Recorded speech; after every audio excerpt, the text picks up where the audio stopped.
From around the globe, our competitors have gathered here in the Lone Star State. Welcome to Dallas, everybody. We've got 8 teams that have fought their way here, but now we put them to the test and see who has the steady hand. It's time for a showdown, everybody. Let's go!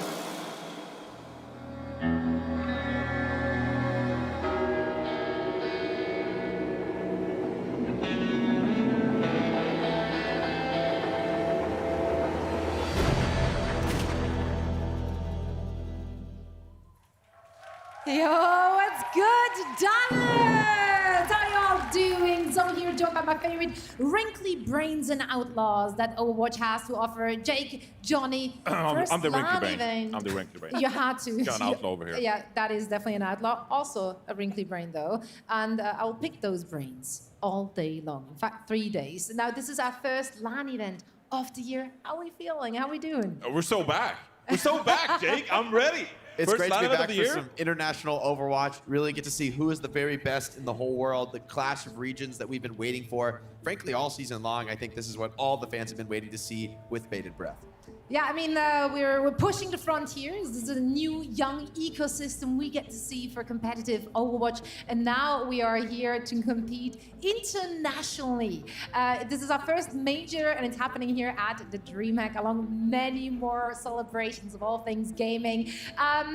I know it's definitely not your first DreamHack. You're born and forged in the fires of the Swedish DreamHack. How about you, Jake? Have you been at a DreamHack before? For me, this is my first DreamHack event. Welcome. Super exciting to be here and to be celebrating so many games, in one giant festival. It's an awesome opportunity, and I think a great place for Overwatch Esports. Yeah, this is where my esports journey kicked off. DreamHack Winter 2009 was my first ever DreamHack. So, it's great to be back at DreamHack. I don't think I've been to one in like 8 years. So it's good to be back. It feels like home.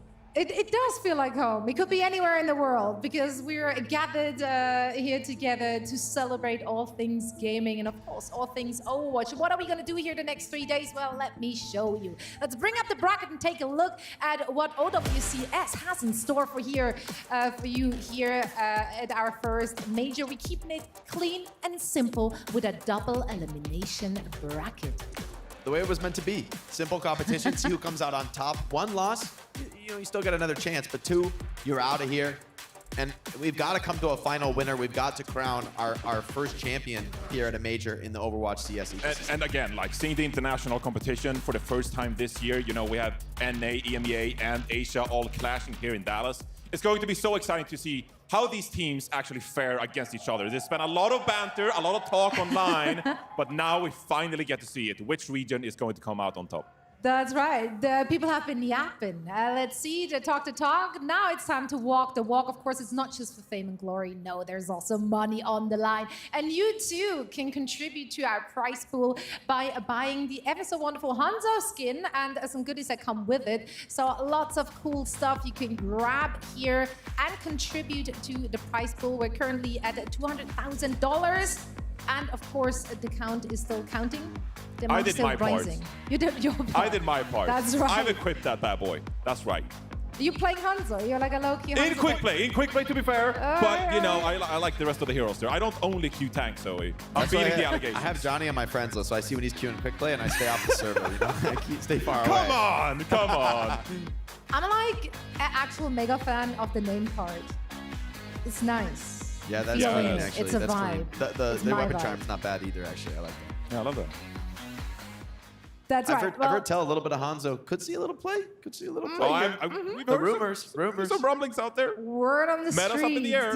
Word on the street. Now, another word on the street that we picked up earlier this year when we, showed you the roadmap of competitive Overwatch this year. Some people were worried because right after this major event, there was a little gap. But fear not, we're just getting started because before OWCS returns, we've got Face It Leagues and of course also the Esports World Cup to keep everyone busy and hyped up. So we will be in Riyadh this July to find out which team will be getting the big bag, $1 million on the line. And we already have some teams locked in, but we'll know more as we play through this major, because the first place team unlocks an extra spot for their region, Johnny. Yeah, some extra stakes on the line here. Not only, of course, do you want to win this tournament for your team, but also if you win it for your region, that region earns an extra slot at the Esports World Cup. So if you're a North American team, you can earn yourself an extra slot here, and everyone's waiting with bated breath, of course, like, please, Toronto Defiant, come on, please get this extra slot for us. That'd be huge. So, of course, some extra stuff on the line here for the teams. All right, you gotta do it for the homies. Exactly. Some teams, of course, as you just saw, already qualified. Some people are still fighting for their lives in EWCS. You're one of those. Jake, how is your journey going so far? I know you and your team are actually competing. Yeah, we're in Face It Master League. You know, it's been fun. I think we're the only team in Face It Master League that doesn't scrim. We just show up on match day and play That's for your fun. claim to fame. Well, I mean, we're a team that we just kind of came together to play for fun and to like enjoy the competition, and we somehow won our qualifier and made it to the pro division to play against Toronto Defiant, which feels a little out of place, frankly, for our level of investment. But it's been a ton of fun playing with my friends and just hopping on and being on a team, you know? I mean, you're passing the vibe, Jakes, that's for sure. Now, Jake, I have it on good authority that you actually had to reschedule some of your matches because of DreamHack. Due to DreamHack, you're missing your best player. Oh, so Not you. Oh. It is, of course, SK, who's also co-streaming some of the action here. Let's actually hear it from her as she's standing by with Danny. Thank you so much, Zoe. I'm here with my favorite Lucio main, SK here. Everybody give it up for SK one more time. SK, thank you so much for coming here. How are you feeling right now? Very nervous. This is my first DreamHack. I'm terrified, but excited. Terrified? Don't be terrified. It's fine, because we're gonna be terrified together, because I'm a little scared too. But hey, it's fine. We're gonna get through this. I mean, you said this is your first DreamHack. Everyone's excited. I'm very excited. Do you have a favorite team right now that are competing today? Any biases? Who are you rooting for? I'm rooting for Space Station #1. I love Funny Astro, I love Hattie, and students of the game, you know, I want to see them succeed too. I want to see them pop off today. I'm on the same boat. Space Station, let's go. All right, that is it from us. Zoe, back to you.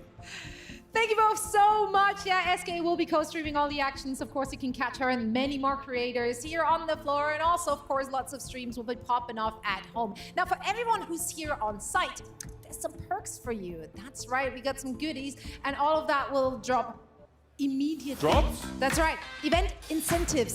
If you're here at our major in DreamHack rather, in Dallas, there we go, got there eventually, you'll get all of that just by attending. So if you're in the crowd, you get That's all right. of this stuff with the ticket. Right now, yeah. I need to pull some strings to get that Yeah, name card that's right. because that's seriously sweet. And now, of course, for the folks at home, you can still earn these first ever OWCS Major exclusive drops. Just make sure that you are Drops? tuning in. Drops? Drops in chat, but also you have to connect your Battle.net account. That's important. Yeah, please do that. We'll be yapping for a few seconds to give you some time. Which of these things? I like the grabs your night attention? icon. The Dallas Major night icon, that's 4 hours. That's attainable. I'm getting Porsche that. drift spray, kind of clean. Yeah. I like those sprays. I like the Ashton Cassidy bull riding sprays.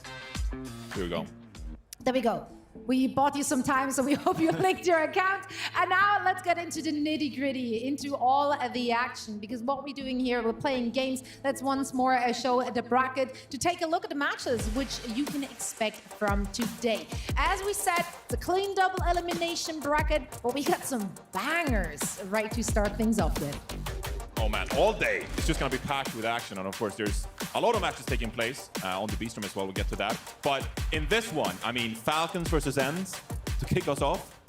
Boy, are we lucky. I mean, everyone's been waiting we for this, are. right? The clash of regions to see the best teams from Asia, from Korea, competing against the rest of the world. I think everyone's a little scared of the Korean teams for good reason. They look like some of the strongest teams here, but you know, ENCE with a lot of storied players as well, going to put up a very stiff competition. Yeah. I mean, it's a clash of regions, a clash of styles perhaps as well, because each of those regions and teams, they've been serving up different looks. Now, speaking of serving different looks, I thought since we're here in Dallas, Texas, it's time for a good old potluck.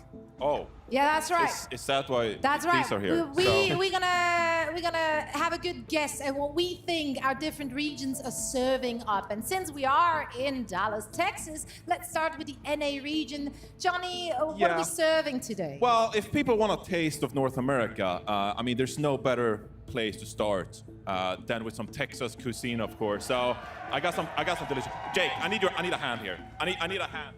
You digging in? Yeah, so I'm gonna dig in here. So, like this is the best Texas has to offer. Like I love this stuff. Now, if you're curious what North America's gonna bring out, I mean, they can bring out anything. People underestimate the diversity of cuisine in North America. So, Winston, Ramatra, someone, I claim you as North American. So you can see whatever tank you possibly want here.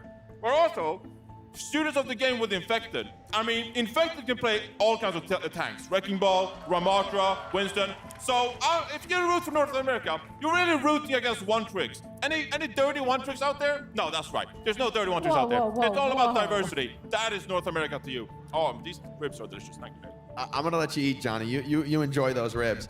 For me, I gotta talk about, as the only Korean speaker on the desk, sorry, Danny, see you soon. But I had to bring out one of my all-time favorites. We got some Korean fried chicken, baby. He's eating. There's nothing better. Eating. There's nothing better for and this is about pure quality. This is about pure enjoyment. No one's listening to you, Johnny. This is about just pure skill and pure talent, which is what we're gonna see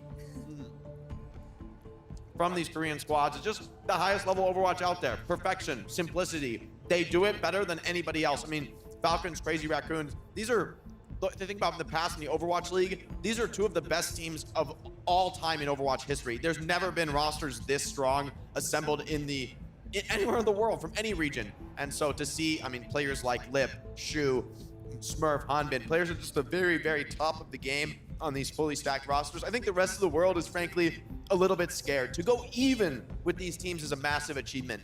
To beat them in a match, I'm not sure anyone from any other region can do it. These are the best in the world. All right. Okay.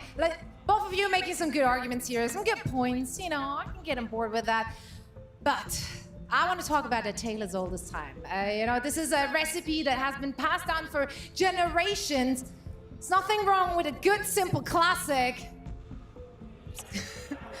I'm not gonna dig in, just so you know. Come on, Zoe, take a bite. I'm good. I'm good for now. But you know, this is a European delicacy, if you will, because we're gonna rely on simplicity.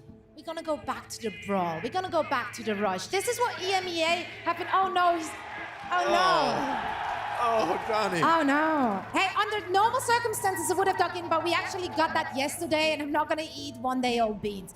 But I went to the historical records. I dug up some actual historical proof. Ancient That's footage. Right. This guy out there in the front line put a sepia filter on it as well because it's that old.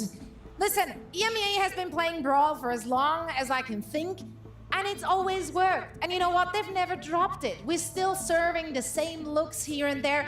I mean, heck, Hardy might even still pick up a Reinhardt. It doesn't really matter what the meta tells him to do. Hardy just does it anyway. I think they've looked good, they look clean. It's also something that the other regions will most likely expect from EMEA. So I'm going to be very excited to see how it will be stacking up to a dive or to anything else that NA or the Asian region may possibly throw That's their what way. I'm talking But about. yeah, Sorry. That's what I'm nothing talking about. wrong with It's a the good best classic. way to play Overwatch. Any Reinhardt fans out there? That's right. Hell yeah. It's all about the Reinhardt. Love it. Great job. We do love it. We do love it. I'm a Winston enjoyer. You can't take that. You can't take that away from me. I'll Reinhardt forever. That's right. No, that's what we've been cooking up for the regions, but what do we know? We're just analysts. We let the players speak for themselves as they take into the stage. It's going to be very excited to see a first international competition kicking things off. Now, let's start to talk about those first matches of the day. That's right, matches, plural. Because we already said we got a few coming your way, and that's why we have 2 streams happening simultaneously. So make sure to tune into both of them and not miss any of the action. Now we've got Space Station Gaming versus Students of the Game and ENCE coming up. So let's actually set up the EMEA versus NA battle first before they head over to the second stream for us. Space Station Gaming. Now, they've had quite a run already in OWCS. I mean, they came fourth in the first main event. Now, in the second main event, they potentially showed us some of the best competitive Overwatch that we have seen this year. It was an incredible final against ENCE, and they took it. So they came first. What a glow up for this team. I think Funny Astro has to be looked at as a really key member coming into the squad with, I think, some of the best Lucio play in the world. I think there's a very serious argument to be made that he is the best Lucio player in the world, and who better to be on a European team that absolutely lives for this hero. Behind him, you've got players like Sparker, who has looked at his very, very best, especially on the Cassidy in recent metas. And so I'm really, really excited to see what this team can bring. And whether, yes, of course, we all know Hadi as a Ryan player, but he can bring out the Ramattra, he can bring out the Winston. They've got the flexibility. You brought Psycho into the squad to play dive. They can handle whatever they need to. As much as we love to see their rush, their unique strategies, they can play whatever they need. Yeah, and I think that is the crucial point, right? That in pretty much all of those highlights, they were actually playing Winston compositions, and Psycho was playing that Tracer, right? So that is going to be a key for victory for this Space Station team is now in international competition. Can they actually match some of these teams playing the Winston competition? I love the confidence from Psycho. If you remember in that stage finals, Psycho said, hey, coach, Christopher, put me in. Like, I want to play the game. And they clutched it up in map 7, right? So Space Station of the game, Space Station Gaming rather, they're here to play a lot of different compositions. They're not just Reinhardt one tricks. Yeah, now on the other side though, we are looking at potentially the youngest roster we actually have taking this main stage here. Of course, there are some well-known faces on their lineup as well. They've impressed us thus far. I think Students of the Game have been one of the most impressive stories, certainly in the North American region in the last few months. They've had a huge come up. A lot of these players have been exciting prospects for years, but finally they've come together. Cal brought this team together, and they've really been having an incredible run of success. Players like PGE and Scissors hitting their peak on DPS. Infected has been a tank player that I think a lot of people have been just waiting for this guy to become old enough to actually be able to compete. He's been at this level for a long time. 17. If you've been playing the rank ladder, you've been seeing him at the top for years and years. So very, very threatening, competitive team here. They are going up against the best team from Europe right now. And so this is going to be a tough test for Students of the Game. I think they are the underdogs, but they've always been the underdogs. I don't think they're scared to be in that position, and I think they're going to bring a lot of heat in this match. Yeah, exactly. I mean, you're playing against a lot of veterans here on this stage, right? So if you're Students of the Game, you're young, you got tons of potential, you're just hungry to get the stage experience, right? And there's no pressure on these guys to come out and actually win, right? They're the underdogs, they're going to go out, have a great time, and they have tons of potential. Yeah, lots of potential. Not that much pressure, of course, when you're the underdog, but also they're rocking those storylines, you know? And one of the players who's been a storyline ever since he's been around the scene has got to be Rack Attack. He's rocking that blood armor, everyone. Fan favorite. Can we do it for Rack Attack? Is this finally the time? He's not just showing up with fan support, he's showing up with a mom buff as well. We have Danny standing by with Mom Rack. Thank you so much. Yes, we have a very special guest. We are here with Mama Rack Attack next to me. Thank you so much for being here. I just have to ask, like, you are very, very active on social media, and also you're here to support your son as well. How excited are you to be here? Wicked excited. All right. So wicked from Boston. From Boston, and you're yeah, of course. And I guess I have to just ask you, your son is going to be up on stage performing very, very soon. Do you have any words of encouragement for him? Oh, be calm, be kind. Let's see, and kick some butt. There you go. It seems like Rack Attack can everyone do it for Rack Attack, or do you think he could do it? Do you think he could get the win? I really do. I really do. I'm very proud of him. He's accomplished everything he's set to do, so yes, he can do it. He can do it. All right, everybody, that is it from us. Thank you so much. And This is for you. that's for me? Yeah. Get soggy, everybody. Yeah, let's get soggy. That is it from us. Thank you so much. Let's get this show started, everybody. Let's go.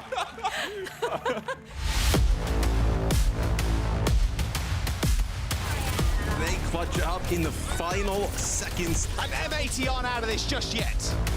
ENCE take the round, take the map, and start off the series strong. And what? The Falcons will be the champion. This Primal, you cannot do anything about it. Students of the game are headed to land, folks. And Space Station demolish ENCE and claim the title as Stage 2 champions. The new kings of EU have been crowned. Twisted Minds take the series. And it's a 3-0 victory for the Raccoons. The revenge is there. Toronto Defiant tower over the competition, and they are back-to-back stage champions.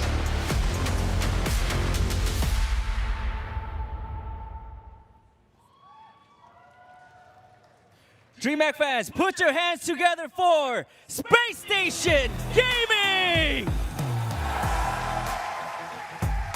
They stake their claim here as the best rush team in the whole world. Of course, everyone knows the tank Hadi, but behind him, he's got an incredible roster. Landon, Funny Astro in the back line, keeping everybody up. Some of the most phenomenal support pairings we've seen in the rush comp for anywhere in the world this season. Sparker hitting his peak on DPS hit scan, and with Psycho coming in, they've really added a layer of flexibility and a potential to take on the whole world that they've never seen before. Can't wait to see more from Space Station Gaming.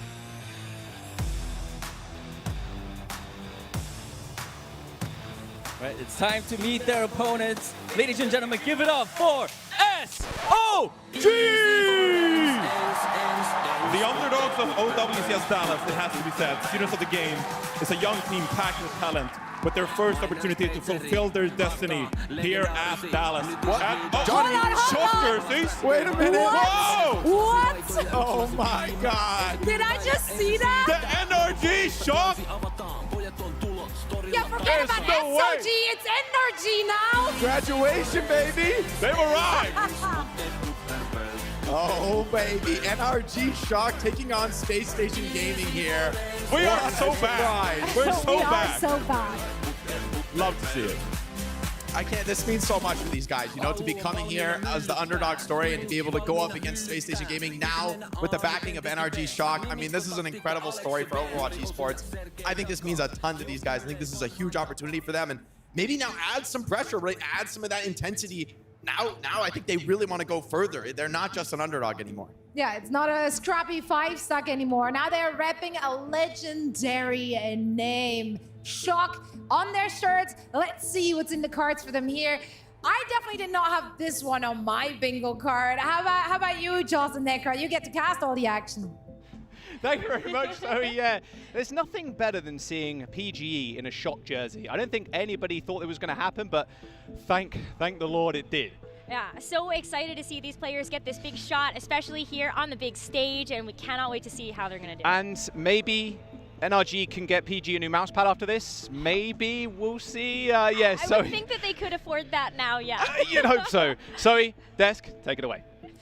Thank you so much. Of course, we will be keeping tabs on that match as well, as we're also covering yet another match. Let's talk about it, because this one's getting me really excited as well. We get to see that cross-region play. We get to see a look at Team Falcons, and also at ENCE to see how they're stacking up against one another. Now, if looking at ENCE here first, that team, they've been very consistently performing in Stage 1 as well. In Stage 2, they're finding themselves in that top 3 spot in the Faceit League as well.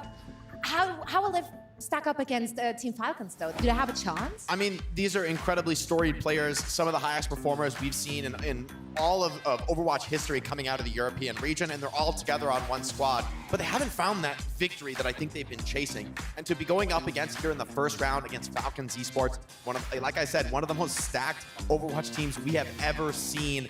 This is a scary matchup in round 1, even for experienced players. Yeah, and one thing to mention here as well, Chase is not with them here at DreamHack. Crimson now officially their head coach. So I'm very interested to see what they're bringing to the stage. Actually, we had a chance to catch up with them, so let's see what they had to say. 1, 2, 3. Well, I'm Mitch Leslie here with Matt Morello. We've managed to wrangle a number 2 seed from the EMEA region. It is ENCE, and we're here to find out if it is indeed too easy for ENCE. I'm sure you guys have watched, NA and APAC. How have they played? Are there any teams that you're kind of excited to see here? Students of the game. I want to see if they can actually win a map. Who's the worst traveler out of you? Who would definitely get lost if they had to do it on their own? Kev. What do you mean? That was a quick answer. That was fast, That was a quick answer. How does that make you feel? Defense. This is bullshit. What's your journey been like, obviously having been a player for many years, into a coaching role? I was always kind of very active in terms of strategy and stuff like that, so it's something that I've always been interested in. And honestly, moving into the coaching role now, it feels very natural to me. Kind of gather the troops and create ideas, create things out of thin air, start to cook and stuff like that. How has he been as a coach? Really? Really? Would you guys say that you're a more a low energy team? I want you all to point to who you think is the best player on the team. 1, 2, 3. Okay, I like this. These two. We're kind of split, yeah, I like that. I think Falcons said that they felt that you guys were one of the weakest opponents to take on at this event. I think it's funny for them to say that when, despite all the resources they have, they almost didn't make it here. So it's pretty funny. I mean, I see them as pretty weak as well. Here's what we're doing. We're lassoing. We're going to get one of these chairs, and you guys get a couple tries, this one here, to get the freaking lasso onto one of the poles, right? Yeah. Lasso. Lasso! Is that what you say? You said lasso. Oh, is it lasso? Oh my goodness. Look at this one. Oh. Wait, how are you supposed to lasso if you let go of the whole thing? Yeah, you go. Look at that slack. Oh.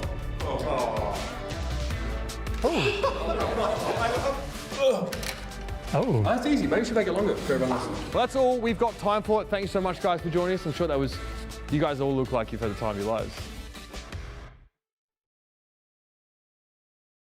It's been great doing this with you. See you guys out there. Yeah, sparkling personality is really coming through here for that, for that score. That hurt me. That hurt me.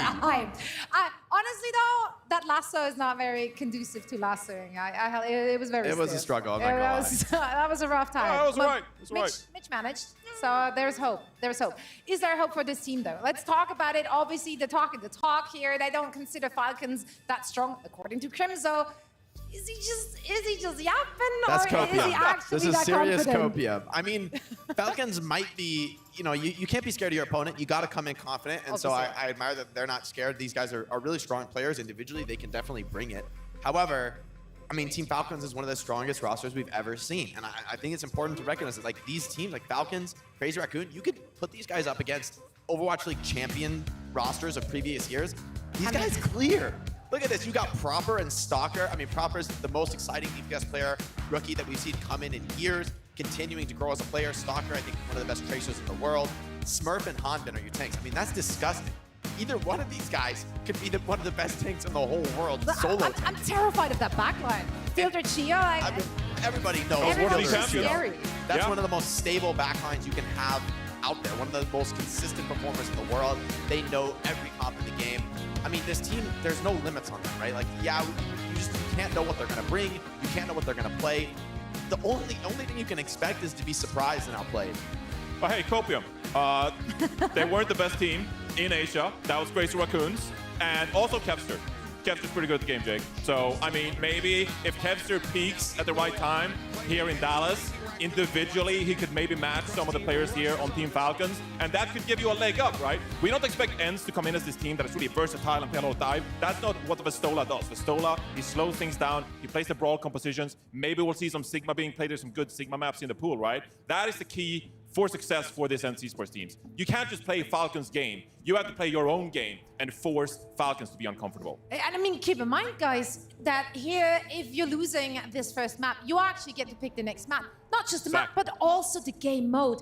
That surely can come in clutch. Yeah, so the format here, we're bringing this in from, we've only seen this in the Asia region, but I'm a huge fan of this format. I think it's very, very good for the scene because you lose that first map on Control, you can take it anywhere else in the map pool. You can go to any of the next 4 modes, any map you want to bring out. And so there's a huge chance, even if you take a loss in map 1, you get the win in your sails. Whatever strategy you're most confident in, you're most prepared for, you bring that out next. So there's a really good chance we'll see more and more games going deeper, going to game 5. And yeah, you might end up on some of the same maps, but I can tell you from a player perspective, it's a huge difference to get a win under your belt early in the series, tie things up 1-1. That's a game changer. That can really put wind in your sails. And even if you go back to your opponent's map pick, you know that, you can beat them. Reinforce agrees. I saw him in face. Well, I'm very excited. I can't wait to see where they take us here after the Control map. Also, who's going to come out on top. It's enough from us here at the desk. It is time to meet our team. So, Danny, please take it away. Thank you so much, Zoe. DreamHack Dallas, give it up for your first team. It's Team Falcons!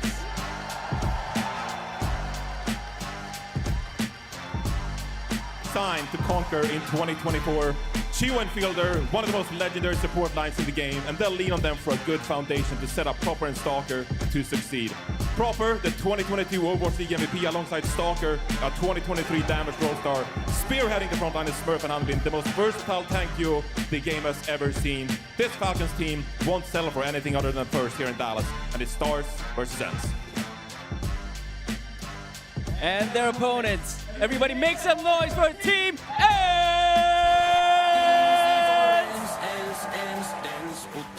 The best European roster we've seen assembled in pure name value. They may not have seen quite the success they've hoped for quite yet, but they're gunning for that first place spot. They're gunning for that first championship for European Overwatch here in the Overwatch Champions Series. You got Kai and Kevster. I can't really think of a stronger European DPS line. Vestola coming off an incredible performance in the World Cup. And then the back line with stable main support and an incredibly high potential flex supporting Ghost that we haven't quite seen much of yet, but he's a guy I've been really excited for. Everything I've seen from him has been very impressive, especially that Baptiste. Song choice on point, though. Hey. It's great to be here. 2016 was the last Overwatch. That is a heck of a long time. Ended in a best of 5 when Misfits beat Fnatic 3-2. Much has changed since then. We also look a lot older, but we're still just as thrilled to be back seeing some Overwatch at DreamHack, Matt. Great to be here. I mean, it's going to be awesome, right? International competition is something we all love in the Overwatch esports scene. So to get the first taste of it this year, really to kind of kick off, right, international competition as we move to EWC and then later in the year. It's really awesome where we got a first match with, obviously Falcons, their roster's so stacked going up against the second best team in Europe. Crimzo has sort of been on record saying he feels like this kind of matchup is a clash of ideas, because now that we've kind of regionalized a lot of our Overwatch competition, we've had our separate metas start to churn in these separate regions where we have information flowing in between them a little bit. But when we come together like this, it's like a melting pot of these different styles, these different takes, and both these teams disagree on the best way to play Overwatch right now, which makes for a compelling matchup. Yeah, you wouldn't guess it by our interview with ENCE, but they are actually pretty confident. I know coming into this, pretty quiet group, but extremely focused coming into this match, where they feel like if they can force their play style, into this series, which with a different format, right? If you end up losing, you can select the map in the mode. You can definitely start to force your play style on the opponent. Massive, by the way. That they can make a dent in this series and really give Falcons a run. The one important part to bear in mind about that, though, is that the first map and map type is pre-selected. Yes. It's predetermined. So coming into the game, you kind of know what that is, but there are definitely some maps and modes that will favor particular teams. For example, ENCE has a very distinct style. It's something that's been, worked on in the European region a lot. It's a lot of those brawl comps, the desk rolled up, right? It's a lot of Sigma, Ramatra-based compositions, especially a team as well with Vestola now as that tank player without the option, of course, to bring Chase in. We're going to see comps that work a little bit more around Vestola's hero pool, which was very much more that static approach. We did see Vestola for a while on the Diva as well, but these guys want to play Ram. They want to play Sig. I mean, look, Masa on the team, right? Legendary Lucio player. Ghost a little bit newer, I think to maybe some people at home, right? In terms of his play at this level. SRP check. So previously, no huge sort of lineups has he been a part of. But they want to play Lucio Baptiste setups mostly, right? But I think one thing they kind of mentioned on the desk, right? Is like you have Kai and Kevster. Like there's an opportunity for them to take over a series, right? Like they're that good of a duo in terms of damage dealers. Can we be real though? We spent a bit of time talking about ENCE where Falcons come out and look like an absolutely terrifying roster. These are literal champions of yesteryear, and I find it interesting to hear rather that ENCE felt that this team was kind of beatable. The whispers have been that the scrims have been a little bit silly. And also some people have said maybe rosters like Falcons sandbagging just a little bit in those scrims, giving a bit of a false sense of security to some of these other teams, which would inform why teams like ENCE come in feeling like they can definitely take down a team like this, but on name value, you've got to be terrified of Falcons. Well, typically we'll, have a stage and then go straight to an event, right? But we've had some time off, right? Everybody kind of cooking up different strats in their region. Where nobody really kind of knows what you're going to see this weekend. Teams get here, they start scrimming against each other. What they had planned maybe isn't working as well, and they want to change things up. So it'll be exciting to see what teams have decided on. DreamHack Dallas, make some noise. It's time to get started here with our OWCS Major. Falcons and ENCE. It's your Asia number 2. Clash of styles, a clash of ideas. Let's get it on. So like you talked about, right? For ENCE, you're going to play, Pistola primarily on that Sigma, try and play with a Lucio Baptiste backline. They'll have a Cassidy Tracer kind of around that. Psych. But for Falcons, right, they have a Maga in play, Hanzo as well. Something we've kind of heard from back, right? Maybe we see some Hanzo, maybe we see some Pharah. Maga still, I know regardless of what happens to him, seems to be pretty strong. So the conversations from a lot of our teams, especially in the lead up to an event like this, have been some days we feel like the meta through our scrims has been extremely diverse. There's been a lot of different options. And then some days everyone is playing Malga Venture. In fact, sometimes during scrims when and sort of try and make that work. So that is definitely like a combination you should expect to see more of. And if you've been watching the Face It League right now, I think like Commander X, for example, is like covering that over on his YouTube channel. He's sort of get in there and check it out. We're seeing a lot of Pharah compositions. There's a great story behind that. When we get to the M80 match, I want to talk about that because it's very funny how that came about. So, any given consensus on what the metagame is supposed to look like.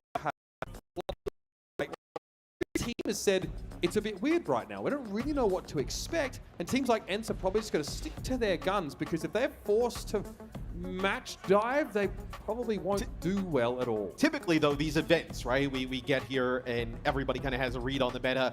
We see the first round of games, and then everybody is like, okay, this is the right way, or this is kind of the comp that eventually you're going to have to switch on to be able to get a win.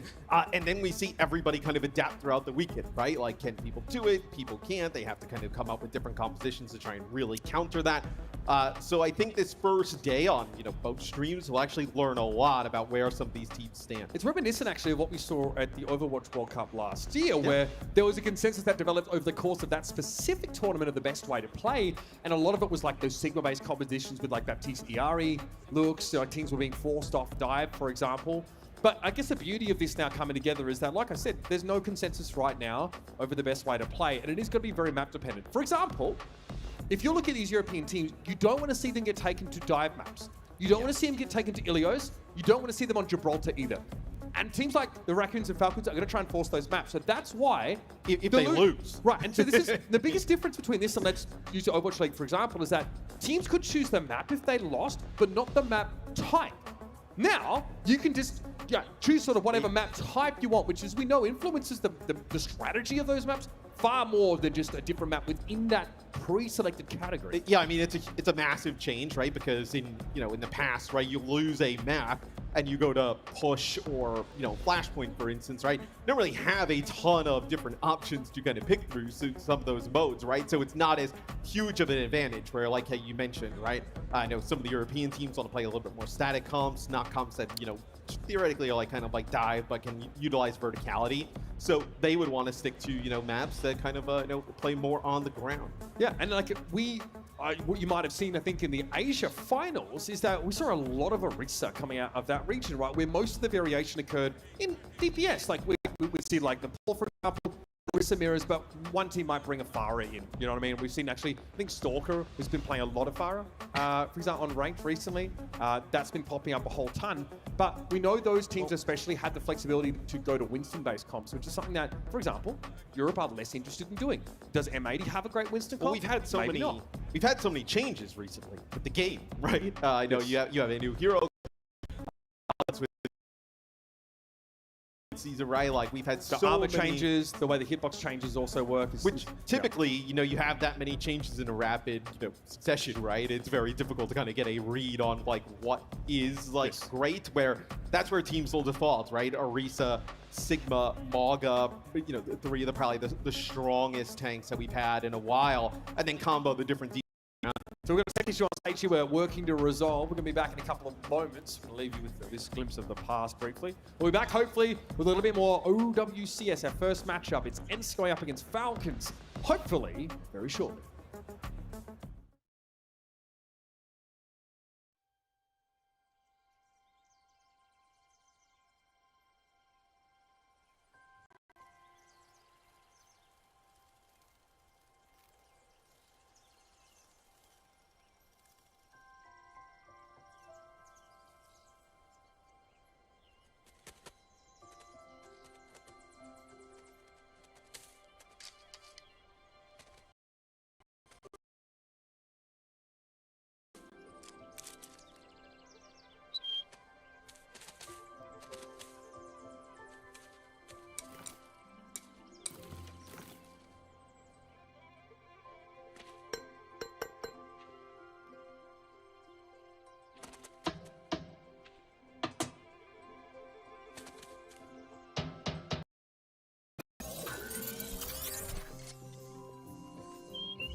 Welcome back, friends. Yeah, we're back here on the analyst desk, which obviously means that we still have some tech issues we're working on. There's some network issues. We're trying to resolve them as quickly as we possibly can to make sure that all our players are playing under the right conditions. Now, we're just digging into your brains in the meanwhile. Let's talk about the tournament as a whole and the players and teams participating, because obviously, yeah, we're always hyping up those Korean super teams for obvious reasons, big star power on all of those squads. But who can get to them? Which is the most likely team, and why is it Toronto Defiant? Jake, I know you're gonna be like, oh, Korea #1, they're so good. I actually think there's a chance. I think there's a chance. I think Space Station and Toronto Defiant have been looking really good so far, and they have the versatility required to make these teams uncomfortable. Usually in the past in Overwatch, there's a composition that is the strongest. Right now for this tournament, I don't feel like there's the strongest composition. Can you execute on the composition that you prefer? And that is why, obviously, the map pool is going to be so interesting as well, because you can pick your strength. If you're a really good Sigma team, like ENCE, for example, which we're about to see, then maybe you want to go to some Sigma maps. Maybe you want to play some Brawl compositions. If you lose the first control map, you can go to Circuit Real straight away.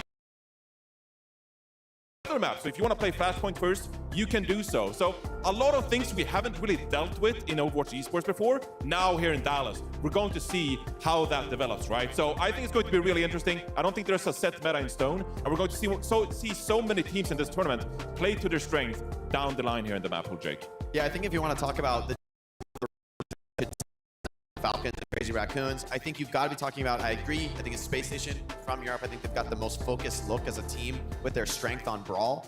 However, though, I think from NA, I think Toronto Defiant is actually the best contender in the whole tournament to really potentially be in the grand finals, right? To potentially actually contend for the win in the end. I think they have the true flexibility to match. I think SSG can bring it on the rush. They could be one of the best rush. Just as they can bring it to rush maps, so can these Korean teams bring it to maps that favor their styles. And what's so scary about them is, as much as you want to say, oh, Korea, you know, they're so good at dive, that's what makes them different as a region. They're incredibly good at rush. They're incredibly good at poke. Like, it's not that they're one trick on dive. They play everything, and they play it at such a high level. I think this format ultimately is going to mean the high win in the end, but it's, do you have a better chance to make the series long and to kind of force a match of endurance, which I think does favor teams like SSG. If they can, you know, if you can get some of these other map types out of the pool, you start going to push and Flashpoint. I feel like Rush is going to be played almost no matter what on those maps. Absolutely. Yeah, it's a really fun format in that way, especially if you're familiar with the win rate or like the basic comfortability. You know, from teams of different things. I'm taking it from the Swedish man that this English is in fact an English word. No, but I mean, you know what your opponents might be more comfortable on, so you can make sure to take that mode away by choosing another map from that mode and then ensuring that later having to face off against your opponents on that. Yeah, I would expect to see Escort and Hybrid being the most priority picks after the first map because, you know, you can eliminate the most potential risky options that your opponent could bring out later. However, I think as much as that's like technically, strategically, I think that's inarguable. It's probably the best strategy. I could see teams, especially if you're a big underdog and you really want to go to push or flashpoint, especially push. Special strategy for it, you might just go there just to get a win under your belt, because as much as technically like getting the most maps out of the pool is probably the best, in the end, sometimes just getting a win earlier on in the series, tying things up 1-1 is really what you need, especially on a LAN, right? When there's so much pressure, there's so much intensity, to go down 0-2 and to be facing like a really long run back where you're like, man, we probably lost and we're starting to feel that pressure. I think getting a win quickly on a map like, you know, whether even if it's a flashpoint where your map pick isn't the most impactful, just getting a win in the series could be what you need to put some win in your series. Yeah, just getting that momentum going, Johnny. It can be so very important, especially on LAN. And now looking at those individual teams, which one do you think are LANimals? Do we have some clear contenders where you know, like, well? I mean, I do think that Falcons will show up no matter what. You know, they have so much experience. I mean, a lot of these teams, they have so much experience, right? Because back in the Overwatch League, you had the regular seasons, you had a lot of official matches being played, and there were so many stages and tournaments, right? So a lot of these guys, they're really veteran. They have a ton of experience behind their belt, right? But then you look at ENCE Esports, for example, like Ghost91 hasn't spent a lot of time competing in these high, right? So now you get the first opportunity to really see what they can bring here against an opponent like Falcons. I think Ghost91 is a really exciting Baptiste talent, but I think that is going to be ENCE Esports game. You know, you have Vestola who can slow things down, play Brawl and Sigma. You have Ghost91 who is a bit of a Baptiste specialist. And then you also have Kai, who most of the time you want to see on hit scan, right? So this ENCE Esports is all about making necessarily denying Falcons their comfort with dive. It's more about what can we play to make ourselves comfortable? How can we cater to our strengths? And that is what I'm looking for when I look at ENCE. I mean, let's be honest, going up against Team Falcons, you're not taking them to a weakness. There isn't really a weakness there, right? Like they have Smurf and Hanbin. Either one of these guys can realistically handle the entire tank pool. You might think, okay, Hanbin is an off-tank specialist, Smurf's a main tank specialist, but both these guys are monsters. Sure, but they're not dominant on every map. Because that way they would have won the World Cup, Jake, but they didn't. So, you're not wrong. You're not wrong. I think they're absolutely beatable. And I think, to be honest, the hope for the other regions is some new comps we've been seeing come in more and more to the meta. I think this is the first time we've seen Venture be played. There's some rumors. Venture actually opens up, for me, strategically, a lot of interesting avenues. Playing a really, really fast style, really, really consistent aggression to get on the enemy backline. And sometimes the immobile supports like Ana that are often needed to sustain a dive can be super vulnerable to something like a Venture, like a Mauga connecting to your backline. We've seen, you know, some of the meta, some teams are running Mauga with Pharah, benefiting with that incredible burst damage Pharah offers, incredible consistency getting to the backline. You pair that with a lifesteal from Mauga and a hero that, you know, if you play in your rank games, you might feel, oh, if I always die on Pharah, it's such a big hitbox, easy to be shut down. But if you're diving in with Mauga, I mean, you just come in, burst a kill or two, and the fight's going your way no matter what. And so I think some teams are going to have to deal with this very, very high-paced Mauga rush styles, whether it's with Venture, Pharah, or just a classic hit scan Tracer. Getting into your backline and shutting down your supports, I think there's going to be tremendous pressure on flex supports in this tournament to just stay alive through that level of pressure. It's gonna really call into question your experience, your positioning. If some of these teams can bring that heat on LAN, as I think they will, it's going to be a serious challenge for backlines. I mean, you talked about this, Johnny, in the pre-show, right? Like the filthy one tricks. Ain't no place for them here. You have to be more versatile than that. You have to have a lot of different looks in order to take down those top teams, because they've shown that they can play more than just dive, just brawl, or whatever, like you name it. Like you have to have more strats in your pocket. Do you feel like any of the teams we're having may be falling short? Do you think one of them has been relying a little bit too much on just one particular strategy? I mean, I think the talk has been that Europe, especially EMEA, they're playing a lot of brawl compositions. And when you are a team like ENCE, for example, you don't necessarily have that dive tank with you. Again, Chase is not here in Dallas, right? Which would have been the Winston player for this team. So instead, you're going to rely on slowing things down with the Sigma composition, for example. But then we've heard pretty openly, Kasaurus, the head coach for Toronto Defiant, for example, like, hey, we just want to match our opponent, right? And also you've seen Space Station Gaming develop into this really versatile team, whereas before it was like Hadi, Reinhardt, they're playing the Reinhardt composition. Now actually Hadi's playing a lot of Winston. Psycho comes in for this team and can play the Tracer, and allowing Space Station Gaming to play these Winston compositions paired up with maybe some of the more brawl-heavy Ramatra, Mauga compositions. So you're seeing that versatility in play, and also Christopher has been talking about, we want to play maps where we get that choice, right? We want to go to maps like where we can actually play both Winston and Brawl. And from there, we can make a decision based on what the opponent is playing.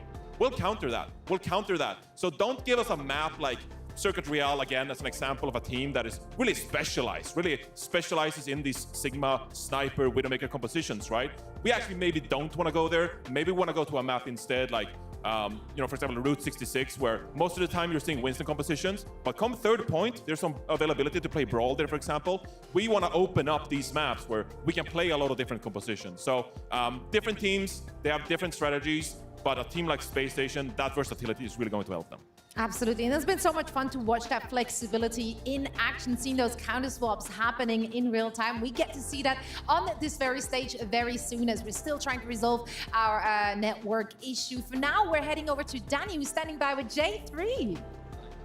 Thank you so much, Zoe. Yep, I am here with my favorite streamer, J3 here, and also Emily Tang. Hi, how are you guys doing? Doing fantastic. Your favorite streamer. I am. I always lurk in your stream. I'm not even joking. I'm just there. I just never talk, but hey. Good to meet you. We did. That's right. We did. J3 was saying that we played on a team. Yes, it was last year. I dominated. You agree? You fed on Reinhardt. No, you done. That's a lie. That's a lie. Emily, how are you doing? Hi, just here to support OWCS and to support my favorite streamer, J3. What is that a cookie? A cookie. Follow for a cookie. Everyone follow J3. You get a cookie. I mean, you're here. What are you most excited about at DreamHack Dallas? My favorite thing so far is meeting fans. Everyone that's came up to me made fun of me, so that's been a lot of fun. Yeah, just meeting people, because usually I'm in the house all the time just streaming, so it's nice to see me. I was looking at a couple of the comments, and someone said, where's J1 and J2 because you're J3. I thought that was pretty funny. It's not a good comment, no? She actually at Overwatch World Cup at BlizzCon, she asked me that question. I gave a cringe answer. I said something about like I ate them in the womb. All right, here's an important question. Right now, it's gonna be Team Falcons versus ENCE, right? Who do you think is gonna take the win? Oh, Team Falcons for sure. Why? Because they're Koreans? No. I watched all the games, man. Come on, you're gonna put me on the spot like that? No, I've watched all the games with my chat. I think Falcons for sure is gonna win. Yeah, I mean, Jake is a big believer in the Korean OWCS scene, and he said it's pretty copium if you think ENCE is gonna win. Do you agree? I think so. I agree with him. I mean, he knows a lot. I do. My favorite team, I would say though, is Students of the Game. Well, now they got picked up. I love Students of the Game, man. You know, Infected has been on several of my teams. I'm glad that they're getting the recognition that they are getting now. How about you, Emily? Team ENCE or Team Falcons? Ooh, I would also say Team Falcons, because I just go with whatever my favorite streamer says. All right, I mean, it does seem like both of them are saying Team Falcons is going to take the win. But we're going to wrap up here. J3, Emily, thank you so much. Zoe, back to you. Thank you so much, J3, Emily, and Danny. See, this is what I love about DreamHack. You're bumping into all sorts of people that you may just know from stream, you may know from, previous work. Seeing Emily here, huge surprise. Very happy one. So I have to hunt her down as soon as we get some downtime to, get them hugs and catch up. And that's what that's what makes DreamHack so special. You're running into people that you haven't seen for years. Some people you might just been playing games with for many years, and now you finally can get together at a LAN event to hang out. I mean, we got to see each other after I don't know how long it's been. Always feels like a family reunion. Yeah, like 6 months. 6 months, yes. Since Toronto? Yeah. It was a great time. No, but actually, I mean, that is the spirit of DreamHack, right? Yeah. And growing up in Sweden as well and going to these DreamHack events, you run into people who share the same passion for these different games, right? But also you get to explore all the different esports taking place and all the different gaming events taking place. So that is what is so awesome about the DreamHack spirit, really, and why it's so enjoyable to come here. So, if you're missing out, don't worry. We'll be at DreamHack Stockholm later this year. So Johnny really wants you to come to Stockholm. It's so great. He's getting I'm excited. I'm going to show you around Stockholm. All of our Swedish cuisine. It's going to be great. I'm excited to see Stockholm and not in Jönköping. Definitely say it the right way. What does If you that need a mean? What voice am I actor, saying? DreamHack, give me a call. I can say Jönköping naturally. But. Naturally. Is that not what it's called? Come on! Sure. Why not? would know. What would I know, Yes, man? Stockholm is great. You know, a lot of culture, Sweden a lot is of great in history. general, I heard. Yeah, in my very yeah. unbiased opinion. Yeah, It's you know, we just fantastic. looked at the Bastion cinematic. It's almost like a little bit like that. You know, forests, Just green robots stuff, shooting you. robots rotting in It's the mud dangerous in apparently. Sweden. But yeah, no, That it's awesome. So I'm looking cinematic, forward to. I always tear up, not gonna lie. That one made me cry. That was That the first cinematic which made me ball out of control. When I saw was, that, I think it was at I was BlizzCon. rough. Yeah. When they first dropped that, I was tearing up, man. That's such a. Anyone in the audience? Who else teared Come on, up? be real. At that one. First time you saw it? That's Criers in chat? We got a few honest people, Okay. a lot of people not There's raising like their 10 hands. people being honest, and everyone else is lying to me. I don't believe it for a second. We've all been crying. Let's be real. Let's There's be a real. lot of good cinematics out there. It You know, is- I'm there sure we is. have more in stock. So maybe we do like a power rankings later, cinematic power ranking listen, on the desk. this is That won't be a controversial at all, Jake. venue-wide network issue, so it might be a while. So we might be waffling, we might be yapping, but I was we will born to we'll yap. make. On this planet to yap. You're also being paid to do so. So we expect quality yapping at least. Also, there is a lot of stuff to do here in the venue. I have requested personally to get a remote Danny thing going. I want to send him around. I want to make him do stuff. We should give him like a Waldo hat.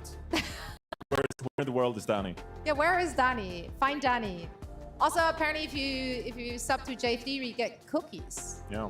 What kind of I want to say for cookies? J3, why is the meme for J3 everybody talking smack on him when you see him in land? Jay's a good guy. He's a lovable Bring guy. back the bug meme. There's a bug on you. I don't Bring like back that. Where's the support for my favorite streamer That's how some J3? people show love and support. It's like, you know, the pulling on hair. It's like, Yeah, is It's that a you want people to behavior. pull your hair? Is that the meme that you want to establish? So you're like, oh, maybe I'll I walk do that not back. want Maybe I'll to walk that one back. You're like, oh, well, actually, no, I was joking and lying. Me when I spread misinformation on the internet. we will not. Esports, by the way, esports. We got a lot of esports happening, of course. Yeah, we got 4 I'm matches. always excited when I'm somewhere in the same vicinity where there's StarCraft 2 happening. Seriously, I've been watching StarCraft since I was a kid. That was Same. like the first esport And you that are I still started a watching. child. In- Oh. He sounds like a skincare routine. Leave him alone. Thank you, Johnny. Finally, someone Setting stands a up. precedent. Here you go. That's right. You Drop got the to. routine. You got to. Drop the routine for the you want people to in talk about chat. my skincare routine right now? So I will. Please, I can we don't talk wanna about be that desperate for Overwatch? Phil I just don't want to yet. talk about Jake's skin. Please talk about Overwatch. We're about like 30 minutes of filler away from actually dropping I will drop my skincare skincare routines. routine. But for now, let's talk a little bit if things about. get to that point. We got to hold that one in reserve. That's a good reserve to have. Let's talk about teams though. I want an unofficial power ranking, like on the spot. All right. Give me I got the up and down of the OWCS first major here. You want to draft? You want to go first? Let's Who's start your at the number bottom. one? Let's Number go. one's Crazy Raccoon. I think that's. I literally just asked I don't you to think that's start at the bottom. controversial. Number 2, Falcons. Okay. Just like that. You think Falcons? It's like not 100%? It's not a hot take, Zoe. Don't try to make it. I hot. don't really think that's that hot. Number That's 3, mild. who do you got after? Who do you got after? I You got know, we're taking Toronto. a look at the bracket. I got Crazy Toronto Raccoons, Defiant. Falcons, number 1 and 2. But who is number 3? Who is actually challenging gotta be these two Toronto. teams? It's Defiant. It's Defiant. No question. No question. I And think then- they're the only team with someone on tank. I mean, I think that's the one place where another region has a genuine advantage over the teams from Asia, from Korea. Falcons and Crazy Raccoon, incredibly good, but they have multiple tank players. They swap their tank to play subtly different heroes. Yes, both players can handle everything, but I mean, someone I He think can is play the everything. best in the world, Yeah. right? Like, and he's for an individual tank, I think he's number 1 in the world. I think he's the only one who's got every tank on that level, which, you know, in Overwatch 2 is a massive advantage that Toronto Defiant is maxing out, right? And you've got RuPaul and Vega on the support line. Vega, relatively unknown player, but trust me, he can handle everything from the flex supports. Same for the DPS line with Sugar Free and Merit, very flexible players. So I think Toronto Defiant, with the potential to constantly counterpick their opponents, constantly put them on the back foot and stay ahead strategically, they're the one team who matches the raw strength that Falcons and Crazy Raccoon bring, but I still think it's a top 10. Yeah, I think that Toronto Defiant, I mean, they were built for this scenario, right? Because they only picked up 5 players and they said, we want the most versatile players possible. And going into 2024, someone was the hottest player prospect on the market, right, for some of these teams to pick up. And it is because someone is so versatile on the tank. You know, we saw in the 2023 Overwatch League playoffs that reason why Florida Man actually won the last Overwatch League Championship. Was so flexible. He could play the Sigma, he can play the Winston, he can play the Reinhardt, and that way you're just kind of like rock, paper, scissors yourself into a matchup, a composition that favors you against your opponent, right? And so Toronto Defiant did a great job importing someone, of course, to North America, and with the tank choice, it opens up the ability to, counter some of these opponents. Going into a tournament like this, well then, you can always trust someone to pick the right hero for any given map, any given scenario. And then like you said, Vega, a rookie coming into this squad. Vega, known for his flexibility in that support role as well and can back up RuPaul. So this is a really versatile Toronto Defiant roster that I think stands a really good chance of taking it to some of these top Asia teams. And I think it was very clear as soon as OWCS started, right? Toronto Defiant, they came in with a very clear vision. They secured their players super early on. They didn't make those changes between stage 1 and 2. They're very much committed to this squad and invested in those players. And it's been shown because they've been delivering on everything that we hope to see from them, really, and then some more. So yeah, it's been very exciting to watch them play. They are likely one of those top 3 contenders. Now, everything below that, is it up for grabs, or do you feel like SSG, for example, is like very clearly 4th place? Do you think ENCE has something to say M80 here? is still waiting in the wins. I think SSG and M80, there's a bit of unknowns there. And I think it's different, right? For me, SSG is really exciting because they're so incredibly good at Rush. I don't think they will be swapping Lucio, like, almost no matter what.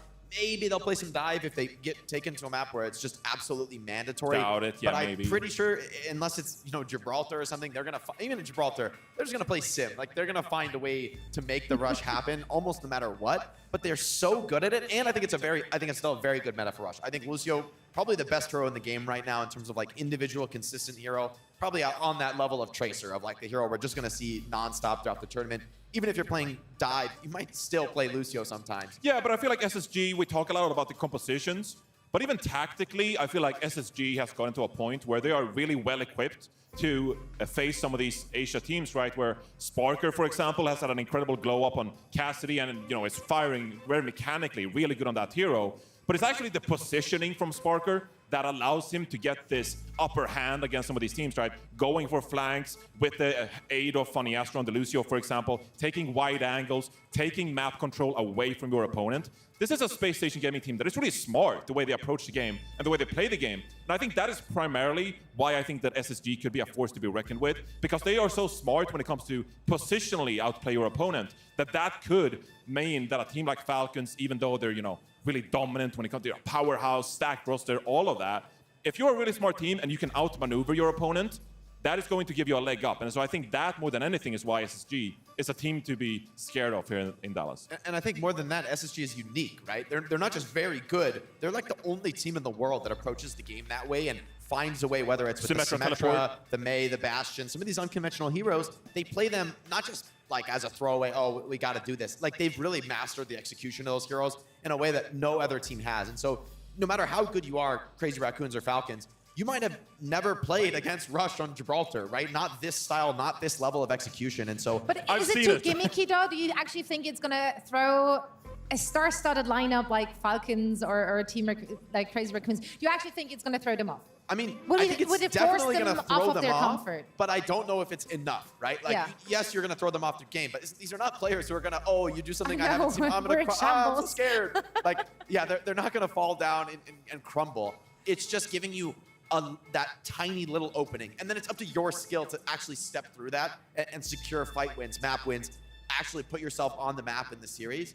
And also, as the tournament goes on, things get harder and harder, right? You might beat Falcons earlier on in the tournament. You might even beat Crazy Raccoon through some like creative strategy they haven't seen, but this is a double elimination bracket. It's not enough to do it once. You've got to show your hand, win, and then win again, because you better believe those teams are not going to be easy to take down in the lower bracket if they ever get sent there. But also an argument for these Reinhardt compositions, I don't think we're never going to see Reinhardt be like the primary composition, but I actually do think there is something to be said about throwing out the composition that the opponent hasn't necessarily practiced against. Like, if you're Crazy Raccoons, if you're Falcons, you're not in Korea, like, practicing against really good Reinhardt compositions. And so that gives SSG an opportunity to some maps, like, typically like Nepal Village, for example. It's a really good control point to maybe play some Reinhardt and just hold down the point, right? And if you are a team like even Crazy Raccoons, for example, you haven't necessarily sat down in a team meeting, in a VOD review to like, okay, well, what heroes are we going to pick and how are we going to break this down? Who are we going to focus on?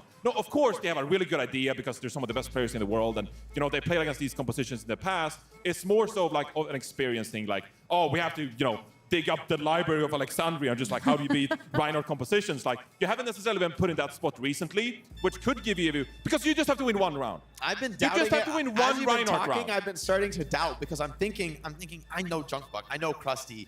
These guys know these comps. You think they're prepared for the Reinhardt comps? I don't know why we're here talking about Reinhardt comps, because it's not going to be a mainstay, but it's funny. No, I think they're prepared for these rush styles. So they're prepared for these cheeses. Whether it's like a Mauga Bastion, like, I mean, think about historically, right? Think about Outlaws in the grand finals last year. They were ready with Bastion cheeses. They were ready with tons of creative comps. And that's the thing. They're not inexperienced. Junkbuck like, and Krusty, these aren't like honorable, wow, let's play dive no matter what. These coaches who are play to win, they've delivered consistently in the past. I mean, think about like Shock from a few years ago, playing Bastion to win the World Championship. Like, they are not scared to bring out very chaotic cheese comps. And so, as much as, you know, maybe likely, they've cooked up some very creative, chaotic strategies where, yeah, we might not be prepared for you on our typical comp, but they're not going to give them that I'm matchup. coping, Jake. I'm coping. They're going to be coming out with like if we are being realistic about aggressive, this, chaotic there brawls. was some time for those teams to prepare as well. It's only 8 teams. Some of them you're already familiar with.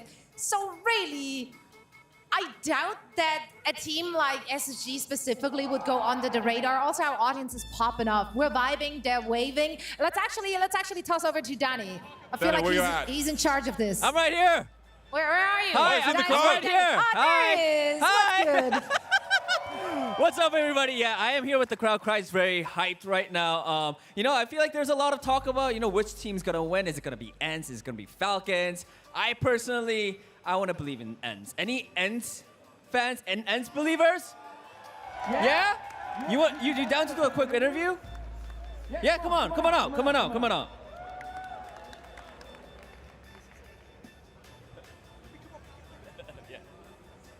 All right, brother. Name? Emmy. Emmy. All right. It does seem like Falcons are the favorites. What makes you think that it's gonna be ENCE taking the win? The Korea region just isn't ready for EMEA. I think Vestal is just the GOAT. I think he's him. He is him. Very good answer. All right, that's it. Thank you, Emmy. Let's look at the other side. Falcon believers, anyone? Right here. Okay. All right. Come on. Oh, both of you guys. All right. Names, please. My name's Max. Luke. Favorite player from Falcons and why? Oh, definitely Proper, my boy. Let's go shot. Fielder all the way.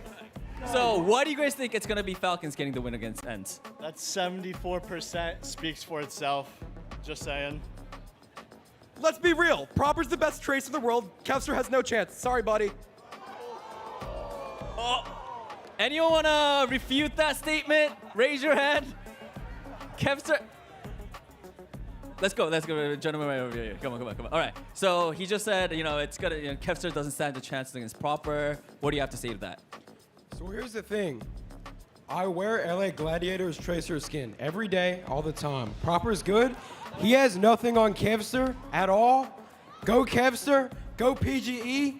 They're losing. Falcons go down. Any other Proper believers? One more Proper believer. All right, here. Name, please. Jarrett. Okay. Why is Proper the GOAT? Because no one really likes Kevster. Thank you. All right, I think that's all I have. So back to you. Quality content, starting some beef here in the audience. Also, Max, Johnny, we're gonna have a chat, Johnny was Max. almost throwing We're gonna have hands a chat, here. Max. Johnny's been taking these Kevster insults I'm not allowing personal. this Kevster slander. No way. Okay, no way. make a good argument for Kevster. Go. I mean, Kevster, what Is do you make a Sweden- good case? He does it himself in game, Zoe.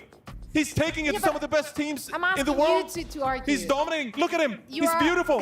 Look at that beautiful hair. He is beautiful. Can't argue with facts. He's take over lobbies like no one does it in Overwatch. So I know I'm the Swedish bias. We're joking all of that. But really, if ENCE Esports is going to stand a chance against a team like that, you need Kevster realistically to take it to Proper. Yeah, I will say, like, I learned Korean so I could work with some of the best players in the world. But if there were a few more Kevsters, if there were a few more Kevsters, maybe I would have learned Swedish. That's why I learned Swedish. fucking talk to Kevster. Kevster truly is, I think, and this is, I mean, universal even among the very best players in the world. He's one of those few players from the West entirely that even the best players in Korea are like, yeah, that guy's a freak. He's a monster. He's one of the best in the game. Because yeah, we see him on the Tracer, but like Kevster could play any role. Like, he's like one of the few players. Like, honestly, put Kevster on tank, put him on support. Like, you don't want to because he can do even more on DPS. But I'm telling you, he's one of the very. There's not many players who could be on this stage on other roles. Like, that's incredible level of talent in a game like Overwatch. I mean, you consistently, I think for Europe, I always see Kevster at like rank 1 combined. He just plays a few games of tank casually to get ranked. Oh, I'm top 10. Okay, like he's not even really trying, and he can do that. I feel like you're trying to gas up yourself because you were Houston Outlaws damage and support player. That's no. Support is generous. I was in Brig Jail, all right? Brig Jail's not something being a support player. Junkertown, good old times, Jake, Brig. Junkertown, playing in 2021. That was I missed the Junkrat on Junkertown. I gotta say, that was the good times. Yeah. Some good trips down the memory lane. You love to see it. But if we're taking the trip down memory lane, obviously, Kevster, if you're comparing to Proper came into this league. He was a hot new prospect, right? And when he came into the Overwatch League, it was phenomenal. Like, his debut performance was like unlike anything we have seen in a long time, just raking up those MVP titles left and right. Rookie of the Year MVP same year. I mean, that's How do we feel about him in this environment? How has he performed thus far in OWCS?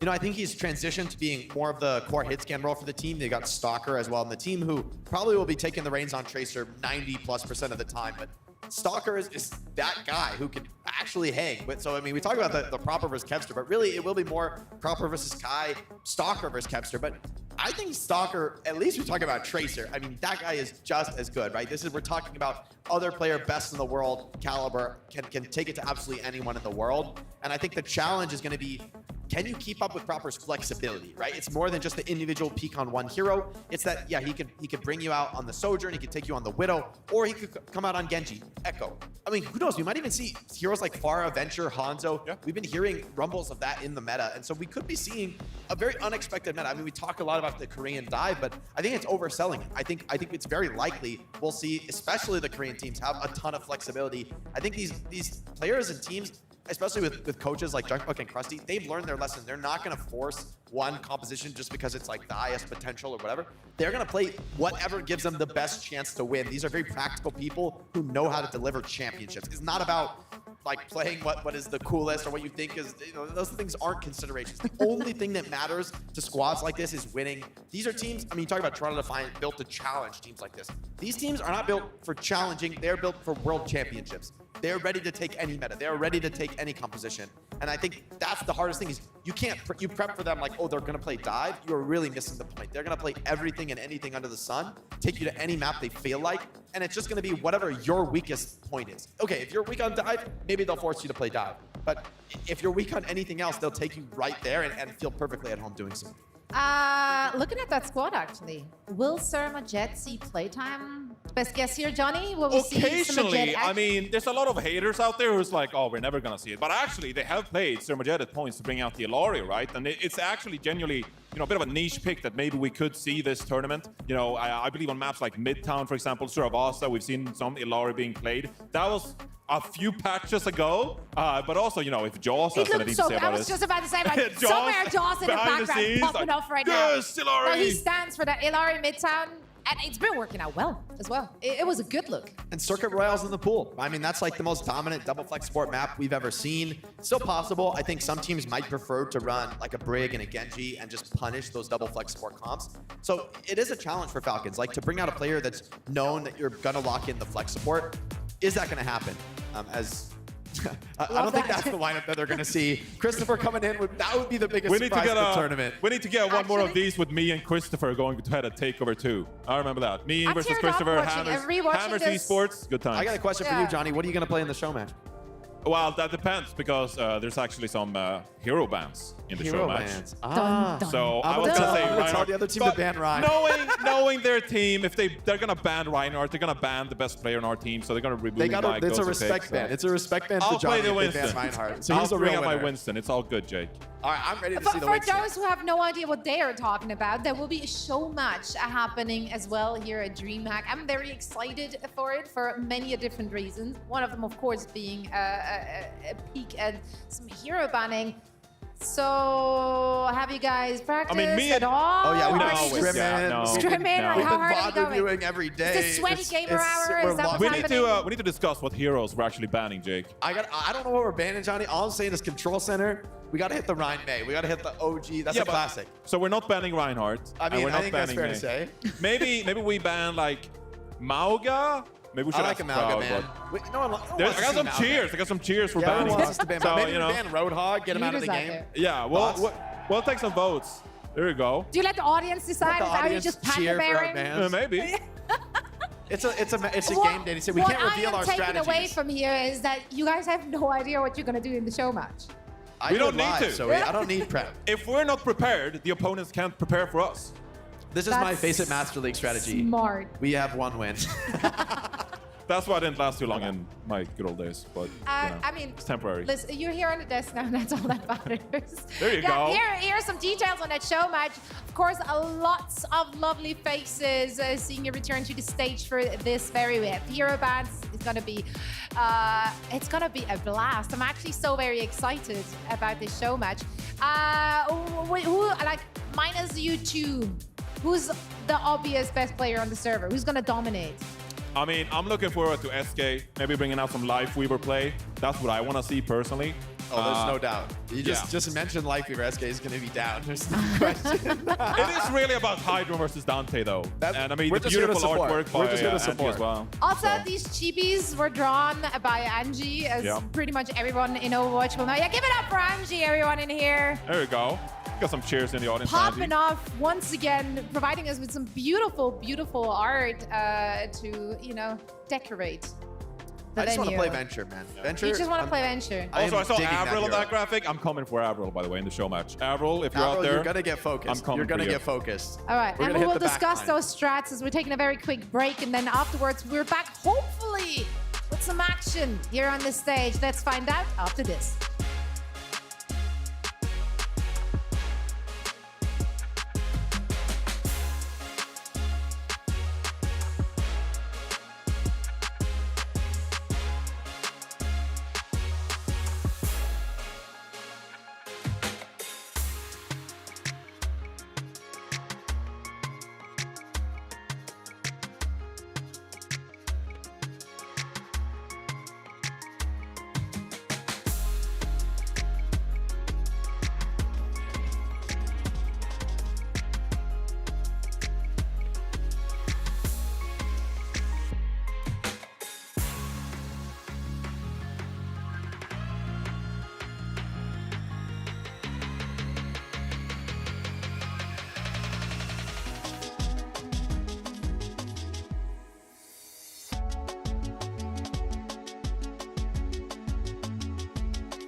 Right on.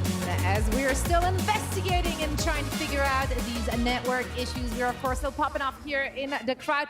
You all have been amazing. I see a banana there as well. I don't know what it means, but I take it. It's a banana. It's a We're banana always for here for scale, banana. obviously. Oh, I see you, CV. I see you. Are you still with us here? Everyone still having a good time? Yeah? All right, that's what we want to hear. Danny's been out there as well, providing Paper, content, scissors, Jake? entertainment. Oh, ooh, okay. Ready? Yeah. Okay, that's not. Yes! That's what I'm talking about! That's what I'm talking about! It's been a while since he won something, so it's very exciting. It's very exciting. We're gonna head into a break as we're still trying to fix those issues. We of course will be back as soon as we can, so please stick around. Farm your drops at home as well. Don't forget to connect your Battle.net account to your preferred streaming platform. I mean, now's your chance, right? Like, you just got a free hour Seriously. of yapping. You guys are farming drops You right guys now. are farming. Y'all feasting. Good for you. Get the Dallas goods. Major icon We will be unlocked. back. Hopefully see you on the other side.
One more time.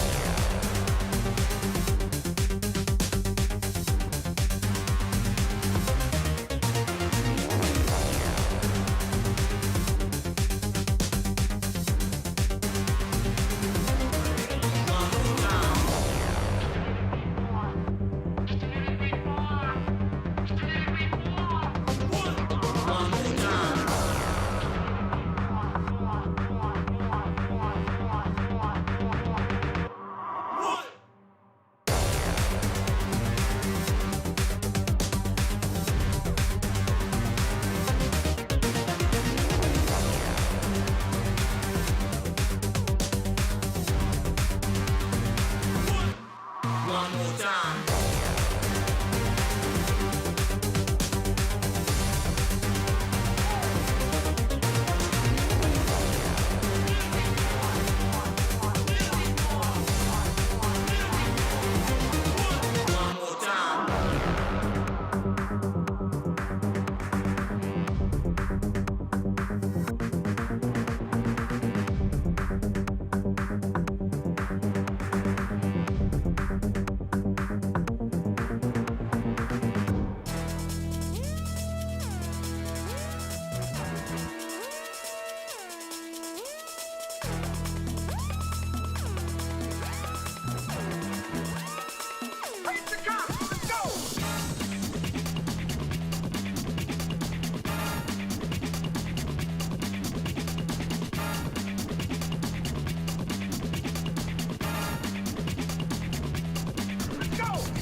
They clutch it up in the final seconds. And M80 aren't out of this just yet.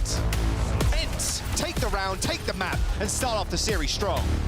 And what? The Falcons will be the champion. This Primal, you cannot do anything about it. Students of the game are headed to land, folks.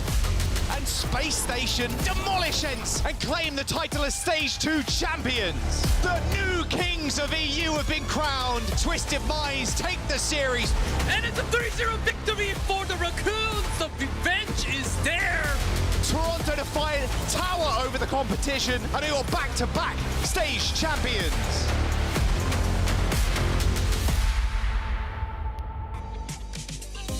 Hello, friends, and welcome back again. What's good, Texas? I have a special treat for you, and I'm not talking about Necra next to me, who's going to help me set up our next segment as we're still stalling for a tiny bit of time, but don't worry, the games are not too far away. However, speaking of games, Necra, you know, I always announce Jake and Johnny as the most wrinkly brains in all of Overwatch. They do have some big brains. Yeah, so. big brains. There are some wrinkles, but are they the wrinkliest? They're pretty wrinkly. But are they wrinklier than our audience? I don't think so. I think we have some really big super fans that are sitting out there in the DreamHack Dallas audience. So I think I gotta give my money to them. That's right, because we're gonna put it to the test. That's right, I'm gonna pit our analysts against our audience. Does that sound like a good plan?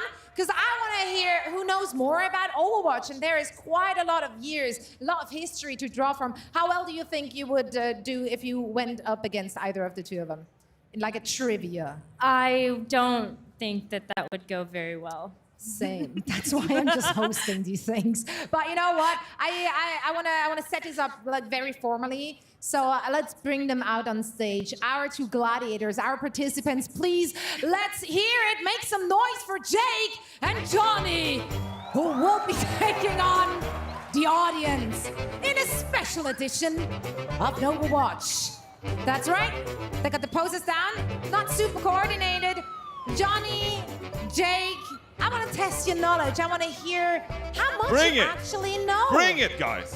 Okay, he's already talking a big talk. I'm not confident. We'll see. Uh-oh. All right. Jake taking the more Korean approach, more respectful, more humble, I dare say. Modest. But maybe Johnny will, shut up once he sees his opponents. We need opponents, though. Danny, can you find us some opponents for those two gentlemen?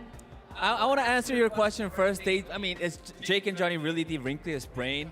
I'm gonna say no. We got some real hardcore Overwatch fans in the crowd, and yeah, I think we are gonna find a better wrinkly brain here, right? Who wants to play? Anyone down for Overwatch? Make sure you guys have to know that you guys have to beat Johnny and Jake. Like, put them to the ground. There's no way. Who's confident? Don't bother. Confident? Don't come up here. My eyes are set. Two Defiant fans over there. Jerseys. I think you guys are a couple. I'm gonna go with them. Are you guys confident? Yeah? You're bringing Toronto fans up here? Toronto fans, yeah. Why Come not? on, give them a chance. There's no way, bro.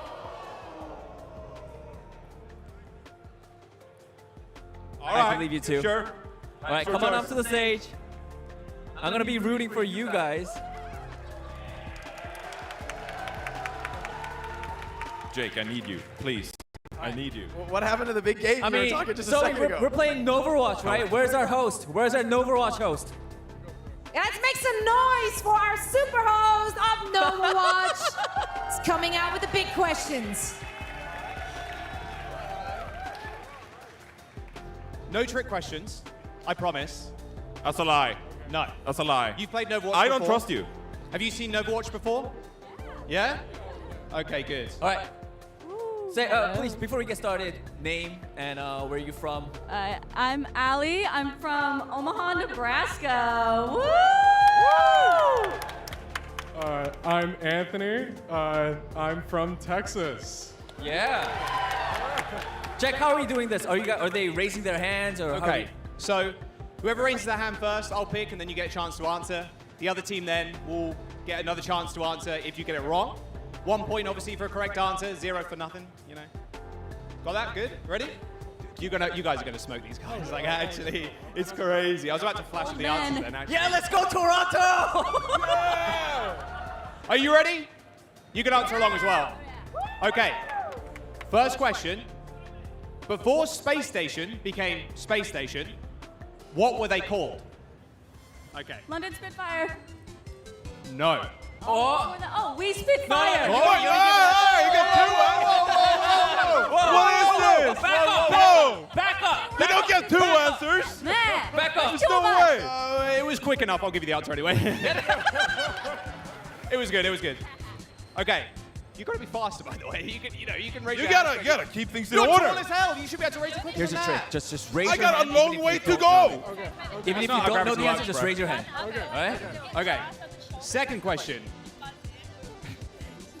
What teams did Aim God play for in the Overwatch League? I think that was Jay.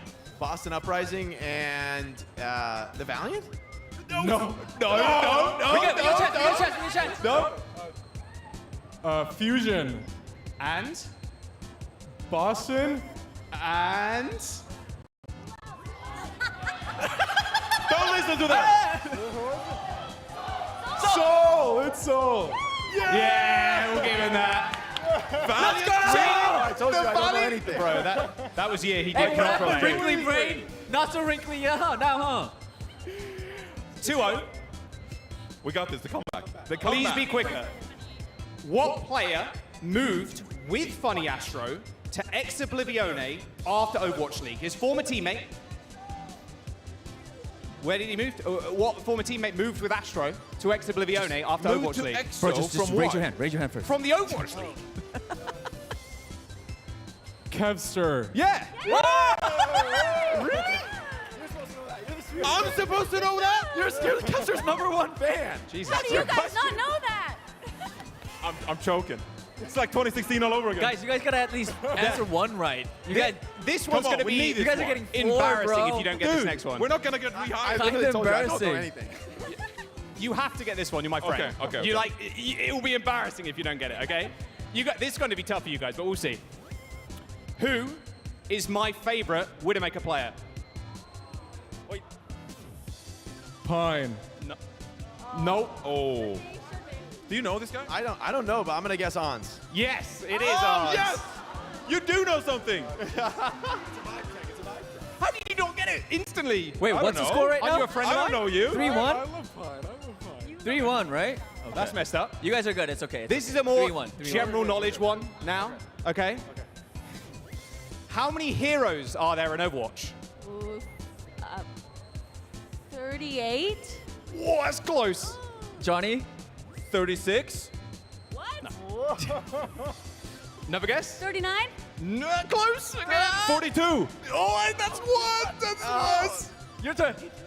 It's anywhere in between. 42 and 39, a number between there. Just pick one. 41. 40. Yeah. There we go. It's fine. It's There we fine. You go. guys are still I on the haven't done lead. anything. 3-2. What's the score? It's like 3-2. 3-2. Okay, thank you, 3-2. Daddy. Okay. So, a new event is coming up. On what map will Overwatch celebrate Pride Month? Or, Jay, you're so slow. Ilios. Midtown, baby. Midtown. Yes, Midtown. I knew it was Midtown. They did that last year. They're doing it again. Okay, this one's actually really How hard. many questions do you have? There's two more. Two more? Two more. Okay, we Don't need get so one for the close win. to me. Wait, what if? Yeah, No, we're tied right now. What if we're up 3-2. tie- I mean, Well, it's should two this be more. the We'll last one? see. Okay. All They've right. been kind of smoking them, you know? So, this one's a tough one. You watch a lot of NA Overwatch, I assume? Okay, good. You might be able to get this one. Okay. What was the first NA OWCS match? The first NA Do you mean like OW Swiss stage? I'm talking, yeah, Swiss stage. What? Is this No, Swiss stage? the broadcasting games. The broadcasting games. The first one. The first group stage match, you know? Everyone that no one knows you. It was Toronto Defiance. Yeah, versus. M80? No. Oh. No, it can't have been a top 4 seed. Yeah, exactly. Who was bad in North America, Jake? Who were the worst teams in stage 1? I remember the recent 8 seed, but I don't remember the first. Do you want me to give you the first letter? I'll give you a guess, then I'll give you the first letter. I need the first letter, man. I don't. Begins with S. Oh! Come on! Shikigami. Yes, yes, yes. Go. I love you, Dallas. I love you. I love you. Okay. Thank you. You Nobody specifically. gets. I don't think we should give that point to anybody because they got Toronto first and then they got. Oh, the other yeah. half, so Half a point each. That's kind of I true, got you though. guys. I got you That's guys. half a point. They guess Toronto, Okay. you guess All right. Shikigami. So this is the last and final question. What team was Pelican on before M80? Oh, my. Atlanta Reign. Technically true, but more recently, the Houston Outlaws. Wait. That was His first team is Atlanta Reign. It was Atlanta Reign. Yeah. So. You did not Oh, say who are you immediately. giving it to? You gotta make the choice. Who got it right? Oh, I'm going to go with them. They're the winners. Oh, They're the yeah. winners. Yeah. It's not rigged. It's not rigged at all. Easy. There's no trick The questions, future Johnny. is now, old man. All right. This is unbelievable. I mean, All right, there you guys, go. thank you. So everybody, give a big round of applause for our beautiful fans. Thank you so much for participating. We have a small gift for participating in this game. Where is our prize? Prize on stage? Prize, please. Hold on 1 second. No trick questions. Mouse pads, baby! There you go. Thank you guys so much. Round of applause, everybody. Thank you. Let's go ahead. I'm proud of you. Thank you, Johnny. Thank you. Thank you. Okay. Can we go? All right, you guys go work now. Go to your little corner. What? Go. Boo. Boo. Shame on you guys. Zoe, what'd you think about that, Zoe? I mean, I don't know. I guess they signed a contract, so I love that we're showing the walk of shame back to the desk. There they come, holding their heads low as they should, Necra. I don't know about that. I mean, some of those to be questions honest, were kind of hard. Consider, yes, but they get paid to know these things. That's true, They're actually. analysts. That's true. Give it up though for our audience. Yeah, our they audience was really close. amazing. Yeah, may or may not be some skewed judging there at the very end of it. You guys are talking smack. I heard you guys talking smack all over. You want to we go on a would. 1v1? You want to see what's going on? Yeah, dude, you and Let's get on I, stage. Ramatra, Let's I get warned on you about stage. it. I warned you about it. We talked about Zoe's Ramatra. Yeah, I'm great gonna length. We leave. never put it to a I'm gonna test. leave, Well, Necro, thank you so much for joining me. Jake and Johnny, we get to see you on our other stream as well, right? For all the action. So make sure to tune in to all the action, which should be going down momentarily, as I believe we are getting closer and closer and closer to fixing the issue. A lot of pressure, obviously, for you guys, to test the knowledge against fans. Those are hard questions. Were they though? Yeah, first match of OWCS North America. Are you I actually kidding me? posed that question. I don't even know how the person in the crowd knew that. Yeah, That I copied. It's their kind of answer. impressive, actually. It looked like Jaws gave them a hint, to be honest. But maybe that's just what I saw. I don't know. Maybe this is hopium. I want you guys to be the smartest in the room.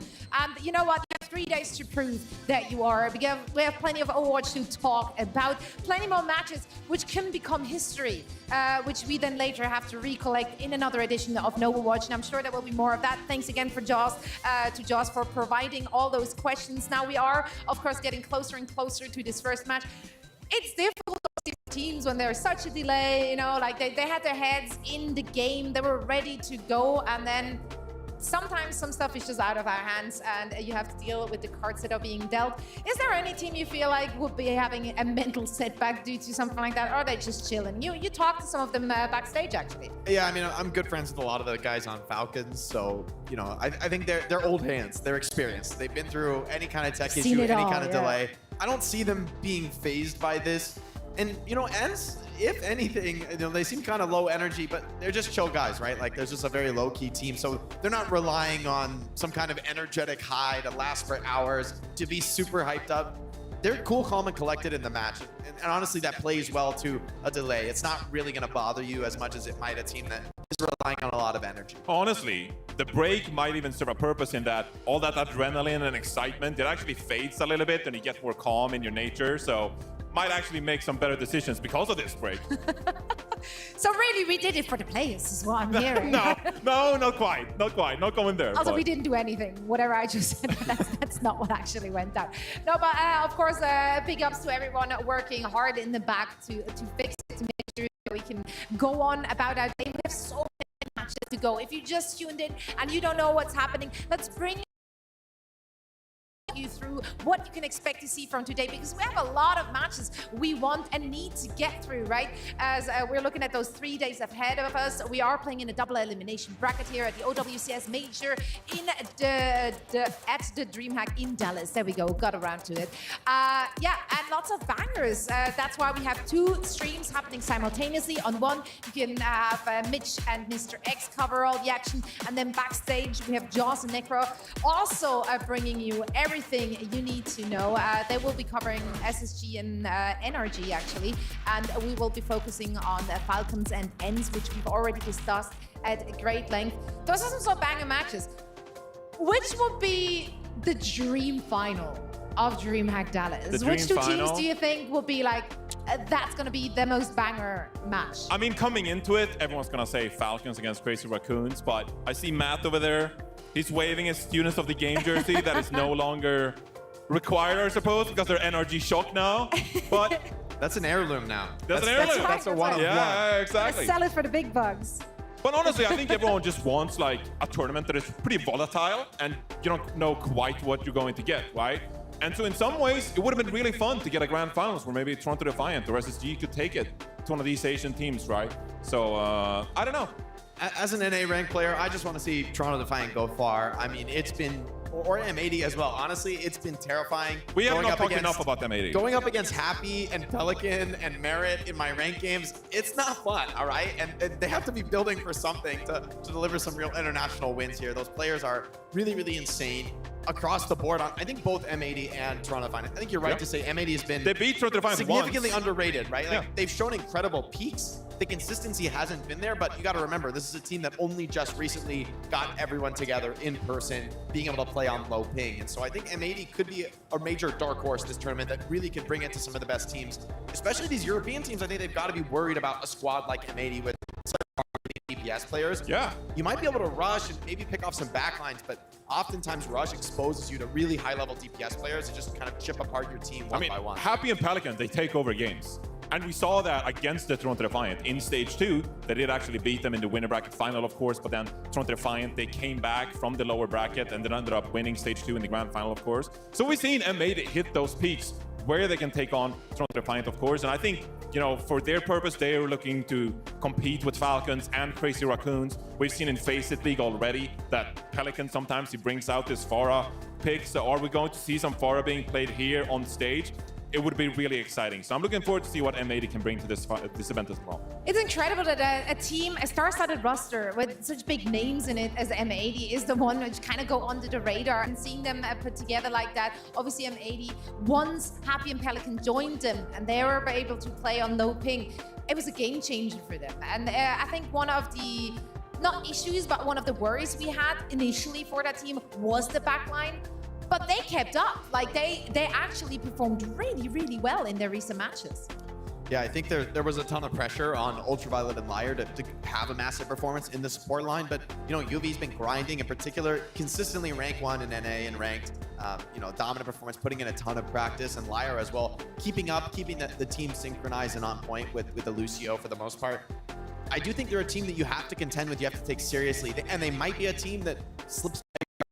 You focus on, you know, Falcons, Crazy Raccoon, Toronto as like, we got to prep for these guys, we got to prepare. M80 could be that team that, you know, you weren't 100% ready for, and they strike with a vengeance. And also, like you mentioned before, you know, playing the Pharah as well, maybe with some kind of Mauga if you're on a brawl, like the damage output, the Pharah, you know, you get so much healing in the cardiac overdrive. And we had like a 2-week period where we had like a hard Mauga meta, and Hawk was actually one of those tanks that really picked up Mauga on the fly then and got more value from the cardiac overdrive, right? So you have a really cerebral tank that is pretty flexible in general and can set up the rest of the team, like Happy and Pelican, for example. So I'm looking at M80 that is really throttled by Hawk in the front line and his capabilities on tank, on Mauga to find like a value difference, extracting more value from these abilities that then set up Pelican and Happy in turn. So many great players to look out for these next 3 days. And speaking of players to look out for, I know y'all came here for some you know, serious competition. So did we. That's exactly what we got for you, because Danny is standing by with some of our players with a amuse-bouche, if you will, for what's to come here on the stage. All right. What's up, Dallas? I'm back. Hi. Look who I brought. We got Smurf, we got Crimzo, Hottie, and Cal as well. And I was just thinking, hey, I thought we had pretty fun doing the rock, paper, scissors, right? When we're doing it with the fans. I think we should do that one more time, but this time with the players. I'm gonna get in the middle. What do you guys think? Do you guys think it's a great idea? All right, rock, paper, scissors. Like the last time, it's gonna be best of 3. You guys, and then the winner of the 2 goes up in the finals. Sorry, but you guys don't really win anything. Probably maybe a good omen for your match. Well, I mean, let's get started. Let's start with, who are we going with? Cal versus Hottie. Let's go on this side first, and then Smurf versus Crimzo after, okay? Like we did last time, I'm gonna count to 3, and then we do rock, paper, scissors, shoot together, okay? As loud as possible. Here we go. On count of 3. 3, 2, 1. One more time. 3, 2, 1. Is rock the only thing you guys are gonna do? All right, one more time. 3, 2, 1. I swear, man. Mind games? Okay. One more time. 3, 2, 1. Rock, paper, scissors, shoot. At some point, they're gonna do something other than rock. All right, here we go. 3, 2, 1. Rock, paper, scissors, shoot. I swear, if you guys do rock one more time. 3, 2, 1. Oh! 1-0, 1-0. It's best of 3. One more. Here we go. 3, 2, 1. There's also something called paper as well. Just letting you guys know. All right, okay. 1-1. 3, 2, 1, go. We're back to rock, baby. All right, 3, 2, 1. Rock, paper, scissors, shoot. There you go. There you go. I told you there's something called paper. All right, 2-1, 2-1. Nice job, nice job. Okay, call goes up. Next up, we have Smurf versus Crimzo. Center stage, center stage. 자, 중간으로 오시면 됩니다. 중간으로. You, I don't have to translate. You're good, right? You're good to go? All right. What was that? I haven't won this rock, paper, scissors in like 7 years. So. Hey, maybe today's your lucky day. Here we go. We're going to count 3, 2, 1. Here we go. 3, 2, 1. Hey, you got it. Right. 1-0. One step closer to getting that win. Another one. 3, 2, 1, go. What happened, bro? What happened? You're good? Okay. All right. Crimzo, congratulations. We're moving on to the finals. Crimzo versus Cal on count of 3. Here we go. 3, 2, 1. 1-0. 1-0. 1-0. Crimzo, how are you feeling? Are you nervous? I'm pretty pissed off right now. All right, let's go. 3, 2, 1. Easy. Easy. Energy takes a win, Cal. Anything you want to say? That was easy game? It's going to be just like the match, too. There you have it. That's all from me. Zoe, back to you. Wow, incredible scenes unfolding here on our very stage. That was actually Our oddly cyber entertaining. athletes over there. Stone Meta going strong on stage. Hardy kind of played himself there. You know, not gonna lie. Cal had the right I just idea. don't think that like 3 is enough. I really think we need to have 4, just for the sake of like game balance and make the game more enjoyable. I think we should just ban rock. Ban rock? You want bans? I think if we're banning rock, it's getting a little tough out there. Yeah. Are you a rock kind of guy? I'm more of a rock user. I'm more of a scissors enjoyer, actually, I should say. That's a quotable if I've ever heard one this weekend. What about you? You look like a paper kind of guy. No comment. No comment. Not giving away strats. That's fair. I don't think I've played a rock, paper, scissors in, I just like beat Kenzo. Jake like an hour ago when we were still here. Yeah, you're still riding the high. Yeah. It's like the most recent victory. Where's the Twitch clip of that, huh? His Yeah, last, Get that on my someone Twitter flip feed. it. win in the last few years, so I That's gotta, gonna go on the CV. Great job all around. I am excited for the real competition. To love that our players are game to, throw down on that stage prior to that. Again, we're still working to resolving all the issues. Shouldn't be long now. No one said that, but I'm just gonna make an assumption. Something, delayed gratification. This is a little copium, just huffing things at this point. But also, of course, we're here for you. We're gonna make it as entertaining as we possibly can. Actually, since we talked about the festivities here at DreamHack at great length already earlier today, there is so much to enjoy. So it's not like we're gonna run out of content anytime soon. We have great stuff happening here on stage. Also, off stage, so much stuff to explore. For example, there is a cosplaying showdown showcase right next to us. We actually have Danny who's about to check that out for us. Zoe, you're completely right. I'm here walking around, and I found this amazing Overwatch hero cosplayer. Take a look. We got Dallas Fuel Orisa. Oh my God. Can you do the Orisa dance, or is that not possible? I mean, it's not only Orisa, there's more cosplayers walking around in DreamHack Dallas. So if you guys ever find one, hey, take a picture, have a great time, and maybe put up on the socials using hashtag OWCS as well. But yeah, I'm gonna take a picture with Orisa and maybe I don't know. I'm gonna go. You want to go drink coffee or anything? I mean, I guess. Yeah. All right, let's go. We're gonna go. All right. Bye, guys. Have fun. Let's go. We're gonna go. That's it. Danny, coming in with the Riz. Can I have date one with too? Orisa today as well. Give me a coffee, Danny. Yeah. Well, that's not how easy it works. That is a sick cosplay. Can we please give it up one more time for this cosplay? That is incredible. Yeah. Like, I'm always, builds like that, I'm so impressed with. Impressive work. Looks really good. Really gets Orisa. I mean, what a hard hero to cosplay And the as fuel well. skin, of That's course, awesome. as well. Like, you know, gotta represent. Absolutely fantastic. I've already seen plenty of great cosplay. Look at that gun. Look at the neon. Even lit up. That is so cool. Yeah, we're gamers. We love the lights. Yeah. Everything blinky, blinky, flash, flash. Like that's our thing. Should have brought back the supercharger. Boom. You remember the bongo? I love the bongo. I miss the bongo. Put it in a actually. quarter, put the shield. There we go. Make When a are you tiny guys little cosplaying? I'm Orisa still- death trap in the I'm corner. still waiting for like a. You never did a Reinhardt cosplay. How is that even possible? Look, I'm just saying out there, maybe I should get a Reinhardt cosplay going. I don't even know how to like make a maybe I can do like the cardboard Reinhardt.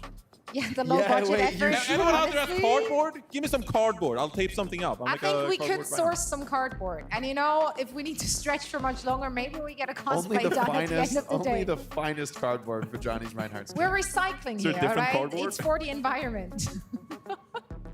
I'm looking forward to it. It's gonna be great. Same. I think I speak for everyone if I say same. Also, I think I heard something in my ears, but then I really didn't hear it. So if production would be so kind to, that's right, they just did. Thank you so much, production. The good news is that we're almost done waffling. Are we? And you know what that means? That also means that we're this close to actually get into our first game of the day. Look, it's just we build up the suspense, Jay. Should we That's start what on we're the all call? about. Celebrate. I'm ready to celebrate. We are Falcons, celebrating. Falcons It ends. better be a good game as well. Like if those teams Quick don't make video. it entertaining, I don't know. I swear. I am excited for this first match though, because it is going to set the tone. This is the first international competition we have, so we do get to finally see the clash of styles, the clash of those different teams. Lots of different looks we can expect. Yeah, speed bumps coming into the start of the tournament, but now it's a test of who's got the mental fortitude, right? To bear through that and to still be able to deliver your A game. And potentially a long series here, right? Like, especially with this loser map pick, we could see matches we haven't really seen before in professional Overwatch, right? Different strategies coming out different times in the series, and another strategic layer, especially for coaches like Crimzo, new head coach, going up against Krusty and Junkbuck for the Falcons. Where they're going to take their teams with the map picks, I think that's going to be a critical element that's going to develop throughout the tournament. I mean, according to his interview we saw earlier today, he's not worried in the slightest, not impressed with the opposition. Fair, that's the confidence you will want to have when you're going up against players of the caliber we have here in our competition. We are now going to head into a very quick break, and then afterwards, we are back with all the action. Please don't go anywhere. We see you on the other side.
Welcome back, ladies and gentlemen. It's been a minute.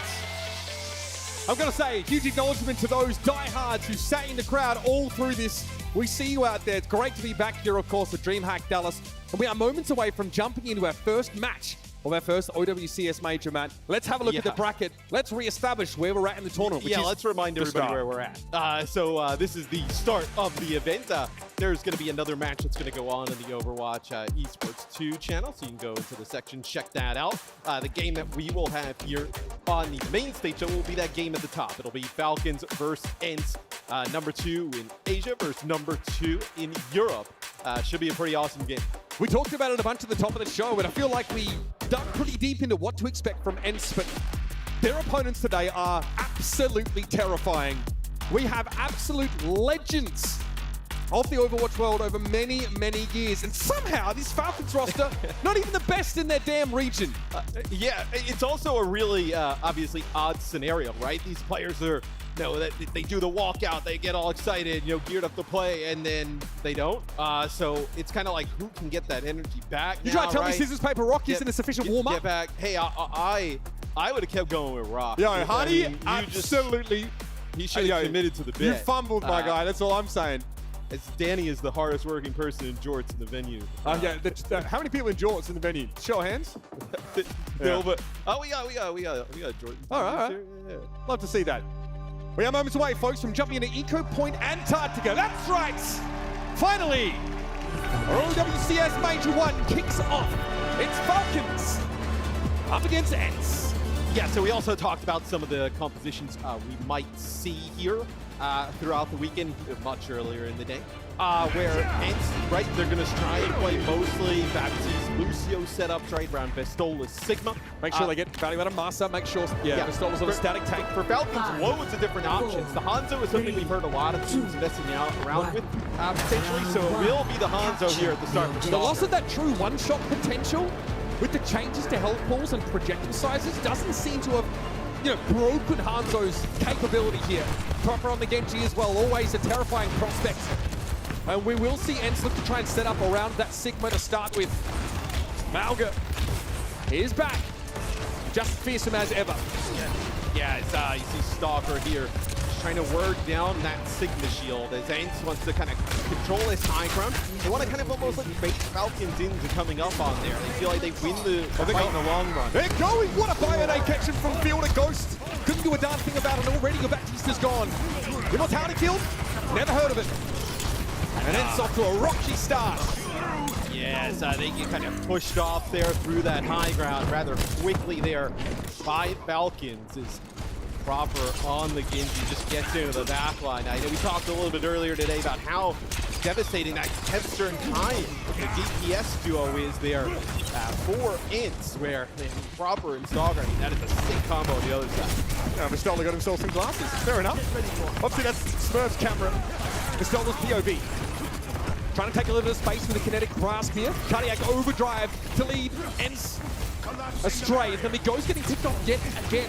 The peak potential here from Falcons has been excellent. And this is brutal because without the Baptiste, you can't kind of hold any position if you are ENCE, right?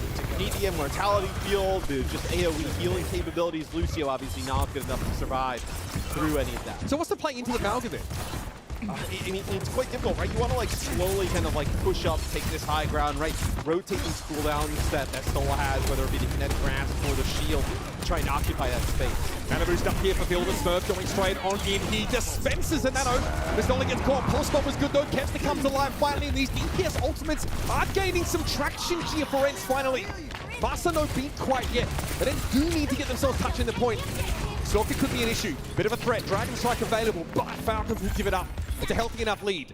Yeah, now I'm quite interested in where ENCE kind of sits up from, right?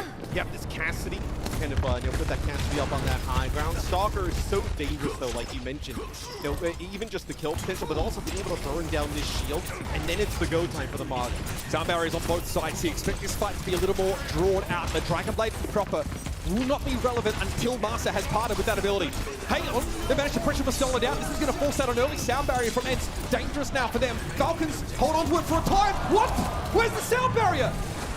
Geo! Yeah, sound barrier, they use it a little bit earlier there in the fight.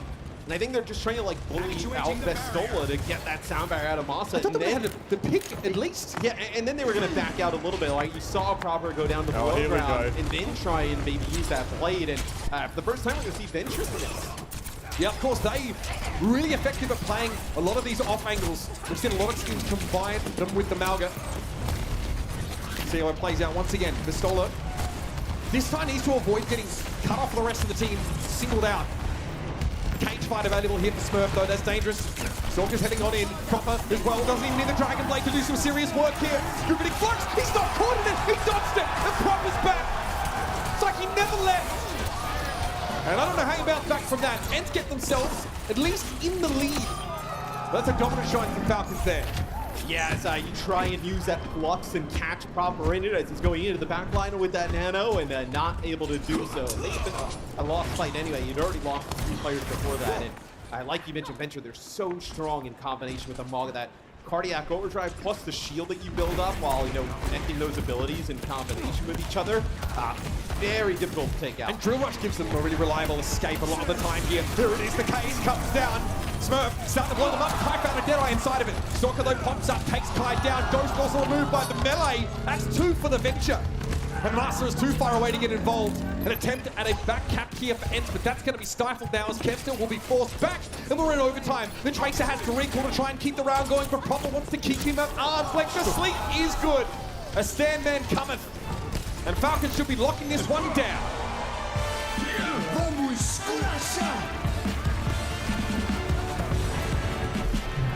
Pretty close. Round number 1 there. Not bad. Between Falcons and ENCE. Kind of comes right down to the wire. We'll see now as we move into round number 2. Any kind of changes on both sides. I think ENCE, right? You want to continue to play. I mean, Vestola on Sigma, Masa on the Lucio, and then Ghost on the Baptiste is probably the strongest of combination of those 3 players can play in terms of like heroes. Falcons with an adjustment though, right?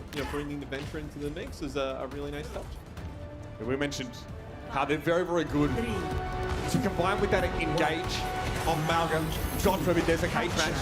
That's when it gets even nastier. ENCE here don't want to play into that real hard flanker. They want to play pretty static around the Baptiste, around the Sigma. They are a death ball here, and Falcons need to unravel them. Already our Asian number 2 sets up on the point here. Accretion gonna miss, and now it's an opportunity for Falcons to go forward. Immortality Field also take him down. Yes, a power play moment for Falcons.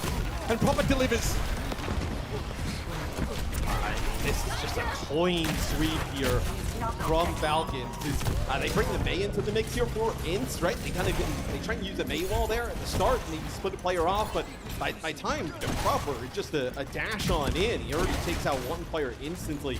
The Venture of Stalker there right after, so a really fast team fight there from Falcons. ENCE here have to play up 1 score behind this Sigma shield. It makes them a little telegraph. And by design, they want to play pretty close together. Maybe an off-angle taken up by Kai. Kempster actually makes the switch over to the Tracer. Does give them some flank pressure to speak of. This is dangerous, though. Look at them ignore Vestola, who needs to double back now. Immortality Field down, Kinetic Grasp to eat up some of that damage. And yes, it holds Smurf, but Baby Proper has already gotten at the cat amongst the pigeons. That's another 3K for the Genji. Like the Immortality build comes out from Ghost, you already have like a player dead, and then there's another one that just drops right after. But you use it so early, then Falcons doesn't even really need to kind of commit to fight that as Proper pushes a little bit too deep there, gets taken out by Kai. Maybe just a little bit more than he could chew, but it is a 50% total here for Falcons. Sound barrier up early for Geo. Might be an option here, especially to play off that Biotic Grenade. It's going to be an Immortality Field that has to be deployed just because of the Bio-Nade. That's cheaply lost there for ENCE.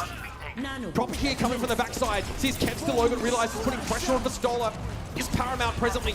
Wait out the sound barrier. The Dragon Blade could be quite devastating, but they lose Fielder and Stalker. I think Proper may not have much to do here. Little stall for Smurf. He'll succumb. Yeah, as that 3-player bio grenade from Fielder, they pushed in right after that. Immortality Field, Sound Barrier, and Matrix used there by ENCE just to be able to live and flip the point back. Is now Falcons, you come back, you have this blade, there's no Sound Barrier on the other side. You're probably still another fight after that from taking that Fnatic, but still in a good spot, potentially make a play here. Hold up here for Stalker. The Vistola could land that big flux stuff, right? We saw him trying to kind of catch Proper in it before. He now gets woken up. That's cage fight.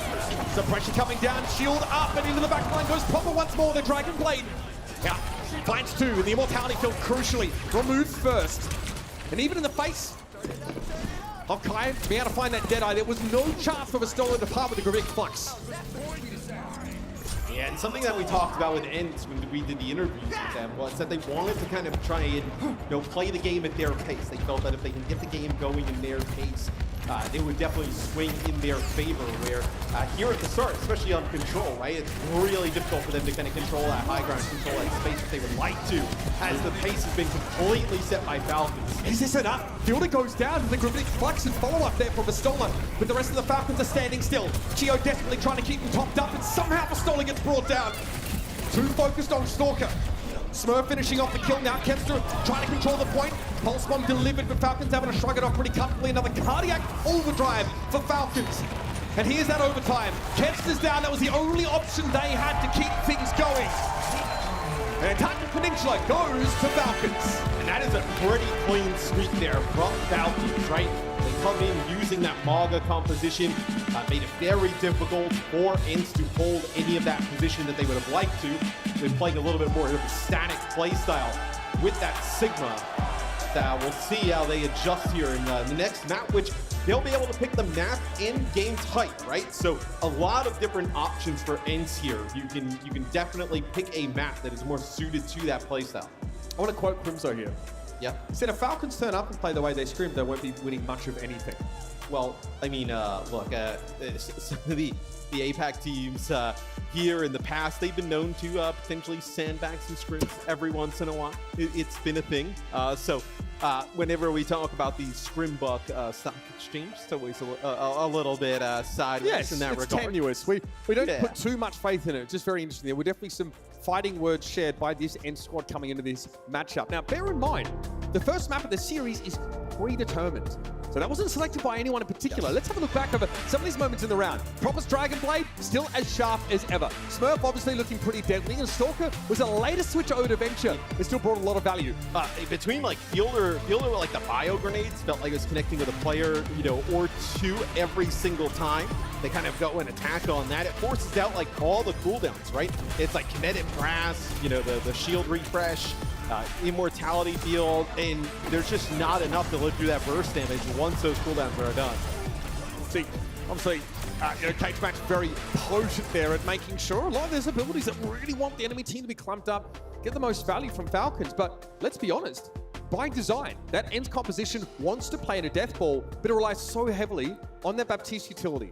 That Immortality Field, of course, you're expecting a lot from your youngest player, your newest player here, the rookie, Ghost coming in. He has to be the glue that holds this comp together, and up against this kind of pressure, it's a big ask. So I think some of the positives, though, would be for ENCE is that there's a lot of different maps throughout the pool that you can use to modes to make those kind of compositions work.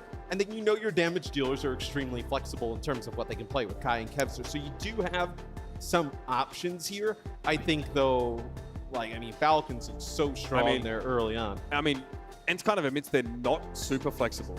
So there are definitely maps they know if they get taken to, I'll rattle them off. Route 66, like Gibraltar, for example. A lot of those maps, they will admit that if they get taken to those maps, it's going to be a tougher time. But being able to make that selection, they might pick something that caters a little bit more to the Ramatra, to the Sigma looks. And there's a ton of options here. Remember, you can choose map and mode. That's the biggest change that we've seen since, OWL, for example, when the mode was locked in, but the map was up for grabs. You could think of something like, a Midtown, right? We've seen, loads of Sigma played on that map in the past, right? Circuit, obviously tremendous Sigma map. I also think like if you wanted to, maybe like a Rialto.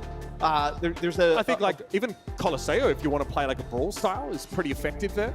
Yeah, I mean, I think the map type, right? You know, I think it is quite interesting, right? Like you want to give yourself like a a little bit more of a long, because like the push maps, it's so dangerous in terms of like if you lose first fight, a lot of the time you end up kind of giving up a ton of progress, and that kind of ends up really kind of resulting in a map win or loss. So you're putting a lot of stock in first fight there, especially on a map like Colosseo. I mean, recently, ENCE were taken to, they were taken to Route 66 actually by SSG, and they, had to play against a dive comp, and they stuck on the Ramatra sort of sig looks, and it was very close. It was actually a really close map, which is obviously one where you were not favored playing that style. So the reality is even if ENCE do win a map, and then Falcons can make that choice, there is room for them to adapt here. They have obviously some great looks within the shell of those more ground-born, those more static setups here. Kevster, I think a lot rides on him to be that player that brings the flexibility to allow this team to, again, adapt to a lot of those different maps. And I think it'll also determine by just kind of like the belief of the team how you kind of pick this. It's like, do you pick a map that Falcons is historically, bad at, right? And maybe you feel like, okay, even if it's not our optimal play style and not the kind of the composition or style of play we want to play, maybe we feel like we can still win it because Falcons is so poor on it. Or is it like, okay, we want to play a map that we are awesome on? So Circuit, okay. So I mean, this is a perfect example of Sigma space creation, right? You can definitely play Baptiste, Lucio here with the Sigma. You can switch to Ramatra if need be. So pretty good map selection. It was one of the ones that we mentioned, like, hey, this would probably be one of the go-tos here. This is the kind of map that also allows Kai to lean a little bit more into that hit scan prowess. When you saw the Cassidy from him there on Antarctic Peninsula, a hero that doesn't really like having the fight taken to him too much. They have Proper on the other team talk about like, yeah, it's great that he can play hit scan, but it's not like they got like a Proper and Stalker, obviously, a huge amount of flexibility, and it does look like we might even be looking at a substitution here. Now, when we see a sub at Falcons support, that usually is a huge telegraph about the kind of comp they want to play, because Majid is the Iari specialist on this roster. Yeah, and it looks like potentially you have him coming in here for this second map. So that would be, an Iari composition for them. So look, we've seen teams run it on Midtown, right? Midtown, we've seen Illarii run, I know, throughout NA and EU to pretty mixed results, I would say. Sure. So we'll see what Falcons decides to do, but that would be a clear tell to me that they're going to be running that here. We don't have to think back far, at least to a metagame where Iari was very powerful, if you recall how the World Cup went down towards the end of last year, right? That was where Team Saudi Arabia really, I would say abused. They leveraged is putting it too nicely. They played at Sigma, they played at Iari very, very well. It ended up actually shocking all of us by taking that win over Team China, who were very much, with Gushui in the lineup, very much locked in to try and play those dive compositions. And Surmajet was sick on that hero at World Cup, right? I know you kind of think of his hero pool as a flex support, with obviously, can play the Baptiste at an extremely high level. The Illarii probably, the strongest hero that we've seen. Yeah, I mean, Majid was known definitely as like an honor player as well before Iari was very aggressive. And I want to point out, and we kind of touched on it here, this ENCE lineup definitely seems set up to try and keep Ghost on the Baptiste, keep Massa, of course, on the Lucio. Some substitutions though coming in here, of course, and it's not just Majid that's actually switching into the lineup as far as we know here. So we do have obviously a little bit of moment for setup. But this Falcons team has a pretty terrifying bench to work with, Matt. I mean, the roster is just so strong all throughout. So looks like you're going to see a change in terms of tank. It looks like potentially Hanbin coming in here. And Surmajet. You have Smurf and Hanbin on this team. So talk about flexibility. I think that Falcons can absolutely get there. Surmajet, of course, coming in here, World Cup champion. Also, let's not forget just how much he was able to accomplish during his stint during the Overwatch League. Terrifying player. And this is like, okay, fine. For Falcons, like if you want to go here, we will match that type of composition, right? They're probably not going to play the Baptiste like we talked about. Probably play the Illarii, kind of a variation of it. And any kind of rush comp as well, like you bring Hanbin in, of course, probably gave us the single most incredible passage of play on Junker Queen. That was like something that really blew our minds. I think playoffs last year. Truly incredible stuff. And again, Chia remains in the roster alongside Manja, which is pretty incredible. Obviously, no substitutions here for ENCE, and that's something that's worth bringing up. Chase Torch is not with this team. And honestly, these guys, they're kind of quiet, right? And I think when Crimzo came out of this roster into the coach role, he had to find the player to step up in his absence to be the vocal component and also the person that lifts them back up when things get tough.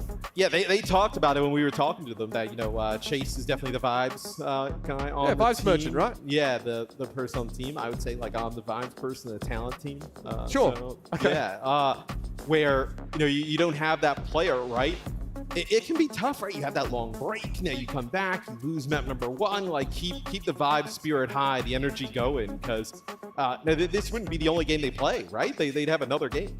Because I'll be honest with you, when I saw, we obviously had a chance to chat with these guys, which was awesome. But initially I saw that we were talking to Kai and Kevster, and I was like, how on earth are we going to get answers out of these guys? They're very taciturn individuals. Like they really prefer to let their play do the talking. And that sort of also follows into sort of their team comps, but it's really been for Stola and Ghost that Crimzo has tried to sort of raise up into roles on this team to be vocal, to do a lot of that calling. And Master's always been involved. And Master's the least of my concerns when it comes to like players that are quiet, players that are, the guy is, he's got some incredible banter, but a ton of experience to rely on as well. And I think the difficulty will be for ENCE now throughout this series is that, let's say you even win this map, right? Obviously, Falcons can choose next map, next mode. They can take it to something that they know that they can play, whether it's Maga, whether it's Dive, right? You're going to have to beat them on one of their type of selections. Yes. So, losing that map number 1, it's actually quite big, right? It's almost like a little bit of like a home court advantage where you can kind of keep the series in your It could have been favor. so much worse for ENCE map. We could have gone to Ilios, or a map that really does not favor those rush styles. I think that they're pretty happy to see Antarctic Peninsula. That is a map where we didn't even see, we didn't even see sub-level, right? We didn't even see that, which again was kind of a map where it could be a little bit harder to play those rush styles. Yeah, for Falcons, they bring out the Ventures. Awesome to see how they decided to use that hero, where we talked about it, right? Cardiac Overdrive from Maga, such an insane tank cooldown, very strong. The combo that, with Venture, who they kind of can, with their abilities, gain some shield. Well, you expose yourself to like, a lot of potential damage when you pop up. It also makes it very difficult. Like, you have a Genji in your back line, the Venture's underground, then above, like, putting so much pressure. Like, who do you exactly focus on? It's really difficult to try and manage. Oh, what we did do, Danny take a moment to have a bit of a chat with Falcons, get to know them better, and maybe learn a little bit about their aspirations here for our OWCS Major #1. So let's take a look and listen in. Hi everybody, Danny Lim here, and I'm here joined by Team Falcons coming all the way from Korea. Guys, welcome to Dallas. You guys are living in Korea, right? Yeah. Team Falcons? Yeah. I'm guessing this is your first time actually living in Korea? Basically, yeah. How are you liking Korea? So nice. Everything is so good. The food is insane. I love it. What's a go-to Korean phrase? Saying like Kaja and scrims. Kaja and scrims? Kaja, Okay. which is like when we push. You guys are definitely one of the top teams in OWCS right now. Is there a team that you guys consider as rivals right now? 크레이지 라콘 아니면 토론토? 토론토. Why Toronto? 그나마 잘하는 선수들이 제일 많고 해외에서 그리고 연습을 했을 때 좀 약간 다른 팀보다 조금 더 힘들었어요. You guys are literally all superstars. You guys are like crowd favorites. You guys are all just like really good at the game. If you have to choose, besides from yourself, who is the best player in your team and why? 제가 봤을 때 저희 팀에서 이제 저 빼고 가장 잘하는 선수는 아무래도 스머프 명환이 형인 것 같아요. 아무래도 우승을 제일 많이 했으니까 잘하지 않을까. I'm gonna count to 3, from 3, 3, 2, 1, and then you guys, everyone, point at the player that you think is the best player on the team, okay? All right, I'm gonna count. Here we go. 3, 2, 1. Best player, go. All right. We got some Smurf. Okay, we got proper. We got 2 proper, 2 Smurf, 2 and 2. Okay. Are you pointing at me? Oh, You're best player. Thank you, right, bro. Smurf, why'd you pick Sir Majan? He's best player. Best world player? champion. Eh? World champion. World I champion. appreciate you, man. Thank you. He's world champion. Do you guys like feel pressure to perform because there's so many big names in the group? I don't think there's a pressure. We're just Just gonna have fun and then beat everyone. How confident are you guys that you guys could win the whole event? 100%. 100%? 100%. 무조건 저희가 이긴다. 저도 지금은 무조건 이긴다 생각하긴 해요. 무조건이죠. 100%. Everyone says 100% they're gonna win it. All right, let's see if that comes true. Team Falcons, thank you so much for taking the time to do the interview. And yeah, let's say bye to the camera, everybody. Thank you so much. Bye bye. Bye bye. Bye bye. Bye bye. And you have it, Team Falcons, of course, putting their feet up a little bit in the media day before we started getting our scrims ironed out and ready to hit the stage. So far, they've been immaculate. I think that first map, look, competitive at times, yes, but we got to see them bring the Malga, the Venture, proper on the Genji, everything you could ask for from this team they've delivered. Now with some big substitutions coming into map number 2, which is Circuit Royal. Yeah, and you know, right? I mean, they can do basically everything in terms of what they can bring together from a team compositionally. So don't think there's going to be many weaknesses. Like maybe you feel like, okay, if we get them in a Sigma mirror, I mean, this would have been a closer. super team in the AL era, to make that clear. Yeah, without a doubt, team is right? I mean, Geofielder. I mean, Hanbin just and good Smurf enough. Yeah, on the same team. Proper. Okay. Okay. Yeah, sure. Why not? Sign me up. You know, with this, right? Like, okay. So now you get them to play Sigma-based compositions. You feel a little bit stronger if you're ENCE, right? Like, okay, fine. We kind of got them to concede to play a mirror potentially, right? Yes. With the subs coming in. This is like must win. Because if you can't win on this, what do you do? Yeah, you know, because you can choose map, mode, or type, it's reasonable to expect that you have chosen your best map here to try and get yourself even in the series and get off to a good start. I mean, what merit is there to saving that for later? Or like, do you end up like, okay, like, you know, we end up like losing this, right? In like a Sigma head-to-head. Are you like, oh, maybe we're actually better off just trying to like bait them into running some Maga stuff that we feel like we can kind of counter on a different map? Like if it goes terribly bad. So I think it'll add a lot of extra depth strategy. Players seem to love it, right? This has been going on in the APAC region since the start of the OWCS. So new here for the Major for the NA and EU teams, but seems to be a positive reception all around. I want to point out here, of course, you know, qualification to Esports World Cup aside, which is obviously what is on the table here, you also earn an extra qualification spot for your region if you win here at this major. Yes, which is a huge thing, right? You know, a huge prize pool.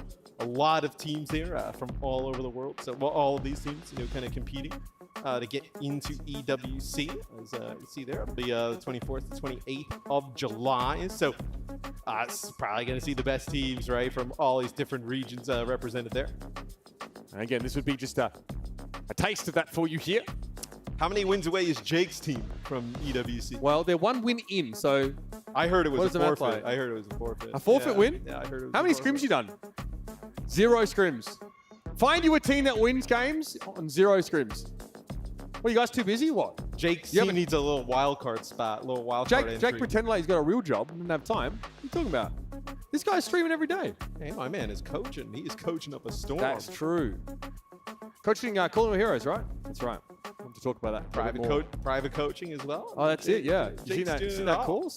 Yeah, he's been coaching Jaws. All right. Kai, they're on your screen, sat by Kevster, both your DPS players here on Team ENCE. It can be a little bit hard to get them to express themselves at times. So once in game, I think you can see more than you bargained for when it comes to the skill side of things. And they're two players that can come alive at any time, right? You get a little bit more of a long-range map. You know, give Kai some more space on the hit scan, right? He can definitely start to come alive, make things pretty difficult here for Falcons. Still, he has to tangle with either Proper or Stalker or both. Right. So, yes, in a nutshell, in a vacuum, rather. But we've seen him, you know, in the past, whether it be on like the Widowmaker or like an Ashe or something like that, definitely go toe-to-toe with players of that caliber. He has been expected to do that on a regular basis. So very much another day at the office for him. Circuit Royal, moments away, folks. Here, our second map in this series. Falcons already off to a hot start. But now, of course, ENCE have been able to choose map, mode, and location. And they've chosen a map that does not allow for those heavy-hitting, fast, close-up comps. It is all about long distance, keeping your opponents at arm's length. Maybe some hit scan in the mix. Yeah, you would think, you know, long-range hit scan, you know, Ashe, Widowmaker, Sojourn in the mix. So ENCE, they will be on offense to kick things off as Team Falcons on defense Okay, here. Stalker has been playing so much Farah in rank. This is a... All right, so I don't think anyone had this on their bingo card. So this is a Widow Farah composition, at least how it looks here at the start. So we have seen, I know these heroes, it's been kind of like rumored, like, okay, we're a little bit of Weaver. A little bit of Life Weaver in the mix. I guess Weaver, kind of Mercy alternative. You know, how the devs imagined Life Weaver. Took a little bit to get there. Well, he has great throughput, right? So his healing numbers are excellent, and also the ability to yank someone out of trouble should they need it. Quite critical here. Defara, it's the same, I guess, concept as you use it on Iconbolt defense, right? You can get a lot of good damage while staying out of line of sight. Kevster, you're instantly switching over towards the Tracer, though. Yeah, and the Sojourn's going to be good here for Kai to kind of like farm some damage on the shield from Hanbin, and then maybe try and land a rail shot on the Stalker, but the damage that Stalker is going to be able to put down, if we can kind of play from a pretty safe position, is going to be really difficult to live through. You have good shield pressure from your Baptiste, but of course also your Farah. Those shots are just going to be aimed at that corner. So a lot of splash damage, and it's going to be a little frustrating for Pistola to actually set up a staging ground here. Proper, on the other hand, can play quite safely, but already you see Falcons giving a bit of ground. It might be the pressure from Kevster forcing them to reposition. Yeah, and I think trying to position around this corner, right, it's much safer from Stalker to play from this type of angle, as that can a pedal that it looks like actually just gets the elevator right off the rip there. Somebody who's standing right underneath it, put his place down.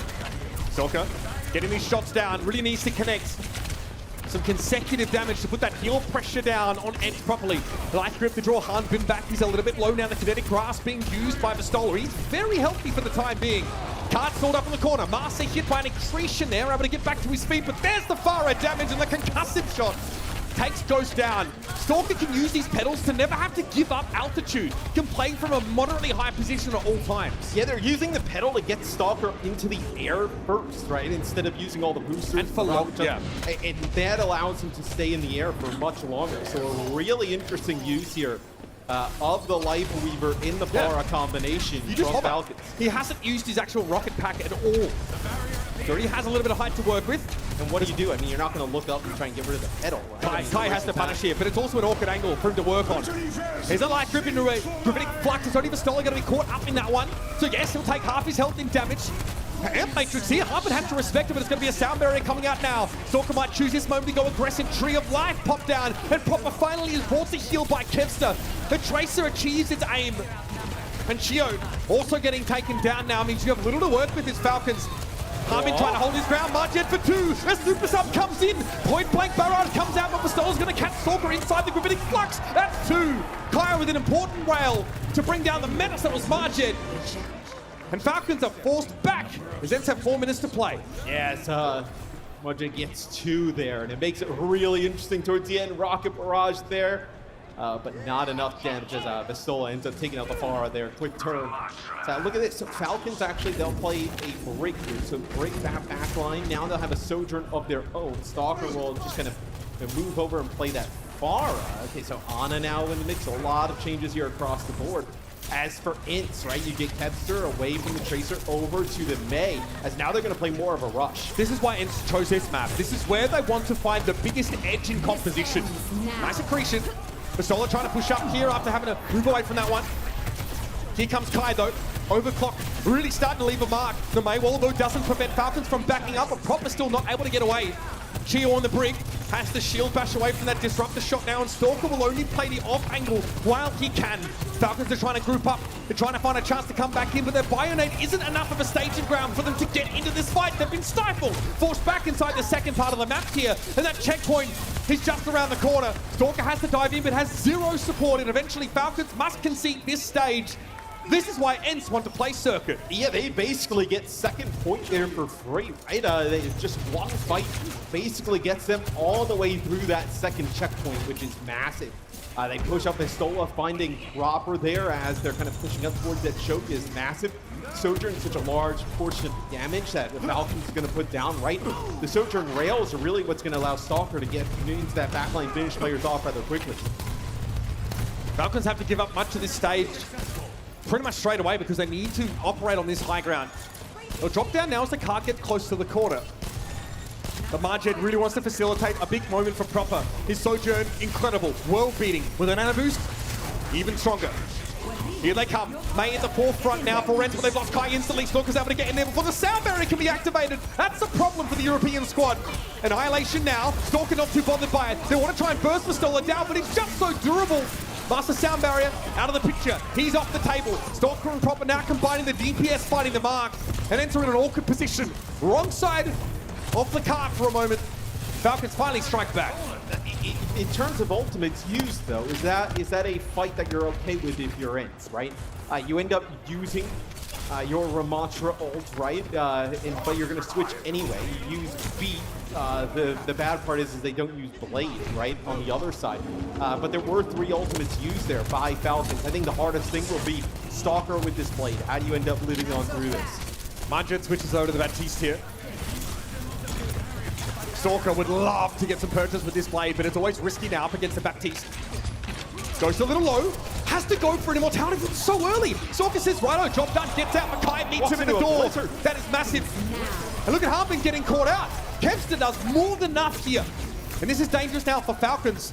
2 minutes 23 still to work with for ENCE. They are blazing through the map. Yeah, Proper uses the overclock, but can't really step up, right? There's that Blizzard in the way. And also there's an amp matrix there from Ghost. Is Pale getting very close to the finish line. Stalker goes in, Master gets cleaned up on a Swift Strike, and so there's a reset available and another one for Stalker. He's far from done. That's 4 for Stalker. Marjet gets involved as well. And that is a convincing defensive burst here from Falcons. There's still loads of time left though, right? A minute 55, the cart basically at the end of the map. So looks like Stalker now will go over to the Hanzo here. Hanzo's just great to get those, like, you know, just log cross map, finish a player off, right? Shield pressure's great. Shield pressure's really good because I think what ENCE wants to do here is try and take this high ground control. You see them wrapping around, get this overclock, 1 or 2 picks, you drop down to the cart, you have a map completion. It doesn't mean they're going to butt heads at this choke a fair bit. So Stalker still having the ability to traverse up these walls, get onto the other side of them might be important. Disrupt the shot thrown out by Kai. They're going to come forward now. It's going to be an overclock here from the Brit. Yeah, they try and get a Maywall there to kind of like split some players off, also block that amp matrix, but everybody just kind of evades this for Falcons. So pretty nice there from Massa was Falcons. licking his lips there, though. That was so close to the edge of the map. He was looking for an environmental. That's risky business, Massa. He's a slippery succulent, hard to catch, but eventually Storm Arrow will find him. And it's Lucy. Stalker able to stave off the threat of Lucio. Yep, that is a very dead Baptiste. Pistola, make sure of it. Rally low for the rest of Falcons. Harbin also has a flux of his own. Falcons are in a pretty decent spot defensively, and they bring down the Sigma. They'll concede the high ground for now, but Harbin has no intention of giving it up for good. You lose this fight here, if you're ENCE, you're going to have another opportunity here. Not so much time now. Yeah, no, not. I mean, that takes so long to develop, right? At that choke, you're just kind of like playing that Sigma poke damage game there. But here's the positive for ENCE, right? You get Vestola now on the Ramantra. You can get really aggressive behind the sound barrier. You have an amp matrix of your own, and you have this Blizzard, which was good for a fight win the last time. Final fight comes up now. ENCE have to make this Blizzard work. Like you wanted to wall off this top high ground there. You want them to drop down. Get value out of the beats. Make sure you're playing close together. ENCE still a little bit caged though, because Harbin steps up to the choke and they know he still has a gravitic flux. Here's a Blizzard. Dragon Strike comes in for the high ground and immediately Kevster has to go into Ice Block. Flux though, this could be big. Kevster's in trouble. Held aloft and turned into a pin cushion by Stalker and co. Proper now with an overclock. Immortality Field has to be deployed there, but it might just be too early and it might just be too late for ENCE. The wrap from Proper is good. Ghost has no chance of hanging around here. And ultimately Falcons bring ENCE to a screeching halt. Falcons will need basically a full map completion though, to take the map, right? It goes all the way down to the wire. I think if you're ENCE, you're probably okay with that in that scenario. Because think about it for ENCE, right? You got that distance. You basically just walk through second point. So you figure you put together a good point, A, defense. You obviously, if you just get 2 fights there, and that second checkpoint, you're going to burn a little bit more time off the clock. You figure in that scenario, you're actually in a pretty decent spot if you're ENCE potentially of getting a hold. Reality is though, Harbin not having to switch to Ramantra for a second. I mean, they changed their... They come from Falcons though, being able to keep the Ram, like, you know, away, being able to find value from that sort of poke from Harbin. It's a big deal. How do you feel about the Hanzo switch at the end? Does it have the impact you think Stalker is going to? So the Dragon is actually pretty effective, right? They drop an Ant Matrix, they use Blizzard, they're trying to put pressure onto Hanbin. It's actually a life grip from the Life Weaver that kind of brings him up to the high ground. But that Dragon is shot into that area, right? So there can't be any follow-up, potentially split some players off. So quite effective in terms of just overall damage output, and then also the ultimate to kind of split players. Double hit scan for the defenders. Kevster. Reasonably often do you see him pick up that Sojourn in the past, tangling with some of the best in the world, like Merit and such. Out of the gates we go. Falcons here do have the fire still. No, switch off, and also a brick for Chio. Yeah, a little bit of a safer composition here from Falcons. It's maybe a quick window switch and then swap back there from Proper as ENCE running the Cassidy with the Sojourn, right? So this is just long range poke damage. I think the Cassidy's pretty good, obviously. It's almost like a defense mechanism for Kevster, right? The Tinder Grenade there. Oh, that's not good. Well, Yeah. you cannot linger out in his sights like that. Something like Proper's going to punish you 10 times out of 10. And ENCE don't even have the speed to fall back properly. They'd be lucky to get out of this fight without losing more players, man. I mean, they just kind of hightail it out, right? They don't want to take any chip damage. Any damage there would have been a clear go sign there from Falcons. Get like a Stalker with a dash into that back line as he's already putting some pressure on a Kevster here.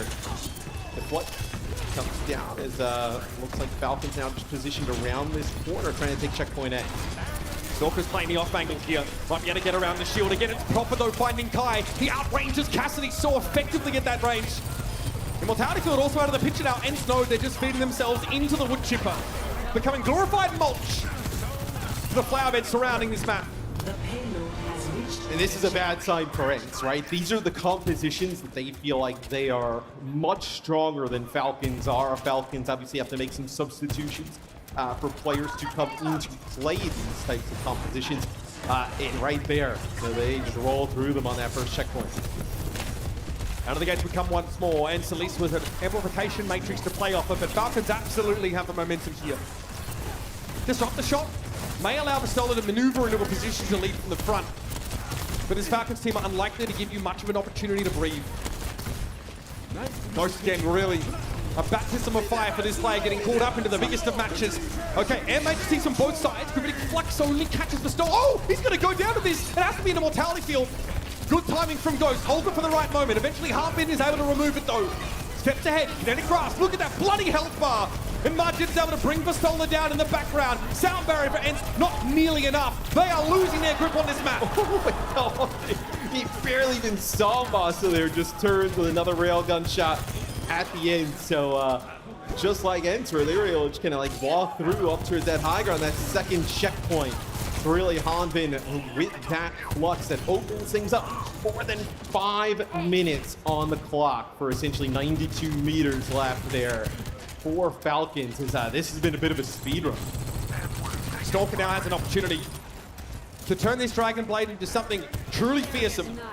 Well, right, they used Sound Barrier before, so you're just looking, can you catch him in a flux, potentially? We've seen it attempted a few times now, but not successfully. They're pushing. Stalker waits for the attrition. I love the timing. Has to back away, but he's forced out the immortality field. That was the also the well. flux. Where did that go? Does he get interrupted? It's unclear. Falcons are still very, very healthy, and Stalker is satisfied just poking away, because all this time, the card is moving towards the end of the map with multiple players on it. ENCE have to take action. They surge out now onto the high ground, and they finally get their pick off on Chio. Speed boost from Masa has to have been instrumental there. Yes, the fight gets really split there in that type of position. It's not entirely done. You're going to have Chio coming off of respawn. You do have you have the largest source of healing alive here for Falcons. That's going to be an Ant Matrix, but you lose Majet. You still work with this though. Hanbin moves up with Flux. Look how low Vastola is, and he's already used the Kinetic Grasp. In fact, he gets ignored by the rest of Falcons during the duration. So no free health, no overshield. And here come the Falcons. Looking to charge down the door. 4 minutes in the game. That is ridiculous. Vastola switches to the Ramatra. Rally, a Flux, and potentially another Blade here for Falcons. He has Flux, dude. Masa's going to have to try and live and maybe get a beat off here. It'll be Kai with an overclock from the high ground. Immortality Field has to be used now, but in for a penny, in for the pound, says Kai. There's the beat. Probably not thinking much about his national currency right now. Just trying to stay alive in the game. Stalker here able to stay scarce on that low ground. Immortality Field's already gone, but it doesn't matter because there was enough of a window for Falcons to throttle ENCE.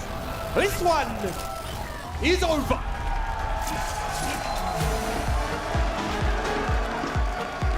It's a ENCE map pick. They take us to Circuit Royale, try and force those Sigma Ramantra and then they get taken to In and Out.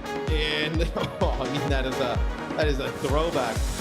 You got Zoe's attention for that one. She started laughing. Good, all right. I mean, Someone's laughing. Yeah. She's not even paid to laugh at you. I mean, she's laughing just because she actually thought it was funny. That's because we're homies, you know. Someone's gonna look out for me. I mean, Falcons just look so strong there, even though you're playing this like Sigma-based composition that maybe you feel like you're a little bit stronger on for ENCE. They still have Hanbin. They still have Proper on the other side. Sermagent comes in. You thought you played the Alarm? Played a lot of Baptiste. Yeah. Pretty much strictly only the Baptiste. Oh, it was only on the the Alarm, maybe in the spawn a little bit, but they kind of play the Baptiste or out. You know, Lightweaver sometimes, Brig other times. Really strong showing there from Falcons. We're also reminded as well of just how incredible Chiyo is at that Brig. The rally timing was very, very good. And you notice again how, like, you know, Genji does have to work around a lot of these support ultimates. So Stalker has to bide his time. We saw a blade drawn there that seemed to force that like an ice wall, it forced out an immortality field. He says, you know what? My blade for their immortality field, it's a trade I take 100% of the time. And Harmon holds a Gravitic Flux for like a minute, going to the last phase of the map, and it's almost a Damocles sword that ENCE have to face down here in the final moments. Let's take it back, look back over this map as it went down. And it felt like just a lot of searching from ENCE the entire map to feel like what they could get going, right? We saw them bringing out the Mei in combination with the Sojourn. We saw Cassidy Sojourn, we saw Tracer, switches from the backline into tank role, right? Whether it be Ramantra, Sigma, Sigma. It just felt like they never could get like the upper hand in the matchup, or if they did for a fight, it would just be quick swaps there from Falcons to counter. And you can see how much is asked of your Baptiste player in a map like this. Ghost has, a big job to step up to. I think he does really well. Like in general, I think his immortality field timings are very good because Festola is getting isolated. He's getting rushed into, and there's obviously the threat of him getting picked off. Quite often, Harmon says, if I just catch the enemy Sigma inside this flux, I'm happy enough with that. I can make something happen there. What do you do map-wise now if you're ENCE? It looks like, the Jet coming out of the game, it looks like you'll see Hanbin leave as well. So what would you do here if you're ENCE? Like, are you going to try and, okay, let's play another Sigma Ramantra map, or let's do something that's a little bit more open? I mean, Midtown was one of the other ones I actually would have thought potentially. But the fact that we are seeing we're seeing a switch at tank with Smurf coming back in here. Right. I mean, Midtown. Look, I mean, you can play Kings. You're not playing Hollywood. You're not playing 66. Kings. They're just going to play. I mean, so Kings Row, if you believe you can kind of like do a nice hold on the first point, right, and hold high ground. I get it. If you give that up, I feel like you're just going to get slaughtered by the Maga throughout the map. Colosseo. Is that an option? Yeah, I think the push maps, right? It gives you a little bit of a kind of like 50-50, right? Where maybe you feel like you can play some of the long range hit scan, right? Maybe you can play a Hans of your own, get some damage down at range. So it'll be Numbani here. So Numbani, you can get like a high ground set up there on defense on that first point. Lots of high ground on it. Maybe you feel like you can kind of take advantage. You can't sell this to me as a rush map. There's no way. No, not at all. I mean, but we talk like Falcons is so one-dimensional. They're just going to put Smurf in the game, and they're going to be able to do just about everything. I mean, what you would say Smurf? I mean, you can play like Sigma and Ram, but like you probably want him on just about everything else. You feel like there's another alternative, another option there for them to play. How many heroes did we see Kevster on their last map? Quite a few. Yeah. Tracer the Mei, of course, was a big factor there. We saw the double hit scan. He picked up the Sojourn for a time, right? Seems reasonable. You want to try and find a way to pressure down a potential Pharah comp by going for double hit scan. Doesn't really pay off for them. And I must say, even though we didn't see shock and awe moments from Stalker's Pharah, the combo with the life orb, you can see just how obnoxious she is when she never really has to touch grass. Yeah, it's a really kind of like a annoying combination they end up pulling out here. So like we talked about, Han played great, but Smurf will come back in, and that insane backline of Fielder and Chio getting back together again. And we saw obviously the preference for Ana from Fielder, which I do think has always sort of been a Fielder special. Obviously having the Baptista Mancha to lean on. At least we don't have to watch Fielder play Moira anymore. that's very 2022. You could play the Pharah here, right? On the Bonnie. I know we've seen Pharah historically. I would say it's been one of her most ubiquitous maps. No? Remember, Numbani was out of the map pool for like more than a year. Yes. I would say the entirety of 2023 it was unselectable. Yeah, it just disappeared for a little bit. We didn't know where Numbani went. Numbani kind of came back. And I think players are obviously like pretty split on Numbani. Sure. But this is a map that in the past, right? You have that off angle. You can put down some damage with that Pharah, right? Kind of like push up towards that high ground on defense on that first point. I think the hardest thing is like second point on Numbani, right? The spawn point's so far away, and it makes it really difficult to play. And for those who are just joining us, welcome, of course. We have two matches happening simultaneously here. We have a B stream, OW_Esports B, if you're over on Twitch or YouTube. We've got, obviously, we've got Jaws and Nectar there, and that's NRG Shock going up against Space Station Gaming. So that is happening simultaneously. Yep, we don't know the results. Could be done. Didn't ask. Could still be going. Didn't have time to ask here, but yeah, well, we're checking. But you have time to check, yeah. These are both upper bracket matches, right? So again, double elimination tournament format. So the loser of these matches behind us, they will obviously drop down and still have another opportunity here, which could create some very interesting inter-regional, rematches. The loser of this will play again today, right? So Yes. they'll play again later. So you had a little bit of a break. Now you play this match, and then you kind of have another one later for your real tournament lives. Yeah, and again, you only have a very brief window where you know who your opponent's actually going to be. So you have to figure out what your strategy is going to be, what maps you're going to be selecting, how you're exactly going to respond to that. We're obviously still waiting to jump into map number 3.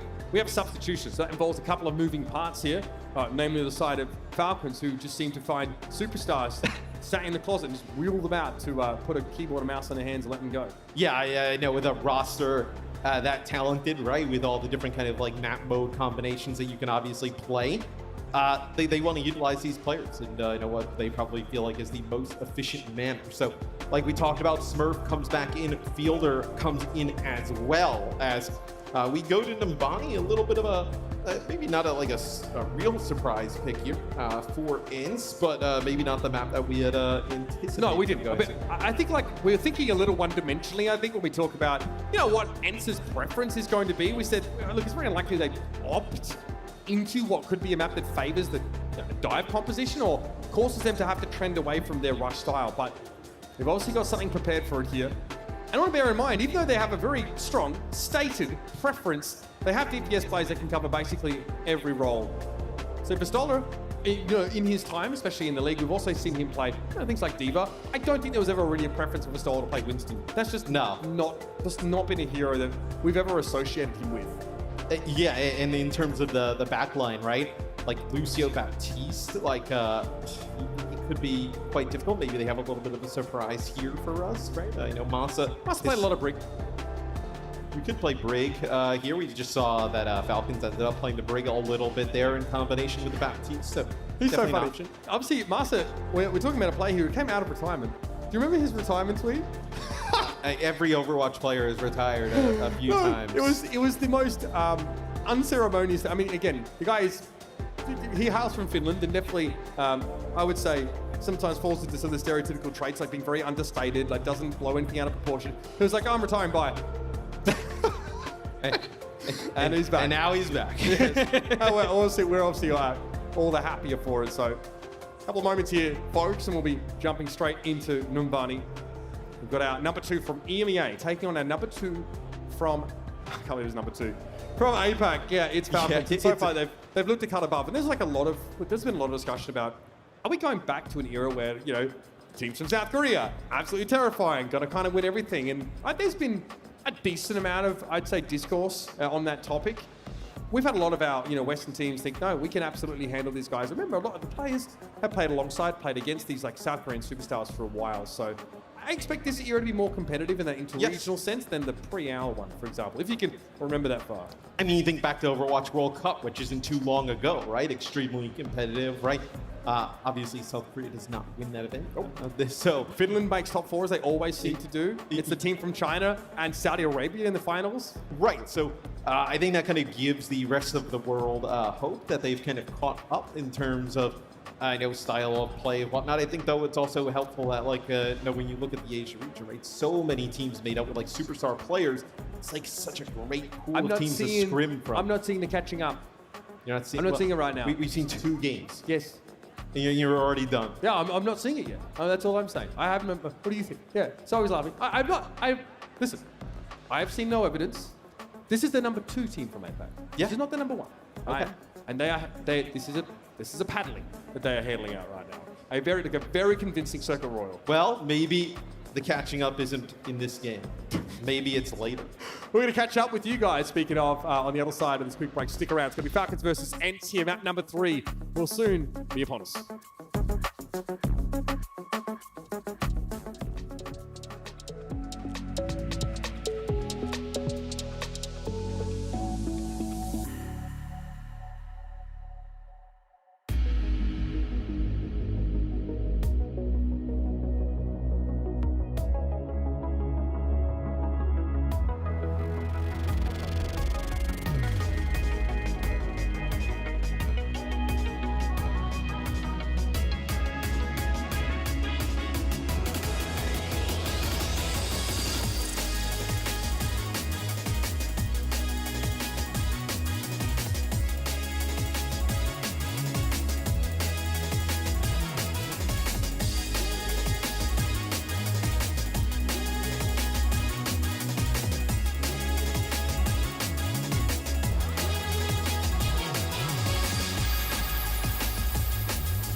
Surprisingly, it's Numbani on the cards here for our 3rd map in this series, a map that ENCE have selected to stay alive in this upper bracket. And as a result, we're expecting something a little special from them because their second chances have run dry. Or maybe not. Maybe it's the same kind of Sigma-based compositions that they've been running, and they feel like Numbani gives them an opportunity to capitalize on some of those things, make it a little bit even harder for Falcons to play around. And maybe you feel like you can't play the Maga here. Maybe you kind of have an idea that they wouldn't match Sigma, so it forces them to something different completely. Hey, look, it's very reasonable here, that Sigma comp. The problem is there are some maps where if you are playing Dive, you can just ignore the Sigma, head over his head, and he doesn't have exactly the best capacity to interrupt you, with the Winston Sigma matchup. But I think in general, very serviceable tank on many parts of this map, if not 0.8, than the rest of it. I feel like I haven't heard this music in absolutely bloody ages. Yeah, I was thinking that as well. I was like, man, this is like Bala. Let's take a look here with Falcons on defense. So at least early on, it looks like they were playing the Maga on defense in combination with an Echo Genji. Little bit of a pause here as we'll come back. Anything else you want to talk about, man? Oh my god, moment. Hell, basketball game last night. I see some Dallas Mavericks fans here. They won the series, right? Yeah. So they're going to the World Series, right? Yeah, they're going to the World Series. You know, Luka Doncic is a top 500 tank player. Yeah, did you know that before production told you? No, absolutely, absolutely not. That's cool though. Shout outs. No, I saw a tweet about it actually. Yeah. I tell a lie. I thought he was a PGA golfer though. You're on Twitter? Yeah. Find me at JawsCast. Give me a follow. Yeah. Ask me for Overwatch skins. I got tons. Yes, we'll figure out what's going on here on the stage. But looks like potentially you'll see Stalker playing the Echo, trying to burst some players down as they try and work through chokes there up towards that high ground where if ENCE decides to play some stuff with the Ramatra or Sigma. Probably going to take loads of damage from the Maga in moving through those chokes. I mean, again, like the general approach against the Sigma is to try and overwhelm as quickly as possible, right? And so much of Malga's kit seems to be geared towards that. I mean, Cardiac Overdrive just to make it such a mismatch in terms of, you know, your durability and your general healing in that moment seems to be geared for exactly that. So those small windows, if Falcons are able to, you know, abuse them, especially with like the unloading of those echo cooldowns, especially on the direction of a backliner, like a Ghost, for example, you're going to be in good shape. Yeah, no, and with a Maga, right? Cardiac Overdrive plus like a Baptiste, right? Immortality field, you know, burst, and just the overall healing. It's very difficult to take down that Maga. Feels like it takes tons of resources to do so. By the time you do that, there's a Genji Echo, you know, in your backline flying above you. You've lost a player or two.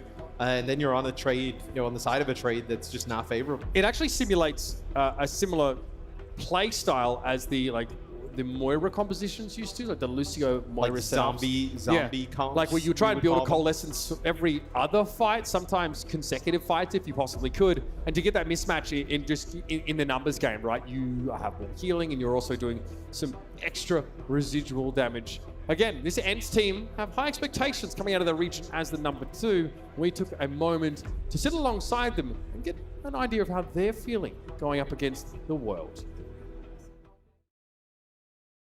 1, 2, 3. Howdy, partner. Well, I'm Mitch Leslie here with Matt Morella. We've managed to wrangle our number 2 seed from the EMEA region. It is ENCE, and we're here to find out if it is indeed too easy for ENCE. I'm sure you guys have watched, you know, NA and APAC. How have they played? Are there any teams that you're kind of excited to see here?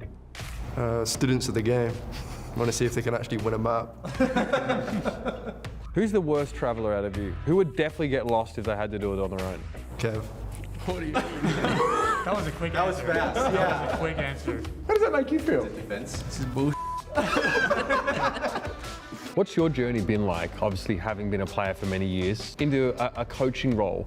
I was always kind of like very active in terms of like strategy and stuff like that. So it's something that I've always been interested in. And honestly, like moving into like the coaching role now, it feels very natural to me. Like kind of like gather the troops and like create ideas, like create things out of thin air, like start to cook and stuff like that. How has he been as a coach? Really? Really?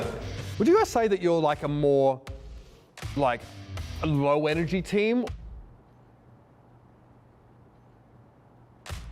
I want you all to point to who you think is the best player on the team. 1, 2, 3. Okay, I like this. These two. We're kind of split, yeah, I like that. I think Falcons said that they felt that you guys were one of the weakest opponents to take on at this event. I think it's funny for them to say that when, despite all the resources they have, they almost didn't make it here. So it's pretty funny. I mean, I see them as pretty weak as well. Here's what we're doing. We're lassoing. We're going to get one of these chairs, and you guys get a couple tries, this one here, to get the freaking lasso onto one of the poles, right? Yeah. Lasso. Lasso! Is that you say? You said lasso. Oh, is it lasso? Oh my goodness. Look at this one. Oh. Oh.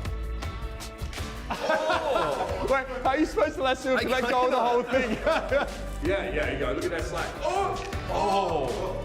Oh! Oh. That's easy. Maybe we should make it longer for everyone listening. Well, that's all we've got time for. Thank you so much, guys, for joining us. I'm sure that was, you guys all look like you've had the time of your lives. It's been great doing this with you. See you guys out there.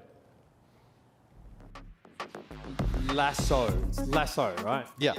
Why did I don't know how I went my whole life for that really. I mean, it's not really a word that comes up in average conversation. Well, you were just doing what you usually do. Is you usually try and like make everything sound way cooler than it actually is. You know, add like different syllables to it. So he's not a head cheese. Add extra syllables? Yeah. You just kind of add. No, add you just think words. any word that's not monosyllabic has extra syllables added unnecessarily. Nah, Griffin hit me up. He's like, I can't understand what this is. Yeah, Griffin thinks you probably think. I'm just putting it out there. Yeah, I'm Griffin's translator. Nambani, of course, is our next map on deck. We are in. And of course, we briefly saw what the composition for the Falcons was shaping up to be. One that featured an Echo, one that featured a Malga as well. They're going to do the thing where they walk out of the doors menacingly once more. And we'll get to delve a little bit more into what their composition is looking to achieve. There's no like it's completely different. Yeah, than that'd be funny. No, it looks like they'll go back to kind of what they were hovering the last time. So Maga with an Ana in place. Fielder was like landing sick bio grenades there at map number 1. Look to see if he's able to do that yet again as ENCE obviously some time. The Pistola Wrecking Ball would be a little bit of a curveball here. What is it? Masa has his hands on his head right now. I'm not sure. Oh, okay. That explains it. I can't believe you spoiled it. I just saw the guy like, yeah, exactly. Oh, I'm not sure what to make of that. I didn't see it until you said it, and then I saw Masa's hands on his head. Yeah, and usually when you don't have the hands on the keyboard and the door's about to open, it's usually not a great sign. And then, you know, I think though that this means it's entirely your fault. Would you like to expand upon that a little bit, just for those at home? You were the one. You were the one who called it out. So it's kind of like smelled the Delta scenario. So you were you. You heard it here, folks. You saw it Matt first, Morello likening in-game issues to farts. So you saw it first. So Okay, clearly it was you. I'm so glad I asked you to expand on that further, folks. Yeah, thanks for sticking with us. Thank you, of course, for your patience. We're back, and we're paid by the word, so we're loving life right now. I'll tell you that one for free. No wonder why Joss talks so much. Speaking of which, you can find him over on the V-Stream, OW_Esports 2. With Necker, of course, they are covering the NRG Shock, who, if you are just catching up, were students of the game and then had that epic reveal at the start of the show. They're going up against Space Station Gaming. That's your NA number 3 versus your EMEA number 1 team, fighting, of course, in this upper bracket. And that, you know, obviously we don't know. The match is still going on. Maybe finished. We don't know. If it's still going, I'd be shocked it's still going. They're on map 3? We're on map 3 too. So, crazy. Students of the game though now Shock, really fun, you know, up and coming NA team. Don't know if a lot of people even expect them to be here, right? Needed some things to kind of go their way to do so, but really awesome that they're here competing on land. Generally considered underdogs. I mean, we heard Kai sort of say in a previous interview, like he'd be surprised if they won a map, which is, okay, fighting words to be honest, a bit of bravado there, but... I mean, that's what everybody says, like when they get asked to talk trash about another team. Like, we did not think they initially would be qualifying, right? There were other NA teams that we thought might be ahead of them. Luminosity, for example, right? Yeah. But that did not come to pass. So they've really come a long way. And in the Faceit League are also demonstrating some great development. So I'm looking forward to checking in with that again here. Third time's the charm. Here we go. We're getting this one. Masa, hands on keyboard. They haven't dropped the music quite yet because you don't want to jinx it. So get into this work. So the thing that ENCE has been hovering consistently has been this Bastion pick. So potentially gonna come out on the spawn. Is this just a bully onto that high ground? It's a lot of damage. You know, when he is obviously in turret form. The bad part would be, wheels mode, as you know, most people call it. Full round of applause there. You're really looking this May wall to maybe kind of split the Maga off. Looks like they're going back to spawn. I feel like the Echo would really destroy some of this. Right? You can stay far enough out of Bastion's range to be pretty unbothered. Send the sticky bombs in. And you just kind of kite it when he's not in wheels mode. He's such an easy target. Dexter wants to try and wrap around the outside here, whilst the rest of Falcons will be waiting. ENCE might look to take the more direct route already. The Tracer going to work with a bit of flanking, but Masa, he's taken down with the shoulder charge. An immortality field here for Pistola, but it gives him the window to take proper out of the picture. And Kempster is still hunting, but he's done his job thus far. A lot of pressure going down on the defenders, but Proper still on the way back from spawn. Yeah, they're putting a lot of pressure onto Smurf and not able to get a line of sight to be able to heal him there. So Fielder up on the opposite side, high ground. Some damage that comes down from ENCE. The Tracer's really powerful against this, right? Tracer's always been pretty good. Echo. Yeah, pretty good against the Echo, where Kempster, one of the best Tracers in the world, comes up with a few picks that kick things off, as that'll be a fast point 8 take for ENCE. Yeah, a bit of life here, I think, for ENCE. Oh, Sleep Dart there catching on the Kempster, but obviously no opportunity for Falcons to follow. Cassidy as well, a constant threat to someone like the Genji. whose mag grenade would make it very hard for Genji to get out of the fight. Fielder gets picked off, so ENCE able to put together a bit of a stagger here and push up quite far. Space that the cart will soon fill. And they go back to the Hanzo. So we saw Falcons do this early on in the series. That when they see the Sigma on the other side, there was obviously a Venture in play earlier when they tried. They tried Venture with the Genji. Now they actually go and they will play the Hanzo. So we've also seen this look a little bit easier at longer range. Hanzo also pretty scary for the Tracer. That can threaten the Cassidy as well. Absolutely has him on range. Well, that damage fall off for Cassidy kicks in pretty quickly. A lot of ultimates for ENCE. Good defensive pressure for this Falcon squad. Proper going upstairs now to try and get Pistola apart with some of those cooldowns. And Kepster is always on the hunt, always on the flank. There's another swift strike in, so Proper must have seen something, an opportunity to go in. Look at those health bars, great pressure, already get a mortality field forced out of ENCE. Smurf does go down. Can Falcons turn this into something though? Oh, what a sleep. But there's no way to follow up with it properly unless Stalker gets involved. Kepster was lying prone, sleeping. Stalker's able to find the headshot. Also, Ghost missing means no Baptiste. But the mortality field got used already. That's 3 for Stalker. Chio gets involved, flattens Kai, and now it's just for Solar. It almost feels like a solo effort from the Hanzo here, Matt. I mean, Chio and Fielder are so sick, able to live through that there as Chio gets right around the corner, helps Fielder stay alive. But, Stalker, like you mentioned, some big damage there from that high ground. And it felt like for a while it was just both teams just kind of like posturing for position.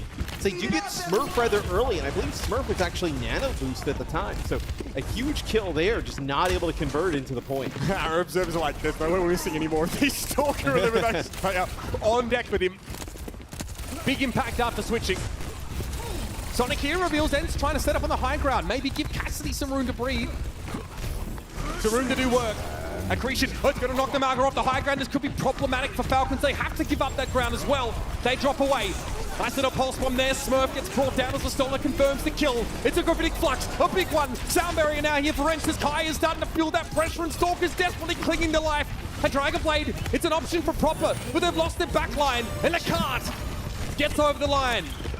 Yeah, they are really making it difficult for Smurf on this Malga. It is not paid off in the same way that we saw in map number 1, right? They are able to run that Malga against the Sigma pretty much throughout the entire match with great success.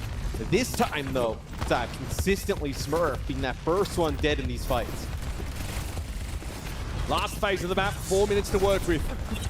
Scenario that has played out many times before on this map. This feels like a fight though where ENCE is just trying to build up some ultimates here to go into a next fight. Maybe a win here for ENCE, essentially getting around this corner, having them use an ultimate or two on the other side, and then coming back with a better case in the next one. Nano Blade, Proper going in. Oh, okay, nicely done behind the slam of the Malgarine. He goes. Immortality Field also assisting. Ghost was brought down. And Proper didn't have much to do, in fact. Yeah, but that's to be expected, right? I mean, there was really nothing for ENCE to be able to use. It's clean. Yeah, I mean, that is kind of nice there towards the end. But, ENCE, they get that payload towards that corner, right? Now they come back with an amp matrix, right? They can kind of buy themselves some more space, and then maybe get closer towards that flux. ENCE want to move up.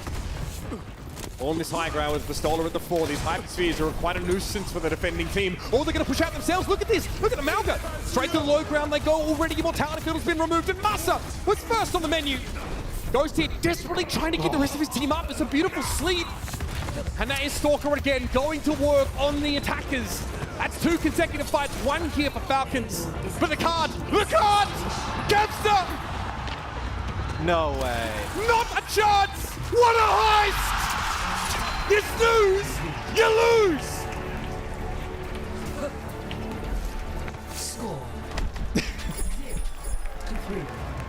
I mean, that is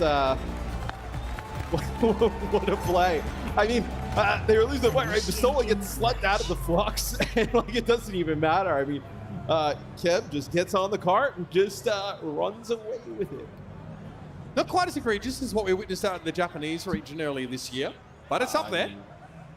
Yeah, that was insane. That looked fake.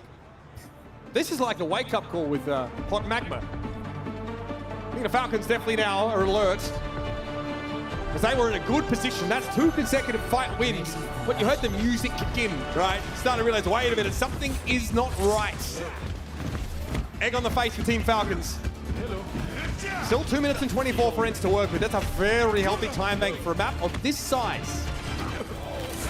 Yeah, I mean, extremely healthy. They get it basically by coming out on like a little bit of a backup there from Ketzer. So Torbjorn is actually, throughout history of Overwatch, has actually had a pretty good run here on Numbani, right? Turret for Crossfire, can kind of play in multiple different positions. So, Falcons looks to be potentially changing it up a little bit with Gilda here on the creep. Yeah, maybe just a little bit more flexibility in healing and also some mobility. Against the Torb, showcasing that legendary flexibility is going to be a big problem for Proper. And what's your thoughts on them going towards that win? Like, I actually think the Mago is really not doing much there. You know, they were trying to kind of combo the Maga charge with the slam with some of the stuff that they were doing with the Genji, but they just couldn't feel like they could get it down. I mean, again, that was a Suzu having to be used there to keep Smurf alive, but it works, that little window of invulnerability. Matt, I feel like the Falcons can really pile in a lot more effectively than they could with the Malga. Yes, they have less of those AoE bonuses, so these fights have to be quick. And that means that Immortality Field has to go early. But this is good. Proper now, giving a bit of ground. That pressure still mounts, but that Torb turret is going to be a constant nuisance.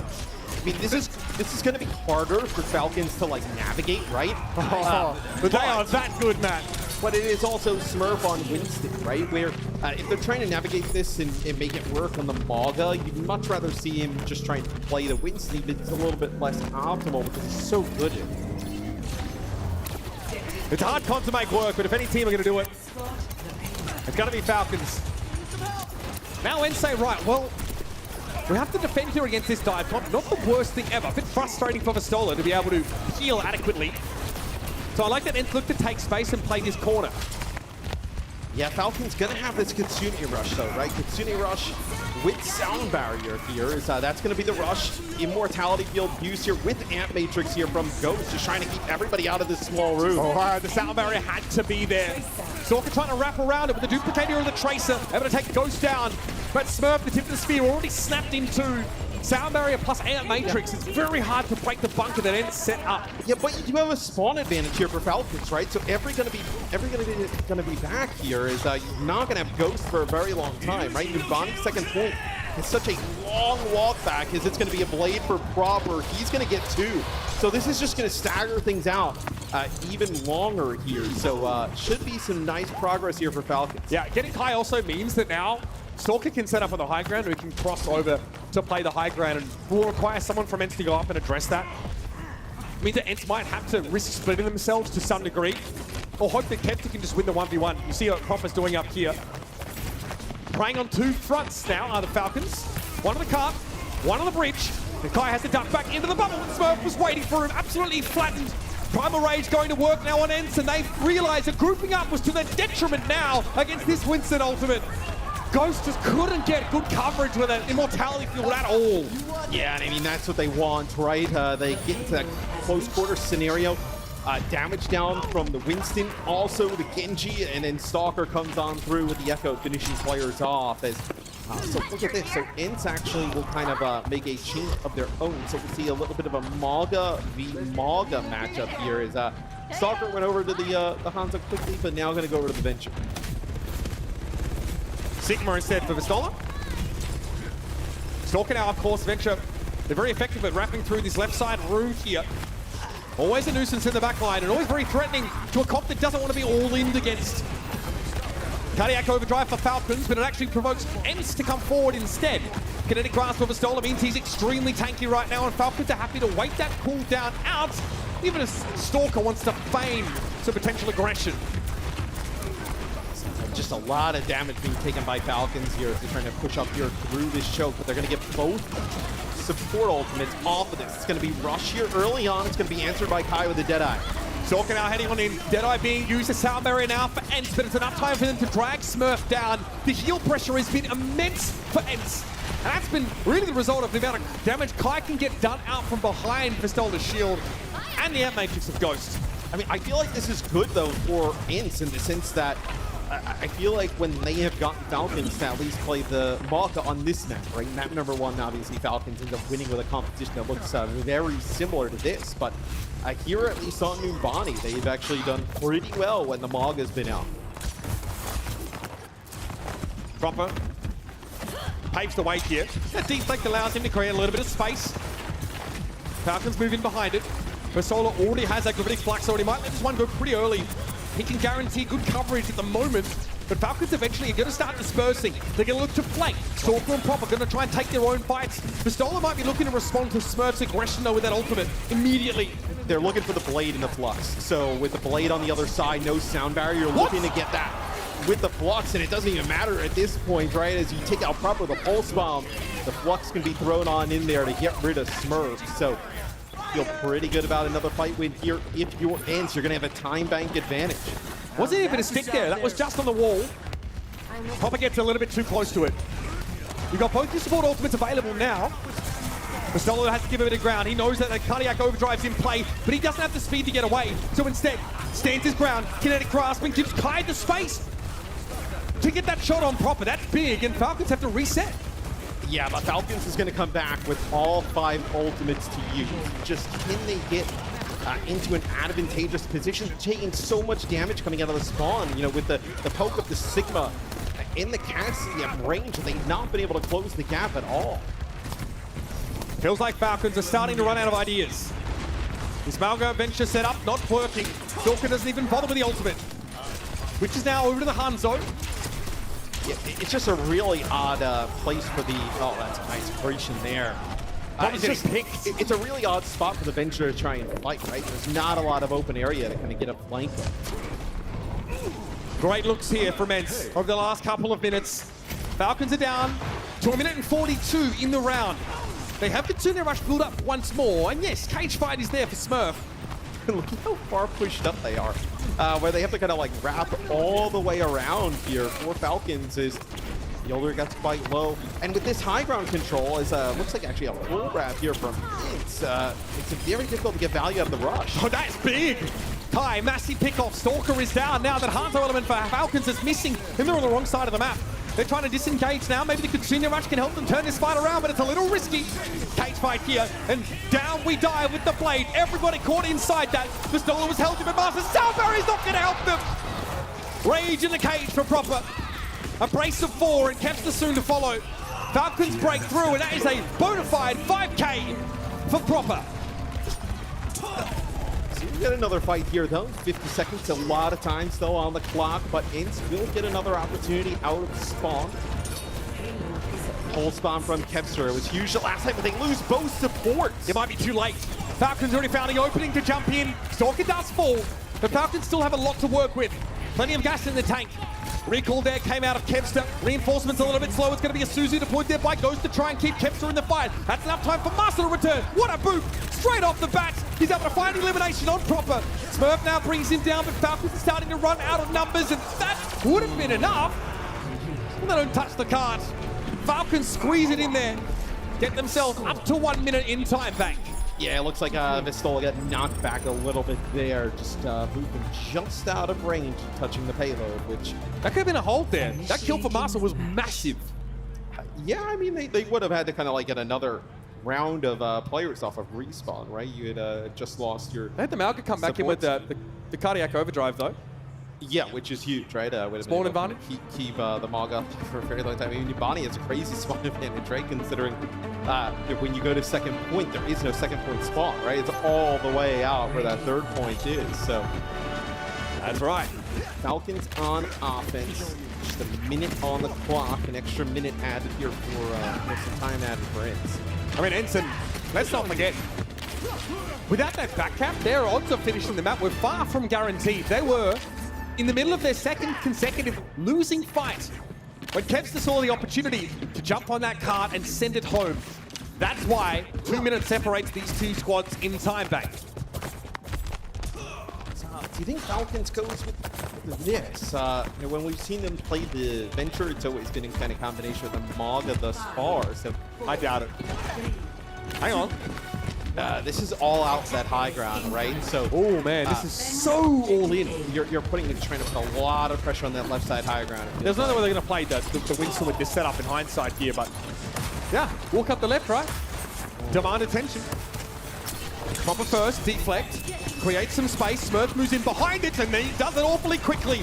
Kai under pressure, has to back away, but great peel from Masa. Just brilliant from the Finn.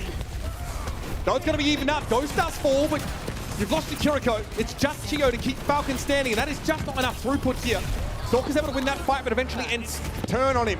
22 seconds left to play. Falcons a long way from the objective. Yeah, because for Falcons, you know the call probably there is that they've split off Kai's in a really difficult position. So Masa makes a hell of a play getting into a nice spot to be able to keep Kai alive.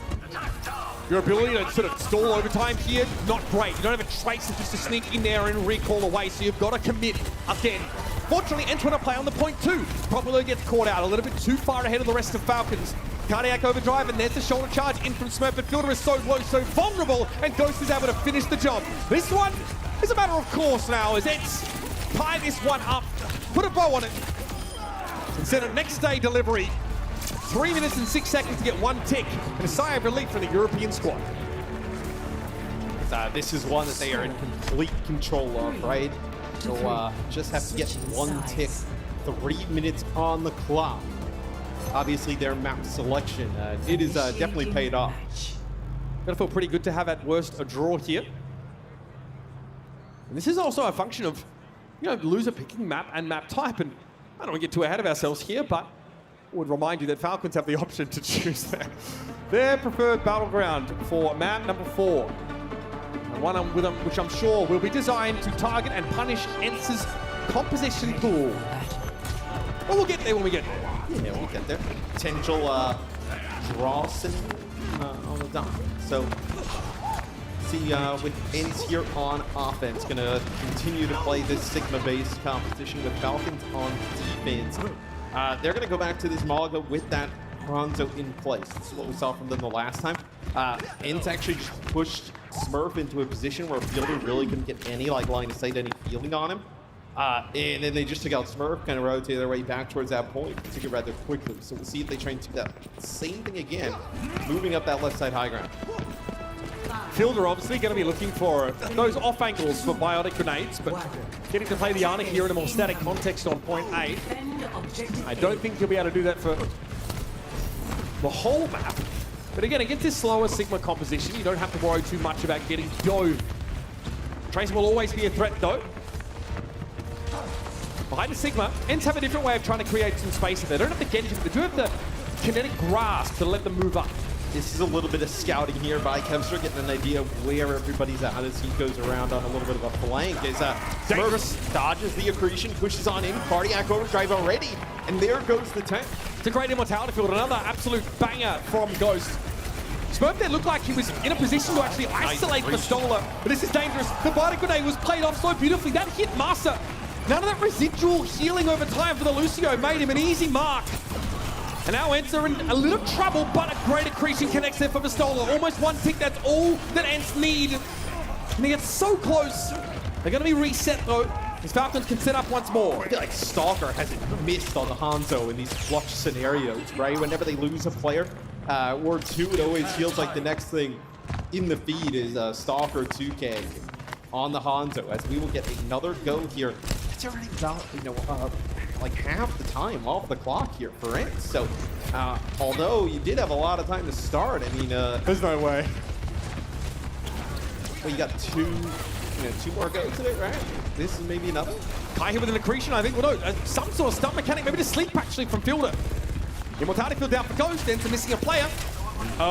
They probably should reset. Here comes the Dragon.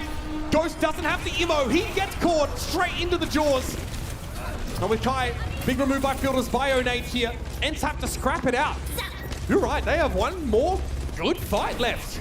Well, it gets scary, right? You're now kind of snowballing everything built around these 5 ultimates here for ENCE. Kevster gets quite low.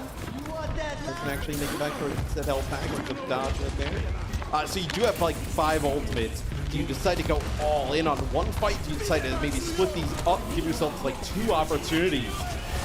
Here's the Dragon Blade now for Proper. Brings Master down, even the amplification matrix rider in play. It won't stop this guy. Another 3, but stunned in midair. Is that the beat as well from Master? Pistole's won. He's won. And he's sent over the map by Chio. 35 seconds left to play. All right, so Deadeye here, if they get aggressive, right? You can use that Deadeye, maybe kind of get one is kind of what you're looking at there. Smurf with a cage fight. Could see like a cage fight combination with like a biotic grenade, right? Get a few players locked in there. So this is all coming apart here for ENCE. Up they go once more. Gravitic Flux here might be part of the solution for ENCE. Accretion hits Smurf, but here comes Proper dashing in. Would love another big fight. Featuring in the kill feed. They're going to catch him with a cage fight. Immortality field though doesn't affect the people caught in the cage. And that's Pistola going down. Well, we spoke into existence, folks. Falcons have achieved the draw on Nobody. So that is crushing there for ENCE. I mean, obviously to get it to that scenario, they needed a pretty epic backup. But on another map selection, that time where it looked like things were giving them, a little bit of momentum, right? Getting that backup, having 3 minutes on the clock to a minute on the other side. Don't get a win there, so I guess you get another map selection. In the case of the draw, the team who chose the map gets to actually choose again. So we will see ENCE with their 3rd map pick in this series, which is technically impossible unless you have a draw. So they've got to be feeling good about that one. But what is in the tank? How do many you more feel maps good about it? Because how many more maps do you have? No, I mean, you don't. But yet you still have the option to find a lifeline in the series. But the 2 maps you would have selected, you figure would have been your 2 strongest options, right? I don't think anybody, unless you're going into like the best of 7, is thinking, okay, what is our 3rd, like kind of go-to? Yeah. So this will be quite interesting. Let's have a look back over the map that was here. Numbani featured a pretty ridiculous or egregious, depending on your standpoint, back cap there from Kevster. Proper's blade, sharp as always, Matt. But eventually, Falcons were able to dull them down on that point A in overtime. Pretty ridiculous way for the game to end, and the time bank for ENCE was 3 minutes for that last attack. Yeah, and ENCE on defense, right? They pushed up. They were holding that high ground for a very long time towards the end of the map. As I see some more clips of Proper ending up getting some sick blades there on the Genji. It's wild, like you mentioned, that you look at this lineup, they finished 2nd. Crimzo kind of joking that they almost didn't make it. Like, it's kind of wild to even imagine a world in which that happened. Right? If anything, that just speaks positively, I think, of the region. APAC is pretty sick. You are seeing so many stars, and even new rising stars competing in that region quite frequently. We can definitely say the same, of course, for EMEA. With ENCE, of course, showing us what Ghost can do, and I think he's been more than just serviceable in that Baptiste role here. A lot of pressure being put on him again to sort of step up for this team. They're not the top seed in their region. They're going up against a very strong APAC team. They got themselves a draw. They're still looking for that elusive first map win in this series. They will get to pick again at the very least. Yeah, so I mean, some of the maps we thought they would pick would be like a Midtown.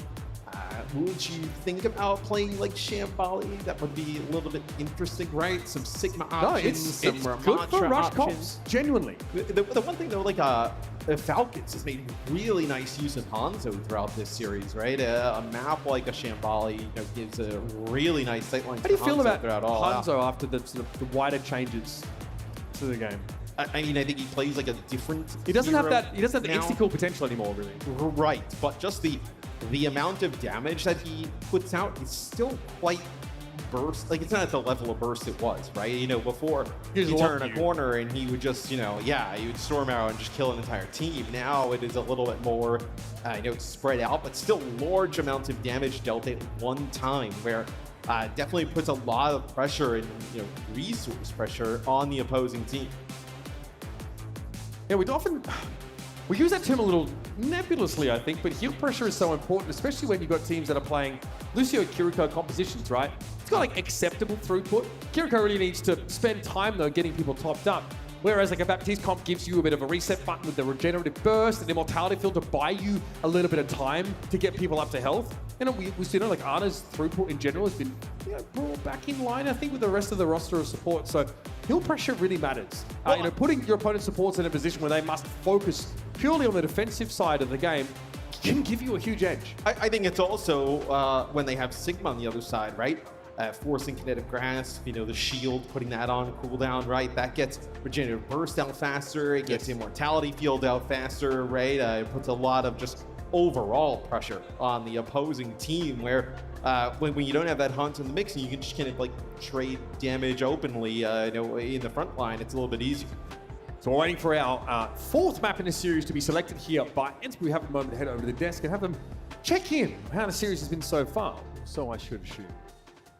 Thank you so much, friends. Yeah, Jake, let's walk through what we saw so far. I mean, up until Nobani, it didn't really look like ENCE were able to push Falcons out of their comfort zone or anywhere to any limit possible. Generally, word on the street has been like, Falcons have some weaknesses here and there. Have you seen any of that in their compositions or in the way they approach a game? I mean, they found purchase on Nobani, right? Securing a draw is big. I am a little worried for them in the way that they won with this like big C9 from Kepster. That's great, but that's not really the way you want to win as a team in this position. And even that win is only winning you a fight leading to a draw on the map. So yeah, it's not looking good for ENCE, frankly. And there are some tough map picks ahead. Even if they can win a map here, they still have a long road ahead to actually win the series. But I think the biggest thing is Falcons have shown us something very new, which is this double flex DPS style run with the Mauga. Really relying on the cardiac overdrive, Mauga charging into your backline, pressuring your supports and your DPS. At the same time, Genji's coming in with the cardiac overdrive. Maybe it's a Venture, maybe it's an Echo diving in, sometimes a Hanzo sniping from afar. But I think that composition is something really new for people at home, but I think has a lot of potential, especially with Venture coming into the professional hero pool.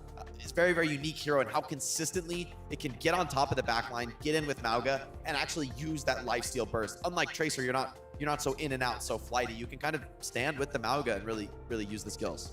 Walk me through through this here on Nobani though, because quite frankly, I mean, we saw the Sigma composition on the other side, right? So like playing that Winston's like the natural counter, let's say. Why did they switch to Mauga on point 3? Do you think that kind of broke their neck there? Could they have just ended it otherwise? I mean, I wonder. I think maybe they felt, okay, point 3, there's not very much verticality.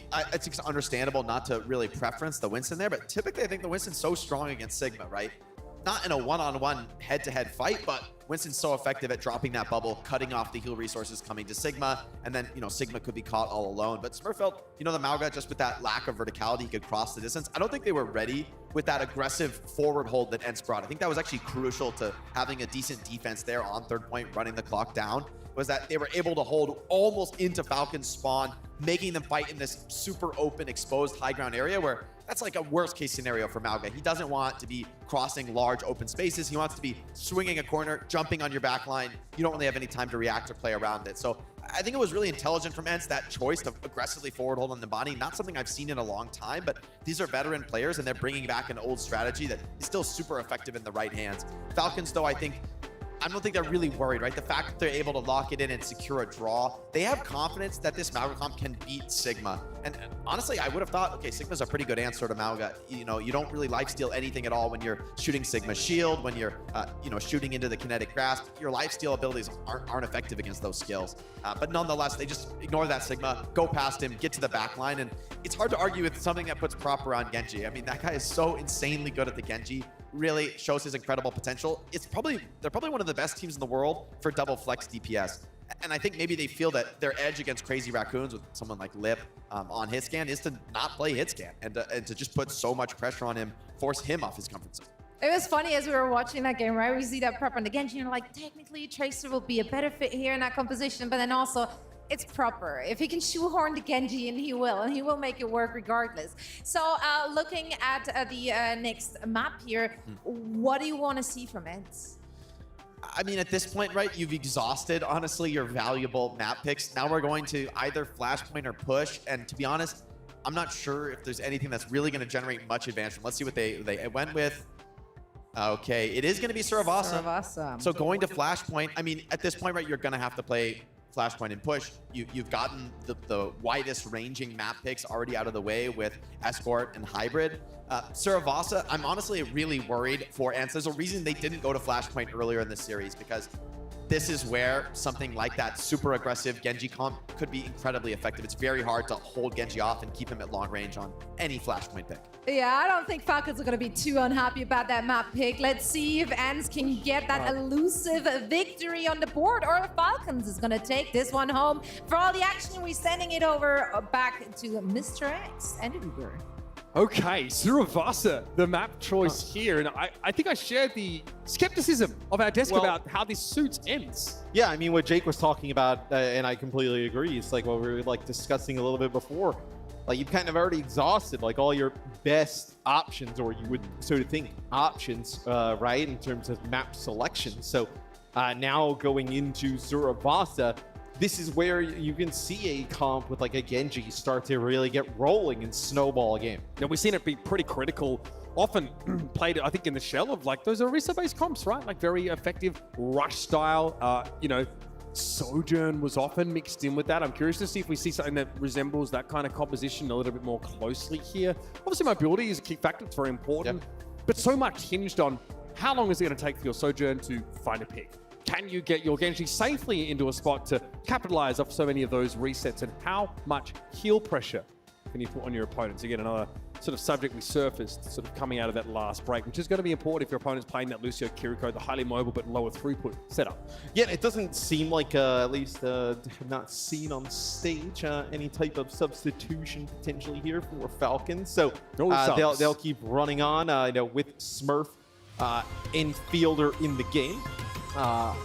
It's wild that you have a team that you would even think about taking out a Smurf or a fielder, but the lineup is so good. You know, the overall roster is that you can do things in that regard. So I like the Hanzo pick here. The Hanzo has definitely worked out with that Genji. In we go. ENCE's last chance to stay alive in this series, and it's a map that might be somewhat uncomfortable for them here. They want to bring that Sigma composition in. Fair play. It means they get to leverage that Baptiste. Yeah, Falcons with the Malga honor. When I look at this setup, for both of these teams, I think the real deciding factor for ENCE, in the thing that can help kind of turn the tide for them, is Kepster's Tracer. When they were winning fights in this type of head-to-head matchup, it was really his Tracer that was giving Falcons problems. When they don't have to really worry or respect that Tracer in the backline, that allows Falcons to just take control of the game. Papa here won't be allowed to just inhabit his high ground for free, but he's happy to pay for it. So dangerous. Deflect there. Can he get him out of dodge? No, a little overextended there. Eventually head to turn in his direction. But Stalker with Storm Arrow is able to find a headshot on a Tracer, of all things. It's a one-for-one trade, and the pressure Falcons apply gives them the point to start. They've lost Smurf, though. Yeah, and I don't know if you're going to be able to kind of like hold serve on the point, right? Without your Malga in the mix. They still have Vestola coming out. With that Sigma, so you will get the points flipped rather quickly.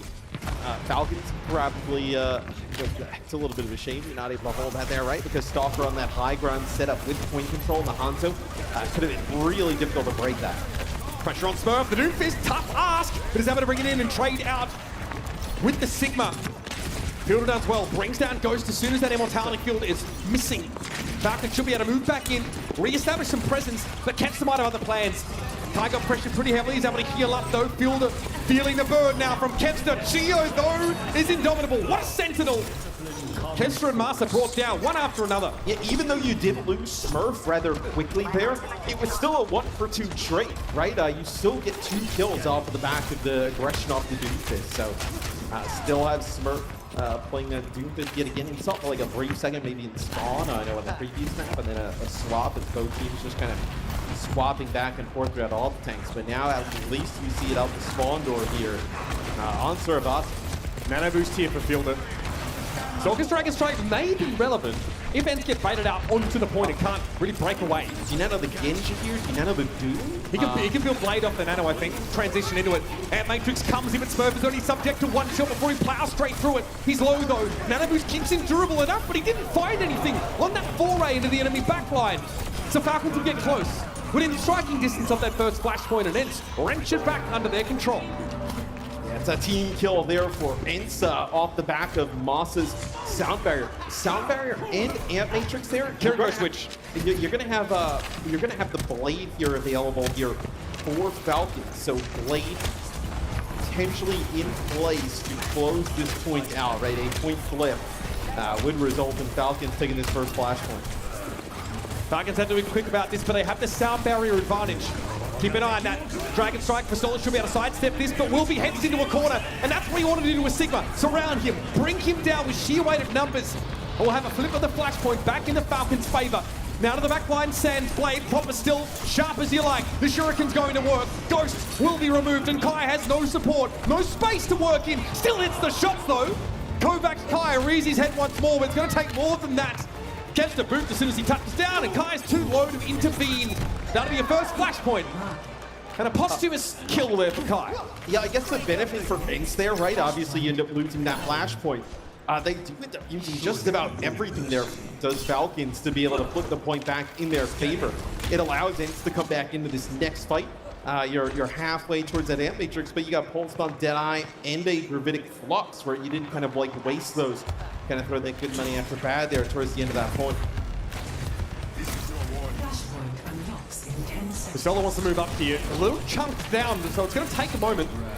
Kevster wants that off angle early, but probably takes a Hanzo shot from somewhere. The Deadeye for Kai, that's a decent way to make some space. You combine it with a Flux, that's a lot of ultimates just to move up here. Let's hope it doesn't bite them in the rear. Smurf touches down in enemy territory and quickly is dispatched. Yeah, Meteor Strike and then try to like land on top there and then kind of slide down, give himself a little bit of extra cover, but no position that he's able to keep himself up in as things will still change here. As the Falcons, it'll be Smurf now on the Winston. So, okay, just kind of run the gamut of tank. You got to pressure the Cassidy, ignore the Sigma. That's the plan. The solo low. Getting a lot of attention now that he's low, but Smurf took a ton of damage up there. That's the Amp Matrix, making it hard for Winston to do his thing. Pulse Bomb doesn't quite connect though, and probably got a chance to be a part of this fight. But that Amp Matrix is a problem. Look at the Baptiste involvement in those kills. Falcons couldn't find a way around it. No, they just kind of dive on into it face first. So end up losing the fight there as they try. Smurf takes all else fails. Venture Malga. Yeah, Smurf takes so much damage on the way in. They use a Kitsune Rush, still not able to keep anybody up. This Masa this time keeping that sound barrier for that blade, where some of these ultimates that ENCE had at the beginning of this point led them to have a chance to take it here. Here comes Proper pushing up. Blade at the ready. You know he's ready to make use of it. Brief stun there. Those still having to get involved in the fight. Is going to be behind the Cassidy. Sound barrier now. He's going to wait it out. Pressuring Kai down. Half HP for the Cassidy. And here comes the rest. The backup is good. Shoulder charge from Smurf to clean up the kill. And now the Immortality Field is out of the picture. Kevster getting involved, but that's not what you want to see. Proper over the edge. It's Smurf now to try and hold on. But Stalker coming in for the back line. Oh, it's a mutual knockdown with the Pulse Bomb. But I don't know if Stalker has much to do here. Costella's too tanky. Yeah, but Stalker can end up building some of the shields, right? Gets a little bit more help, gets the Lucio back in the mix, so they're going to be okay here for just that brief moment of time. Well, Bisola can't exactly push up into this just yet. And the Lucio off respawn is so big. Stalker gets to set up now. Again, this invulnerability window is huge for Stall. Stalker emerges. Off-angle Deadeye here as Kai steps up. Inexorable it feels, but he's going to get slammed. In comes the Malga with the stop, but Proper gets caught out by Masa on the periphery, finding a key kill on the Genji. It's back and forth, but Fielder is missing now. It's up to Chia to do most of the healing. It looks like ENCE have this point locked up. And so it comes to pass. Yeah, they walk on in. Fielder was incredibly low. Couldn't exactly play aggressively on the point with the Kuriku, and that allows him to just kind of burn down Smurf as that'll be ENCE tying it up here on Surabasa.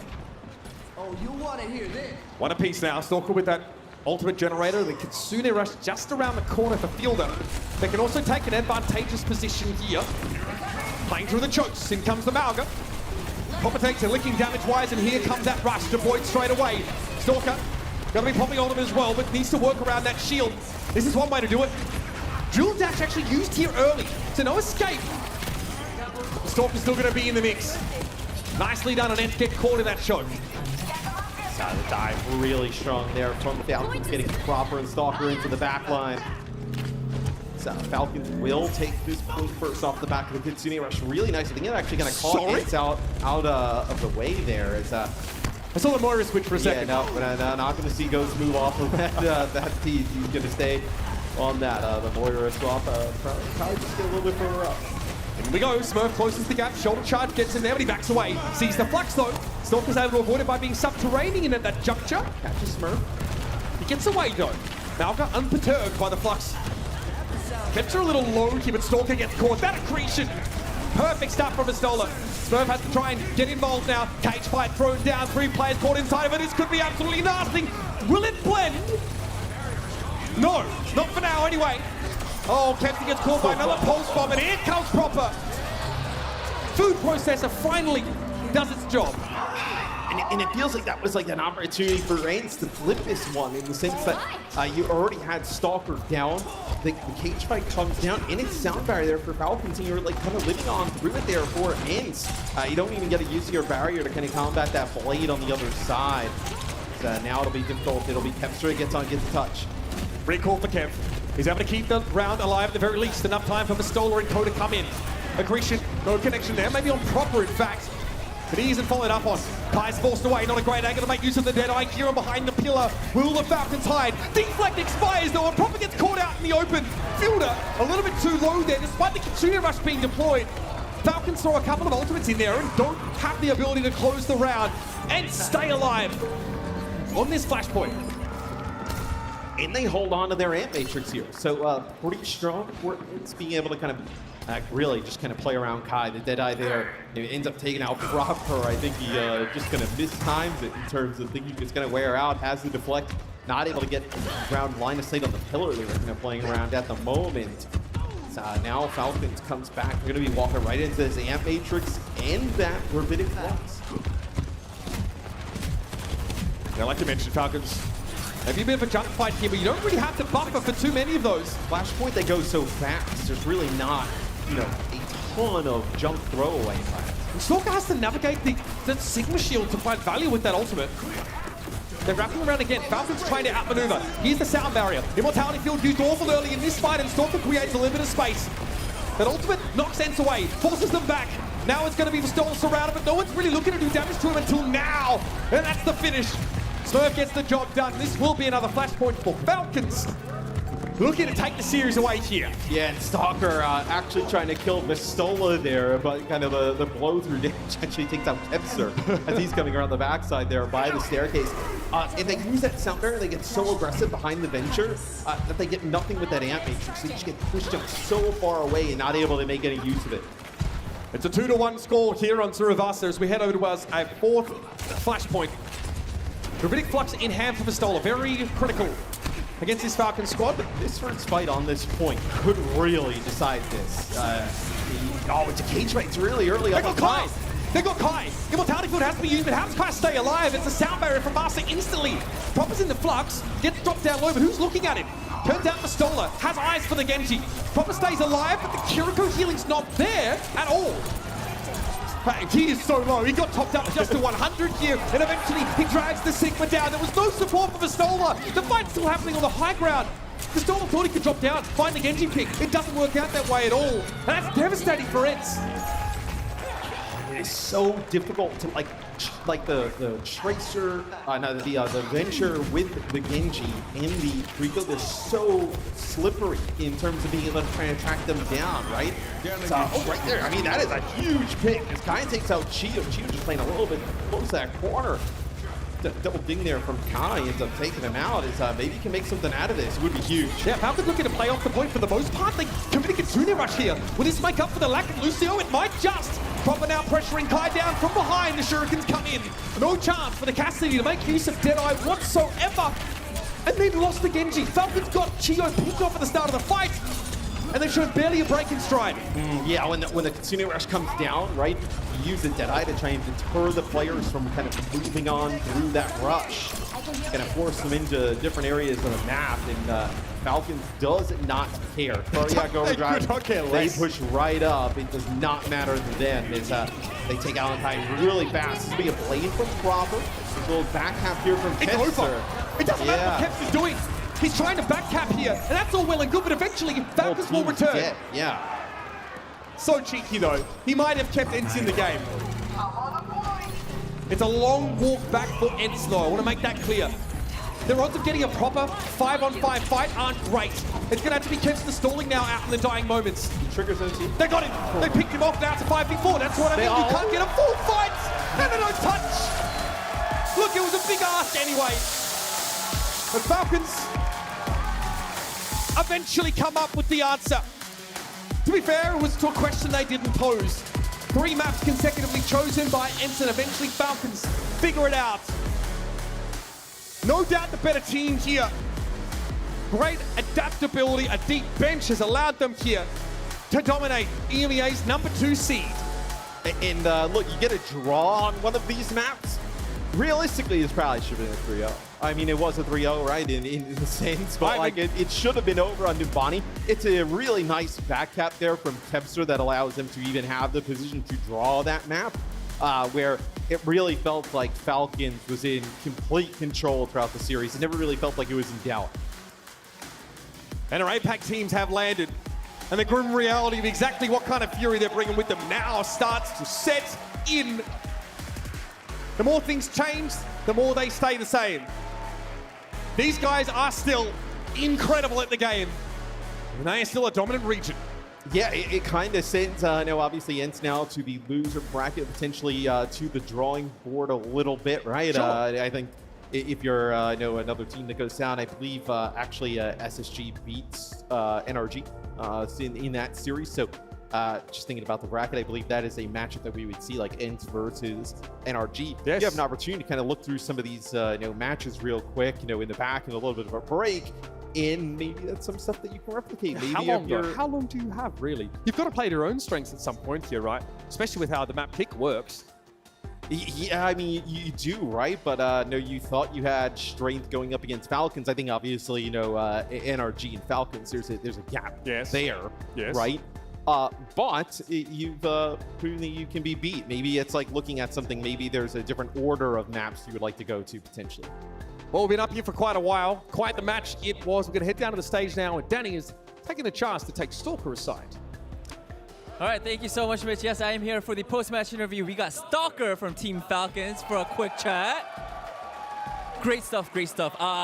The most, I think, important thing that I want to ask you is we saw something very exciting. We saw Venture being played for the first time in Dallas, and you were amazing. I just want to ask, how's Venture for you, and did you have any trouble sort of picking that hero up? 자, 일단 오늘 승리 축하드리면서 벤처에 대해서 좀 여쭤보고 싶어요. 아무래도 이제 달라스에서 처음으로 보는 벤처 캐릭터 히로 영웅이기 때문에 좀 벤처에 대한 생각은 어떠신지, 또 그리고 벤처를 어떻게 보면 이제 사용하면서 좀 이렇게 힘든 점이나 뭐 이런 건 없으셨는지. 처음에 연습할 때는 이게 처음 하는 캐릭터다 보니까 되게 어색함이 많았는데 경쟁전은 엄청 많이 하다 보니까 자연스럽게 좀 팁 같은 게 터득이 된 것 같습니다. Definitely because it was a new hero. Of course, there were a little bit of difficulties, but because I was able to play more comps and do a lot more practice, I think I learned my own tips and tricks on how to play Venture. Let me follow up on that. You said you learned your own tips. Give us one tip. I'm pretty sure a lot of people here, a lot of fans want to sort of learn more about Venture anyway. So tips. 자, 방금 개인만의 팁들이 좀 있다. 한 가지만, 제일 쉬운 거. Easy tip.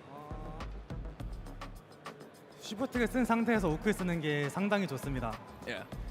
It's really good to use the right click when you're in the shift form. So that's a tip from Stalker. All right. One final question. Your next match moving forward is going to be against Space Station Gaming. So it's going to be Space Station Gaming versus Team Falcons. What are your thoughts on Space Station Gaming? 자, 다음 경기 Space Station Gaming과의 경기가 될 텐데 그 팀에 대해서 좀 어떻게 생각하시는지? 오늘처럼 무난하게 이길 거라 생각하고 걱정조차 안 됩니다. I feel like it's gonna be just like today, pretty an easy win for us, and I'm not really worried about Space Station Gaming. All right, that is it. Thank you, Stalker, so much. Everybody, give a round of applause. Let's send things back to Zoe and the desk.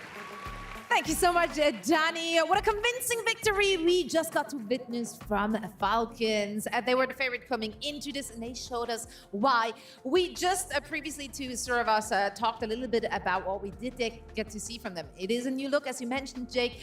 We've seen that double flex DPS. It's a good look for them and something they relied on once more on Suravas. As soon as they ditched the Winston, went back onto that composition, everything went their way, Johnny. Yeah, and I mean, when we talk about versatility, how often do we see a team rock such solid double flex damage players, right? Not a lot of teams can pull off these kinds of compositions, right? But Falcons, they came in with a perfect game plan here to really deal with what ENCE had coming out. They were playing with the Sigma, of course, and this was the story of the entire series. ENCE Esports, we talked about them going into this series. They love these Sigma compositions. This is what they do best, right? And I actually think we saw the Stola with some like real neat Sigma play at times, but it just doesn't hold up to what Falcons can pull out. Circuit Real, like this is a map you need to win if you're ENCE Esports. And similarly like Numbani, that is another map you pretty much need to win to then have a chance to become the push and a flashpoint later on in this series. But Falcons, I mean, they go 3-0 on this map after drawing Numbani as well. One of the most egregious C9s I've ever seen.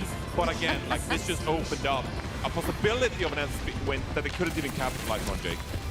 Yeah, I mean, this was a little bit of adding insult to injury there, that they're able to bring it back for a draw and then secure the series. I think Venture as a hero has really opened up an incredible world of possibility for Team Falcons, because historically, I feel Lip and Crazy Raccoons, that's been the duel over in Korea, Crazy Raccoons versus Falcons. I feel Lip's been getting the better of the hit scan duel, and it's been pretty decisively in his favor. And I think this comp is really Falcons' answer, Falcons' idea. If you can win with double flex DPS, I think Falcons are the best team in the world right now. I think they can take it to Crazy Raccoons if they can force a player like Lip off of the hit scan.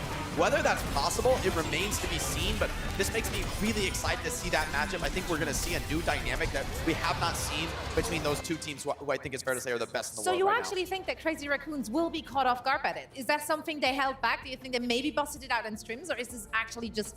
Is it just new for us, or will it be new for Crazy Raccoons? It's not a matter of catching them off guard. It's not a matter of, you know, sneaking the strat through and, oh, you weren't ready for it. Oh no, you couldn't react in the moment. It's a matter of you think this is the best comp, that like you can know about the strategy, but it's the best. It will win no matter what you play. Like you don't have an answer because this is the final answer. And oftentimes with, you know, new meta changes into the tournament, something like this Mauga coming out, I think we could see other teams with different takes on a similar style. I've seen in scrims, seen the Pharah being played in the role of the Genji.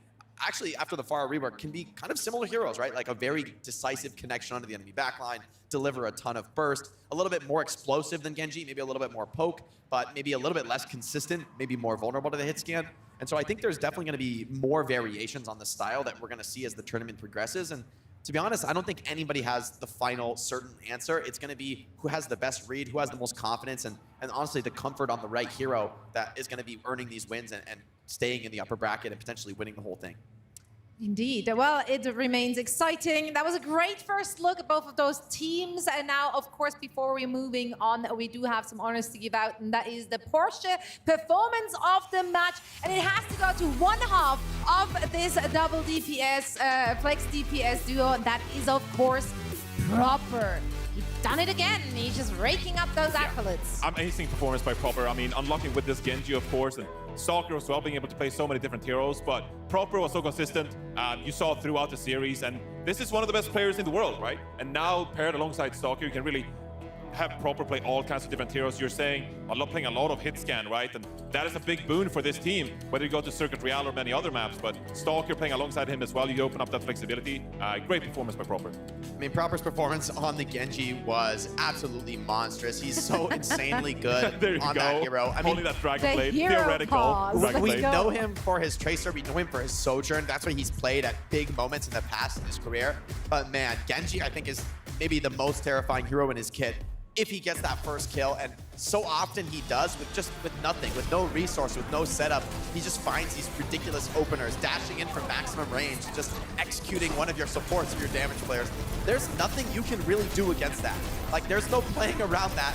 You just have to hope that the enemy Genji can't actually do that every time. But it starts happening over and over again, and you start to get seriously worried. So anyone going up against Team Falcons has to find an answer to the Proper Genji. And for me, with what we just saw, we might be seeing this all tournament long. I'm not sure that there is an answer per se. I think you might just be, you know, struggling against the Proper Genji all tournament long. You know what? If we get to see more Proper on Genji, I ain't mad about that. Why not? But yeah, Proper earning himself the Performance of the Match by Porsche. And now we are taking a look at our bracket to see where we currently stand. As we're moving on in the tournament, we do have a lot of matches to get through to day 6. In fact, we have everything on your screens right there that already happened. Of course, there was a match happening on the B stream, on our second stream, covered by Necra and Jack, and we will be filling you in on everything that went down there as well. So far, though, if we're looking at those scores, no huge surprises there just yet. I think most people would have expected to see Energy Shock and ENCE here in the lower bracket. Yeah, I think, SSG, I think they are the strongest team out of the European region right now. After what we just saw with ENCE, frankly, I don't think it's close. I think SSG is really the only team that's going to be able to really put up a fight in an international competition. And then, of course, NRG, they are the 3rd seed from North America, right? I think it's fair to say they are the weakest team from NA here.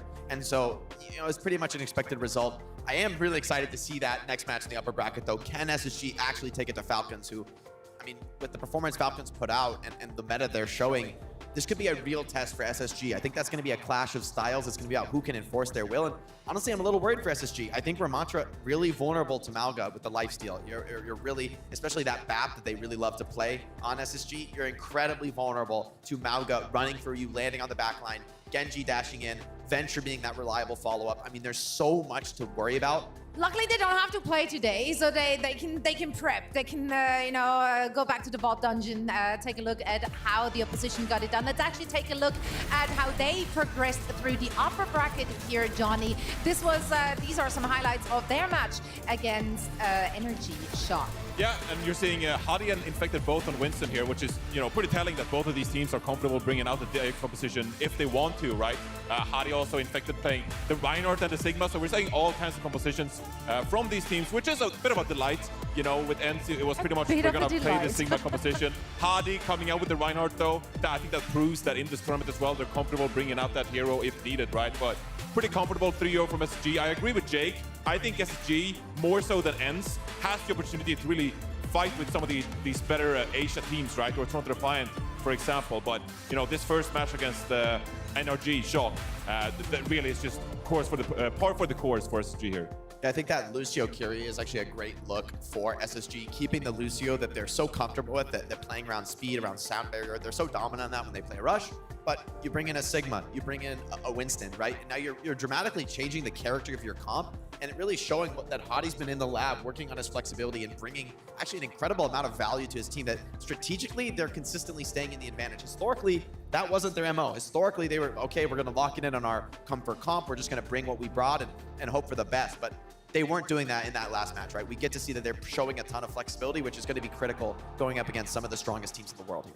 Yeah, and that earned them not just a dub, but also a break, because they get to rest until their game tomorrow in the upper bracket. As we progress here through our first day, though, we do have more matches coming up. On the other side of this break, you will get to witness Crazy Raccoons taking on M80. Let's see who's going to come out on top of that after a quick break. Don't go anywhere.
Overwatch 2 is indeed an anime. Once more, it is confirmed, this time with the help of Porsche. That's right. Seeing all the goodies here on stage. And you know what? If you are watching or if you're here, you can win the 911 Porsche speaker. All you have to do is sign up. We have 3 days for you to do that. And this is what you can get. This sweet speaker might be going home with you. Probably not. Probably send it. Do I have to enter too? You can enter too. Yeah, I think so. I don't know actually. Nice. Maybe we're contractually not allowed to. I don't know. I don't know. Like, read I the already small entered. You print. can't stop I know for sure that everyone watching here and at home can sign up. You see the link right there. I will be waffling a little bit. Give you some time. Sign up for a chance to win it, and we will be drawing a winner once DreamHack Dallas is over. It will be announced on the socials, so make sure to follow all of our socials and be informed. You're doing a really good job, Jake. Thank you. I've been waiting for this moment. Like, it has beautiful. a breakdown, Is it replica empty? tailpipe of the Porsche 911 GT3, unique metal grille. I need this thing, Zoe. I need it in my life. Same, actually. Same. That thing is clean. I mean, everything Porsche is clean, so there is that. And now we have some matches coming up.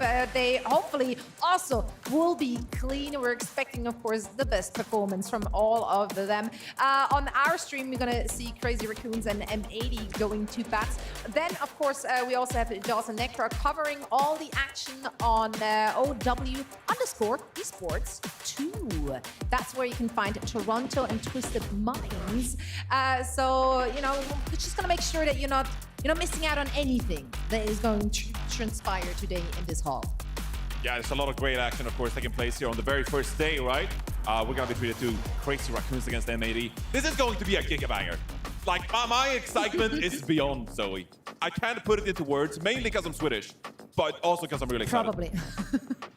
I mean, I think with what Falcons just showed, right, the potential to play double flex DPS, we could really see a huge shakeup in the meta that I think is actually really great for M80. I think that's where they shine too within this DPS flexibility. You got Pelican, who has looked amazing on Tracer, but you know he's got a ridiculous Genji every hero in the game, frankly, on DPS in his back pocket. Happy as well. Hit scan player, but honestly, Happy always, and Outlaws used to love coming back on Pharah. He lived to come back on Pharah. So I really think this is another great team that can utilize some of this flexibility, potential for a double flex DPS lineup that Falcons showed is possible, that it works at the very highest level. However, they are going up against arguably, most people would say, the best team in the world right now. They gotta be Turner. There's no way around it. Like, yes, M80 has a lot of star power in their roster. Yes, they have that super strong DPS lineup we all know and love, but they are going up to what many people do consider the Korean super team. And Crazy Raccoon, they've showed us why time and time again.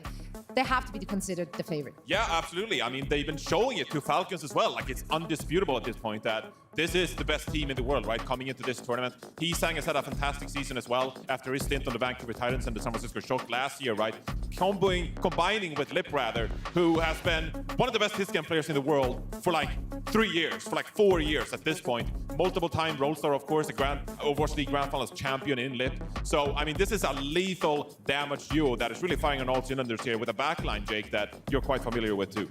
Yeah, I mean, Shu, I think Shu's the best in the world on support, bar none. I mean, people talk a lot about Shu and Fielder for good reason. They're incredible players.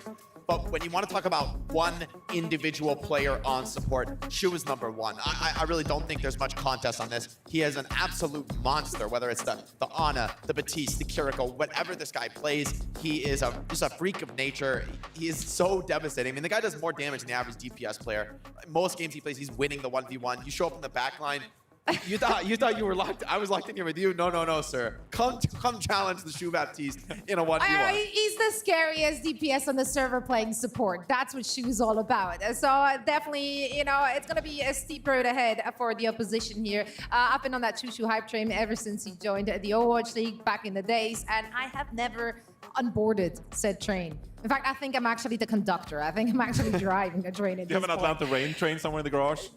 Any trains, any train enthusiasts here with Love me. trains. Now, we do have to talk, of course, about the opposition here. M80, they do rock a lot of star powers themselves. They do have a lot of explosive players.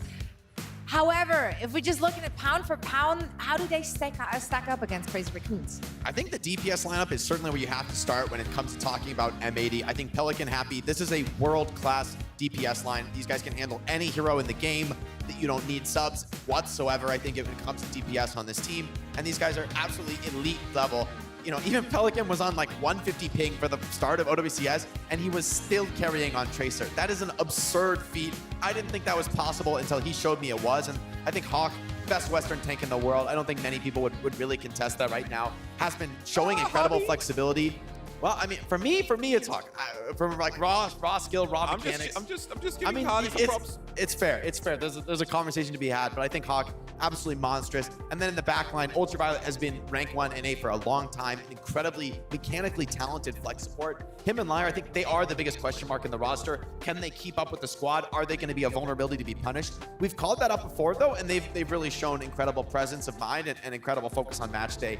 This is though, undoubtedly, this is the toughest test M80 has ever faced in Crazy Raccoons, in the tournament favorites, best team in the world. We've called them many things, but certainly the toughest test for M80. Yeah, I think worth mentioning is, as much as we talk about Liar and Ultraviolet, the fact that the meta, for the most part, you can play Lucio and Kiriko, make sure that they're at least comfortable in the heroes they're playing, and that is going to be crucial, setting up your damage player for success. Let's actually get a vibe check from the team because prior to this match, Jack actually had an opportunity to sit down and chat with them. Let's see what they had to say. My name is Jaws. I'm with M80 here at the Dallas Major, a day before the games kick off. How are you guys doing? How are you feeling? Oh, I'm feeling pretty good. Great. You guys want to introduce yourselves? That's probably a better way to start things off, maybe. I'm Liar. I'm Hawk. I'm Ultraviolet. I'm Pelican. I'm Happy. Pelican and Hawk have some sick bird names. If you both could choose bird names for your other teammates, what would they be? I don't know. They should choose. They can choose their own. What does Liar look like bird-wise? What do I look like? Like a griffin. What's a griffin? Is it like white? It's like a flying eagle, like lion thing. Yeah. Oh, okay. Take that. That's a compliment. That's Thank you. I like that. I don't know what else. There's a lot of like talk on the streets about Korea being the best region coming in. What do you guys think? Yeah, I mean, they definitely have the two best teams, but I think there might be a shift in who's the better one coming into this major. What would you say is the most fraudulent region then? NA. A bunch of frauds. You're frauds. Yeah. Yeah. Okay, I like that. Talk about yourself. No, he's fraud too. A lot of the regions are really top heavy right now, I think. You think you're going to be easy prey then? Yeah, I don't think Twisted Minds are even playing to like win. They're just here for a vacation, and I think also students of the game are here for a vacation too with their Hawaiian shirts, which I respect. They look pretty sick actually. They look like they're off Etsy. In a good way. Who do you think the worst players are for each role coming into the tournament? I'm not joining this one because I'm a support player. I'm not throwing any shade. Okay, you don't have to say anything, but... Students of the game. Okay. What, their whole lineup? Yeah. Do you think they're going to get smacked down? Do you think they'll take any maps at all? Listen, I don't think it'll be close, but I'm praying for dogfights for students of the game, just for the content. Like, I think it would be so funny. PG on stage with his crusty mouse pad going map 5 against SSG. That would make my day. That would make my day. Map 5. You wanted to go that far? I wanted to go the distance, but then I want them to lose. And then they can have their lower bracket run. They can have their hero story. For each of you, is there like one player here that you really want to beat? I would love to play Toronto on LAN. I'd love to play them here. I want to beat RuPaul. Okay. Hawk, is there anybody you particularly want to beat? Any player or like a team? No, I don't really care. You don't really care? Bro, stop lying. You were talking about Hanbin coming into here, man. He's not. He's not even playing. So who has the best Texas accent? I want you to say some phrases. So can each of you give me a howdy partner? Howdy, partner. You won. Howdy. Bro, come on. Come on, bro. Have some fun. Anti-fun, actually. Okay, UV. Howdy, partner. That's pretty good. Hey, you got it. You're next. You have to Texas accent, you know, like American movie? American movie, howdy partner. Howdy, partner. Howdy, partner. Okay, pretty good. Howdy, partner. Not bad, good. That's pretty good. Okay, I like that one. Well, I appreciate you guys coming in. It's going to be a fun couple of days, or 3 days even. And yeah, good luck. Good luck. Right, thank you. Thank you. Cool. And that's M80. Thank you so much, Jack, for providing some insight. Kicking it off with some most important questions. Which bird would it be? Liar, I see a golden pheasant. What? That's what I'm saying. Golden pheasant. A pheasant? A golden pheasant. I like They're gorgeous birds. Like, what's your issue with the golden Griffin pheasant? is way cooler. Seriously. But he's a golden pheasant to me. All right, This is we'll an objective request a name conversation. change. We'll see what we can do with the backstage. Okay, UV, long-billed curlew. Is that's what they're called, right? Long-billed curlew. You know birds way more than me. I'm in my mid-30s. I know of, I like, reached my pigeons, bird-watching hawks, era. It sneaks up on you, falcons. trust. And pelicans, and that's it. He learned all his bird names from From Overwatch players. Then seagulls. Seagulls This is too. educational. Seagulls. Yeah. I know those birds. Now, before we are rattling down more birds that we happen to know, we also want to fly over to our B stream to check in with them and see how they're doing. But unfortunately, someone's Doomfist cleaning yet again. They don't need to move the bot either, mind you, so they might not even choose to move it unless they want to go for the style point to get the full cap, and I think that's exactly what they're going to do. Pushes so far forward too as someone just tried to keep everybody in the spawn. He's literally in the spawn door. I mean, Meteor Strike.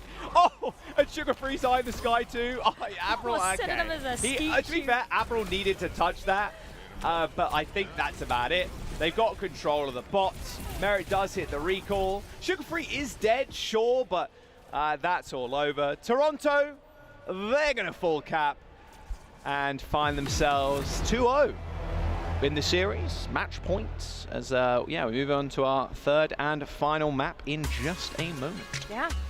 Toronto Defiant kind of living up to those hypes and expectations that they would be a front runner in a competition like this.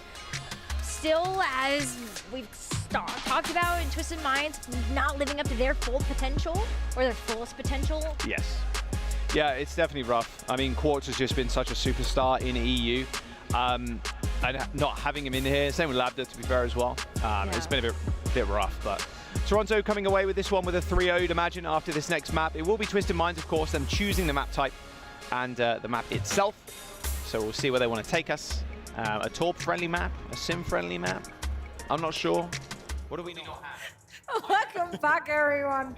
You almost got to see Mr. X dancing. Matt is dancing on stage for people in the audience. He's but vibing. He's you had to be vibing. here. You had to be here. That's what the tickets cost extra. Sorry. That's right. If you're here, make sure to drop by the stage. You'll get to see a lot of stuff. Now, things and stuff that we got to see. We just saw at the tail end of that match. We actually have some highlights as well. So, I mean, look, if we're looking at this particular matchup and the teams participating in it, it's no secret that Twisted Minds had some roster struggles leading into this. So expectations were not the highest. I'm gonna keep it a buck. This one ain't a match. This one's a beatdown, a shellacking.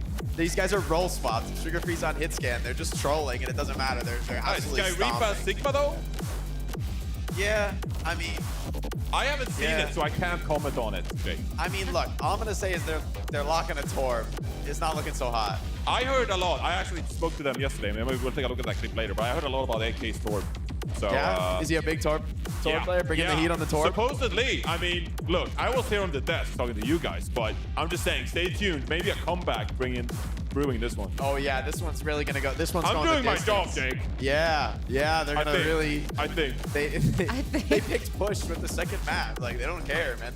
They're going to the fastest maps. Oh no. We'll be taking a look at them maybe later. You know?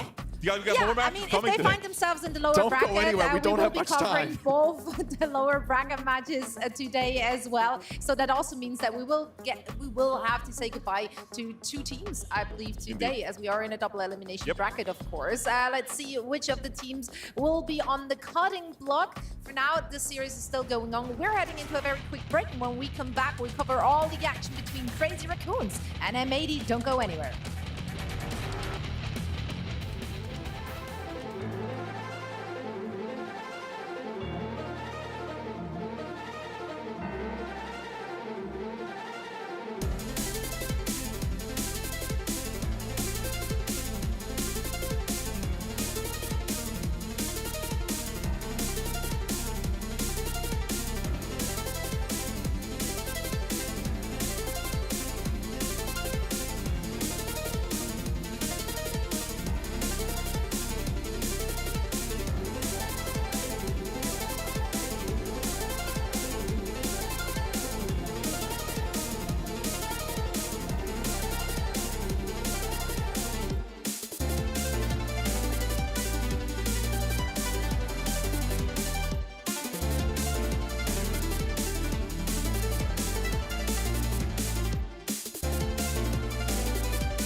Hey heroes. Season 2 of the multi-divisional Overwatch Face It League is back. Join with your team or look for teammates on Face It. Compete in weekly matches against players at your skill level at a time that works for everyone. Win your matches and rise through the divisions, competing for your share of the prize pool, earning bigger rewards as you climb. The more teams involved, the larger the prize pool, the better the division balancing, and more fun for everyone. Rise to the top with your team and start your path to becoming a pro Overwatch player. Or just play for fun. Face It League. Register your interest for Season 2 now at fce.gg/Face It League. Hey, heroes. Jay, can you say it like you mean it next time? I do mean it. Hey, heroes. Hey, heroes. Hey, heroes. Enthusiasm unmatched. Unmatched. But yeah, of course, your team is participating. You're currently, you one dub in. I think we might not be last. That's aspirational. I like in the that. Master Division, though. That's true. That's true. We are in the division with some Toronto and credit. M80, all right? So cut me some slack. That's We fair. took a map off M80. They may have been trolling, but we did win a You're map. not allowed to mock him. You're not even participating. I am strategically positioning myself in case Overwatch are going to replace Emon. Okay. So, you know, or if they just need a Winston player, because God, Emon, I've looked at your Winston sometimes and it's not good. So I'm just saying, if you need a Winston player, I'm saying I'll be Winston before Johnny's Winston. All right. But aren't you I'll playing with make a Emon bet. in a show match? Are you trashing him? Oh no, you're playing against. Oh, playing against him. Oh, okay, Let's see the never mind. Winston. We need to bring out the Winston I'll mirror. destroy Emon. You got to fight him for his spot. I'm throwing the gauntlet, Emon. I don't know where you are, buddy. Maybe your flight got canceled, but wherever you are, I'm going to diff you. MTD, it's coming tomorrow. If you're here. I don't know where this is coming from. It's like I respect that. I respect Throwing it. some- It's I'm ready your for team, some yeah, Overwatch. yeah. I'm ready for some Overwatch. That's all. Okay. I'm ready to game. But I you're want to play on enough stage. It's because gonna be this is exactly what we're doing here. Overwatch. Why are Lots you of it, acting like I'm hopefully. a crazy person? Because partially you are slightly ever so crazy, but also because it's fun. You're a big target to hit, so it's easy. It's easy. I don't have to aim very high or far or whatever. Either way, of course, we have a match going on off stream right now, or off of our stream. You at home can of course go and watch it. Check out Necro and Jaws covering all the action. I was about to say something I already didn't want to say. To see Twisted Minds into the lower bracket, but that's mean. They There's haven't always lost hope. yet. They haven't lost yet. That's right. Maps take at least hope's 5 still minutes. alive. That's right. That's right. The clock is ticking. Either way, we're waiting, of course, for our next match to start here as we're finding ourselves still in the upper bracket quarterfinals. Brackets? Can we show the brackets? Actually, you know what? Scrap the brackets. We are ready for the teams. Let's take a first look at both of those two squads and send it over to Danny to walk them out. Dallas, get your hands together for your first team. It is none other than Crazy Raccoons!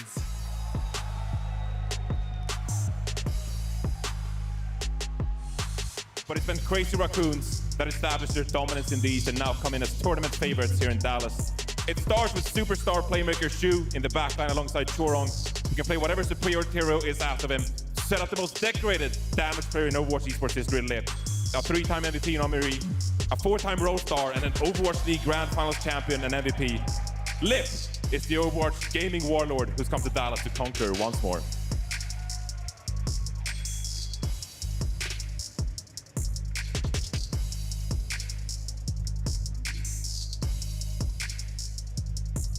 And their opponents, ladies and gentlemen, make some noise for M80!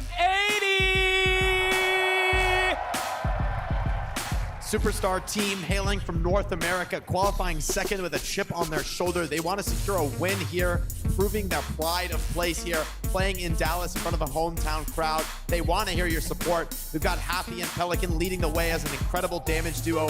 Hawk, one of the most storied Western tank players, and some of the highest skill backline we've seen. Ultraviolet, Liar together, holding it down, keeping everyone supported.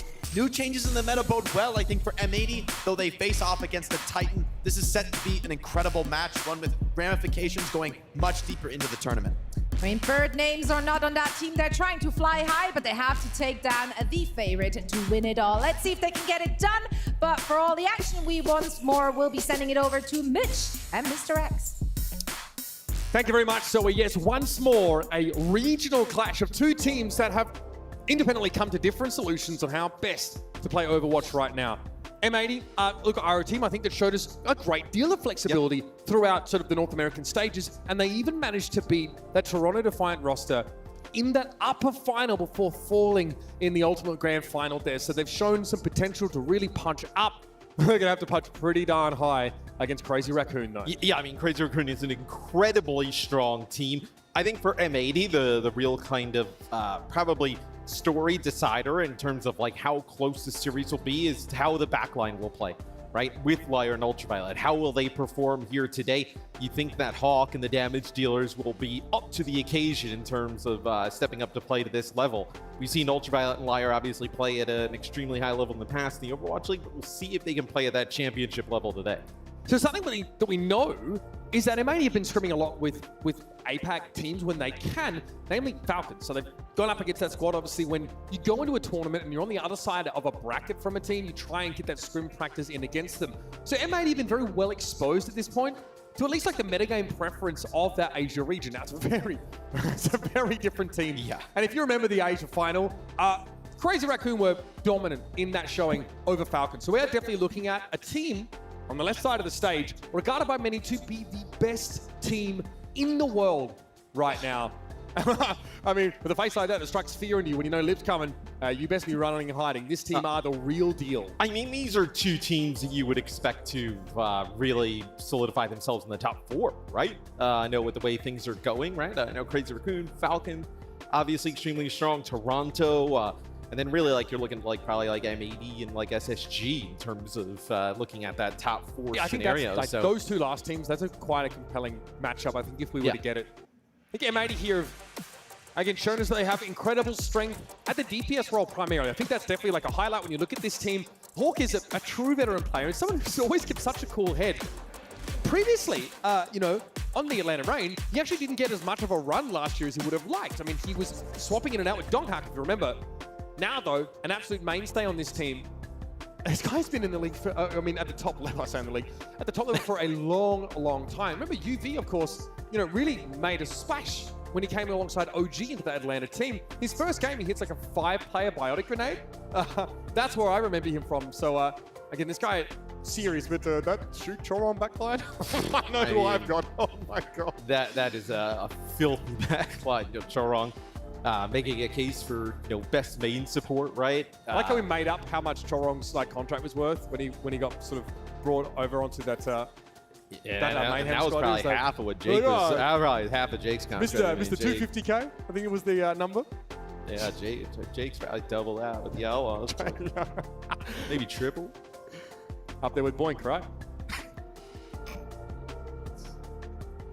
Too meta. We'll see now. As we kind of get into this first map, looks like it would be Antarctic Peninsula. So you were really looking at like maybe like Ilios kind of like have some like different things if we see some variation off of what we saw in the first series, right? Still, you know, at least in the look-in to Toronto Twisted Minds, couldn't really glean anything on their reads of the meta with how that series is going. So M80, looking ahead into a map pool, the first map is predetermined. I think it's Antarctic Peninsula here again in this series. Yeah. M80 do not want to play Gibraltar. They don't want to play Paraíso.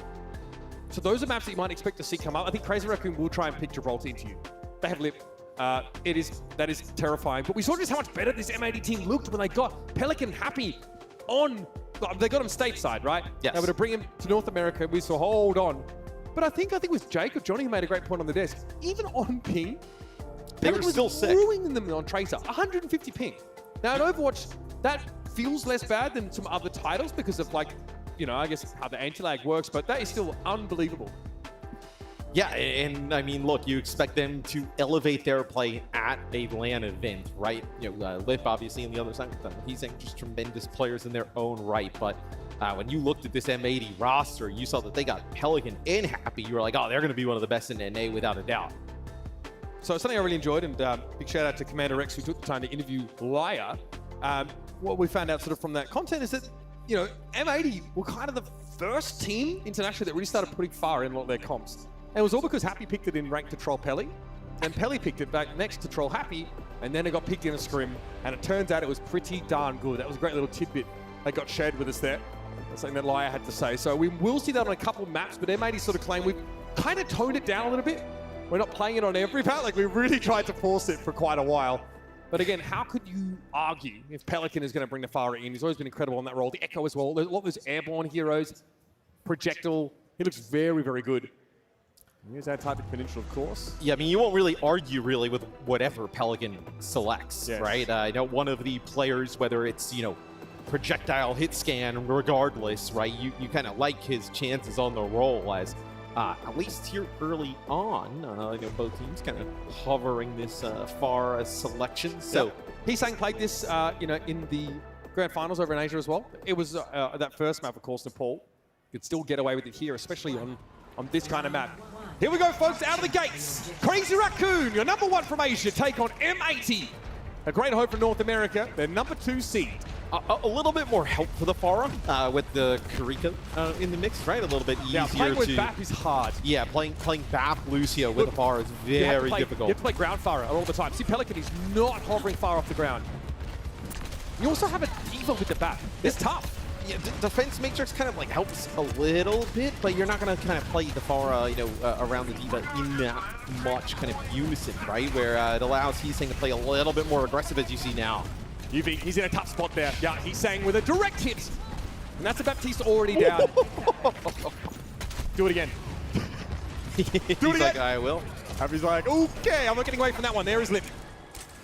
Yeah, I mean, this is just way harder for Pelican to play, not even in terms of the tank, right? But, you know, it's just without that kind of healing. It's not like the shoe's going to pocket, he's saying, but just the ease of being able to heal that far a little bit easier. Can play definitely more aggressive. Back in we come. A couple taps there. Happy, beautiful shots. Links them together stunningly. Hisang has his wings clipped. Pelican though still needs to be careful. Lip is at large. Here comes the stop. Happy going to be caught out. This is not where Cassidy wants to be. Junman's able to take him out.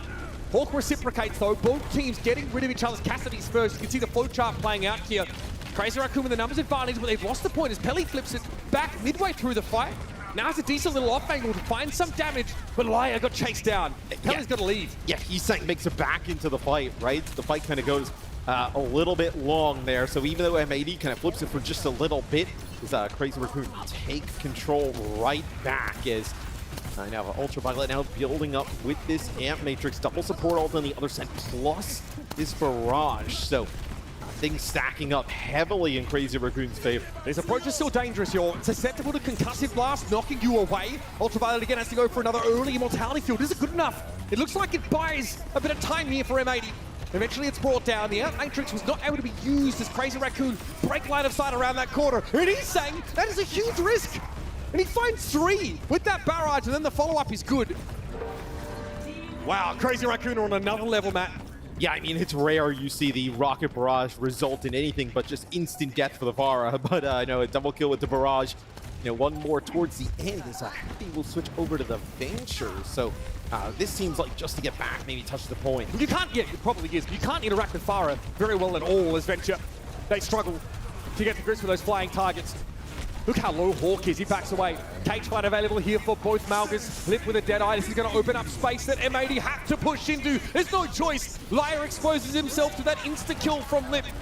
And now there's more work to be done. But M80 are down to the dregs. Happy emerges into a dystopia that features none of his teammates. And Crazy Raccoon take a comfortable first round. Yeah, it just makes it very difficult playing that far with that Baptiste in the backline. You're not really getting much value out of the Amp Matrix there for the Pharah. You're not really getting a ton of value. I mean, if the Pharah is getting tons of value out of like Immortality Field and Amp Matrix, not really using the kit of being up in the sky and like the verticality of it, right? Like you want to kind of take the eyes of the opponent like in all different directions, right? So to just kind of play ground, you know, Pharah or something a little bit closer to the ground, less aerial. Feels like a little bit of a miss. And one thing I thought that was really interesting that Jake brought up there on the desk earlier was like how Pharah is kind of like, you know, in the past, right? You just kind of play her far at a distance up in the sky. it's way more of like a flanker aggressive play style now, way closer to like an aerial flanker as opposed to kind of the traditional just stand at a distance and do damage. We go once more. Faras for both sides. Hawk on the Ramatra. Still got TC here for Ultraviolet, but maybe a little bit easier to keep his tank in the game. The D.Va stint was short-lived earlier on. Here is Ultraviolet again the focus, even with the Immortality field. I don't think M80 are in a position to make use of it. If you can't keep the supports alive for M80, this is going to be a relatively fast game. Relatively? Because you have the Immortality field used there, like, instantly. For M80, you have to put enough pressure onto Heesang so we won't just kind of like get into your backline and just double concuss and double shot your supports and take them out. You can't just be using that Immortality field that fast. Crazy Raccoon happy enough to fall back to the point here. They can really start to poke Hawk and Co down. Happy needs to be careful, taking a lot of splash here. And you see that Heesang's operating outside of Happy's sort of effective range. The damage fall off is such that Heesang has plenty of time to get away from the Cassidy. And here they go, wrap around. Look at this, Junmin gives them absolutely no room to breathe. Walks into the vortex and is slowed up. And that buys M80 a chance to reposition. Heesang looked to capitalize with an off angle there. Yeah, Pelican has been putting down a ton of damage here, right? But look at the difference in terms of the Cassidys, in terms of ultimate charge, right? I know Lib already at a Deadeye Happy, 70%, where he's been like a little bit more value. That kind of comes off of that first fight where they get really aggressive. He didn't even have to go for the barrage there. Happy and Pelican got smashed and there's no DPS up at all for M80. Oh, buddy, they do not have a handle on the reins whatsoever. Now the stagger. This one is going to hurt. And it's long. You mentioned that the Pharah kind of came to be when Pelican and Happy were joking around playing with it, and then look at what they did, handed it into other teams. Look what they've unleashed. Right? Yeah, look at the problem they've caused this time though for themselves. This is already 80% and counting on the point for Crazy Raccoon. This could be a really fast map number one. And man, you've got 4 ults to work with, but they've not forced Crazy Raccoon to part with any of theirs either. That's risky for Heesang. He gets caught in that side room. If he gets out alive, that's illegal. Okay, Happy catches him. Finally a punish there for that audacious positioning of Crazy Raccoon's Pharah. Now the player advantage to work with M80 move up. They used the rally earlier. The Deadeye here is still lit, but how do they make use of this space? It's enough for M80 to back away from it. Now the Ant Matrix. Deadeye there from Happy. That's concerning for Crazy Raccoon. But they keep the stall going. They even think for a moment to try and wrap around and put pressure on the Cassidy. The Pelican now is here. He's sang back in the fight with a sound barrier and Ultraviolet. It's lost his Immortality field. Rip's in trouble though. Annihilation's the problem. But the rest of M80 are getting torn to shreds. That is filthy stuff. Not even close, baby. Crazy Raccoon snatch away and touch Peninsula, and if you blink, you'll miss it. That was lightning fast. Map number one. I think we both expected, a lot of people expected this game to be pretty competitive, right? Now you have Happy and Pelican on one side. I think that you see they have to play they're playing like a Brig backline there for M80. It is very much like a kind of counter dive. They're not really running a dive, right? But it's a little bit more static of a backline, right? You don't have a Lucio to kind of speed in. Where on the other side, right, you have Chorong on that Lucio getting them right into position with Junmin and Go. And there's nothing they can do. I mean, you're not going to be able to protect, whether it be the Cassidy or the Baptiste long enough, with that Brig Immortality field with the amount of damage coming through. I would say Kiriko's not perfect for healing a Pharah constantly, but she is at least able to do it without forcing the Pharah to play much in a more dangerous position, having to really touch down, get close. I mean, you get really aggressive behind the Maga Stomp. You get in the mix with the Pharah up above. And if you're just going to kind of play a little bit more static, whether it be around the Ramatra without speed, disengage or whatnot, it's just a lot of burst damage coming down where you don't even have an opportunity to react, right? And I mean, look at the pace of it. We saw it on multiple occasions. I think the Malga plan paid out for both teams when we saw Hawk mirror it. There's one fight where they both charge in, stop, find the enemy Cassidy, right? That's great. But it's the Pharahs that get left alone that are able to sort of trade or to put that constant pressure down. And he's saying took some pretty audacious angles with those barrages, right? I think he was maybe looking to do so towards the end of that sort of second round, but it didn't quite play out. Still been hard to punish in general these Pharahs. Even with Cassidy, someone very well equipped to do that. Just play outside of his fall-off range, right? Play around sort of that cover, come from an odd angle. Very, very different, even from Cassidy, who's built to shut you down, to stop you from having your way with your opponents. Yeah, we can take a look at some of these sick directs here. from he's is filthy stuff. And in the far as being this dangerous and this oppressive, it makes it so much easier for Lip's role, right? As Lip, Lip doesn't need it to be easier for himself, right? I mean, just hits 6 shots, but the fact that look at when we see Lip, he's not really under pressure from the Maga or the far on the other side of things. Just makes his sightline so easy to pick up kills. I will say as well that last season didn't feel like it was quite long enough for Junbin and Max as well, respectively, to really come to their own, right? They were very hyped prospects, these young guns, sort of being brought, I think, obviously the talent was obvious, but they weren't really able to put it together, even on a roster with Proper. Now, though, they've settled very quickly here into stardom early on in the year. We've also, historically had, in the tank role, I think probably the most, where players are highly touted from contenders in the past, right? Come up to the league, come up to a tier 1 team and struggle early on. For a time. Historically, it's always been a little bit of a thing. Unless your name's Proper. Well, I'm saying the tank role specifically. Yeah, okay, sure. So the tank role specifically is he had a little bit of an adjustment period, I feel like, for a lot of tanks who have kind of come into the league straight away. Did someone ever take time to ramp up?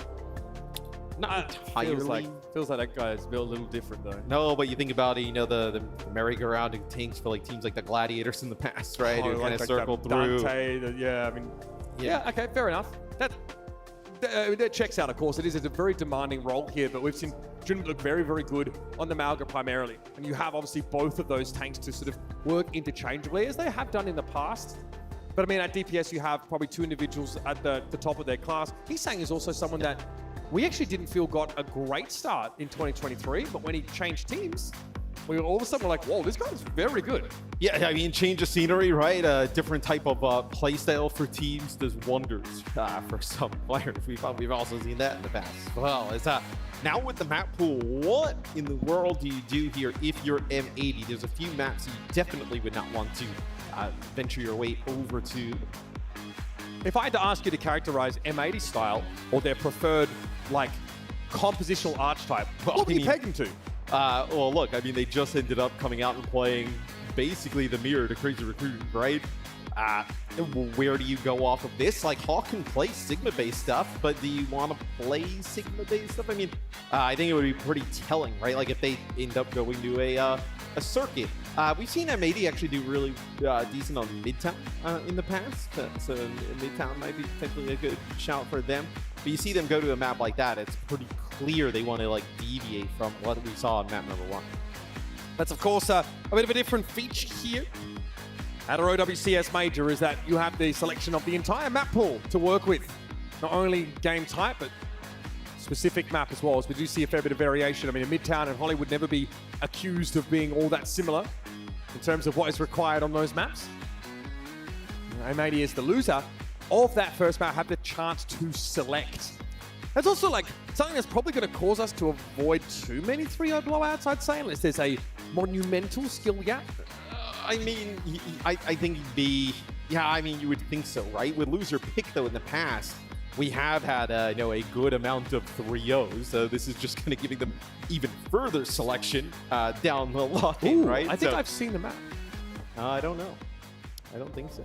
Mitch is looking at the site. I think I've seen it. I don't believe that map's in the pool. Oh, really? That's good that I did not mention what that map was then. I believe that is just a placeholder. I was checking the lobby. I was cheating a little bit. Yeah. We do a little trolling.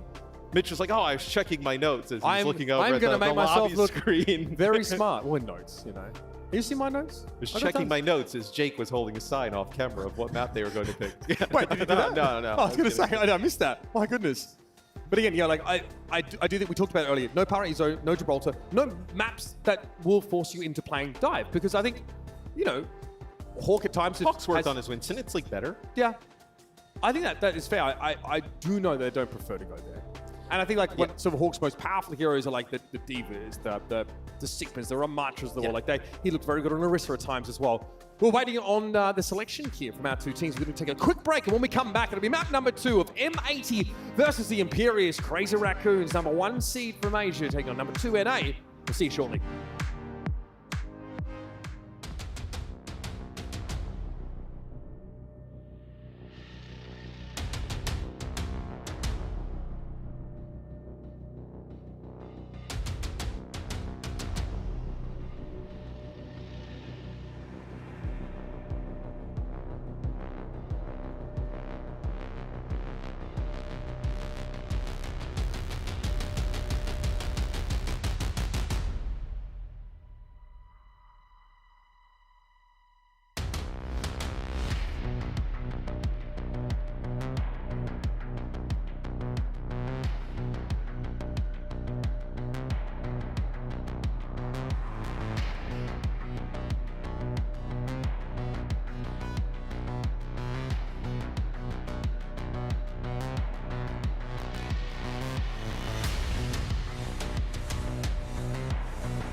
Welcome back, folks, to DreamHack Dallas. We are moments away from having our second map selected here in this series between M80 and Crazy Raccoon.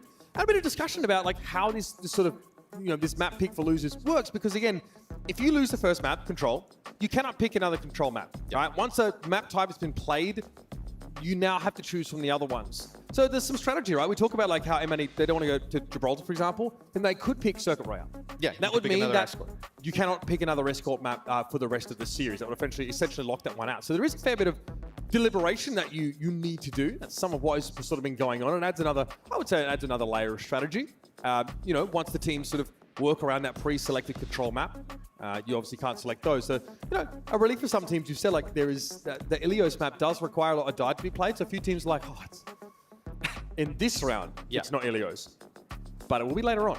Yes, I believe it may actually be even the next round. That's right. That the Ilios is the start of the series. So yeah, there is a little bit of strategy even outside of picking the maps that are favorable to you, because you can also eliminate another team going to another map game mode combination that they're really good on by picking maybe your best map in that game mode. So a little bit of a strategy there as well. Let's recap a little bit what we saw on Antarctic Peninsula, because well, it wasn't a great look for M80. They really struggled, and they played a pretty similar composition, right? They switched eventually to that Malga setup. They went for Pharaoh. We know they like to play that. We talk about a team that's very hyped up because Happy and Pelican are, arguably considered like, we put them in the top 5 DPS players pretty comfortably, maybe top 7. They're up there. Going up against Lip, and he's saying, Lip especially has been considered like the best DPS player, the best hit scan player in the world. Like, I don't know if there's much room for debate around that. Oh, there was an exhaustive amount of it around the MVP discussion, as there happens to be every year, but generally he's regarded as the best. Yeah, I mean, Mera is incredible as well, right? In the hit scan role. I think that's a pretty fair comparison. I think really, this series and this match specifically is like really like the supports. Chorong, incredibly good. I know for Crazy Raccoon. And I think Shu as well. And I think for M80, you need Ultraviolet and Lyra really kind of like step up, hit another level to keep the series close. Something that Lyra said that I found really interesting is that he, especially in that North American region, M80 are pretty well regarded. Like, they are the number 2 for a reason. Lyra said, it's funny, getting used to being expected to win. Because obviously he was on that Valiant roster who were always an underdog, right? They were always up against it. So, excuse me, this feels like a bit of a return to that vibe for him. They're definitely, this M80 team, an underdog going up against Crazy Raccoon. I don't know if that's necessarily the enviable position to be in for obvious reasons, but one that's familiar at least to a couple of these guys. Yeah, I mean, it's definitely a little bit of a different feeling, right? Going from being on a team that is a little bit of a underdog, right? You're just kind of like happy to be in games as opposed to expected to win games and win games against the best teams regardless of region. So it's really interesting stuff. Is Junbin was in for map number 1. So yeah, I think that might be Max coming in for Junbin. Yeah. We'll see if there's another sub potentially for Crazy Raccoon. Does not look like it at the moment. So just that one here. Yeah, Max and German obviously pretty familiar with being sort of used quite interchangeably, right? I think a lot of time it came down to who would be operating the Ramatra. And for these situations, Junbin also showed us some more of the mobile tanks in the past. Yeah, and with the map selection, so we were kind of like debating about where potentially they would go. It's actually going to be Havana for the map pick. So the graphic actually didn't have Havana. Right. So yeah, the map Havana pool graphic we demonstrated was slightly incorrect. So Havana is in the map pool. Yes. And look, again, it's the same strategy I think as picking Circuit Royale. It's like, hey, let's take a map here that doesn't really suit dive. It's not a dive map, guys, at all. Here is the actual map pool, and again, out of those escort maps, Circuit Royale, Havana, quite similar. Rialto as well, you could definitely play dive on, but it tends to be a bit more longer. And Shambali, a lot of these escort maps are the same in that regard. But yeah, going to a map like Havana definitely means you're in for a pitch battle. Those rush comps, those Sigma-based compositions, very, very powerful because there are some very long sightlines on this map, especially in that last phase. And right at the start, right? Just an extremely long, just kind of hallway type choke at the start of the map with like that really close corner, right? So we've seen tons of teams play the Sigma in that type of position, especially on the defensive side. And I think, for Crazy Raccoon, like you see this map, make a tank swap and then you're just kind of good to go. I think M80 are probably looking at Hawk playing the Sigma, especially because if you're gonna like commit, right? If you're gonna play a Baptiste, backline, right, with the far end play, you may as well have a Sigma. Fun fact, this is one of the maps that made Chu kind of famous. Not that he wasn't already famous beforehand, but the side of one of the most ridiculous Baptiste plays we've ever seen in competitive Overwatch. It's only going to be on a Kiriko this time around, but let's discuss these team compositions, because Crazy Raccoon say, no, we are playing Faro. We are sticking to this setup. And again, they're going to be on the Malga. So they swap tanks, same picks. Yeah, probably just for something potentially a little bit different, right? And the hero pool to go to at another point. So he is showing them. He is showing them what he's playing. They will play extremely close up to the spawn door here. Choron plays his full body and is happy playing the Bastion here off the rip, just trying to put down enough damage to open things up. Buddy. Oh, well, Presidente down. Happy they get picked off straight away. They charge right into him. Chu eventually falls, and just the loss of one hero here generally heralds the end of the spawn camp. But Crazy Raccoon can stick around a while, stall a little bit, buy themselves a bit of a buffer now, as they've already melted half a minute off the clock. It'll be Pelican now going over, having that far in play, trying to put down some damage on Max as uses that charge to get back towards this corner. This is where usually most of the fights take place here, first part of Havana. Pelican doesn't want to swing any wider than this corner right now. He's definitely under a lot of threat by Liv. He wants to stay as close to the masonry as possible, but this is where he gets nasty. A lot of splash damage inside that room, and they may be able to claim that part of the map for themselves as the cart moves up. What's your thoughts on the Sojourn versus the Cassidy here? Sojourn obviously a little bit like longer sightlines, a little bit more range than the Cassidy, but the Cassidy survivability is so nice. Yeah, but the Sojourn obviously has a better escape, I think, in being able to use that power slide, and forces Faro to play even tighter than the Cassidy does because of effective range damage fall off. She can't just insta-kill you though now with that rail gun, but they are more consistent to hit. That though, you don't have to aim. Deadeye good for 2. Ultraviolet and Happy both falling, and Liv cleans them up. Never want to be in that position that Liar was in right there. The S key back into the spawn door. Now you can resume the spawn camp, especially after that barrage. He's sacked for 2, are you kidding? Oh, M80, it's a nightmare they can't wake up from. I mean, this just kind of gives you, obviously, being number 1 out of the Asia region is extremely impressive with the level of play there. But to spawn camp a team essentially right now of the level of M80 is crazy. Continue rush employed. Here's the stop. Max enters with a flourish. M80 under a lot of pressure. Immortality field helping for a time. Cage fight going to be used to prevent the escape of Lair and Hawk. Cart stuck away from them for a while. Now Liv is normally unfavored, but look at him move into a range that suits Cassidy a little better. He has no fear. He does not respect Happy. Emoting in his face. It's Choron locking down this one side. Who else is going to emote in Happy's face? So this is M80's opportunity, right? You have like a load of ultimates here to work with. The Ultraviolet now off the Baptiste, he's going to play the Kuriko. I think Suzu, something he's hoping to work with and a bit of extra mobility. Pelican tries to forge out. Look at him push. Sound barrier here for Choron here in a second. It's and a they're able to kill him. Overclock was in play. Looks like Crazy Raccoon are going to be done here with a spawn camp, but have a look at that clock. 1 minute? M80 really need to get their skates on, and I don't mean everyone switch to Lucio. Yeah, you're going to get more fights here. Oh, nice there. Really? We like that. You should get another fight here, though, if you're Crazy Raccoon. Absolutely. Looks like you definitely would want to fight this. You have sound barrier to work with. You're going to have Deadeye as well. Moving out to his open area. Have to be careful about this Pelican rocket barrage, though. Got to track where he's playing from in the sky. Rough estimates of Chorong's salary increasing by the minute here. That's Crazy Raccoon continue to demonstrate a brand of strength we've been unfamiliar with lately. Here's Limp with the Deadeye. Hawk, rather. It's not chalked yet. But he's not looking good after that Deadeye came through. Pelican, a defensive barrage, but a sound barrier meets him in the middle. And Pelican's only able to find the pick on the Malga. Crazy Raccoon have to later beat, and there's only 8 seconds left on the clock. Oh, Hawk is in deep trouble. Operation Get Hawky Boy a dub. Not looking so great so far today.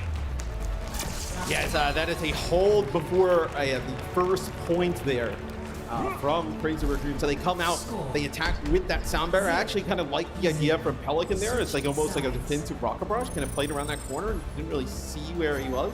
But they deal with him rather quickly, and then everything starts falling apart there for M80. So for M80, I think you're forced to play like a close spawn hold here. If you play around that first corner, you have one fight, essentially, right?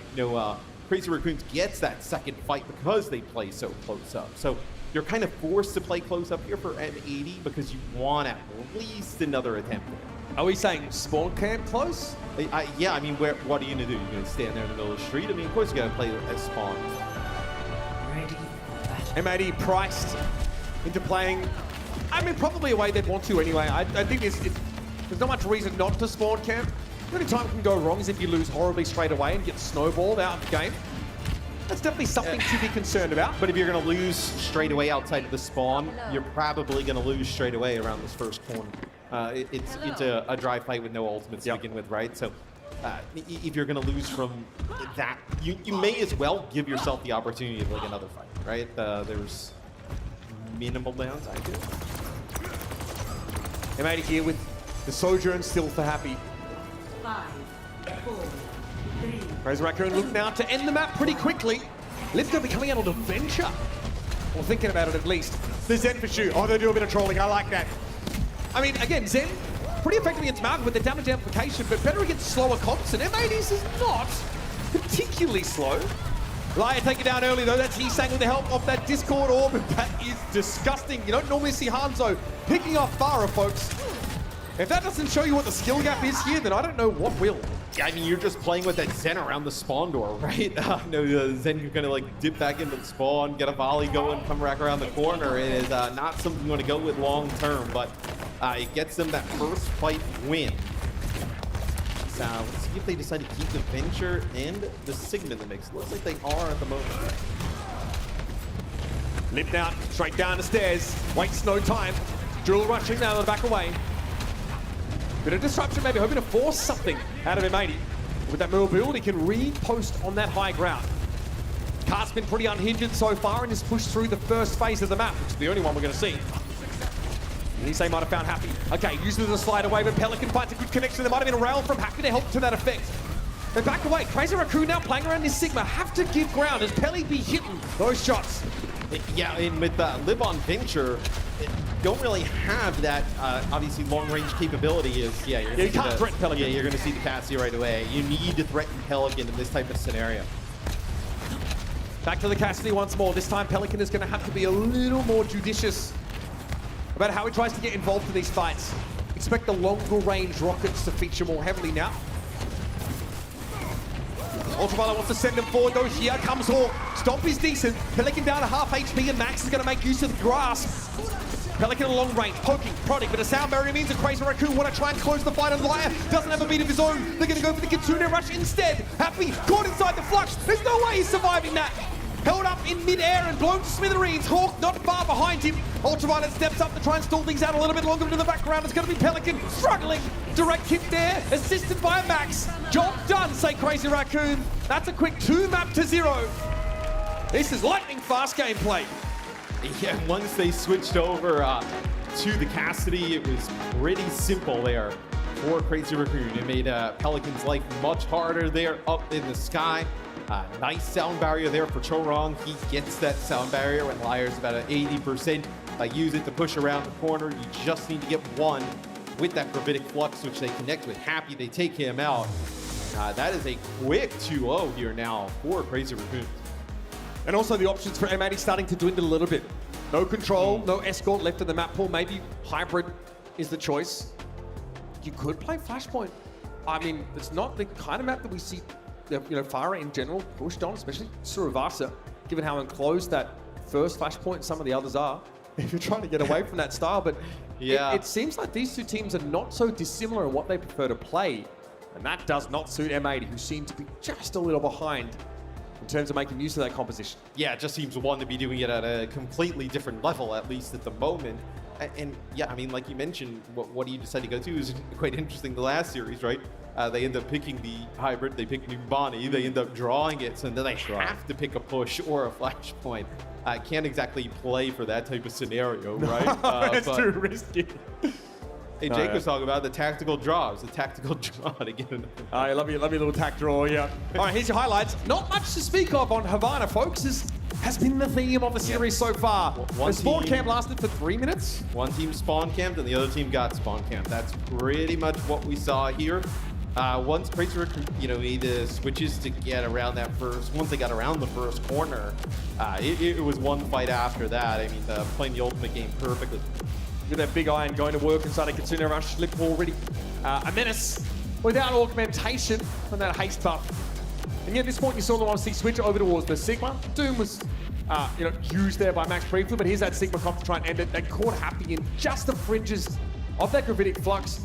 And Hawk was mostly being ignored there, right? They're able to take the Sojourn out of the game. It's just the Farah who really needs a longer fight to have that impact. She's very different to Echo, and that Echo, wants to blow all her cooldowns, try and find an instant pick. Farah really wants to ramp up over the course of a fight, and in the quick engagement, you can't get value. I also feel like Havana's a map that we see end there a lot. Like we either see it go. That is true. We either see it be a point A hold, or we see it go all the way to the distance, right?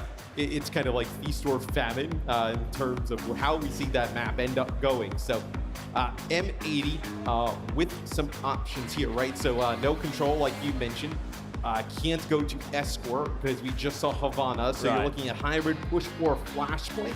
If I had to guess, I think can you play nuclear streets? Do you want to play Rush? I mean, teams have opted really to play either Coliseum or Esperanza. Yeah. I think Surabasa and then maybe Midtown, right? You look at Flashpoint, teams definitely have favored Surabasa historically. You can play far on Midtown, by the way. You could do Midtown, you could do Kings Row. Kings Row would be an interesting one. You can play some Sigma there on first point. You can play Ramatra, right? If you want to kind of say, okay, those are the two things you're almost banning tanks in a way, right? Where it's okay, we're fine with seeing Sigma Ramatra. We're fine with seeing, a Winston X, right? So that's kind of what I think you're probably looking at for M80. I would say it's probably something out of the hybrid pool. Yeah, I think that the Midtown. What about? Yeah, you play Kings as well.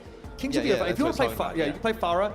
If that's the style you want as M80, you can obviously play quite well defensively with that particular hero. You can really sort of play around the corner, try and stay out of line of sight. That seems like a decent pick.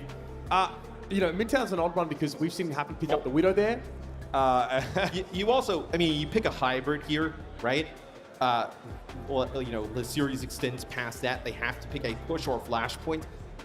There is one flashpoint out of the two that is preferred by, a majority of teams, you probably would say. Yes. And then there's 2 out of the 3 pushes that are also kind of majorly favored by the teams, right? So, if you're M80, you probably pick out a hybrid because whether it be Surabasa, Esperanza, or Coliseo that comes up in the next maps, you're kind of okay with all of those, right? So you're probably picking out of the hybrid pool here. Well, the issue for M80 is that there's no putting Crazy Raccoon in an uncomfortable position. I don't think they're able to do that. Their preferred comps seem a little too similar. Yeah. That's the issue. I think, our very first game of the day, the ENCE versus Falcons, that was a clash of two teams that wanted to play very differently. I don't think there's an edge to be found in that regard in this game for M80. That definitely is concerning, right? You have to beat them on a one-to-one basis, and as good as Happy and Pelican have looked domestically, this is an international land. This is a different story, and Crazy Raccoon are a different beast. But you've rarely seen, I think it speaks to more of a level of Crazy Raccoon where you've never really seen Pelican or Happy, get out-dueled in a series, potentially with the level they are right now. And I actually don't even think it's a individual, they're just kind of getting outbeat. So it will be Kings Row. So this is a pretty safe selection here for M80. Where I think right now, you can see just the pace of the game is just completely favoring Crazy Raccoon. And when the pace is that fast, and you're not up to playing at that pace, things start to look like this. It can snowball rather quickly. I think one thing I think Jake and probably Johnny can speak to better, than probably most is like when you go against a team that's like better than you, the game feels like it's moving like twice as fast as it actually is sometimes. Where I imagine for Crazy Raccoon, the game feels at such a normal kind of not necessarily slow pace, but easy pace. Where from M80's side, it's probably feeling a little bit frantic that there's so much going on at the moment. To be fair, for Laya, this is his first live event. That's crazy to think, because this guy's not a raw, recruit. We're not talking about a rookie here. This is his first time on stage playing at the top level. And you know what happens? Like those first couple maps feel like they go fast real quick when you get on stage. It's like you blink and all of a sudden you're in map 3. It's like, oh goodness, we got to win one to stay in the series here. Yeah, and you'd like to be like, all right, let's just get like one win under your belt, right? It always feels like getting the first one is quite difficult. Even oddly, like sometimes I imagine with DPS players this is the case, but like even just getting the first kill in a game is always like a little bit like, okay, it starts to ease up. Once you're gonna get a fight going in your way, where they're just kind of like, hey, swear, you gotta see the ball go in the basket, gain some confidence, right? Like, coming out here, this first showing, especially after kind of sitting around all day thinking about this match. This is like the marquee match of the day for a lot of people. Just kind of the pressure starts to mount.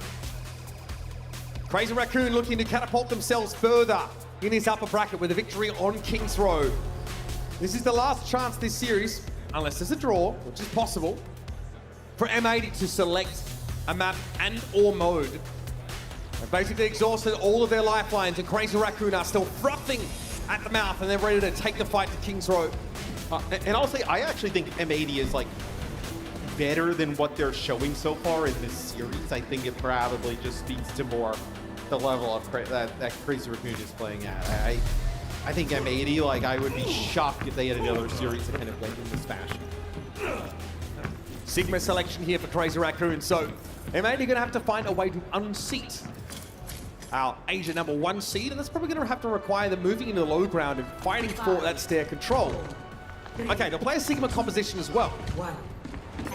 Or not. Ramacho, though, still could be quite slow. That's where Farah starts to matter a lot more. Big shot, though, on Heesang. I think they might have been happy. It's super long range. So we'll see how M80 decides to play this, right? I'm happy playing the Hanzo, so some long-range burst capability. So, do you even think about dislodging Max? You just try and play on the point to get him down in that position? Have him try and play directly face on Muju with Sigma? I think those are probably the things you're talking about. Right now, Hawk will play behind his shield on the point. Yeah, trying to force them to fight. Force this Sigma composition to challenge the Ramatra. That's when he can go Nemesis form. But the poke from the defenders is very good. Hawk is struggling a little bit, now put to sleep. He's saying more than happy just to contest. We have a tick here, though, already for M80, so this is good. Slow progress, but progress all the same for the attackers. Yeah, with Max, continually going down to half HP, it's going to be very difficult for him to kind of like play on the point. They don't really have anybody else to go down there and contest. Bionade there, no connection for Shu, but Hawk already taken down regardless. So that M80 now they've lost their key piece to threaten a capture. They've got nothing left to work with here.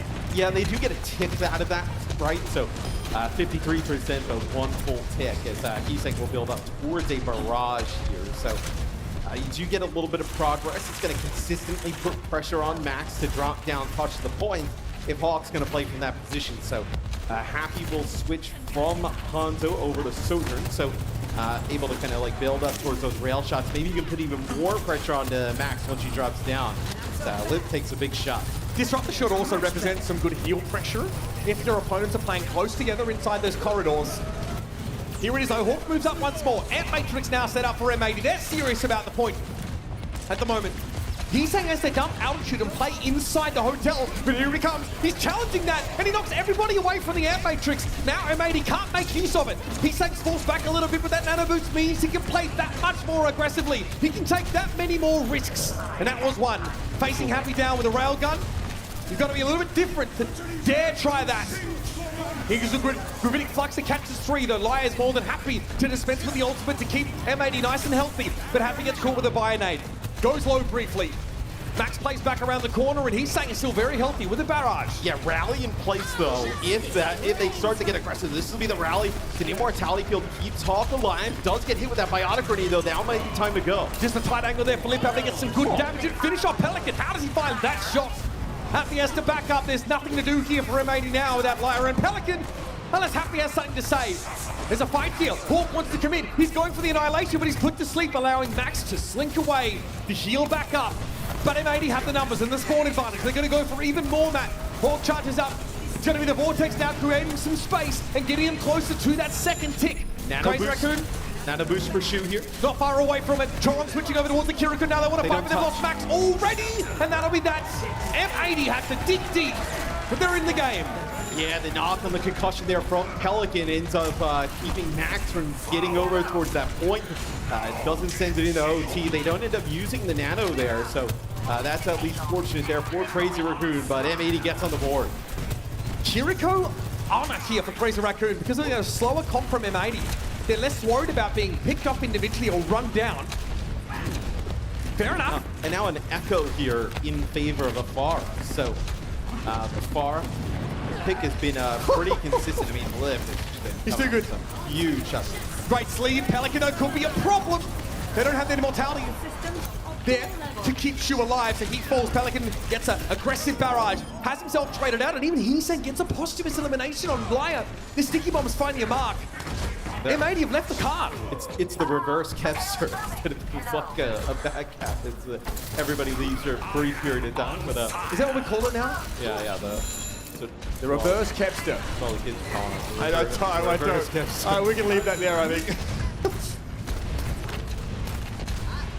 Khan inching around the corner now, midway through the second phase of the map, and M80, a generous 2 minutes to play with, but they're about to run into a wall of ultimates. Yeah, Rush should be huge here, and it's a shame for M80, right? You would love the Annihilation for this Kitsune Rush. Not exactly a counter, but, you know, that Ramacho puts down a ton of damage as they're inside of it. That's another clock there from Happy. Toronto seems utterly unperturbed for the time being. Happy forced away, off the angle, can't make the shots here. He's saying maybe too much of a threat. Hawk goes low, has to throw up the Dukes there. He's building towards yet another Annihilation that was instrumental in that point 8 take. Happy stuck with the mag grenade, can't come forward. Choron pretty safe in the high ground, dispensing that healing via the Overdose. There is Shu, throws in a bio and catches Hawk. Can they pick him up before Annihilation comes in? That's a win condition, but they can't get the Ramatra yet. Liar holds onto his sound barrier until, oh no! First Ajax of the Major, had to be Liar. And all of a sudden, M80 get unraveled. Oh, that is filthy stuff. That's a dupe there into an overclock and then lands the shot on the wire as he's going up for that sound barrier. It is just not M80's day right now as Crazy Raccoon in control. Nano boost available here. You can nano the Echo, right? Like he's saying play extremely aggressive if you want. Waiting for the card now to move up. Hawk. This is just a space creation. Choron reluctant to give it up. He'll have no choice now with all the utility being deployed. Oh my god, Lip, how's he done that? Look where he's standing, it's just full range. That's Cassidy versus Sojourn. Right? Happy's getting owned at his optimum range against Cassidy. He doesn't miss. He just doesn't, slides away. A couple of uncharacteristic misconnections there, but still Lip is alive and well. He can't say the same for his foes. 10 seconds left in the round now. Ultraviolet assault, the Immortality Field, Annihilation, a desperate play here for M80. They bring Hawk down. The Deadeye, more than enough to deal with him. And M80, they ground to a halt here in the second phase of the map. They do end up, getting first point though, right? Making their way pretty far down towards making second. Making their way downtown? Yeah, making their way downtown. Moving fast? Yeah. So that is the probably best showing that we've had from M80 throughout the series, right? So you starting to feel like they're coming alive a little bit. And I know now maybe on defense, like playing that Sigma up on the high ground, maybe if that's what they decide to go with, they could give Crazy Raccoon some trouble here. That being said, with Crazy Raccoon defending first and doing a pretty bang-up job of it, It might end up being a quick map if they can snowball an early advantage on the attacking side. Ready for battle. Don't get too excited about the hovers right now for the Raccoons, but for M80, you can start to read into their strategy a little bit here. We've seen Far like Weaver get a far swap there, and we've seen Falcons showed it to us earlier on. Yeah, I think it's valid here in the same way. M80, so wholesale changes here as they get ready to come out of spawn. So covering maybe something with Ramatra, but they will play a Maga-based composition. Pelican on the Tracer here, so that's always a sight, an awesome sight to see. Is Pelican a fantastic Tracer player? So this at least you believe, like if they think that there's going to be, maybe some time on the other side. Tracer pretty decent against like far more against Echo, so gives them a little bit of options. They are diving, folks. Crazy Raccoon with the Winston composition. Liv also on the bench. I mean, it's hard to find a better DPS to combine with the impact of Winston diving on in. But Liv decides, in fact, that it's Cassidy. Good pressure against the Tracer. Oh, and anyone else who apparently shows himself on his screen. All you hear when you watch his screen is just a headshot noise. As that's a headshot there across map there as Happy connects on Choron. Okay, so just the one pick, but it is the Lucio. So that does mean Lai can return to the fight rather quickly. Not the worst for M80. They don't need to disengage anyone. They don't need the speed right now anyway. Best case scenario. Yeah, but how do you feel about this dive into the Maga though, right? Like, Maga, yeah, you almost have to, it's kind of bait, right? If you focus that Maga. But the Sojourn better than Cassidy for in dealing with the dive. That's important. Happy can use the high ground much better than the Cowboy can. Flank here from the hotel. Choron comes to see what's what. He's saying threats and flank here. Playing this on Bankman. Here comes Max. A glancing blow comes in from a railgun. Yeah, making Max think twice about fully engaging. That's cardiac overdrive though, and they get out, and you're going to build up Nano. So this might be an opportunity here. Blade plus Nano. No Sapphire. On the other side, you have an opportunity to go. There's a Nano Blade. This is dangerous. Liar didn't have a beat, but even if he did, it probably would have been cut short. Getting Happy and Liar. He's saying it's more than done his job here. One tick now coming up for M80. And more to follow, surely. M80 have no choice but to disengage. As Crazy Raccoon pile on the pressure. Yeah, you notice they put tons of pressure on as soon as they see. Obviously, Max is quite low, but as soon as Cardiac Overdrive comes out, they go up to the high ground. They avoid that Maga for a brief period of time. Blade plus Nano, they drop on down, and you can take advantage of that window. No sound barrier on the other side, not even close. Small big ultimates coming up for Crazy Raccoon here. Railgun deflected. He's saying barely able to get to safety. But he does, and is instantly popped up by Shu, who is waiting.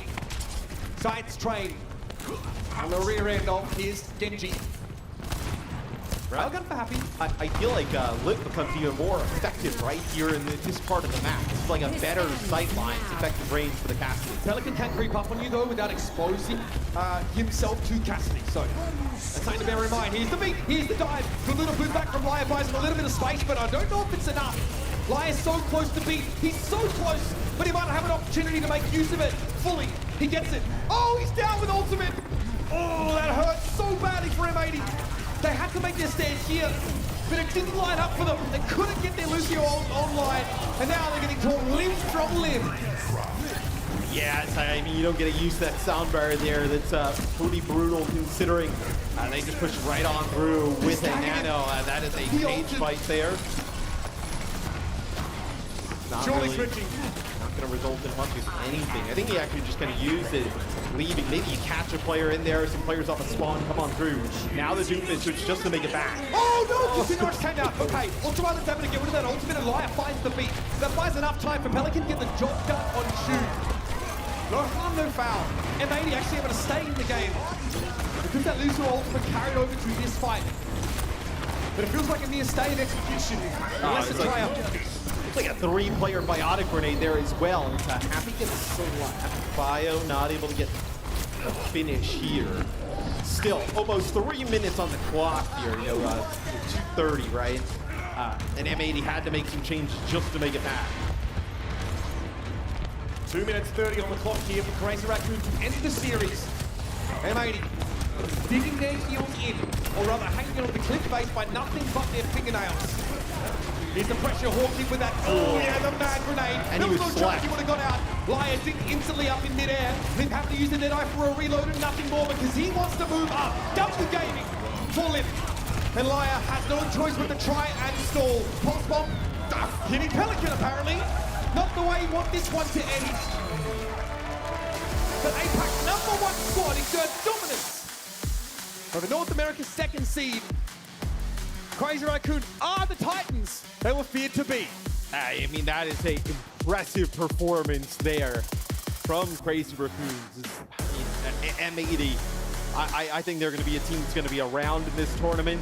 I know throughout the weekend, it would be shocked to see them, go 2 and done. But man, I think that is just such a crazy performance there from Crazy Raccoon. They definitely cemented that they are the team to beat here this weekend. We've heard so many whispers about scrim results and rumors and stuff. It's always like this. It's fun. I like how the rumor mill churns before an esports event. But this is why we usually stay our hand when it comes to judgment before teams like this take to the stage, because now we know they're more than just the real deal. There's a question of who can really challenge this team. We've not seen a #1, seeds from either a North American or our EMEA region. So, if you are a fan of either of those squads, keep hope. But I think APAC again is, demonstrating that they are very, very frightening. They are very, very tight, very talented, and they don't get rattled by being up on the stage. Yeah, I mean, it would be awesome to see Toronto give them a shot. I mean, always down to see Merit versus Lip matchup, right? In terms of the damage dealers. So I think that would be one that is one that I think a lot of people want to see. Yeah, and definitely, and it's one we're definitely going to be in for if the trajectory of these APAC teams continues the way it has been. Pretty dominant stuff here. A 3-0 series in which we saw M80 unable to pick a map that suited them to remotely enough of a degree to show some signs of fight. And we've often seen this in Overwatch, where if your style is similar to your opponent's, and you can't counterpick them, you end up having a really similar take. It really comes down to just the raw strength of our team. And speaking of raw strength, raw height. Look at that 10'12" gaming warlord on stage here with Danny Lim, who is a big guy, but looks like a nutcracker doll by comparison. Let's head over and hear from him. Thank you, guys. I'm standing next to the 7 foot. Are you 7 foot? 6 foot. 6'5". I'm just gonna say 6'5". You're really, really tall. Gaming warlord, Lit from Crazy Raccoons for post-match interview. All right, my first question, I gotta bring this back. Backstage, me, Pelican, and you were talking, and Pelican was like, "Hey, we're gonna take you guys down." That did not happen. So, what did you think about the match, and what do you have to say to Pelican? 자, 방금 우리 경기 들어가기 전에 펠리칸 선수랑 3명이서 얘기를 하다가 펠리칸 선수가 우리가 그냥 이겨버리겠다라고 했는데 당연히 그렇게 안 됐는데 뭐 펠리칸 선수에게 한 말씀 좀 부탁드릴게요. 펠리칸이랑은 개인적으로 친하긴 하지만 이제 그 말을 들었을 때는 물론 저도 이제 그 전에 이제 해외팀 중에서는 M80이 제일 약하다라는 평가를 받고 있던 걸 알고 있기 때문에 딱히 신경 안 썼던 것 같아요. 네. I mean, backstage me and Pelican are super close. It didn't really feel good when he said that, but we going into the match, we knew that M80 was probably one of the weakest teams in the NA region. So it didn't really mind at all coming into the match. All right, you guys had a really dominant performance today against M80. Lip, do you feel like there's any team in Dallas currently that could come close to your, I guess, performance level? 자, 오늘 굉장히 너무나 좋은 모습을 보여줬는데 지금 크레이지 라쿤 정도의 좀 경기력을 가지고 있는 팀이 달래스에 있다고 생각하시나요? 저는 개인적으로 다 상위권 팀들은 다 비슷비슷한 것 같은데 근데 이제 저희 정도까지 레벨을 올 팀은 아직 없다라고 생각합니다. All the other teams that are sort of in the upper tier are about the same, but compared to us, I don't think any team comes close to the Crazy Raccoons. All right, that is it for the interview. Lip, thank you so much. Zoe, back to you. Thank you so much, Danny and Lip. Congratulations to Crazy Raccoon. They're moving on in the upper bracket. Not the biggest surprise here. Obviously, they were expected to be the favorite heading into this very series. That said, I did want, hoped, expected maybe No, to many- see a many little hope. bit more Many from hope. M80, all right? Because obviously they're a very talented roster. But looking at the compositions we did get to see, different looks from both of those teams. Johnny, you disagreed with some of the swaps, some of the looks we did get to see from M80. So hit me up. Where did it go wrong? I think M80 coming into this series, they looked a little bit unprepared, and there were some hero swaps that I think were either a bit delayed, or I just didn't really agree with. I mean, rolling out on D.Va, it's a pretty difficult hero to come out and play with, because in the tank matchups, there are so many tank matchups that you're not really comfortable. I think we've seen from our first two series, both here ENCE, but now also M80, that you can't really afford to play these slower heroes into the Mauga because they get into the backline. And we saw several times Happy, Ultraviolet on the Batiste and the Cassidy, like they were just caught off guard and really abused by this Mauga overrun, right? And also I think Happy, maybe you can't afford to stick on this Sojourn because Heesang just has the time of his life playing the Pharah. Here on Echo, you can kind of like get away with it on King's Row, right? Because of these close quarters. But I would like to see Happy maybe play a bit more Cassidy to help dealing with that Pharah, because otherwise Heesang just has a field day, right? So I think there's a lot of lessons to be learned here. I'm not necessarily saying I am the right ones, but for M80, I do feel like they came into this series maybe looking a little bit unprepared, Jake. And now when you go into the lower bracket, you gotta fix some of this stuff up to remain in the tournament going into tomorrow. You know, like you said, I don't agree with everything you said, Johnny, but I think overall the arching theme that like trying to play these slow tempo styles, it's possible to beat the Mauga that way, but I think you need a lot of conditions. We saw it sometimes, we saw ENCE have success on Nabani, third point high ground, but you need a lot of conditions. You need a lot of open space, you need high ground, you need an effective way to contest the point where your supports can't be caught by Mauga. That's just not repeatable on many maps, many situations. And in the end, there was just a huge tempo gap between these teams. Crazy Raccoon constantly rushing in first, initiating the moment there's any kind of slip up from N80 positionally, supports caught out, and they just get wiped from the server in seconds. One tiny little mistake and you just get shredded. I think mostly what we saw here is a huge gap in terms of execution level between these teams that, you know, you leave your support hanging for just a second, they're going to instantly punish you. And I don't think M80 has faced a team ever in their history that's this strong, that's this aggressive, this competitive. And I think Crazy Raccoon has laid their mark as the tournament favorite with a performance like this. I mean, this was an absolute beatdown of a team in M80 who I expected to be competitive. I mean, I expected, I didn't think they'd win. Honestly, though, I think they will look a lot more competitive facing off against the majority of other teams we have here in this tournament. But yeah, quite frankly, Crazy Raccoon, obviously, they are... It almost seems like a league above the rest here. They were in control of that tempo throughout the entirety of that match, and it showed in those numbers at the very end. Not much light at the end of the tunnel there for M80. They're not out yet. We are playing in a double elimination bracket. There, I got there in the end.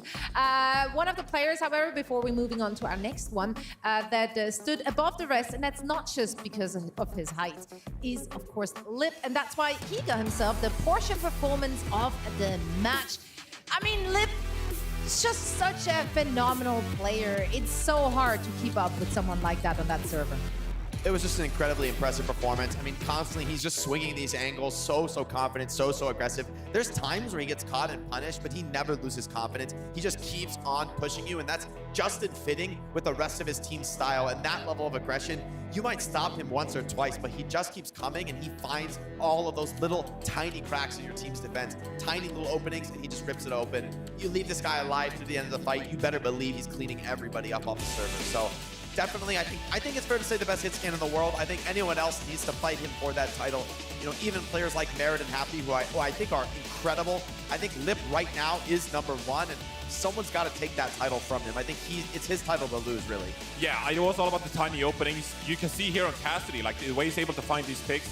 Pelican had no business playing this Pharah and just couldn't get away with it. Couldn't get into the right positioning and really play behind cover to stay alive long enough, because Lip would find these picks repeatedly. Even Happy at times would just be caught, right, by mispositioning because Lip just had the angles on him, and I was so efficient with this Cassidy. So really impressive series by Lip. I agree, he's the best hit scan player in the world, and you know, you gotta really take it to him to earn that title from him. I mean, I think a lot of those picks on Happy are just like long-range two-tap headshots. I mean, it's like really crazy. Hard to play against that. You can't not take any risks. As the opponent hit scan, especially Sojourn, you've got to swing, you've got to charge that rail. And if the enemy Cassidy takes even a few seconds to finish you, you'll get that rail charged on Mauga. You find an opportunity to fire back. But I mean, if he's just deleting you from the server that quick, there's no opportunity to respond. And yeah, he might be right. Maybe you just have to match the Cassidy, but can you match his skill?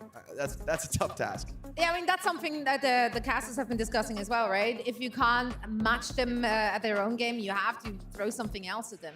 Alas, it would not do against them for this very round. That means that Crazy Raccoon are moving on 3-0. The biggest beat that we had thus far. They're finding themselves in the upper bracket still, where they will be going up against Toronto Defiant next. And now, of course, the Toronto and Twisted Minds game that did happen on our second stream. That also was one of the quicker series, and that means that now we have 4 teams that are finding themselves at the brink of elimination. And guess what?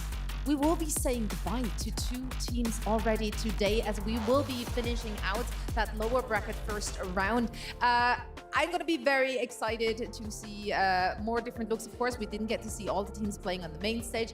We also might be in for some closer matches here.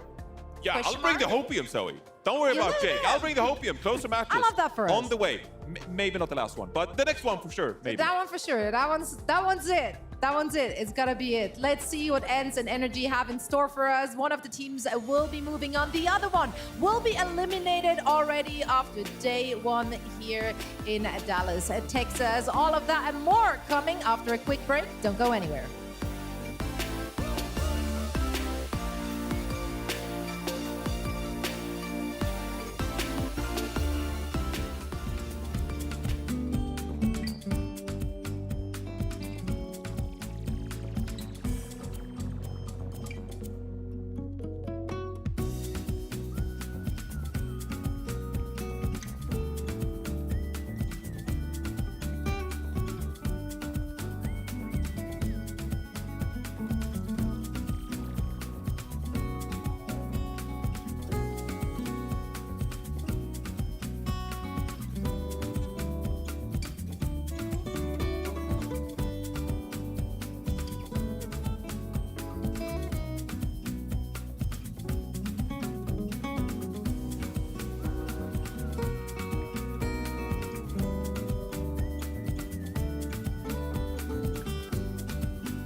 Begin excavation log. Sloan Cameron here on side to Petra. Me and the Wayfinders just found the coolest artifact I think I've ever... Again? Come on! Whoa, whoa, whoa! If you want to mess with these artifacts, you gotta go through me. Hey, I'm on to you!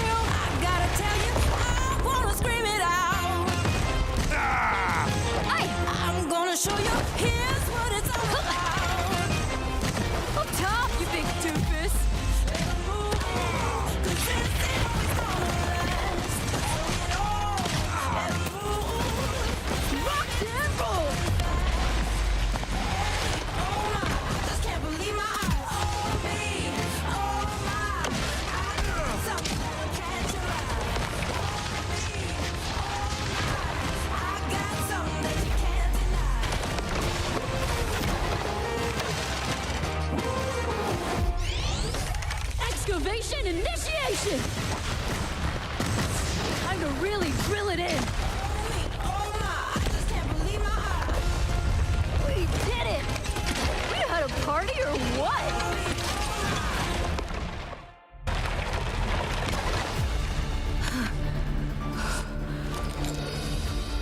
Whoa, no way.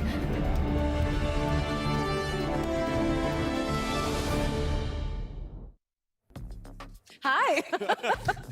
Or hi heroes, how some of us would say. Is that how you heroes. generally address the audience? I love that. I do love that. For them, for us, for everyone watching. We have more games coming our way too. In fact, as we're fighting our way through the lower bracket, 2 teams will go home, 2 will be moving on and continue to fight for their life in our lower bracket. Something we haven't done today is Preds. We haven't been wrong yet. You're so excited about Preds. I am excited about it. Let's take a look at the games that have already happened, and then we once more take a quick glance at the lower bracket as well to see where we're heading here. Honestly, though, it would have probably been a teeny tiny bit boring to do Preds. I feel like most of it has unfolded the way most people would have expected. I would have gotten all those right. Yeah, I mean, there's a reason. In hindsight, There's a reason these for are the sure. first matchups, right? The first round matchups are high seed versus low seeds. You know, it's how it's going to be, right? Toronto That's did your 3-0 advantage. Twisted Minds Being too, a high so. seed is you get a relatively easier match 1, and so I think the more competitive matches naturally are going to come a little bit later into the tournament. Yeah, and I mean, having our eye here on that Energy and ENCE match, I think this most likely has the most potential today to be a closer game. I'm actually very excited for that one. M80 versus Twisted Mind. I mean, M80 is going to look good in this one. They're not going to end the day on a sad note, I do not think. However, first things first, let's talk about Energy. Obviously coming in with a big surprise. They are now Energy and no more soggy hours on that stage. Well, why can't we have both? We can have both. That's true. Although, yeah. It's great to see Energy. It's great to see Shock back. They're serving on their throats. These guys have been a ton of fun to watch. I think Infected, PGE, Scissors, Cal, Rack Attack, all incredible up-and-coming players in NA, so it's awesome to see them repping NRG Shock here in Dallas and LAN. They have some very stiff competition ahead of them, but this is a team that has run some very innovative looks, right? We saw them playing the Life Weaver on the B stream. Very innovative Midtown defense strategy. Almost was able to take it to Space Station there on that map, but they brought a ton of different looks. They had the dive, they have the Sig Poke playing Rush as well. So they can handle all of these comps. And so far from ENCE, we have, for the most part, only seen one look with the Poke style. I think there's an opening here for NRG to exploit this. I know they're not as strong of a team as Falcons, but they still have an opportunity to find some strategic edge in the series. Yeah, I mean, I don't want to like overhype it in some way, but Infected in some ways is walking in the footsteps of Super in that he's a North American tank who is really flexible and mechanically skilled and can play so many different heroes. And that is a card you now have to abuse in this series because you know that ENCE with Vestola, they're going to play a lot of Sigma. I think that is their key to success still. And so now if you're Energy Shock, maybe you can play around that, put yourself in some situations where maybe you feel like you have an advantage. And they haven't shied away from picking, you know, Wrecking Ball and stuff like that in the past, right? Not sure I will see Wrecking Ball per se, but I'm just saying that the door is open for a lot of different tank Are you picks. trying to manifest it? Do you want to see it? I want to see all kinds of tank heroes. I saw Hardy played Reinhardt on the B stream. I didn't get to see that. There was no surprise there whatsoever. I'm just saying, I want to see as many tanks as possible. Bring the Doomfist out even. Yep. Very, very, very quick glance at Doomfist. We did have to swap over after just one round, but you know, it did happen. Let's take a look at the opposition here, though. ENCE, we've already seen them on stage. Of course, both teams have already lost their first opening match. This one should be a little closer in terms of competition. ENCE, lots of very, very well-known players here on this team. Yeah, I mean, we got to talk about Kai and Kevster on the DPS role. Just monster performers. Kai, very, very effective, consistent hit scan player. Kevster brings the heat on absolutely everything. I think one of the best players in the world on DPS. Certainly one of the best players outside Korea. I don't think that's even a question. Maybe #1 outside of Korea. I think he's definitely a very, very serious contender for that spot. But then across the board, they have a lot of strong performers. I think Ghost is an exciting player to watch as he continues to grow into his role on the team. And Masa, he's been around the block many times. An experienced Lucio player, a veteran presence on the team, which I think brings a lot of stability. Vestola, he might be playing for the most part Ram and Sigma, but he's incredibly talented on those heroes. I mean, even in the Falcons series, he was pulling out some nasty He was making plays. He pulled the flux onto his own head for the enemy BAP to kill the BAP on his own head so you can't lamp yourself. I mean, that's some elite level Sigma stuff. You don't see that every day. I'm excited. I'm excited to see both of these teams going at it on the server. I'm also excited to hear predictions in just a little bit. I feel like one of us is gonna go places with this one. If I had to make a guess. You're usually the one swimming against the current. I usually go places. I go all kinds of places. All the places you'll go. Yeah, but in this one, I don't even think I have a particularly hot take in this one. So we'll see when we get to the Preds. But it is a pretty even matchup. We don't really know how these teams fare because, of course, we haven't seen the regions clash prior to DreamHack Dallas, right? And so we don't really know how NRG Shock compares to ENCE. It really is a guessing game and what we've seen so far in their upper bracket matches when it comes to compositions, right? So no clue for this one. We're actually already taking a look here at some of your Preds. So, if you saw it, you saw it. If you didn't, you missed it. Gotta rewind. Yeah, gotta be, you snooze, you lose. That's how it goes. No, I do think, like, no prediction here will be too crazy because, as you said, we haven't seen those teams face off against each other. The first look we got from both of those teams, quite frankly, I mean, they were kind of punching upwards, right? This one, I expect it to be more evenly matched. However, I still have to go with, I'm going with ENCE here, and I do think it may be a 3-1. I give it a 3-1. Wow, we're getting boost. I know. I tried to say it quietly, but I have a mic in front of my mouth, so that didn't really work out for me, did it? What about you, Chick? For me, I mean, I think ENCE is a great team. I think they've got a lot of experience, a lot of presence. They can bring a lot of strategies out on the server. But today, I went with NRG. I think they've got exactly the tools they need to get this win.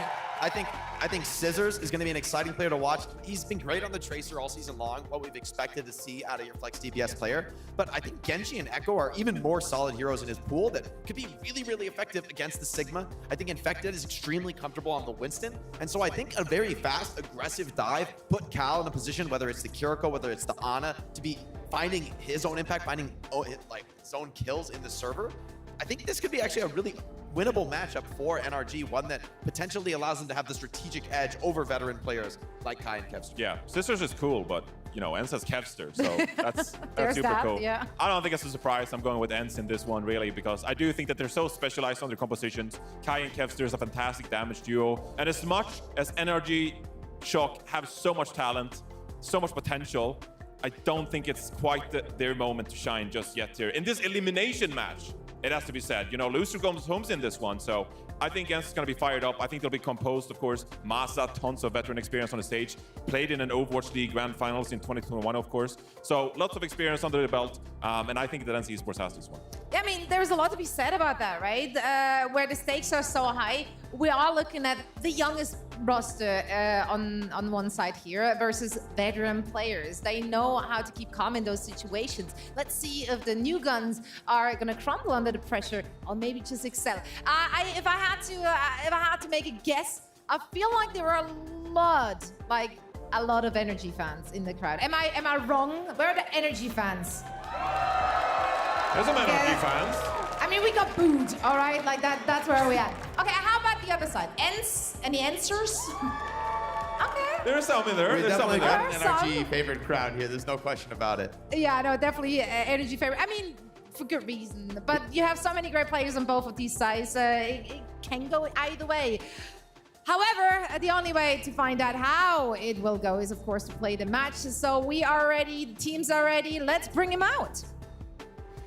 DreamHack Dallas, put your hands together for NRG!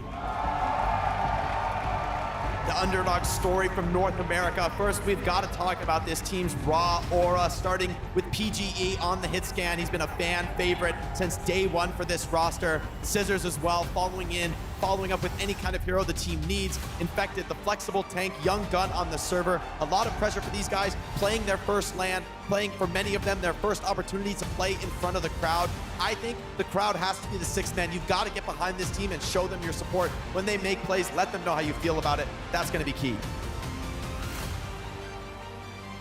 And their opponents, everybody give it up for ENCE! Easy for ENCE, as they say. I mean, this is a veteran roster, and look, they're gonna come in calm, composed. No need for unnecessary energy in this one.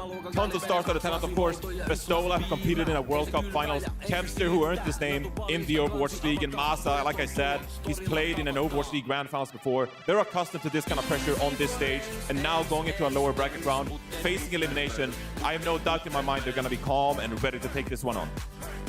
The young guns going up against the veterans. One team will go home, the other one will be moving on. Let's find out who it's going to be. And for all the action, we send it over to Mr. X and Mitch. Thank you very much, Zoe. It was Kai that said in the interview we did with his ENCE team, he said, I'd be interested to see... I got the old version. Yeah, I'm still soggy. I'm still soggy. This looks like something I would wear. Yeah. I have inspired his jersey design. Yeah, I was like, oh man, I have a button down now. Yeah, you look like Uncle Tito at the bowling alley. It's a great look.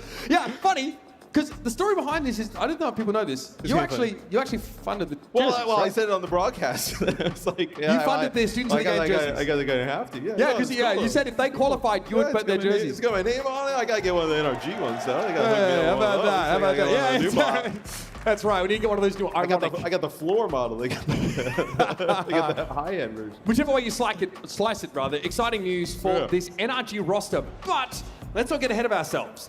They are the number 3 seed from North America. They are going up against an ENCE who's already shown themselves to be pretty strong. They had to go up against Falcons, though, and ENCE did not look that great either. So there's a real opportunity here for what would be an upset. That is for NRG to take a win here. They're young and they're hungry, and they're getting trash talked a little bit by this ENCE team. I think Kai said, I want to see if they can even win a map. That's some big talk, and now he's able to back it up. Look, I don't know how many teams would have put together a great performance against Falcons, right? So I don't know if you can really hold that against ENCE.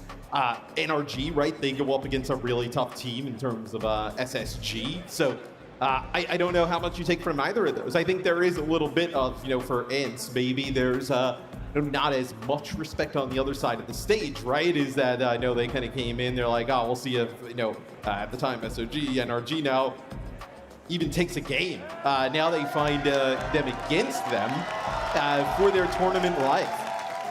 This NRG team is scrappy. They've got incredible, I think Effective is really impactful play with a very deep hero pool. There's someone I have my eye on this series. There's awesome upside for these players, right? These are a lot of players. Obviously we've seen Cal and Rack, in the past at an extremely high level, but players who've not played, a lot of players here, right? We have played in the league in the past, we've done some other things. They not. And then also to play at a LAN, right, of this level, with all the stakes on the line. It's an awesome learning experience and something they probably only get better from. I'm trying to think. Cal, they may have played a LAN before with the Gladiators. Maybe one of them Hawaii trips. Yeah, potentially. But also that's a completely different environment than an event that was a like classroom. this. This is a bloody convention center. Big difference. Here we go, folks. We're gearing up for our first map of the series, as you can see. It's Busan on the docket. So we'll see what both of these teams decide to play here early on, right? As for a lot of the teams you've seen, like Maga, Far, see if these teams start to go. This NRG team can play dive though. Yeah, Space Station also, right? Probably plays something vastly different than a lot of the other teams here because that's just what they always do, right? So we'll see what NRG decides to roll with off the rip. Yes.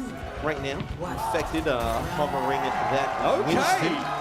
Scissors probably plays Tracer. We've seen a lot of Tracer throughout the NA qualifiers from Scissors. So see, this Winston isn't bad into the Sigma here on Busan, but I think it takes a lot of damage early on. Maybe you could build up, towards that nano rather quickly. Now, ENCE playing a death ball very quickly, move into the middle part of the map. Infected takes a face full of damage, and so has to disengage. In fairness, though, NRG do a good job of getting him back to the rest of the team, getting him topped up. Cal on Iana, which is generally a great look for them. In comes Infected over the top. Scissors takes a glancing blow. May have to recall, but actually gets the job done. Ghost is the first casualty of the map. And Pistola follows soon after. I think this is also huge from like a confidence perspective, right? Because not only you know, you're playing in front of the crowd right here on the main stage. You're also like a fan favorite, right? Where we talked about with Liar, right? The expectation of, you know, winning now is like way different. This is like an expectation. You're representing a huge legacy brand in Overwatch Esports, and now you're like a fan favorite here against players who have historically played at the highest level. It's a lot to ask for some of these younger players, and winning that first fight probably a huge sigh of relief. Yeah, obviously off the mainstream, NRG already played and did fall in straight maps to that SSG roster. This might be their last chance to show us what they're made of on stage, and so far not so shabby. Cal with the rally. I'm gonna find their bastion. Beautiful. That's Rack Attack making sure that Armor is set up to do work. Nasty little bio here, and NRG going from strength to strength in this round. So, ENCE having a difficult time kind of moving around, potentially circumventing some of this, you know, Winston towards that back line. I also think like this is the worst map for them. Yeah, it's not ideal. This stage of Busan at least. Because there are like, out of our top North American delegates, not a lot of them will like to take the dive when they can. Infected though, nasty Winston. And Matrix, you can primal this if need be. Okay, Pulse doesn't quite connect on Pistola, but still a sound barrier from Master. PG took a ton of damage to the finish off. Right there. Unfortunately gets caught out by the Deadeye. So the high ground goes Infected here. Calvin have the mobility to get out of trouble. And then to get back in control. Now they need to stabilize. Yeah, now I know Visola, right, has the Rig Flux for the next fight. Nothing really to work with. Maybe you kind of have Infected go out, take some damage, build up towards that Nano, as you can Nano that Winston, send it towards that back line. Being very difficult on Ghost, as support ultimates here available for ENCE. Pistola here backs up behind that kinetic grasp. Sees PGE, this could be a big catch! Pulse as well on Infected, they have to get out. Can Cal help them? Looks like they found a Mega of their own, but they're going to be accosted by Kevster as soon as Infected walks out. It's an easy isolate of the Winston. But NRG shot flipped the point back, 85% and counting now. ENCE had the wall pull over their eyes. Yeah, I mean, they get a little bit of percentage there, right? It just kind of prevents ENCE from just ticking up probably into, you know, the mid-50s. At that time, though, I mean, Infected gets hit with a Pulse Bomb, and he's actually pretty far ahead of the rest of the crew. They get split off by the Gravitic Flux, and nothing Masa can do there. He gets tracked down by the Winston with Prime, with the Nano. Deftly dodging away from that accretion. He's Infected. NRG Shock now have themselves the lead. Looking to close this round out here early on Busan. And ENCE don't have anything ultimates to work with. They're going to have to do this the old-fashioned way. Cal there, you can see them barking out those orders, and there's no touch. Arms in the air. What a debut to the stage for NRG Shock. It's about as good of a start you can get there for NRG as Cal looking across the stage there. Kind of put his hands up in the air, put their hands up in the air when he saw them not get towards the point. I gotta say the NRG guys, like they've been having a ball here. Oh yeah. Every time I see them, they got smiles on their faces in the back. That's so funny. A good time. I think I ran into them in the elevator yesterday. As I walk in, and I'd seen Infected earlier on that day. I think Cal pipes up and he turns to the rest of his team like, "You guys gonna say hello or what?" I'm like, "Hey guys." I mean, you get the presidential suite. I'm surprised you use the same elevator as the rest of us. Don't leak my secrets, man. Come on. Yeah. Oh, yep, here it is, a bit of Infected Wrecking Ball. A rarity in North America, but something Infected specifically has shown us on occasion. It's very good on this map, especially. Yeah, and then Cal can play the Zen here, right? You know, the orb on the ball, extremely effective at kind of healing the ball. Really one of the only supports that can effectively heal. And they're a great Zen in general. Yeah, they put down tons of damage. EGE on the Widow, just trying to find an angle here. Would be on the Kevster or Kai from across the point. This con can be hard to pin down. And look at Pistola. He'll be getting flanked constantly with that Discord orb. It's so hard to hang. But the Immortality Field comes out really early on Pistola on the point, right? So you don't have it in the back line to keep Kevster up there. And that's what this ball comp is going to do. They're going to split you up, and it's going to put Ghost in some awkward positions. He's going to have to figure out how he uses his resources best. And, well, he's going to have to be alive to do that. PGE makes that difficult. My next kill. Yeah, this comp. Yeah, we've seen this multiple times.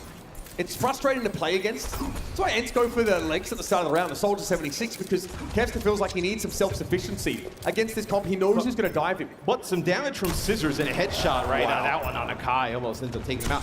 On the Vistola, forces that Immortality field out, allows Infected to go into the back line, and he's going to find one of these players. A lot of map control here for NRG Shock.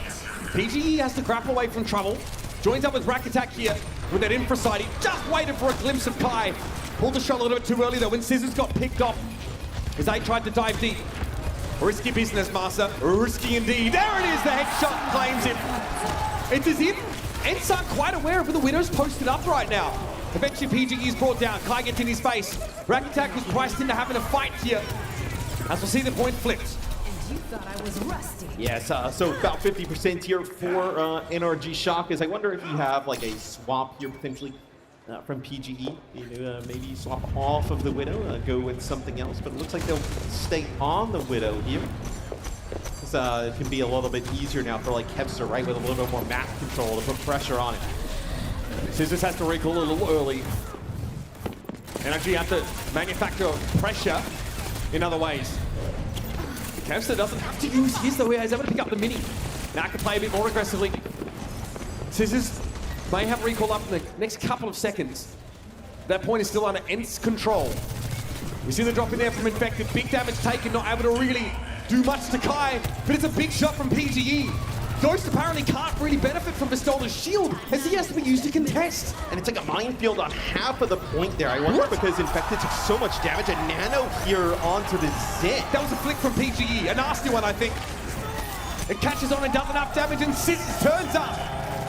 NRG Shock at 50% and counting now. Looking very good with the Transcendence online for the next fight. Yeah, and I think you're gonna have the Infrasight here, so that always buys some time. But ENCE has a lot of good ultimates to work with here, right? You're gonna have Overclock, the Pulse Bombs have been good here from Kevster in map number 1, and you're gonna have Sound Barrier Flux. So, maybe you thought there was one more player. Yeah, trailing. the discipline there from PGE. All right, here's the tickle. Vistola is gonna step up and start contesting. Remember, this Transcendence does nothing to Pulse Bomb. Gravitic Flux, though, can be shut down by Transcendence, and Cal wants to make sure whoever drops down is healthy enough not to be insta-killed. But there's the Pulse. PGE gets picked off. Sound Barrier now for ENCE's. Kai wants to surge ahead. They are respecting Cal, but they'll eventually surround him and bring him down. So it looks like Cal and Rack maybe make it out here. So it looks like Massa maybe thought about pushing that, but knew some other players are coming off spawn, didn't want to kind of like run directly into them. So this will be the walls here from PGE. Everybody gonna play pretty safe here. If anything, this is gonna allow NRG Shock to get some map control, right? Yeah, they're gonna try and spread out, use these extremities a little bit more, but ENCE actually don't want to play just the point anymore. They want to make it hard for Widow to set up on these off angles, maybe for the Wrecking Ball to move around undetected. And that's a good amount of attention being paid towards Rack Attack. Diana does not have the mobility, but this could be a problem still. I mean, there's no peel really at all, but Cal ends up finding Ghost on the other side of the map. So now you ain't lost supports here for NRG Shock, but you have Infected getting close to a minefield. Scissors with this whole swamp. Ghost switches over to the Kiriko. I think he's been struggling a little bit with the peak potential that NRG Shock have been displaying. The Wrecking Ball now to stall. There are mines on the point. Another for PGE. What a huge shot. Kevster has a big job trying to keep this Widow quiet, Matt. But it looks like ENCE might be able to pull away here at the end of the round. Mana boost on PGE. Not exactly the ideal candidate for that ability. And ENCE close it up. Even it, one apiece. And I wonder if your NRG Shock, if you kind of maybe look back at this one and it's like, okay, at some point maybe kind of switch off of that Widow. You could have even went back to that Winston-based composition there. Potentially, as you did have an opportunity to steal it there towards the end. Don't think you got to use the Scissors Pulse Bomb. Is that really like an awesome time to potentially use it? As the first map will go down to one control point. It was a good Scissors Pulse earlier in that round. I think they find like a close to a 3K at some point. It's Malgan time, folks. Everybody's favorite time. ENCE, of course, stick to their guns with this Sigma setup. Symmetras for the TP. And switches off to something more standard. It's going to be Cassidy Genji for NRG. Tracer, Kevster's hero of choice. And we'll see if they can like put a lot of pressure on Vistola, right? So in fact, he gets quite sharp. off the So rip. sharp! Pistola soon to fall as well. Good shield pressure even earlier from PGE. I tell you what, that is instant impact. Just to add water.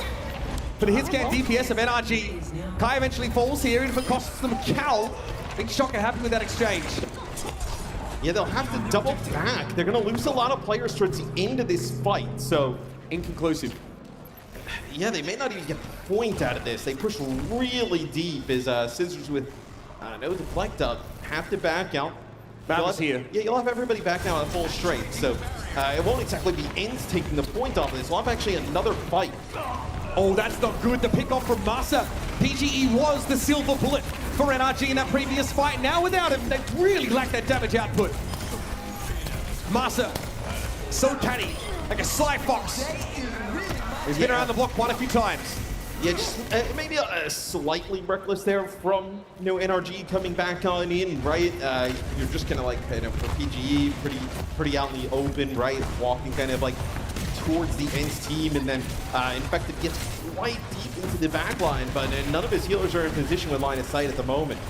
Here's Scissors. Oh, okay. Hinder on the Kai. Kai's having to back away though instantly. I think regenerative burst there from Ghost solves that issue. The Venture though. Not quite at optimal range, but he is the dive in. Oh man, the Malga Venture comp looks very good from NRG. Oh, I mean, Venture inside of the Consume rushes as well. Because you're cycling those cooldowns so fast, and then also you're building the shield off of it. It's so difficult to take out. Plus the Cartier overdrive, I mean, it's such right? an important, yeah, exactly. There's such an important addition to that brawl composition. Give you staying power that Tracer doesn't quite offer. Plus, like, long duration invulnerability. Burrow. Here they come again. Charge into Stomp. Infected now going to throw down the cage fight here. PGE going to work from the outside of it. Master can't go anywhere. Gravitic Flux comes out in response from Pistola as the sound barrier gave ENCE a window to fight. But Master eventually dies to the Deadeye. Ghost is out of the picture though. Ghost is down. No supports up for ENCE here. Pistola. Nice rock. Beautiful. What an accretion there, and that might have turned the fight around. Scissors and Cal could have been a problem, but now we're 62% and counting. Yeah, ENCE had flipped that, right? Where NRG shot in control at the start. So they end up looking at, you'll have Scissors with ultimate here, but really, I mean, that was a huge investment from NRG shop. They want to fight. Ult popped here by Scissors. Drill Rush even used to get them further forward. And that's what I disengage. Not easy to do with this composition. And look at that long-range damage. Yeah, buddy. That's Venture for you. Immortality Field looks a little out of place this late in the fight, but great stick. Scissors, nothing I can do about that one. Keps the mind to give it ENCE a window back into this fight.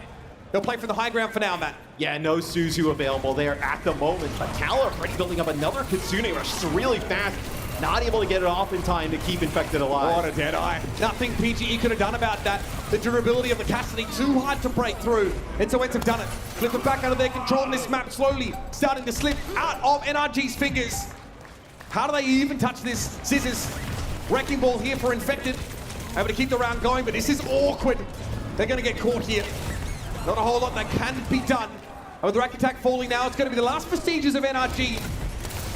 Eventually set packing. That'll be that. Gravitic Flux here will punctuate the point that ENCE want to make. That's the day reign supreme. Yeah, pretty back and forth map number one between these two teams where it felt like, obviously NRG shock, they win round number one. We go to round number two. They start to get off, pretty well with the Widow, maybe staying a little bit too long, but that third and final point of Busan is really, all ENCE towards the end. Felt like maybe Shock started to play a little bit too loose. I don't think any of their comps were particularly out of order. I think that, one thing we like so much about NRG in their domestic play was that Infected offered them the opportunity to go to play styles that maybe like individuals like Orc couldn't offer, maybe didn't sort of offer on that M80 team. Not that many teams able to make dive work. We like what we see so far from NRG, but it's going to take a bit more than that. Some serious veterans on the other side of the stage. Let's head down to the desk and have them break down the game we've seen thus far. Thank you so much, guys. Yeah, what a fun map one this already was. Definitely a lot more competitive than what we got to see earlier on in the day from many of the teams as we stroll through 3-0 City. Now, let's break down the action, looking at some of the highlights.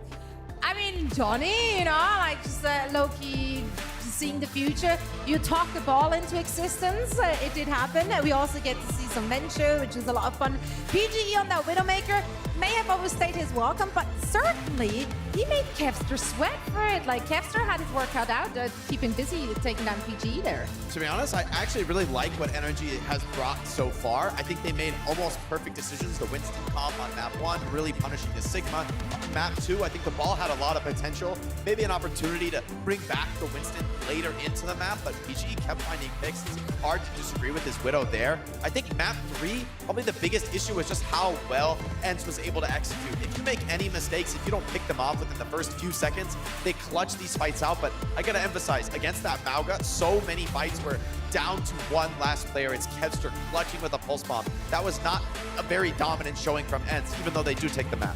Yeah, and I think, again, we saw some stuff from NRG that they can maybe build on throughout this series, right? For example, I do think that the Mauga and the Venture combines for something that is really effective against the Sigma, right? Because even like Venture Ultimate is quite strong because the Sigma has a difficult time shielding that off, but primarily because, I mean, the Cardiac Overdrive combined with the shields that a Venture is building, it's just so much sustain in the close-up brawl, right? So I really do think that Mauga and the Venture combination could be something that NRG could go back to in this series. And as we look forward into map 2 now we're on the flip side of what we've seen so far.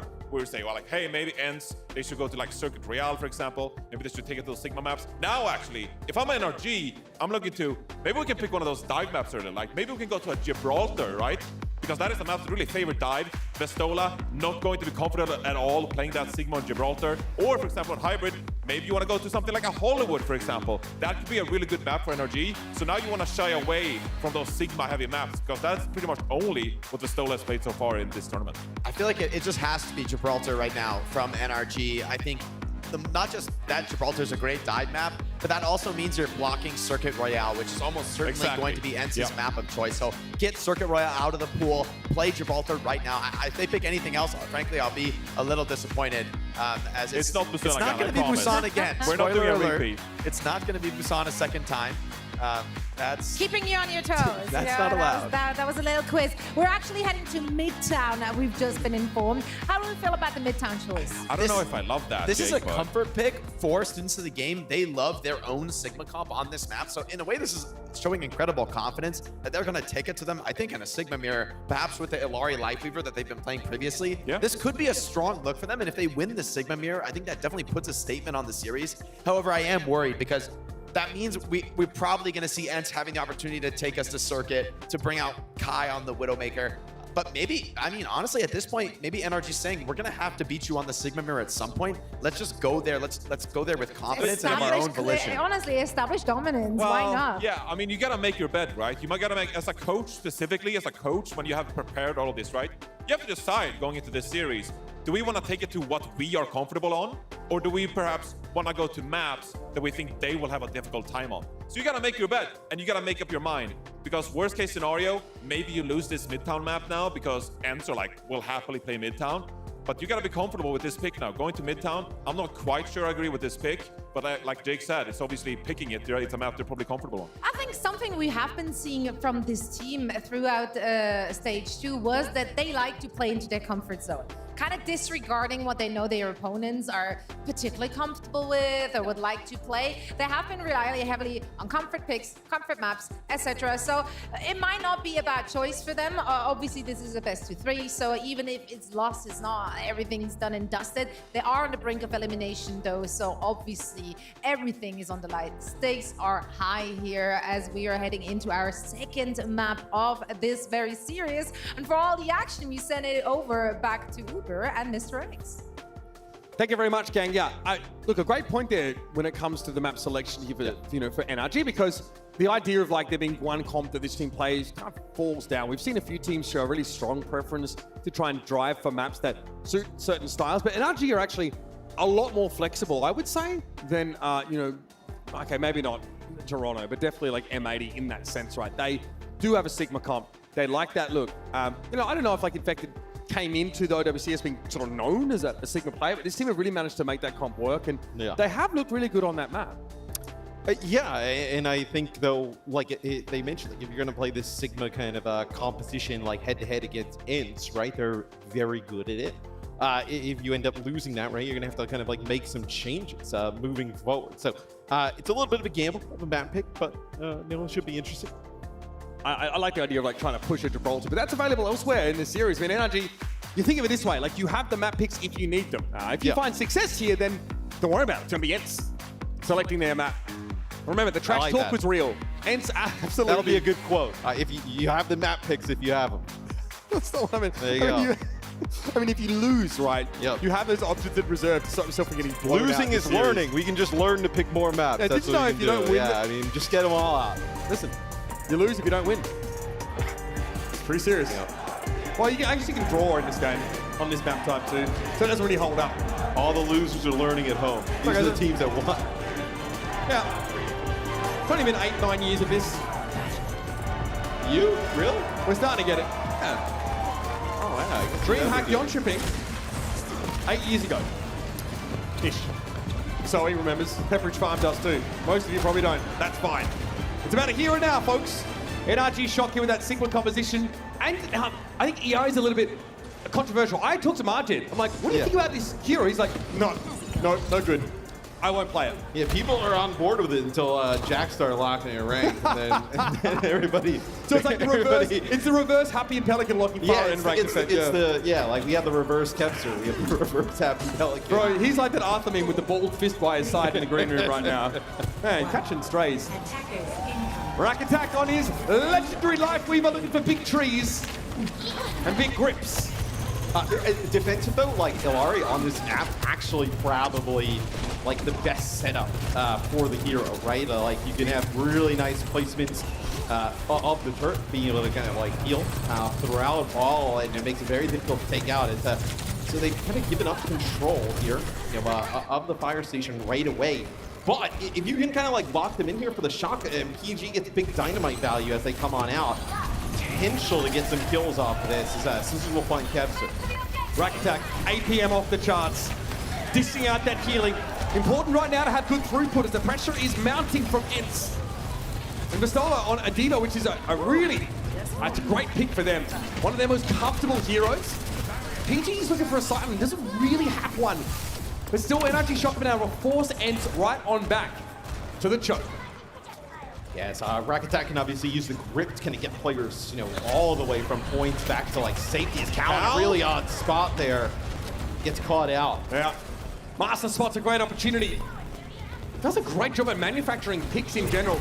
And far more active Lucio than you're used to seeing. And there's that little dive.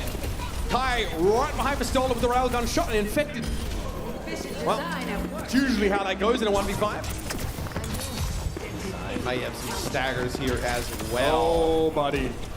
Looks like 2 or 3 players. Looks like Scissors potentially going to make it out with his life. It looks like you just end up losing Cal there, where I think you probably give this another go, right? You're going to have Illari ult, and you have the Life Weaver ult already. But the Illari is much more effective on the first point, right? As I think you kind of go through the map, I think becomes a little bit less effective in terms of, being able to play the hero.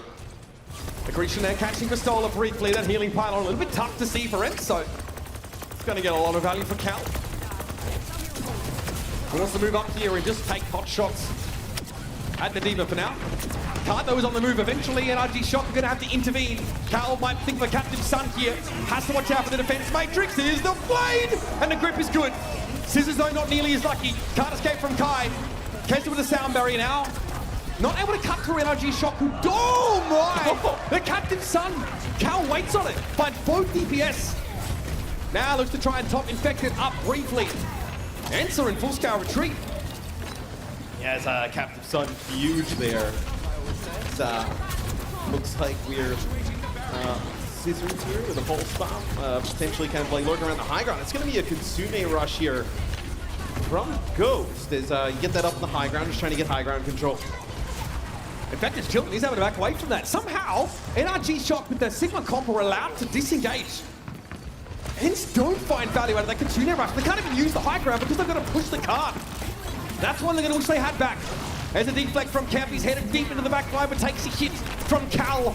Kai, though, has a better railgun and hits a lot harder. That's both supports from NRG Shock out of the game.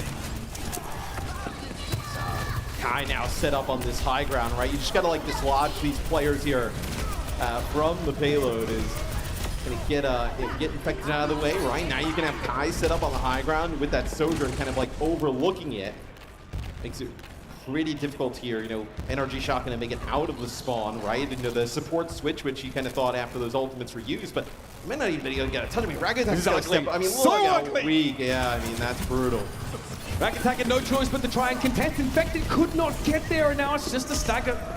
Assist drips and traps, kinetic grasp already used. Kempster found the deflect. Elimination on the Tracer, that's a rare one. Cal tries to hold their ground. Also, I think, you know, if you're an ENCE fan out there, seeing them play a different look at a high level, I think we all kind of knew they could, right? You know, Vistola, we've seen play D.Va historically. For a in the time, I past. thought that was like the go-to for Vistola. Yeah, on that Eternal spot. Yeah, I mean, it was, right? And then kind of like, obviously, Overwatch 2, Sigma comes into the mix, Yeah. right? You know, with, like, has like a, you know, Signal is a great off tank, but as a main tank, right? In the 5v5 world, really strong. It's a good look, right? And Kempster obviously can play just about everything at extremely high level, so it's a good sign. Accretion doesn't connect on Master there, but Infected wants to go for the Flux. Kai, though, slithers on out of it. Sneaky, sneaky. Kempster, though, got caught, and he had no chance of escape. Cal gets given a shield to work from, as Infected does a good job of creating that space. And then they come, they find Kai. Melee there from Scissors, assisting with the damage, and Vistola is locked in. But where to go from here? I think he's hoping to get one more pick before the fight's done, but Scissors has the pulse bomb. Ghost is down. Vistola did find Cal in the end, but Scissors is unattended and now running roughshod over ENCE. I think Infected did a tremendous job being able to kind of protect Cal there. As Cal, they end up using that immortality field as soon as it's gone. The shield kind of dancing there from Infected, putting it in a great spot where Cal could use it as well. No, an Accretion there in the mix and just protecting that support in the back line, allowing for Scissors to get back and land that big pulse bomb and help out. Slower going here for ENCE. Things have definitely come to a bit of a crawl over this stage of the map, but maybe the blade breaks them out. Kempster only really has Infected the slash shot, and there's an immortality field in the way. That is cleared, and Infected is still low. Rack Attack goes for the running now to get that Sigma back in fighting shape, and the immortality field was deployed.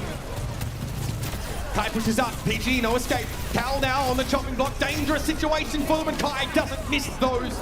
Scissors have to capitalize on a low health Sojourn. But what else can be done here? NRG Shock struggling now. Infected, surrounded, and ENCE want to push for the finish.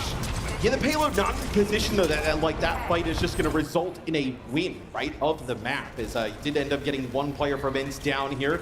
Scissors gets on, gets a touch. You're going to have Infected coming back off the spawn. Overclock from PG. Immortality field well timed for Cal. Scissors was very, very low. He's at the top of the shot, but the Air Matrix is a bit scary for the defenders to have to contest with. And there's the immortality field there for Ghost.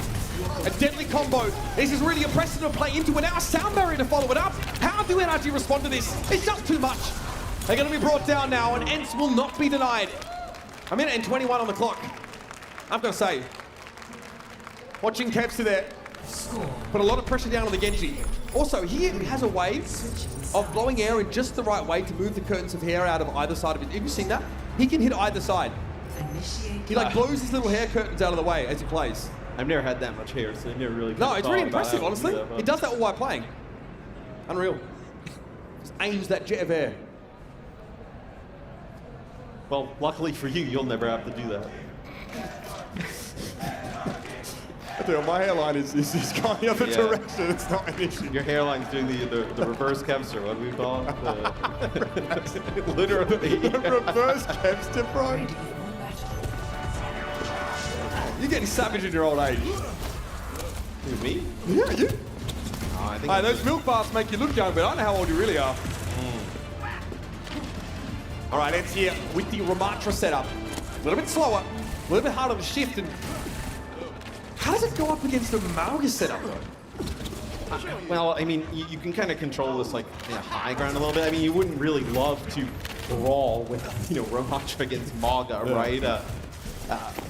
But you do have the back of the mix, right? So the immortality field keeps you alive a little bit longer. I think it just kind of depends. Like, I think if you're the Shock, right, you're going to kind of like try and play for that left-hand side, get to that firehouse, and then play from the points from that angle. Where I think ENCE is way more open to fighting in space, right? Does not want to fight in that close quarter.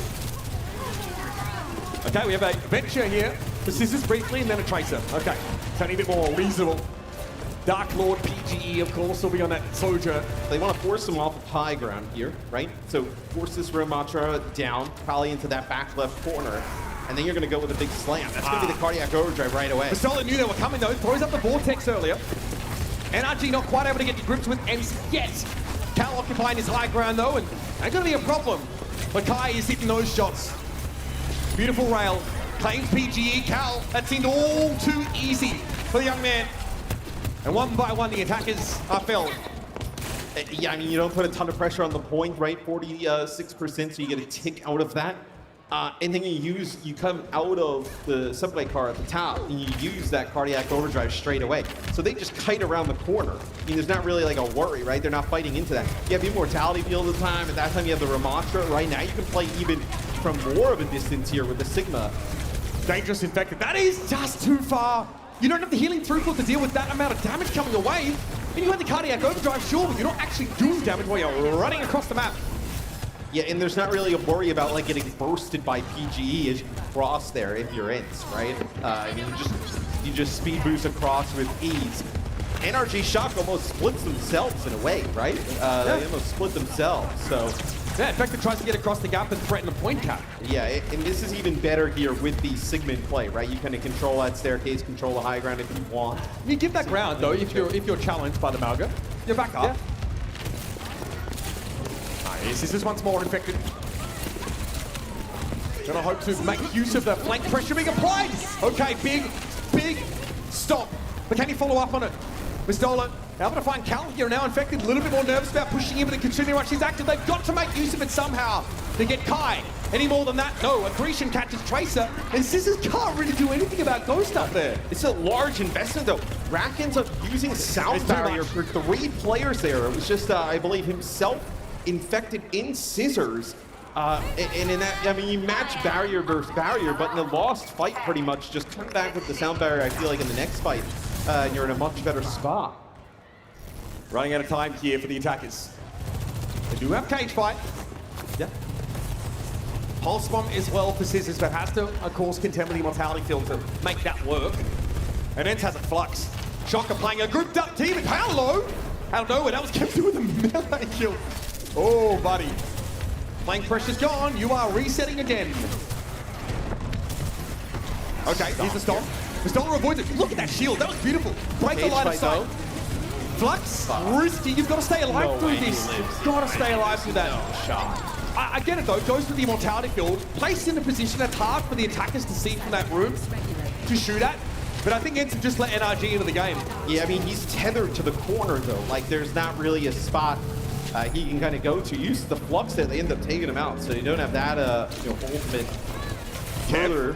Kevster gets a touch. Respectable. Here's Pistola, but Ghost is brought down, so a long fight will hurt them. Only a couple of NRG shot players on the point itself, though. The rack attack. Getting busy, knocking heads together. And what's your goal? Just trying to get this into OT here. If you're ENCE, as Monster will get 1. Yeah, you won't get there. Recall there for Kev, though. What a nuisance. 2 minutes 40 to play here for NRG shot. Yeah, and so, I mean, they're going to need a speed run here through this second part of the map, right? The last part of the map's pretty difficult to kind of like chain together. Right now, if you're NRG Shock, you try and control this high ground. You'll have double support ult going into the next fight. Double support ult, get PG some position up on the high ground. Potentially you have an opportunity to kind of chain this together. Bird's eye view of the situation here for Master. He's been very good at picking off Scissors on occasion. It's a matter of getting this card into the choke and forcing a fight. ENCE don't want to take their head-to-head, but they might not have any choice here. Sound Barrier's going to help in that sense. Considering they're throwing down, but Infected, look at the kill involvement. Look at the assist there on Infected. Everybody turning their attention towards Amalga. Another shot getting beaten in the brawl by a Sigma cop. That's rough.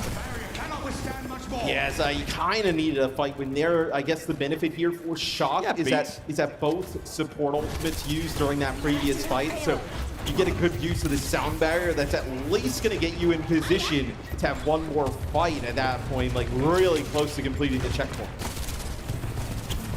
Scissors there, looking for a way to get in. Obviously, Chaser doesn't want to fight through chokes. He's trying to shut the card here. He's also the only player who can really get in position without taking large sums of damage to push the card, like put any progress on. Ooh, that's a stick. Immortality Field has to be used straight away. Okay, now you have a hole to exploit. And so, NRG do. Great rail here for PGE. Pistola has to give this ground. There is no chance contesting. So now the cut gets through the underpass. Now we get a pitch battle out in the open where Pistola has a Gravitic Flux. Rack has to save beat for that.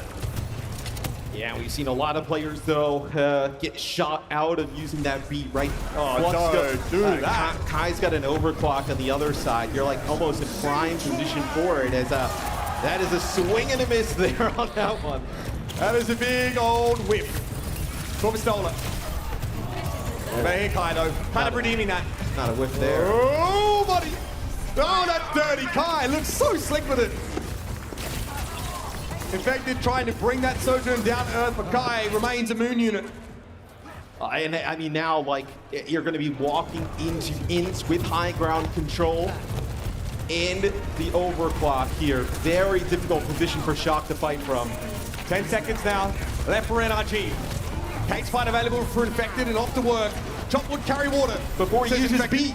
That's beautiful. Rack Attack never had a chance to make use of it. He didn't get to use it for the flux either, but it didn't matter. Here's the cage fight. Immortality Field thrown in there by Ghost. That's eventually going to be removed. Kester wants to push up. Caught though for the time being. Kitsune Rush now will be deployed. Rack Attack still has a sound barrier. Ed's going to use theirs first though. Pass bomb from Scissors. Doesn't find purchase as a result, but there goes Cal. Scissors falling as well. Rack comes back with the beat, but who gets it? Absolutely bloody no one. ENCE will tie the map up and go 2-0 in the lead. The prophecy of Kai that NRG would not win a map so far holds true. Yes, they were pretty confident, coming into this series, I'd imagine, and puts together a pretty strong first opening 2 maps. Map number 1 goes down to the wire, but I think ENCE had all the answers here on Midtown. Again, like we saw very different comps. Pistola having to pilot the Diva initially, but then crucially, of course, that Sigma. Giving a lot of room, I think, to the Malga at times, but never giving up the objective, never giving up the point for free. Just give you a little bit of space, allowing, of course, Kai that time to really go to work, to really ramp up, put that pressure down. Really great Surgeon map for Kai. That was like one of his best we've seen all day. Yeah, absolutely. And now I think, obviously, the pressure all goes back onto NRG Shock. What do you decide to do in terms of map selection? Like, that was their map pick. They thought probably can give them some trouble playing Malga-based compositions. We didn't love it. I think for their style, we thought they played Sigma. Yeah, and we've seen them run the Illaoi, online in NA, and it's played quite well. I think just a bit of a different game here this weekend. Yeah, there's a question of whether ERE is really the option now, with like health pools being like ostensibly bigger, right? Yeah. Hard to get those one shots or the big burst damage available from single shot.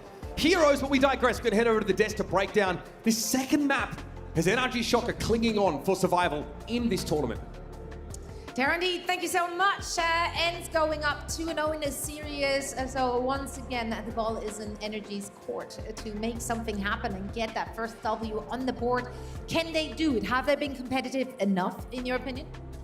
I mean, I think they look solid. It looks like there's opportunities, but I think ENCE has shown basically how much different of a team Falcons is than NRG. I mean, they've been playing a lot of the same comps, but especially this Lucio, right? Sometimes these rotations are incredibly difficult, incredibly risky. You step out of place for 1 second, your rush is 2 seconds slow. In either case, you just get torn apart by this Sigma comp. It's definitely a threatening style, and ENCE are incredibly good at it. Just showing the level of play that's required to compete at an international LAN. Yeah, and I mean, Midtown as well is a map that I think historically ENCE has been pretty solid on. So, I think they welcome this map. We saw on the second point how difficult it can be to really approach this Sigma composition on the, or the Mauga on the attack rather, against the Sigma, right? Trying to take that high ground. I feel like maybe they're cooking a little bit with the Mauga here and like trying to make it work. I think there's something to this. But like you said, Jake, like the execution just wasn't there. Not nearly the same level of execution as you saw Falcons have, right, with this Mauga. And that is key. If you're going behind a Sigma shield and then you're trying to deal with a Baptiste, for example, before the Immortality field can like give enough time for ENCE to really deal with the Mauga. I mean, Infected was just turned upon immediately, right? So a bit of a comfort pick from NRG there. They obviously felt comfortable on mid tank going into it, but now you're in a pretty rough spot where, you know, if you're gonna bring this one back, you have to reverse sweep and win push, flashpoint, and escort.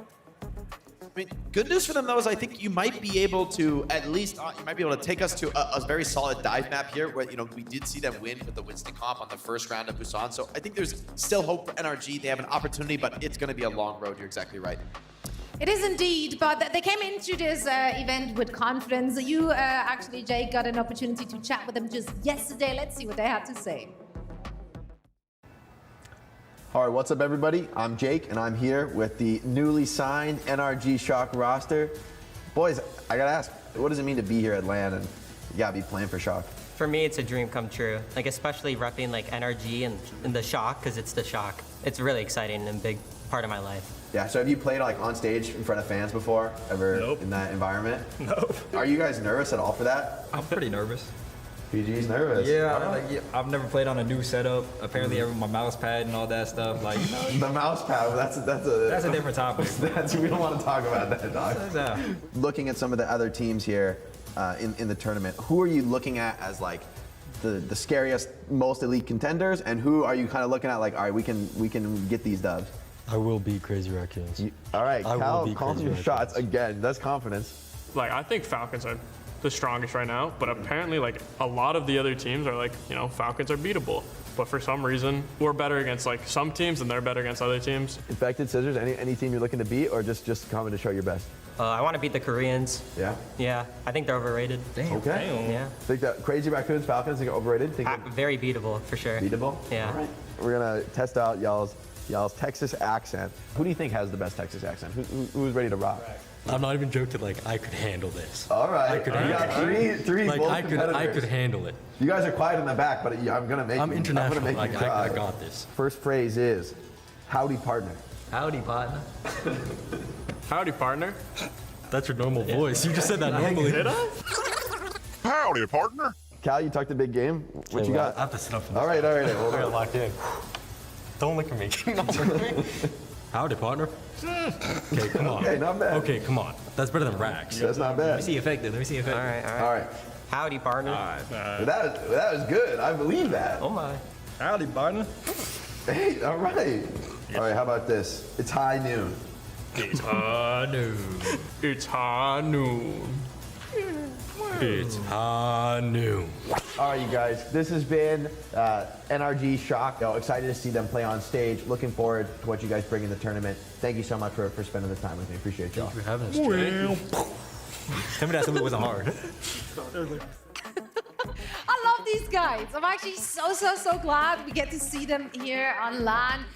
Win or lose, it's been a great experience to just have them here because, you know, if you're doing a league for several years, you get used to the same old players. Not that I don't love them dearly, but it's fun to see the new blood on the stage and coming in with so much confidence there as well. You love to see it. You So love likable. to see it. So likable indeed. Let's see if they can get the dub on the board right now as we're heading into our next match. This match point over ends. Let's see if Energy can make something work. What do you think, Uber, Mr. X? Yeah, we didn't get to see them do any lassoing. I wanted the lassoing. I think I'm the only person who's got the lasso where it's supposed to go, which was under the chair. Yeah, I mean... Did you lasso, Zoe? She says no, because I'm bad at it. That's fair. I don't know if she I'm said the best that. lassoer here. And I also saw what Zoe was talking about. I shouldn't say that in Texas, actually. It's very bad. Like, bad. we've had the same old players. Jake had this face on, like, wait, hold on, I was one of those old players. Jake's hold on, like, wait, is she talking about me now? I tell you, a lot of personality from this Shock Yeah, team, they're fun. which is really great to see. And they've obviously developed fantastically. They've also been playing, since Stage 2 in the Faceit League, right? We've had a chance to sort of watch their development there. Let's have a look at this series, though. There's more to come from this, I'm sure of it. And there it is. Good old Gibraltar gets picked. This is one of the maps that I think ENCE would probably prefer not to play with their style, but they do have a few ways to work around having to play Winston. I like the diva from Vistola, I think. Also, Yeah. they did him dirty in the roster graphic. He's like you barely see the top of his head in that one. I know. I mean, they're making him like Jaws height. Okay, Matt. Jaws, stand up for a sec. Stand next to Matt. I'm like, yeah, he's taller than you, buddy. No, he is taller than you. That is ridiculous, mate. It's fake news. It's Oh fake my news. god.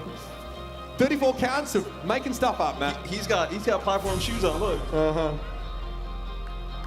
Gibraltar up next, of course, and again, this is NRG's last chance, not only to stay in this match, folks, but to stay in the crowd this is going to go. OWCS Major. It would be wild. I think NRG seems like they're like a fan favorite. See like a reverse sweep type of scenario start with the brew. Who here wants to see a reverse sweep? It's a good amount of people. I like it. I'm here for it. It starts here. Okay, so obviously a Winston composition. No surprises there. We're going to see PG on that Widowmaker. One of the maps that really cater to her, of course, in terms of the sight lines and how hard it is to access her. And like we mentioned, might look to bring that diva out. Is that good enough here? So, I mean, you can. Diva's actually not bad into Winston, right? I mean, in terms of like a duelist type of like tank where Diva can really kind of battle out with everybody, but they actually utilize a Symmetra TP and just get the Sigma up to the high ground straight away.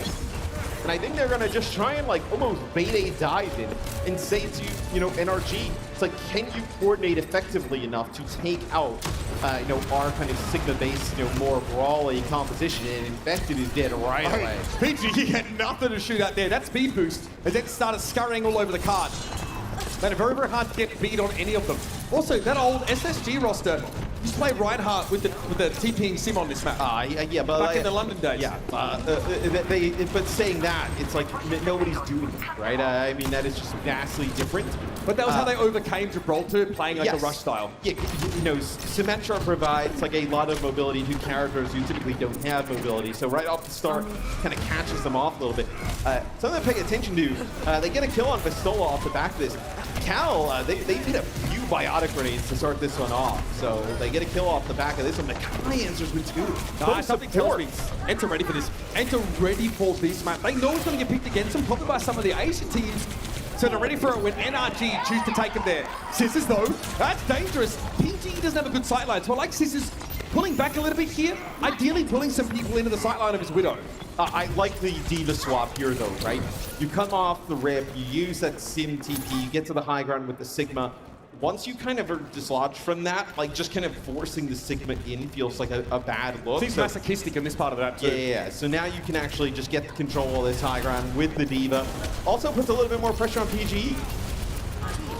All right, Cal playing back to that high ground. Here's an Animus going over to Infected. They're only having Diva to choose from right now. Not exactly ideal. Let's respect this. They give ground, they back up. They even use the Immortality field as a Bionode came in for another two. Cal, pretty clean with those. Yeah, another 3-player bio grenade there. So maybe now you end up like blading, right? Having Vistola kind of use the defense matrix, kind of getting Kevser into position. It looks like a fight's brewing up here in the server room. I love the fallback to the server room though. That's what lets the Baptiste of Ghost here get Vistola back up to full health. Amplification matrix now. Kai makes use of it. Scissors gets blown to smithereens. And Infected now needs to look to make good use of this primal as opposed to just avoiding death. But how do they do that? Try and disrupt Vistola, who does not care. He's heading upstairs. Cal under a lot of pressure. Infected, good peel back though. This is great awareness from NRG, but they're losing out in the long game. Now to sound barrier as the pressure starts to mount. Rack needs this rally. Now. Well, and Kai ends up using the Deadeye. Knows they have to step out onto the point to contest. Blade, stunned up by the rally shield there, but Kevster picks himself back up and gets back to work. Surgical precision from the Swede. And ENCE here in the second phase of the map already. Yeah, and I think NRG's shocked. Like, you kind of thought maybe you can catch them off guard. Not off guard, but you figure this is something you're a little bit more comfortable with. And ENCE is like, hey, we can do this as well, right? Just a slightly different variation of it. Of course, playing from the top of the shuttle here. ENCE trying to take as much space as they can, which is an orb on Gibraltar. You don't have to play from the low ground if you can help it. So the cart moves up while the more mobile heroes take the top of the shuttle. Another double bio. Oh my goodness. They've been such a problem. And PG is eventually able to punish Master, who clearly gets caught out a little bit too long. Cal can't give Nano over to Infected right now. They're trying to find their way back into the shuttle in order to do so. Should it be required? Which, as it turns out, it's not. No, definitely not. And I like the Cassidy switch here from PGE. It's like way safer in this type of scenario, and you see right away just a little bit more consistent damage output, able to take out Moss. Your sightlines aren't that good if the attackers are playing on the high ground. They're contesting you for that. Especially with Vistol's ability to throw the defense matrix, they can play inside the shuttle. Yeah, I mean, also the Cassidy is not a terrible nano target if you're. Settle this caster beam. Let's play some 1v1s. Okay, Ramatra, Oh, both of you 1v1. think we have a land server to use, mate? What's happening? Oh, that's a good point. We want land server. Somebody We put need the internet. switches out. We Somebody need put the internet. switches out. Holy. Hey, Matt, how about Luka last night? Huh? He was the Mavericks phenomenal. He was advancing? phenomenal. Bro, he got to the World Great, Series, bro. right? That's crazy, bro. Yeah. I'm excited. How many goals did he score? I mean, you guys are the worst. That's rude, Matt. Well, not the worst, but like close. I mean, to it. Matt was telling me all about basketball yesterday. I appreciate that, actually. I learned a few things. It was fun. Danny is actually a huge basketball fan. I found out yesterday. Because he also read Slam Dunk. Aren't the Dallas Stars playing? You guys talking about basketball and you guys don't even know Slam Dunk. Well, basketball right? was yesterday. Is it the hockey tonight? Does anyone have Best the score anime. update on Dallas Stars over here? Come on, I want to know. Mitch, what do you think? Do you think Scissors has figured out where he's going yet? He's crouching. He's surveying the area. He's still waiting for his Winston to come home. Yeah. He's screen watching Infected, waiting for him to die. No, it looked like someone had cracked up the nasty fart next to him. The look on his face, his nose all wrinkled up. So I was like, oh, is this an internal beef? Yeah, it was really odd because he started at the payload and then walked backwards, moving the same direction around the corner. I was like, Special tactics. It's that's all right. that's an odd. That's an interesting position to. It was like fully crouched going the entire Actually, lane. while we're talking smack about it, because we have the Face It show match coming out, right? Yep. Yeah. Who is in that? Is any of you guys in that? You're in both. Johnny. Oh, you're on the same team, They're actually. on the same team. After all this Yeah. trash Johnny talk, we're hates- joining forces. He hates going against Jake. Johnny hates because Jake tries, and Johnny's like, oh, I What do have you to mean? try, bro. This is ridiculous. I don't want to try. I beat him in Toronto. Yeah, you beat me. Oh, You beat really? me. Johnny tries too, I may have but he walked into your just spawn falls short, and numerous that's times. what makes him I had angry. a few touchdowns on you, Johnny. I touched the spawn door. Okay, but let's not hear it from the contestants. I don't know what's going Wait. on over there. Like that. Hey, that's- no, we're not live. I have It's fine. questions, It's but fine. This is okay. You're missing something, audience. Who you have winning this one? Matt? Mitch? Which team is Oh no, that team with Avril's going to get absolutely wrecked. Sorry. My boy's booty butt cheeks. I'm just saying. Yeah, they're cooked. Holy. I saw the rosters. I was like, yeah, this looks good. Let's play. Did you put the rosters together? No. Are you I'm sure? going to go that far, but I did see them and I approved of You're them. like, huh? Yeah, let's just I was say. like, this will be good. When they asked for my opinion, let's just say I didn't comment on them. We can't. All right. It's rough out there. So we're live. By the We're live again, by the way, yeah. Yeah, the streams are back up. That means we're live again, so we need to behave. It's a good sign. Yeah. This you is guys- just for the All right, lock in. You guys just missed for the out. audience in More here. In case Overwatch you guys are analysis just tuning coming just back after in, this. Scissors is still trying to figure out where he's going according to Mitch.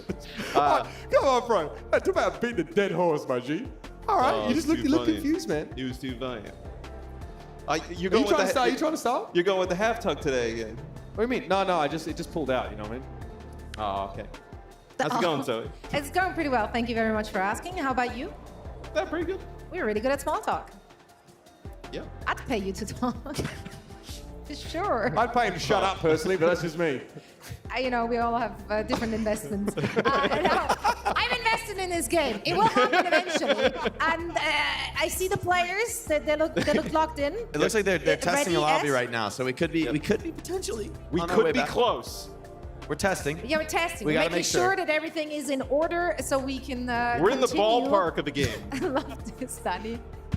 This has been one of the days of all time. I gotta say, It has been a day. That is. Danny's outfit today is What do you fire. make of clean, that? Danny. I'm It's very, actually- it's I very like it. breathable. You look It's clean. breathable. It looks submissive and breathable. Yeah, Yeah. That's good. it is very breathable. Yeah. I love that the slippers and the socks match. I didn't think he was going to wear them on stage, Some actually. point. I did not ask for that. It doesn't exactly look like. Why don't you show it off, Danny, so we're not talking show it about off. something Yeah, people show it can't off. see. Let's go full screen on Danny real quick. Free feet. There we go. Hit the sub button if you want to see more without socks. Okay. Oh, that was prime for a screen grab right there. Good stuff. Good All times. right, are you Good gonna times. go and do Danny. your job or what? What's happening now?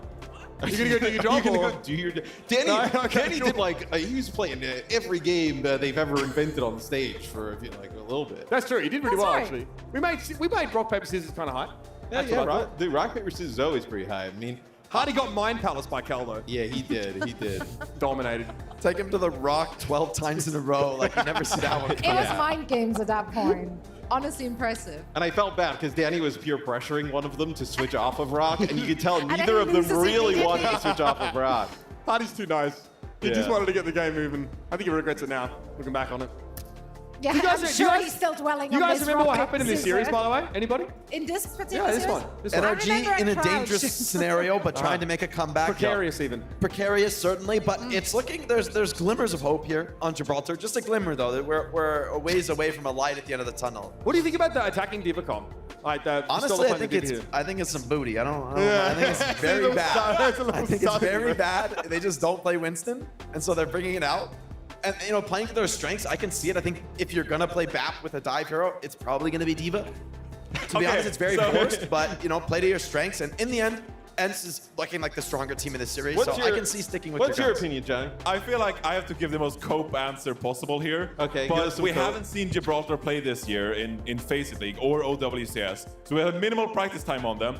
And then you tell these teams to yeah, why don't you go practice Gibraltar against Crazy Raccoon and Falcons? Yeah, because it's lose a pick. That's a very efficient scrim time for you guys. So I think both of these teams honestly have a pretty minimal practice time on Gibraltar in the first place to get ready for these maps. Because if your energy shot, you're like, well, I'd rather just practice the Face It maps so we can qualify for the Esports World Cup, right? So, I do think they have the leg up because they're actually playing the Winston composition. Diva has a bit of a tougher time, but we also see some questionable non-boost from Cal so far, so maybe I'll leave it out in the end. We have seen like the Baptiste Diva comp from M80. I think I played it on Antarctic Peninsula, right? With like the Farah mirror. They were summarily destroyed in about 30 seconds. Jake, absolutely unimpressed by that. Yeah. Jake's like, you're not making a case. I'm like, did you guys watch that map, right? We did. We were Yeah, here I for mean, that one. was a map. But I mean, if anything, it shows, I think that ENCE they have an incredible strength as a team, right? It's not always about having the perfect comp, especially right now in Overwatch. I mean, you might have a slightly better comp. That advantage is not going to give you a map win. You need to deliver on the execution front. I'd also say as well, for NRG, it's been a crazy day, right? I think it's been a crazy day for just everybody. It's been a crazy day for me, man. True, right? But for it to be your first time playing on stage at an event like this, right? I know it's got to be a lot of a day, right? So I think this is just experience that they can use moving forward already, like a fan favorite type of team, right? I think kind of use it. Now, if they don't end up pulling a reverse sweep, is a positive looking forward. Sure. If you want to spin it like that. No, I mean, this shock is a the tough world. one. This Shock is a the tough world. situation. We've already heard it in the interview that they had with Jake, right? Obviously there's nerves if you're playing in front of a live audience for the first time in your life, and then you're also dealing with hours and hours of tech delays, just things which are clearly out of your hand. It's hard to keep on rallying. It's hard to keep on getting yourself hyped up and staying focused and staying in the game in these situations. Now playing with your back against the wall as you're having one foot out of the door and are on the brink of elimination, that's not easy. So to overcome that takes a lot of mental fortitude. Yeah, I mean, it's just, I'm sure they can talk to it.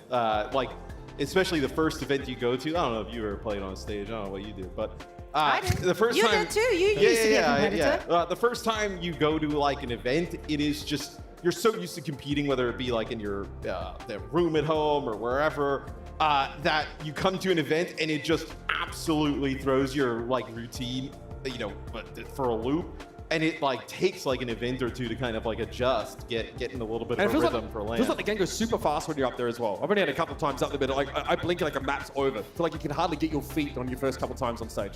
Yeah, one or two slip-ups, the team fight slips out of your fingers, and you're behind, you don't know what to do. You have to find the way back into the game, and that's where I feel like in a situation like this, to be honest, the veterancy really shows itself. The teams with experienced players, and I mean, honestly, that's what ENCE went all in on with this roster, is experience. I mean, with the exception of Ghost, really everyone has played at the highest level. It's so funny. I don't know. I'm trying to come up with analysis, and I'm like, when does sleep schedule come into play? Who stays up later most nights? No, we haven't talked about language barrier yet. This is prime hours for some people. I don't know. I mean, true. Not me. I'm a boomer at this point, but the kids out there. You're an infant to me, so shh. That's true, yeah. Actually a child. I don't speak but in these conversations. I don't know where this is going, to be honest. Well, actually, I know where it's going. It's going to a quick break because we're setting up to get this game on its merry way once again. So please stick around, bear with us as we're trying to figure this out, and we should be back with more action, hopefully very, very soon. Esports! Yeah! 1, 2, 3. Howdy, partner. Well, I'm Mitch Leslie here with Matt Morella. We've managed to wrangle our number 2 seed from the EMEA region. It is ENCE, and we're here to find out if it is indeed too easy for ENCE. I'm sure you guys have watched, NA and APAC. How have they played? Are there any teams that you're kind of excited to see here? Students of the game. I want to see if they can actually win a map. Who's the worst traveler out of you? Who would definitely get lost if they had to do it on their own? Kev. What do you mean? That was a quick answer. That was fast. That was a quick answer. How does that make you feel? Defense. This is bullshit. What's your journey been like, obviously having been a player for many years, into a coaching role? I was always kind of like very active in terms of like strategy and stuff like that, so it's something that I've always been interested in. And honestly, like moving into like the coaching role now, it feels very natural to me. Like kind of like gather the troops and like create ideas, like create things out of thin air, like start to cook and stuff like that. How's he been as a coach? Really? Really? Would you guys say that you're like a more like a low energy team? I want you all to point to who you think is the best player on the team. 1, 2, 3. Okay, I like this. These two. We're kind of split, yeah, I like that. I think Falcons said that they felt that you guys were one of the weakest opponents to take on at this event. I think it's funny for them to say that when, despite all the resources they have, they almost didn't make it here. So it's pretty funny. I mean, I see them as pretty weak as well. Here's what we're doing. We're lassoing. We're going to get one of these chairs, and you guys get a couple tries, this one here, to get the freaking lasso onto one of the poles, right? Yeah. Lasso. Lasso. Is that you say? You said lasso. Oh, is that lasso? Oh my goodness. Look at this one. Oh. Wait, how are you supposed to lasso to let go of the whole thing? Yeah, you go. Look at that slack. Oh.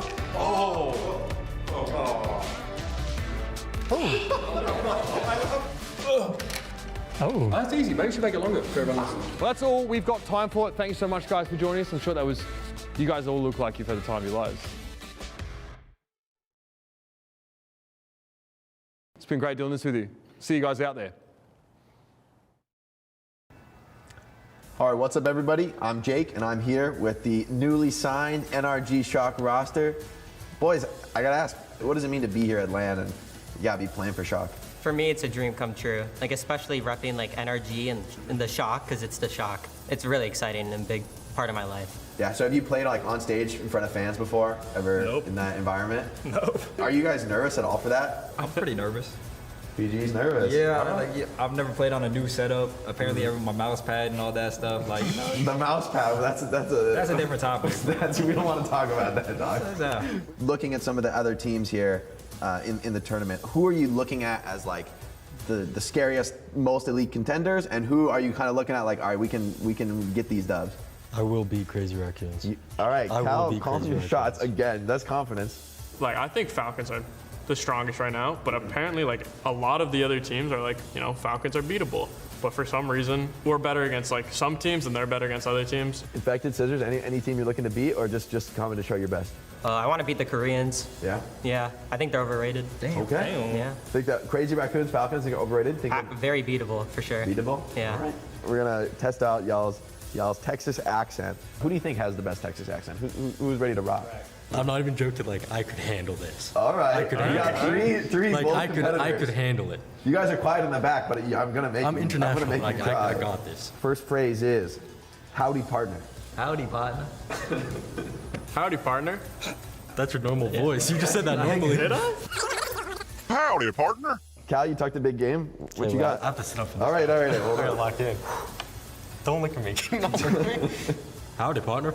Okay, come on. Okay, not bad. Okay, come on. That's better than Rax. That's not bad. Let me see effective. All right. Howdy, partner. That was good. I believe that. Oh my. Howdy, partner. Hey, all right. All right, how about this? It's high noon. It's high noon. It's high noon. It's high noon. All right, you guys. This has been NRG Shock. Excited to see them play on stage. Looking forward to what you guys bring in the tournament. Thank you so much for spending the time with me. Appreciate y'all. Thanks for having us, Trey. Tell me that something wasn't hard.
clutch up in the final seconds. And M80 aren't out of this just yet.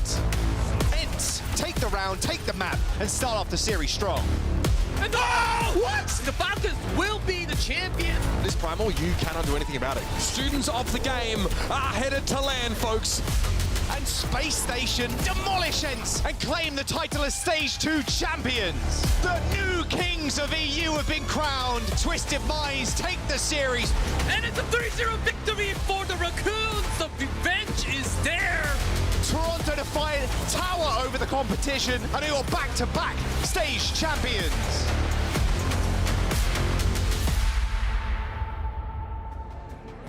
Hello, heroes. Welcome back to DreamHack Dallas. Of course, our third series of the day. we're well in the thick of things. We're heading over to Gibraltar here. Yep. And if you remember, we're just midway through that second phase of the map. Scissors is right by that payload. He's been waiting. But this time now he knows why his Winston started walking away from him really slowly. The story so far, we saw this map picked so that, you know, NRG Shot can play this Winston comp. So far it's looked okay, but we've actually seen ENCE go for that Diva composition after initially, you know, trying for a Sigma on offense. All right, so... we're actually we're just gonna go from the beginning. Yeah, it looks like we're just gonna get a complete restart. Okay. So Scissors makes his way from the payload by the ship all the way back towards the spawn now as shot on defense here. So what they did the last time was TP the Sigma across, right? They run the Sigma, at least, you know, if you're going off of the first half of the game. I know that we saw earlier. Until whether it be the ship phase or, you know, they kind of lose control of the high ground. And then they end up going over towards that Diva. If you're here in the venue, you know that Jake doesn't love that comp. If you're at home, you completely miss that probably. But now you know. But now you know. Good, another Bionade. Cal had some sick ones. Yeah, and they're still coming. PG, I guess, drops down there maybe to get a better shot. So far, ENCE very much playing out of his sight lines. Kessler not really exposing himself without that deflex available. Now we'll see the defenders drop down. ENCE are mindful of who might be above them though. Kepster will have to go up and check. Oh, there it is! Ghost is down! No immortality field, no Baptiste! It's a really difficult position, right? The last time they actually got the payload pretty far, like past even the server room, and then they switched over to that Diva. But when you have that Sigma, now you're kind of stuck in that tunnel. And they can operate from both sides, especially with the Winston who can jump down. Very difficult to get around. And actually, I'm not giving it much room. Massa has to create it for himself, but instantly, in fact, post back up on that high ground. Pulse bomb there, immortality field had to be used. Look how low Pistola is though. That drone is not going to stay up forever. And Nora ENCE, they can run down. I'd expect a swap potentially here from Pistola. We'll see if we get it. But I think you're just kind of brute forcing the Sigma there towards that high ground could be quite difficult. We saw them have really good success with the Diva as well, so. Deflect there from Kev, staving off these shots from PGE. As ENCE have to slowly make their way up. And they've got to respect this. PGE playing a little bit aggressively behind that infra site. ENCE have to cross. They don't have a Symmetra as well to get the Sigma up there. Oh, Massa, you know better than that. I was about to say, even with the Lucio, it's taking a lot of time. Without the Lucio, it's almost impossible to cross this gap. There's NRG Shot. They've come alive after our little pause. Yeah, they definitely feel much more comfortable on this run back to Gibraltar. See, Ghost peeks his head out for a moment. Takes about 70 HP worth of damage. Kev's just trying to run interference, but it is tough, it is slow going. Flux, PGE caught inside of that. Anybody else? No, PGE still alive. Not enough damage done to the winner while they were held aloft, and another double bio, this time from Cal onto both DPS of ENCE. They're gonna have to go for a sound barrier. Yeah, I mean, it's immortality built in the sound barrier. Infected pops Primal. It's not enough. Yeah, it's not enough. Not gonna be able to keep them alive. It's Infected uses the Primal just to stay in the back line a little bit longer, then Scissors finish on Gnaw. Scissor now bides his time. What a stick! Oh, he gets two. Kai might have helped him out a little bit there, but I digress. Like a completely different game now. It's ENCE with now Pistola switches over to Diva. So probably just want to get used to the Flux. He was like about 80% the last time going into that push. So ends up using the Flux now, goes over to the Diva. I think you need desperately to get access towards this high ground and put some more pressure as they fight up towards it. He's gonna get D-Mech though. Yeah, the Diva hasn't really looked much better than Sigma so far. PG under pressure. Kepster makes sure of it. Pistola, though, got taken down after they came out of mech, but Kai's able to trade it back into Lee, so no tanks on the map right now. Okay, what a headshot. Magmanate went in there. Raktak doesn't get the rally online quickly enough. Cannot protect Cal. The immortality field there for Ghost is ENCE now set their stage ground to go for this first checkpoint. Mana boost here for Cal. That's going to be brutal to deal with. Surely Infected going to be the recipient now, and he steps up and tries to create some space. It's a dead on now for the shock now to back away behind the forklift, but Rack Attack got knocked out from behind it. That's a big pick off for Kai, and there's a lot to work with now. PGE is down, and ENCE are in this. They are in this map still. And they get into the second phase of the map. The shuttle doors open. Yeah, they try and get a nano onto Infected to keep him pretty topped up healthy. And on that payload, but it does not work out for NRG. Shocking, just like the last time, it's a change here. So PGE will move over towards that Cassidy. I like this decision the last time. We like it now. Get better access. Well, not, I mean, just a little bit safer here towards this high ground. Kai was slept there. I think they looked to try and follow it up with a mag grenade to make it so the Cassidy couldn't roll on away. But they didn't connect it. PGE absolutely slaying there. Master again gets caught out. It's risky business to expose yourself to the Cassidy in that fashion. And illegal in many American states. There's a self-destruct. PG able to avoid it for the time being, but there's not much for ENCE to work with here. The Solar won't be allowed to get out of here with much of a mech left. All right, so they don't actually get the demeching again, it looks like, as Soul's taking a little bit more damage there as Infected pushed on in. So this will be pretty difficult for ENCE, right? A large gap to close here. I know you do have defense matrix, but it doesn't last infinitely. And they just have the top of that shuttle control. Okay, Infected are going to be an issue, but Master was waiting for it. Boop was there to redirect the Winston looking to dive. Now the beat. Kai doesn't benefit from it for whatever reason, but Kevster does, and he's able to use it to go that much more aggressive. 3, yeah, that's a beautiful blade. Absolutely picturesque. Both supports plus Cassidy. Hard to do better than that. Yeah, that was quite nice, right? They use that defense matrix with the speed boost. They go towards that right-hand side, going up towards the shuttle, and then once they get in position to attack, they end up using the sound barrier, push out that door, forces everybody from the shuttle down right into Kevster's blade. Still the high ground here for NRG to make use of, and instantly Vastola realizes he can't really hang around. Here's the regroup, but Cal was already picked up, but Kevster gets out scot-free, or so he thought. Here's the primal raise, but Infected sees that air matrix get thrown up, and he thinks better of hanging around. Master pushing here, PGE back, but eventually Kevster falls here. ENCE now forced to play in close quarters, but from NRG. PGE has to drop now. Master realizes they'll have to back up, but now the space is here to make use of this Deadeye. Bubble. Oh, beautiful! What a knockout!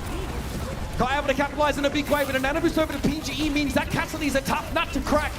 Cal's able to get involved here. It looks like this is the end of the line for ENCE. PGE almost perfectly predicts the recall location. It doesn't matter, they get rid of Kevster anyway. And that's a stop for this NRG defense. Yeah, they get a hold before that second checkpoint, so we now see them go on offense there towards the end. That was a really nice boop. You kind of tell it was coming from Masa, where Kai's using that Deadeye, walks up. You can kind of see Masa go to the left-hand side of the payload.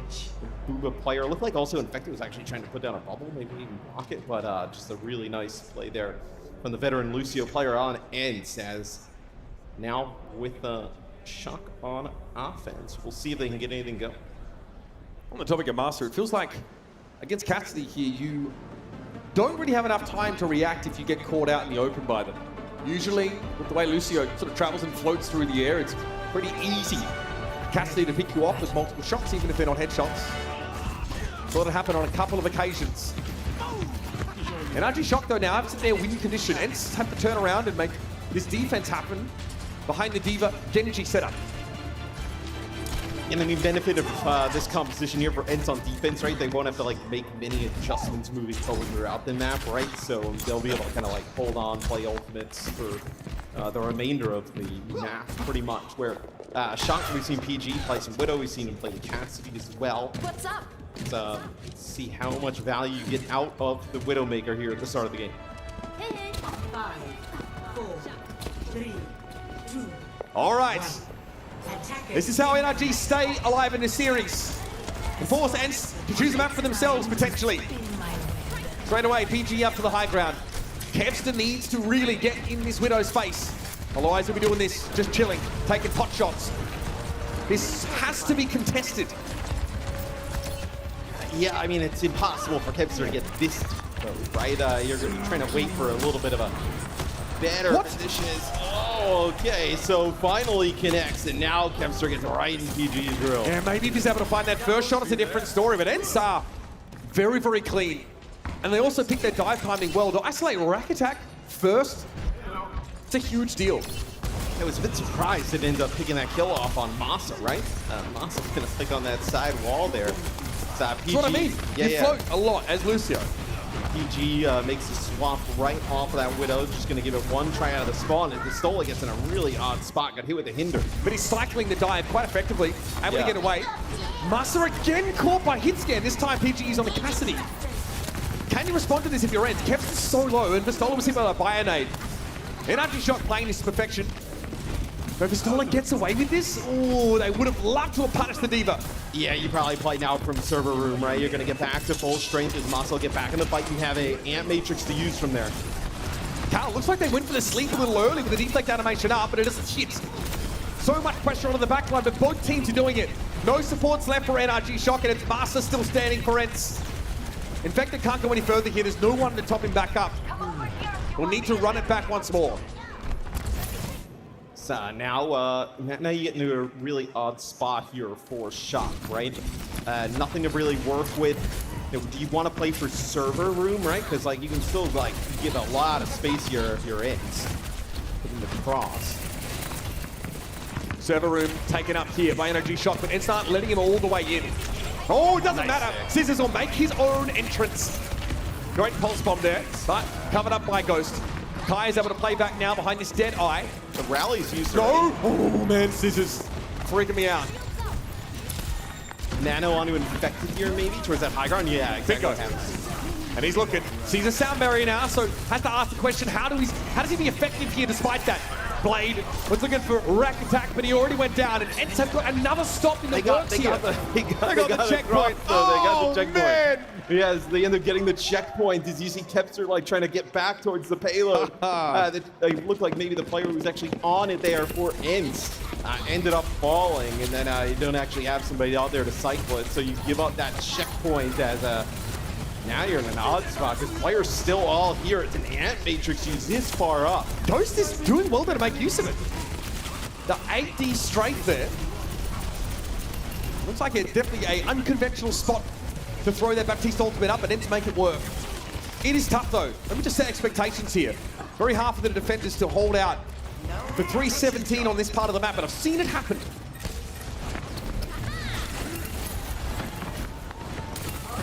They can barely get through the door at the moment, right? As Pistola just kind of putting pressure onto the payload as they haven't even allowed them to get through the door. Kai with 2, Kai with 3. Like uncontested Cassidy.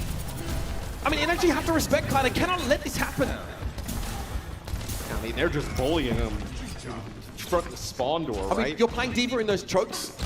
It's tough for Winston to break through without Primal. Pistola hits very hard with the micro rockets at that kind of range as well. NRG Shock have to take a different approach here. Maybe Nano on Infected, cycle that into Primal or the other way around. Either way, you need to get to grips with ENCE right now. Yeah, I mean, they're trying to get some control on the opposite side high ground here, at least trying to force them back towards the shuttle. Okay, Primal here for Infected. I think Cal might have preferred to get a Nano first, but that's not how it works out. Self-destruct here from Pistola ends up being a mech reset, and the Winston's down. Cal had Nano up. Perhaps that was intended for Infected after Primal, but he had no chance to receive it. Another multi-kill fight for Kai. But the sidelines aren't great for him presently. He's able to adjust. It's a Nano on a rack here with the rally, and you have Infected coming back off a spawn, so maybe they're just trying to take advantage of ENCE pushing up a little bit too far. Oh, ENCE, don't count your chickens. Pistola's able to run rack attack down though. We'll have to give up his mech as a result. This will be a fight win for NRG Shock. Yes, you take advantage of ENCE playing really aggressive. You nano that Brig has the rally going. Infected comes back off a spawn. They end up getting both supports. Now they have an opportunity to steal the map. 1 minute 32 though. Not a lot to work with, and ENCE have a veritable war chest at their disposal. They drop for the high ground now with a Ant Matrix set up. It Scissors from the low ground. He disrespects the Ant Matrix. Audacious is putting it lightly. And NRG Shock are going to run ENCE over. Gibraltar will be theirs. Some signs of life here from the Shock. ENCE aren't interviews. Go see if they can win a map. They take one off of them. There's one as now they get on their road to a reverse sweep, right? Still a long way to go to make that a reality, but this one was obviously essential. Yeah, a huge confidence boost here. Not only is it NRG Shock's first map win at this event, but their first on stage. It's got to help with some of those nerves here, but now ENCE get to choose a map of their very own. One in which they feel like they're suited, one in which they perhaps feel like they can put some pressure on Infector's hero pool. I think it's more of what they're comfortable of playing, right? I don't think it's more of like, oh, well, let's see where we can take, Shock and, what Infected decides to play. I think it's more of, okay, where can we go that Sigma-based compositions, right, are the absolute go-to. So we ran it back. We got halfway through this map and threw a bit of a reset in here. And this time around, NRG Shock looked much more confident. The picks from Winnow were very, very good. PGE was an utter nuisance. The defensive dive setup constantly frustrated this slow-moving, grouped-up Sigma composition that we saw ENCE try to make work on this map. Eventually, ENCE makes some progress, right? They break through, but not before moments like this. It had to be Kevstar again, showing his way. He's one of the most notable DPS players, one of the most flexible in the Overwatch world. Yeah, some really nice bios from Caldo. Changed a lot of the fights, and we take a clip here from PGE. PGE definitely seemed like sort of find his footing there on the Cassidy towards the end. So these moments here, this is a punish on Masa. A little bit slow, but yeah, the switch to the Cassidy match, great point. I mean, this is, there's an air matrix up there. He doesn't care. Eyes unhinged. And it worked out perfectly, able to play from behind that Winston bubble for just as long as it held up. A real back and forth game. I mean, you can see these two teams very closely matched, and in fairness, there wasn't a lot of time left in the bank for NRG as they ended things, but they got there. That's one on the board. And we already have Escort and Hybrid out of the pool, right? So now you have the game modes with not a ton of map selection in the mix, right? You're going to go Surabasa potentially, or you're going to play like a Coliseo or something along those lines, right? So not many awesome selections if you are ENCE. What do you pick? If you're ENCE. You don't want to play against Winston comps. You want to force a Sigma I don't think you want to play Flashpoint. I think you're opting for either Coliseo or Esperanza, either one of those two. I don't think you'd want to say it's going to be Surabasa in the mix, right? I think that is not the way to go. First game on stage, PGE already figured it well and truly out how to work the crowd. A lot of energy here on this NRG Shock team. I've got to say, ENCE now being dragged into a much longer confrontation than they expected. It's going to be Surabasa.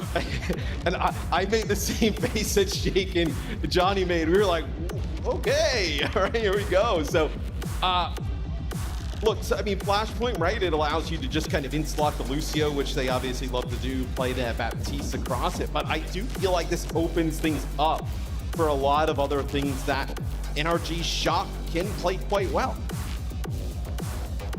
No doubt about it. Gives them multiple options. They don't... I mean, we've seen like a lot of the more brawl-oriented compositions. You don't have to play Sigma here. You definitely don't. See Doomfist at times picked up on this map. Sojourn, generally something that you want to try and get involved. There are see some other brawl compositions that you can make use of. Can you play Winston here? Realistically. I mean, we have seen in the past, right? But if the other team's gonna play Sigma, you could try it. But like, I think you could also just play Mauga, right? Yeah. I mean, we've seen Mauga versus Sigma have really good results here so far this weekend, where Mauga always seems to find himself back in the mix. Where I wouldn't be surprised if that's like what NRG Shock decides to do. Okay, it's worked out pretty well for them so far. We've seen ENCE at times. Maybe having to risk mirroring that. I don't really know if that's where they want to be, but we've seen teams obviously struggle against the pace that the Mauga composition brings. We saw ENCE earlier on stage on Antarctic Peninsula, for example, trying to play this Sigma composition against Smurf on their Mauga. It was very, very tough. They often had space taken away from them. They couldn't dictate the pace of the fights. They definitely couldn't set up, poke down, and then go in for the kill. So it's going to be a decent option here for this NRG Shock team. And it's a good sign. I mean, ENCE don't really have great map maps to choose from with what remains in the pool. Yeah, but I think though, like I'd rather if you're NRG Shock, I'd much rather see this than like a Colosseo, right? Where you're in this long range Sigma poke battle, Kai, a long range with like a hit scan, right? And then push can become pretty snowbally, right? They win first fight, they win second fight, then all of a sudden now you're just playing a game of chicken away from the bot for ages. So like I think like this is probably like if you're trying to get to a game 5, this is probably like best case scenario. And here, of course, are the ones that come into this tournament with a bit of confidence here. They say, like we feel like, yeah, maybe we're not the most flexible team, but we will adapt our compositions and our style to work on even maps that are hostile to it. Now, we saw that play out on Gibraltar, and it was still close, right? We also saw that play out on Route 66 between them and Space Station. It was also close. So they can make it work on some of those more hostile maps, which really speaks to just how very good they are at playing these comps and, how they would maybe do with the battlefield suit them a little bit more. But yeah, we're getting to the point in the series now where like the really strong maps, they're all from game types in maps 2 and 3. But they don't have the option to go to those anymore. They're very good at the Sigma-based compositions, and they just haven't reached like, Space Station's hit a point with like, it feels like Reinhardt-based stuff, where like they can run it in any meta and somehow make it work. They haven't hit that point yet where they're kind of like, oh, well, it doesn't matter what everybody else plays. Like, we're just going to play this and make it work.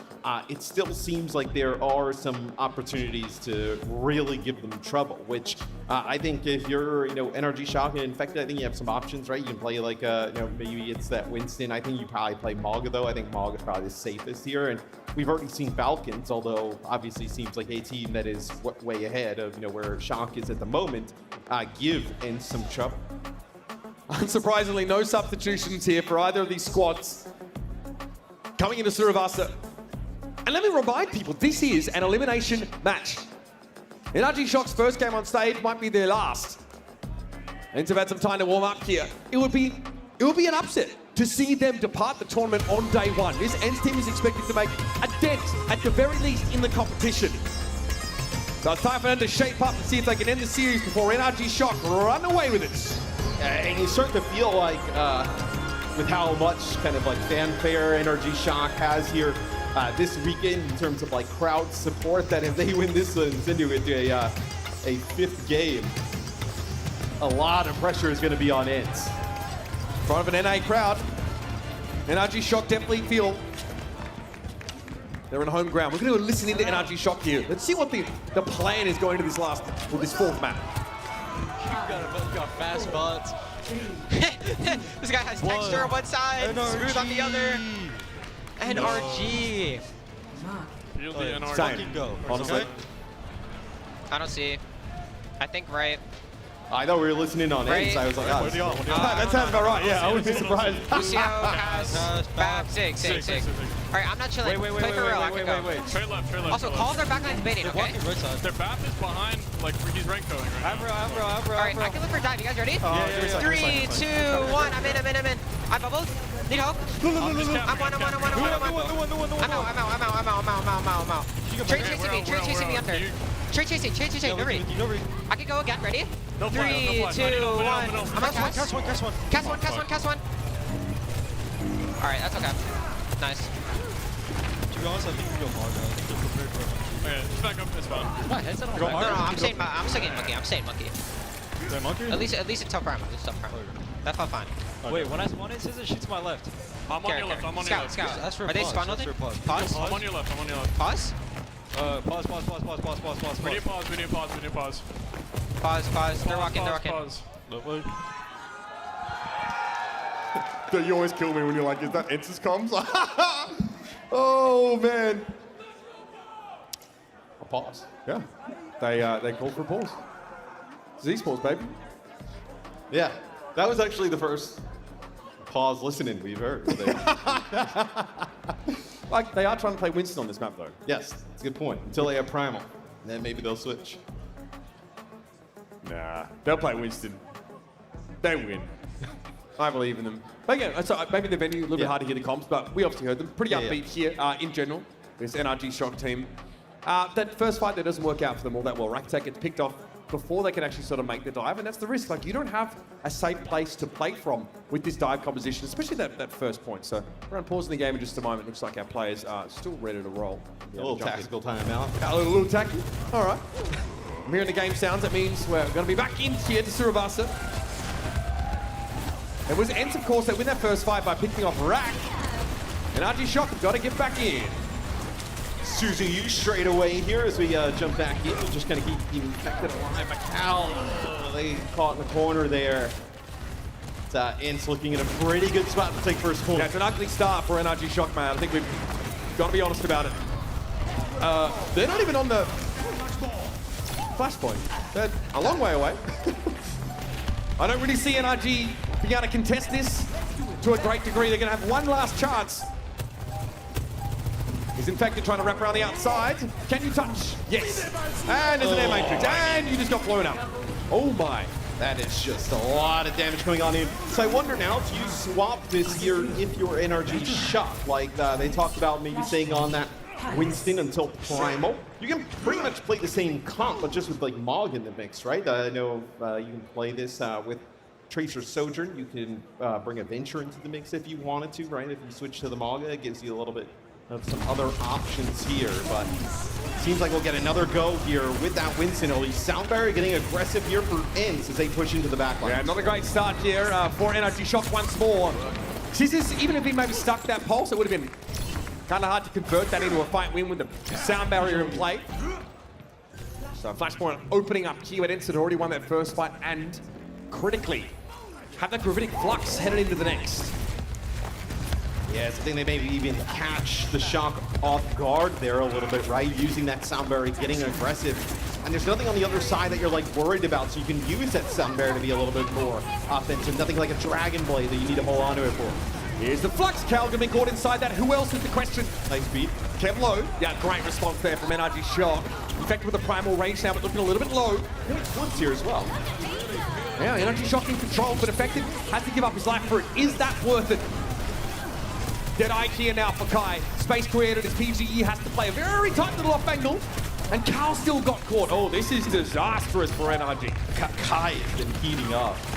It feels like as this series has gone on longer, his play has gotten better. As now we see the swap here. So this is exactly what I was talking about, right? You can play a majority of what you already had with a Maga in the mix. Yeah, they're going to bring in a Venture with a Tracer. So that's a pretty solid composition. We've seen this composition, albeit for Falcons, give ENCE some trouble. 82% counting, so one more chance here for NRG Shock on this point. Can they make it work? All right, Scissors hindered briefly over to now head subterranean. Very low is Infected though. And that stick out is going to seal the deal. A beautiful one from Kepster. And Matrix from up on high means it's half of the Shock to play safely over on the point. Oh, buddy, that is another ugly one. NRG Shock up to make a big pump switch. Don't have any ultimates to play with there. And that's the downside of maybe staying on that Winston a little bit too long, right? You know, you don't really give yourself a fair shot here. With this composition here towards the end, now you're going to make even more changes here, right? So you're going to kind of reset the ultimate status about 4 players across the board here as they will play Ramatra kind of rush here into the Sigma. Matt Grenade being respected by NRG Shock. Happy to put some pressure in the form of Ramatra on that Sigma, but ooh, buddy. Yep, that is a very dead Ramatra. Good use of the Flux there.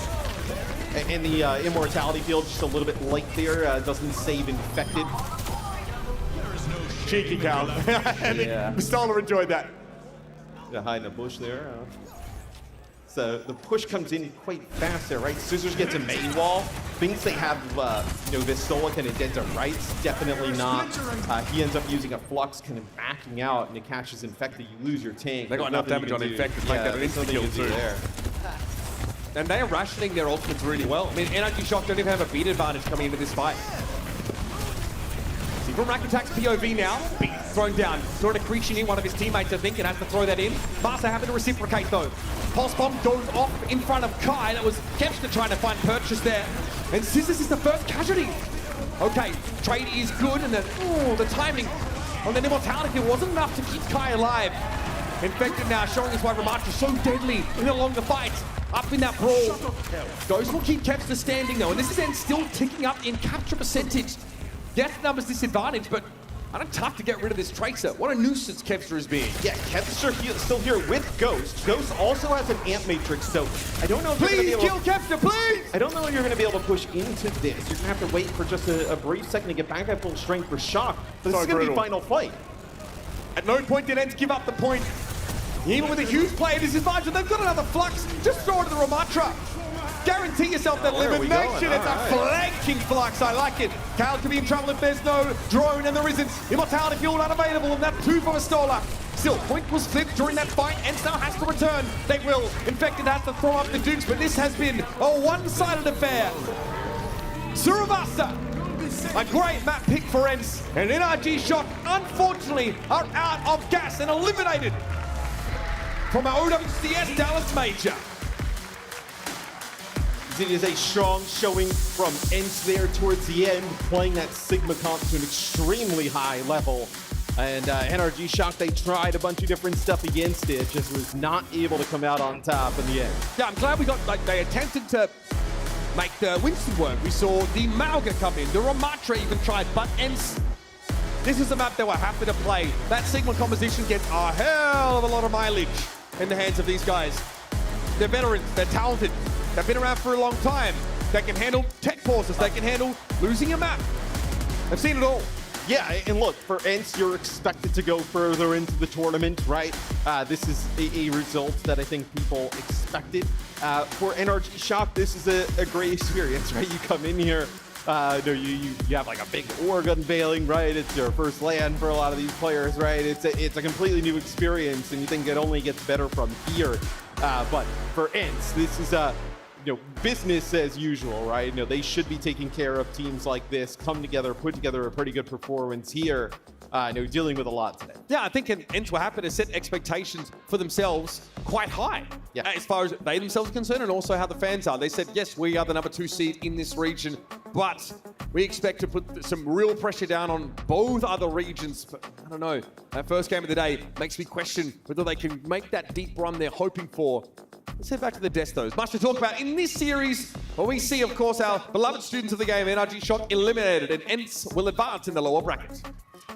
That's right, gentlemen. But Energy did not go down without a fight. I love that we got to see them crawling back on Gibraltar after quite a pause as well. So again, that shows the mental fortitude that they do have for them to clean out their act, if you will, because the initial start on the map, could have been considered more on the shaky side. But for them to come back, rally the troops, and then actually drive it home, that is still a great performance. So while they are the first team we have to say goodbye to, they had a great performance in stage 2, in the main event. Obviously, that's how I got here. So let's take a look at the highlights and discuss what went down on this 4-map series. I mean, this first map really made me a believer. I think NRG Shock pulled out some impressive performances, winning the first round, making the next 2 extremely competitive, extremely close. A lot of these fights went the distance, but as the series went on, we did start to feel the veteran presence from the DPS, especially of Team ENCE. Kai and Kevster consistently delivering kill after kill, staying alive late into the fight. I feel this was a big breakout series for Ghost as well, who looked very, very solid, very composed.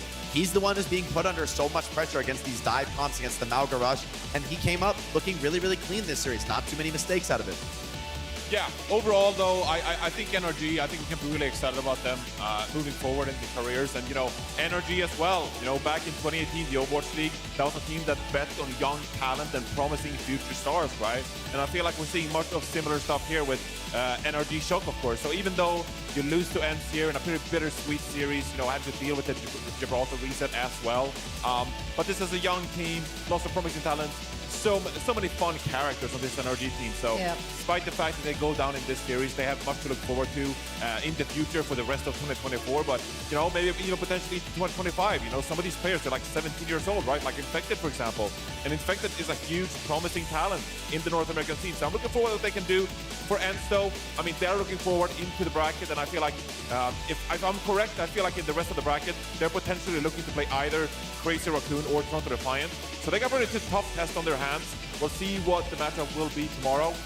But for ENCE Esports, they gotta improve on what they showed against Falcons. That's where you gotta take a look. You gotta go through the votes. I know it's been an incredibly long day for ENCE. more than they could have been asked for.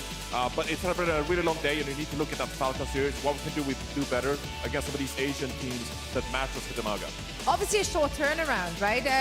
If you're working under these kind of conditions with such a long day, what do you even focus on? Are you actually going back to the bot dungeons, or are you more looking just at your own game to see what you should improve upon? Honestly, right now, if I'm Team ENCE, if I'm coaching, I'm sending the players to bed. I'm sending them just like rest, recover. All that matters is your individual performance for the next day. That's all you need to worry about. To be honest, I think the people who got to bear this burden are the coaches. I think it's going to be on Crimzo to get in the lab and come up with what needs to change, what needs to iterate. You need the players fresh tomorrow to deliver just mechanically strong performances. If you don't have that, the best strategy in the world is not going to save you. Overwatch 2, you've got to deliver on the individual level. They did that today in a very long day, but I want them to be able to continue that going tomorrow. So especially hit scan like Kai, Kevster, we got to get these guys in prime condition to continue the run. And then I think, it's going to be a lot of pressure on Crimzo. Can he find an answer to what these Korean teams are bringing? Tomorrow, the run in the lower bracket continues. Yeah, I mean, not their first rodeo. They are veteran players. They've all been in these kind of positions before. So let's see if they can keep the grind up as they are, as you said, continuing their run in the lower bracket. But for now, let's talk about one player who pulled ahead, who earns our Porsche performance of the match. It is Kai. I mean, I think this guy showed why Team Falcons is diving him at the start of every fight. If you leave this guy alive for 10 seconds of the fight, you're going to see bodies hitting the floor. So incredibly consistent on the Cassidy. He's been around for years, and he's been a shining star for pretty much that entire time. You can see why ENCE went with Kai as their hit scan for this star-studded European roster. Yeah, I mean, ever since the Valiant days in 2020, right? KSP back then, Kai has been a standout player for this roster. And now, again, the hit scan capabilities, that is why you got to look out for this player. You can see here on the flanks of the Cassidy hitting these great shots and can play both the Sojourner and the Cassidy at a really high level. So now, when you reset and look forward to tomorrow, it's about you and Ghost91 staying together in the backline and trying to find some of these pickups. We've seen some of these really extreme teams being able to pick up players like Kai, for example, but now I really do think that he has the capabilities in a really top-heavy match, in an elite-level match against some of the best hits can play in the world. Kai is one of those players that could go head-to-head. So now it's about getting that rest, like Jake said, and showing up tomorrow and playing some of the best Overwatch you can. I'm sure that's exactly what they will be doing. However, as they get to rest, we're not quite there yet. We still have one more match to go. Let's actually take a look at our bracket to see where we are currently at. We fought our ways through the upper bracket. Some teams got to get out early and get ready for the next day. Now we have still one more match to go, and that is in our lower bracket. That means this is also an elimination match. We will be saying goodbye to either M80 or to Twisted Mind next. Of course, both of them have lost their first series of the day. Both of them took that L, and both of them have to come back quickly and recover from that loss.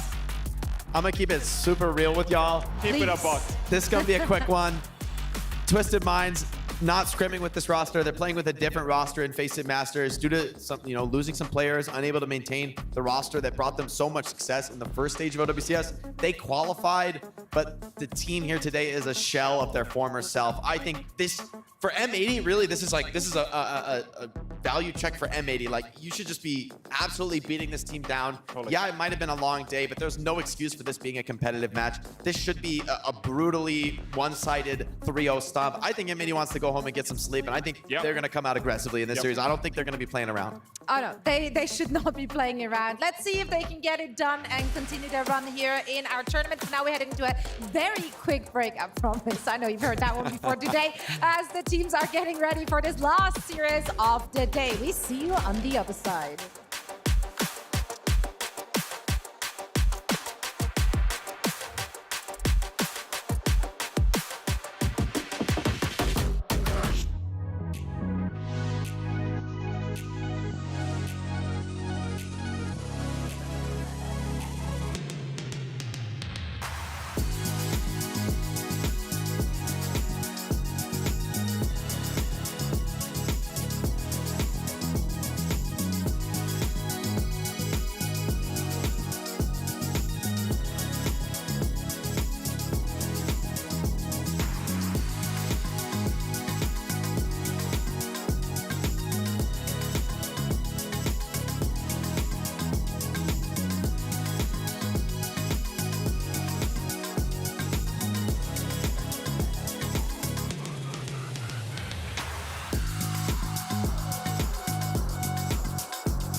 Welcome back one more time. Yeah, that's right. You're seeing a Porsche on your screens right now here. Beautiful, right next to our stage setup. Make sure to take a picture with it. Also, if you're just generally a Porsche fan, I got just the right thing for you because the Porsche 911 speaker is something you can win. Everyone here on site, as well as the people watching from home, can participate if you follow this link, that link. Right there. We're really good at pointing. Yeah, that's right. So just type that in and sign up for a chance to win this speaker. We will be announcing the winners on social media after DreamHack is over. So you have 3 full days to sign up and have a chance to win. But not this one. I'm taking this one home. I am almost certain this is empty. So it's not actually this one. It's a different thing of this one. Is that approved? No, none of this is factual. Please do not listen to this man. Yeah, 911 speaker from Porsche is what you can win. So make sure to sign up and get in on the fun. Speaking of fun, we got one more match to go. I promise this is the last one. Listen, it's been a day of all days, but we're gonna finish strong. And I'm pretty sure that is the mantra from M80. Yes, they suffered a loss here in their first match of the day. They were not as competitive as what we thought, hoped, expected, wanted to see from them. But this is a high caliber team. There is so much star power. They're such a good team. They're like, no shot this is gonna be remotely close. Yeah, I mean, the potential of this roster is super high. If anything, I think we haven't seen enough to know really what that data from the last match means, right? Yes, Crazy Raccoon was so much stronger, really ran away with the series. It was one-sided. However, that could just be ridiculous level of dominance that Crazy Raccoon has brought. I mean, there are levels to this, right? We saw ENCE get dismantled in similar fashion, and yet they still put up a dominant win over NRG Shock. And so for me, M80 is still an absolutely massive favorite here. If they drop a map, I'll be severely surprised. I'll almost be upset. If they lose a map, I'll be upset. I'll be upset. Disappointed. They should not lose a map. I would go as far as to say I will be disappointed. And that's not because there aren't great players, of course, on the opposition, but Twisted Mind, as good as they were, of course, in stage 1 and parts of stage 2, they did, unfortunately, have some struggles with getting the same roster to show up here at DreamHack. And they're now playing off-roll, and I mean, it's all over the place. This is gonna be difficult. Like, what can you even say about They had a couple of these issues, so they couldn't get all the players here, but also they've been moving on from some of their players that have been playing with a different roster in the Facing League. Of course, Kellan and Vigilante over in the Facing League, of course, but now here you have AK stepping in here as well. Sky Reaper has been playing the tank for the most part on this team as well, but they were open to changing things up. So on this graphic right here, we're seeing that Slay is actually going to play the tank. It's up for the interpretation. I was told, everybody's got to take a turn. I did the interview yesterday with Twisted Minds, and they actually said it might come down to rock, paper, scissors. So we didn't have them on for the rock, paper, scissors competition, but maybe the support should have practiced last to game. decide You got that it would be this. So I'm just saying, that's on you. Not this sure game. what we're going to see from Twisted Minds here, but they did talk up AK's Torbjorn. So if anything, we might wrap up today with some AK Torbjorn. We might see a little of the classic T, silly. I'm a fan of Torb. Yeah. I'm a fan of Torb. I think there's some exciting players on this roster. We don't want to forget. I think Yubi's been an incredible performer in EMEA. Oh, yeah. I think Admiral is a great addition to this team with a very consistent main support. But as you guys said, I think the lack of a true tank player is pretty much a death sentence at this level of play. I mean, we've seen what even some of the weaker teams of this tournament can do is really insane. And so to be fielding a player without any experience playing tank at the professional level, it's going to be incredibly hard to keep up. I mean, if anyone to watch, it's going to be Hawk. Hawk's going to have what should be a free game on his hands. And honestly, if he does anything less than run with that, I'll be a little disappointed. Very disappointed. Literally, like Twisted Mind, the only thing they can do here really is heavily rely on individual pop-up moments and performances. But even then... Yo, Torb, get some kills, bro. Get a pick. Yeah, make something happen out there. No, but that's the thing, right? I mean, obviously, if you're coming in with a completely different roster, they haven't really scrimmed with each other. They haven't had a chance to really prepare for this. If you win a map, huge success. Like that you already like far exceeded most people's expectations. I got some more info from yesterday's interviews with them as well. Look at you dropping the insight. Yeah, look, I'm just sharing my insight. The reason... Oh, hold up. Never mind, JK. All right. Hey, this makes sense. Yubi's a flexible guy. He can rock the tank. There you go. I'm feeling good about Play this. the Junker Queen or something. I spoke to the team yesterday, and the reason they put Sky on tank initially was because he played Diva in a quick play game. So that just gives you the... He's got reps. He's got reps. He looked pretty good in a quick play game playing the Diva, so that just gives you the download. But I guess it didn't work, I guess, thrown to the fire. So here we are with Yubi stepping up now and playing tank for the team. Who, yes, Yubi is a fantastic player, right? Yubi is a fantastic player. Obviously, you know, won the World Cup last year. It's just unfortunate the way this has gone for the team. Yeah, you said you got the download yesterday. You got to chat with them. You know what? I want to hear more about it. I want to hear more from them. Let's hear what they had to say in an interview, which was recorded yesterday. All right, I'm Reinforced, and I'm here with Twisted Minds. Could I have everyone introduce themselves and their role? My name is Yubi. I play the best for Twisted Mind. I'm Sky, and I play support. I'm Slay. I play support for Twisted Minds. I'm Akai. I'm team manager of Twisted Mind, but I'm playing this turn. And I'm Admiral. I probably play support, but I might play tank. Never know. This is the first LAN we're having this year. How have you been kind of getting along so far? Well, I think we've been getting along quite well. We've been together for quite a while, besides maybe Admiral. Like we went to Korea, for example. We always get along together, you know. We're just having a good time. So Yubi, last year, 2023, you won the World Cup with Team Saudi Arabia. What was that like? I was really happy because we were the underdog in the tournament, you know. And nobody except we go out of the group. We take to one, and I was really happy about it. When you come home from that tournament, how did the fans greet you? I see my picture everywhere in Saudi, you know. Everywhere I go, I see my picture, and people take picture with me and the other players in Saudi. Yeah, I really think it's really big win since it's biggest tourney win in our Esports Saudi Arabia history, you know. All right, so the entire team is here. I want everybody to point at who they think is the best player on the team, okay? 1, 2, 3. Why are you all pointing at AK? He's just the best top player you have ever seen.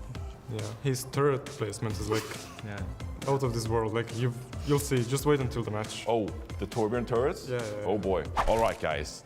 You might be confused about why I'm holding an orange rope. Because we're in Texas, so we're gonna do a lasso competition. The goal is to use this lasso to hit the chair, and we'll see who on the team has the best lasso skills. You got it. You got it. You spinning? Dude, it's not spinning.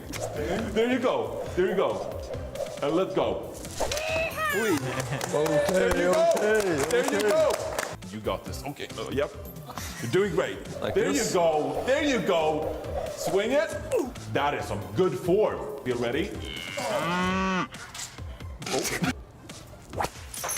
Congratulations, Sky Reaper. You did it. And you get a prize. You get a prize. Okay. You are fine. I was go. what? There's a snake in my boot. Yes! Thank you so much, guys. It was a great time talking to you. Good luck in the tournament. Thank you.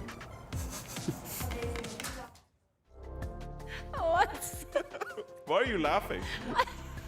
That was an honest interview with respectable Overwatch players. I don't know if it was just a really long day or if that was actually fun. That turret placement. Hold You know on, what? maybe I was They're gonna spoke too give you soon. that though. Like all Sky things Reaper's aside, lasso skills? Yeah, but you were the only person. You were like a hype man behind them. Like you wanted them to succeed. I love that. Let's see if that hype will somehow translate to what we will be seeing on stage. Let's meet the team. It's time to get them on stage for our last match of the day.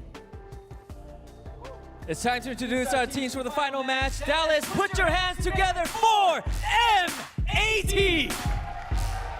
They've been waiting a long time for this match. Time to get a W under their belt and move on in the tournament. It's M80, the #2 seed from North America. Wanted to put their stamp on the tournament. A lot of impressive players on this squad, ready to show you what they can really do. Can't wait to see what they've got in store for us today.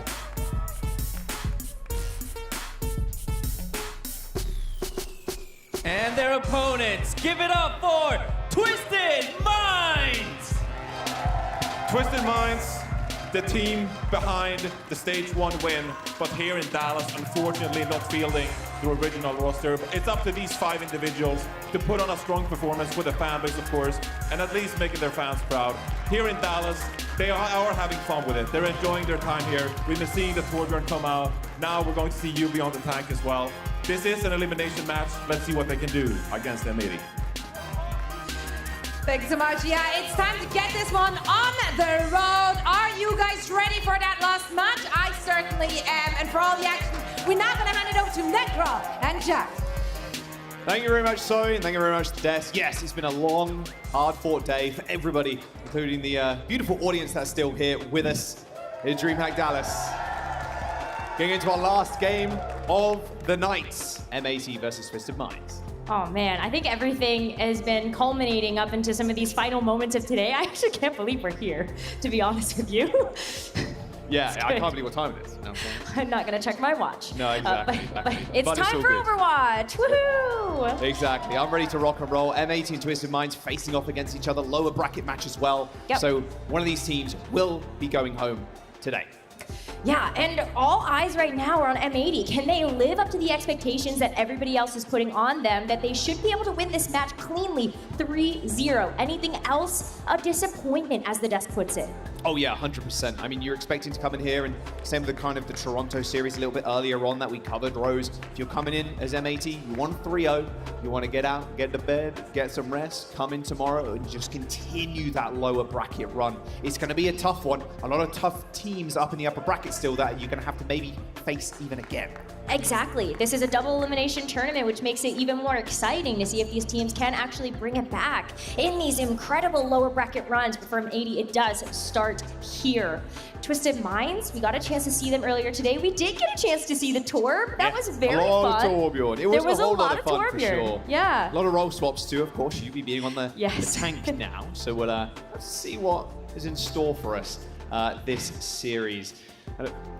It looks like we're just fixing one small audio issue, and then we should be ready and raring to go. And I want to pick up what Jake was kind of putting down as well a little bit earlier on, in the fact that M80 just has so many stacked players on their squad. I mean, Pelican and Happy, some of the craziest DPS players we saw in the Overwatch League, especially in the last couple of years. Of course, Hawk, a very veteran tank player. Lyre came in and impressed everybody on the LA Valley and taking down the Gladiators in a map number 5. Absolute banger. And then Ultraviolet as well, who's been incredibly consistent throughout his career too. Absolutely. This is a team full of role stars, and to be able to see them have some extra success on this stage is going to be very, very exciting. But I think for Twisted Minds as well, these are players that have all had spotlight performances, especially when you are able to call out some of their plays from main stage 1, main stage 2. I think we do have some really great players on this team, maybe just not quite set up for success in this tournament right now. Yeah, I mean, we'll have to see what they can do, of course. M80 is still going to give them a run for their money. I mean, maybe UB Tango's absolutely that would be crazy. Out there. Picks up the hog, maybe. Get That us would on be Ilios, insane. just get some few environmentals. Maybe Roadhog, maybe some Mauga. There's some pretty good fundamentals there. You put some hog, a little bit of Jake, do the Jake strat, just only play Junker Queen in comp and then get rolled by Ana players. Yeah, unfortunate. I mean, Admiral can assist in some of the environmentals as well on that Lucio. We'll have to wait and see what map we're going to. Of course, we're just waiting for the small audio issue to get fixed, and then we'll be back into this series and into map number 1. And I think the best thing about this new format as well, with the losing team coming out of map number 1, them being able to choose the map type as well, just puts a lot more emphasis in the backroom staff too, the coaches kind of thing as well. And it's worth kind of thinking about, okay, so if you like this style of composition, we don't actually have to take you to a game mode that really promotes and facilitates that. Yeah, it gives teams a lot of agency as well when it comes to maybe changing the script for themselves heading into the rest of the series. But we've got our first map on our hands for this one. Oh yeah, Busan. Here we go, M80 versus Twisted Minds, map number 1. Our final match here in day number 1 as well. The DreamHack Dallas, the OWCS Major. Losers bracket, loser here will go home. Winner will advance, hopefully continue their run. This is where I actually think the Torb really has a chance. You know, hear me out, hear me out. If we get a chance to maybe see some Tracer play, then that Torb can really help to lock down some of those flank routes. But as the doors open, we've got Sigma compositions on both sides, and lo and behold, Pelican is going to switch over to the Tracer. Happy Widowmaker though, I am so excited to see this. I mean, I'm not looking at Pelican right now, I'm gonna be honest with you. Happy's got Widow in his hands, and you know there's gonna be headshots filling the kill feed. It's tough for Twisted Minds too, because you need to be able to close that gap with the Lucio to stop Happy basically getting away with murder.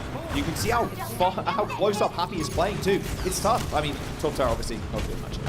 It's gonna help break the shield a little bit, you know? Just do a little damage here and there, here and there. But as this point unlocks, M80 is going to be able to control it first. As we head over to Drum, it's going to require a wraparound from Twisted Minds to try to get access to this team. But where is this Sigma gonna go? Hawk has such great sightlines right now to shut down where Twisted Minds want to come from. Yeah, they're trying to get on top of Happy, right? I mean, that's all they're trying to do. So he's gonna have to watch his health. I mean, he's a good Overwatch player for sure, but can he stand up to some of the very best? Some of the very best on the Widowmaker too. Nice little heady on the Torbjorn. Pops the E. Go on. Dance the shield, son. Oh, Admiral. He's set sailing for spawn now. Nice headshot from Happy. Cleaning up AK. There's the team. Happy's got sights too, so it's not going to be easy for Twisted Minds to Just spawn actually camp him, mate. get a little Go for it. leg up on him. A little trick there, you just like hold tab a couple of seconds, wait for the respawn to come in, then go for the grapple shot. Just let Happy Hawk has put no the shield fear. up there. Yeah. Even less feared if he had. Exactly. Just T-pose in front of their spawn. But it leaves Twisted Minds with very few options. They're gonna have Slay on the Sojourn. So at the very least, maybe you're able to match some of that one-shot potential, but not before Ultraviolet's able to pop down this amplification matrix. Slay swapped over to the Sojourn now, was on the Cassidy a little bit earlier on. There's Laya. Straight into the back line. I want to see Laya pick up a nice couple of kills here. Nice 3K for the Lucio. Another team kill, and Hawk. Touch the spawn door challenge? I think so. I mean, fuck some of the spawn door at this point, mate. Look at Happy too. Super aggro. Having to use the E as well to get out of the spawn on Torb. Rough stuff. He's still playing it safe though. Doesn't want to overextend here, especially into this amplification matrix. Nice lamp. Oh, and the pulse ball on top as well. Here comes the late flux from Yubi. Happy just walks away from it. And a sigh of relief and a rub of the forehead from Happy and a small little grin. That'll be 100-0 for M80. Another day in the office for him. Yeah. Boy, does it feel good to see Happy on Widowmaker though. Oh, it does, yeah. I'm kind of hoping plays a little bit more Widow throughout the series. We'll have to wait and see. When you go to Mecha Base, probably not the best pick, but you never You could know. still play it if you wanted to. You can cheese in the window, up on the high ground. Like, it's possible, but Anything is possible if you believe hard enough, Jaws. I don't know about that. It does not, my DPS ranking does not agree with this. I believe I'm the best, but I'm really bad at DPS. It's okay, at least your Alari's got you. That's true. Let's see what M80 want to roll out of the gate with them. Little Malga. Okay. Little Farah. Happy going to TP people forward. What's Happy going to switch to? It's going to be the Widow. Okay. I Still like wants it. to play it. I mean, it's going to be more difficult to be able to weave those Widow shots through these sight lines, but you can still have the nice sights on height, as well as maybe even grab that off angle above these points. The Farah, though, what an interesting pick. Can AK's Torbjorn actually trip it up? No one could look at Happy either with this comp, right? Twisted Minds are running with a Torb. I mean, you can fire a couple of the Cheetos over to him, you know, but you can't really do much else. Like, the Fencer has to get super close. Point does unlock Rose. It'll be a Pelican cap. And who can go to actually contest Pelican either? Oh, right, yeah. I mean, maybe AK, just the E runs towards him, right? But yeah, Pelican's going to be a hard target to pin down. Oh, when Yubi booped away, easy kill. Now it's Happy.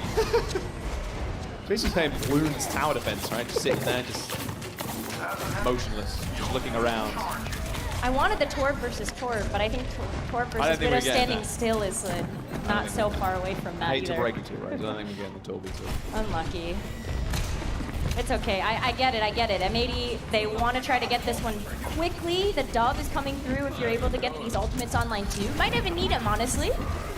Just throw some rockets down these chokes. That's where the Spara can really thrive. Laya there with Alpha Pelican. Easily dispatches with Admiral. And this is just Twisted Minds being routed. They have to all go back to spawn. And, well, if you're M80 too, you can take these fights super quick. You saw, of course, Yubi just kind of dashing forward, kind of leaving his team out in the open. He's switched the ball now, though. Yeah, he has. So, able to maybe go behind the team a little bit faster. But with this Kitsune Rush, here's your Slave's already engagement dead. tool. Happy needs some care and attention. There it is. Swift step into the Suzu. Yubi unable to focus down the Widowmaker, who's kept about 80% plus HP that whole time. And Pelican, you can even just play here. I mean, why not? I mean, Just barrage someone as they come through. Even you could even just sit in the window either, or just go to spawn. Cheeky Pelican. Oh, AK doesn't know what he's running into, sadly. Here comes the sound barrier, and Pelican could dip his little head in. The molten core in the middle, but it's just the rockets just decimating Twisted Minds. 90% and counting now for M80, because they should just be able to clean up UB, or at least boot them further enough away. You can see, Come on, Liar, come on, man. Stop playing with your boy. A bit of health stalls the inevitable. Yeah, he's just in the corner. All right, UB falls. M80 cleaning up. And Twisted Minds falling on the first map. That is a 200-0 by M80. That's the clean map they wanted, though. That was the clean map that M80 is promising everyone. So the fact that they can at least live up to that, good sign so far. Yeah, really good stuff so far. No real surprises coming out of the woodwork. It's nice to see some roster swaps here, there, and everywhere. UB on the tank this time around, of course. It's just M80 as we jump over to some highlights before we get into the second map. And we'll go from there. We'll see where Twisted Minds want to go to. Getting a chance to the Widowmaker is still really cool. I don't know. Yeah, I mean, fun for the highlight reel. Happy's raw aim is just sick. It's so sick. Yeah, flicks are just nasty from it. Makes it look so easy as well, which is the scary thing. And M80 are still playing meta for them right now. Sure. Like the Pharah is still a good choice to have on mecha base. Despite the lower sky ceiling, you can still spam those rockets down all of these chokes. And so they're still playing clinically. Yeah, I mean, Pharah's been quite an interesting hero over the course of Overwatch in general, right? Normally you needed, I mean, you had to have a Mercy pocket, of course, and you just only played Skybox Pharah. But when they added the kind of the jump jet, the bit of extra mobility to kind of dash left and right, seeing a little bit more prominence here, and it's exciting because Pharah's not been a pick that we've seen competitively in a long time. So yeah, it's been great to see them pick it up. I'm curious if they're going to continue to play it as the tournament kind of continues over the next couple of days. But it is now time for Twisted Minds to choose their map and the game type as well, of course. Where do you expect to see us take it? Well, if they're going to continue to play with this Torbjorn, then you have to think that they might want to try to lean into some maps that would be really good with that hero. So I'm kind of thinking flank route options. Yeah, it's also pretty hard as well with the How do you limit M80? Yeah, because you can just play kind of on. You can match the Torb on the flank super easy with even the Tracer and the Kiriko. So yeah, there's not too many good maps for Torb. What is the best map for Torb in this pool? Any Torb mains in the chat? Any Torb mains in the audience? Where's Torb going in? Oh, we got a couple hands actually. Okay, I like that. Were you thinking Numbani? Where do you all think we go? Midtown? For Torb. Maybe not. I can't. Hollywood. I take my headset off. I forget how noise cancel out. Hollywood. Well, the crowd wants Hollywood. The Torb map. Put the Torb on the elevator. Okay, I like that. That's my favorite I like strat. when the audience to pick it up, obviously. Absolutely, when we got it. Oh, we're going Esperanza. Okay. Sorry, mate. They couldn't listen. They couldn't hear, I don't think. They had their cans on. Esperanza, push map for Twisted Minds.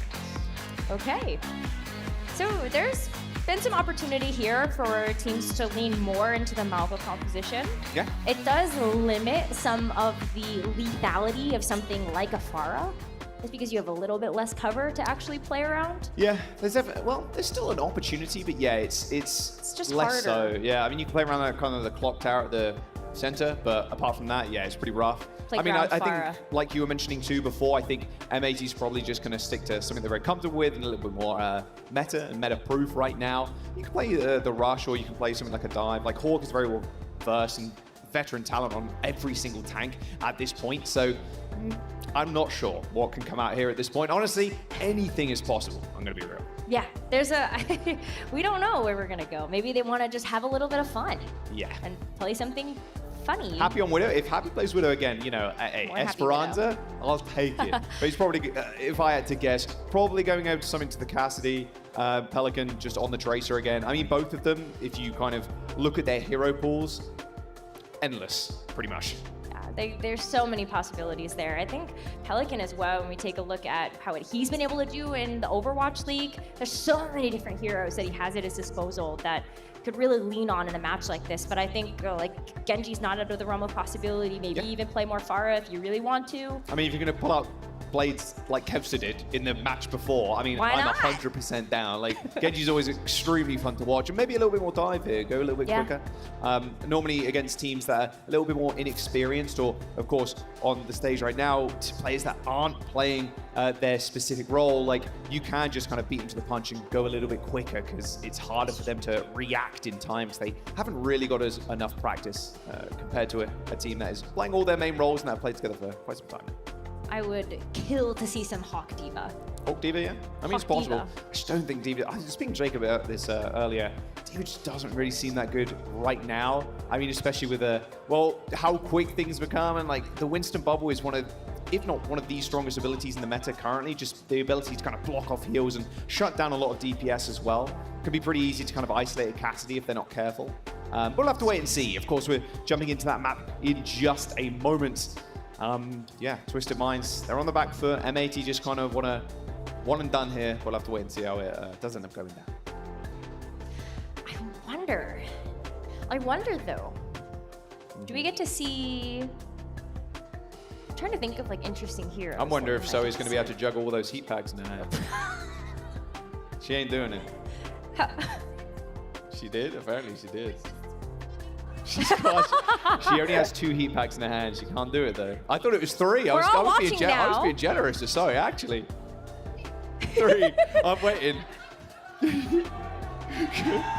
Oh! That The was audience one at home. rotation. That was like 1.5 rotations. Yeah. It looked good though. It was impressive. It was good. It was a good effort. was a It's great- better than I could do. Yeah, I cannot juggle. Can't juggle? Nope, nope. I went to learn when I was a kid. I had juggling balls and everything. Yeah, it didn't end up working out. Ah, the audience is asking for it. Give me the things. Or, Wait, we have some- we have someone some from the jugglers? crowd is gonna get them. Go on, son. Don't make it too hard for him, Johnny. Oh! Let's go. That's a professional right there. Ooh, a little quickness in the end there. I like that. Oh, damn. That's amazing. Showed Zoe up a little bit there, I think. Yeah. Whoops. You're going to practice tonight? Okay, she has all night, everyone. She's going to She has all practice night. all night. I do not believe that for a second. We are getting in and we are going to sleep, Zoe. No, Jake, none of that, son. Oh, she's getting there. We're getting there. We are just going to jump into the game in just a moment. Of course, thank you once again for sticking around with us in these small technical breaks here. And yeah, just sound like we're getting the lobby loaded. So yeah, map number 2, Esperanza. Zoe still has. She'll get there. She'll get there. Do you think if you are a good IRL juggler, it makes you a good Winston player? I mean, maybe. Maybe the skills translate.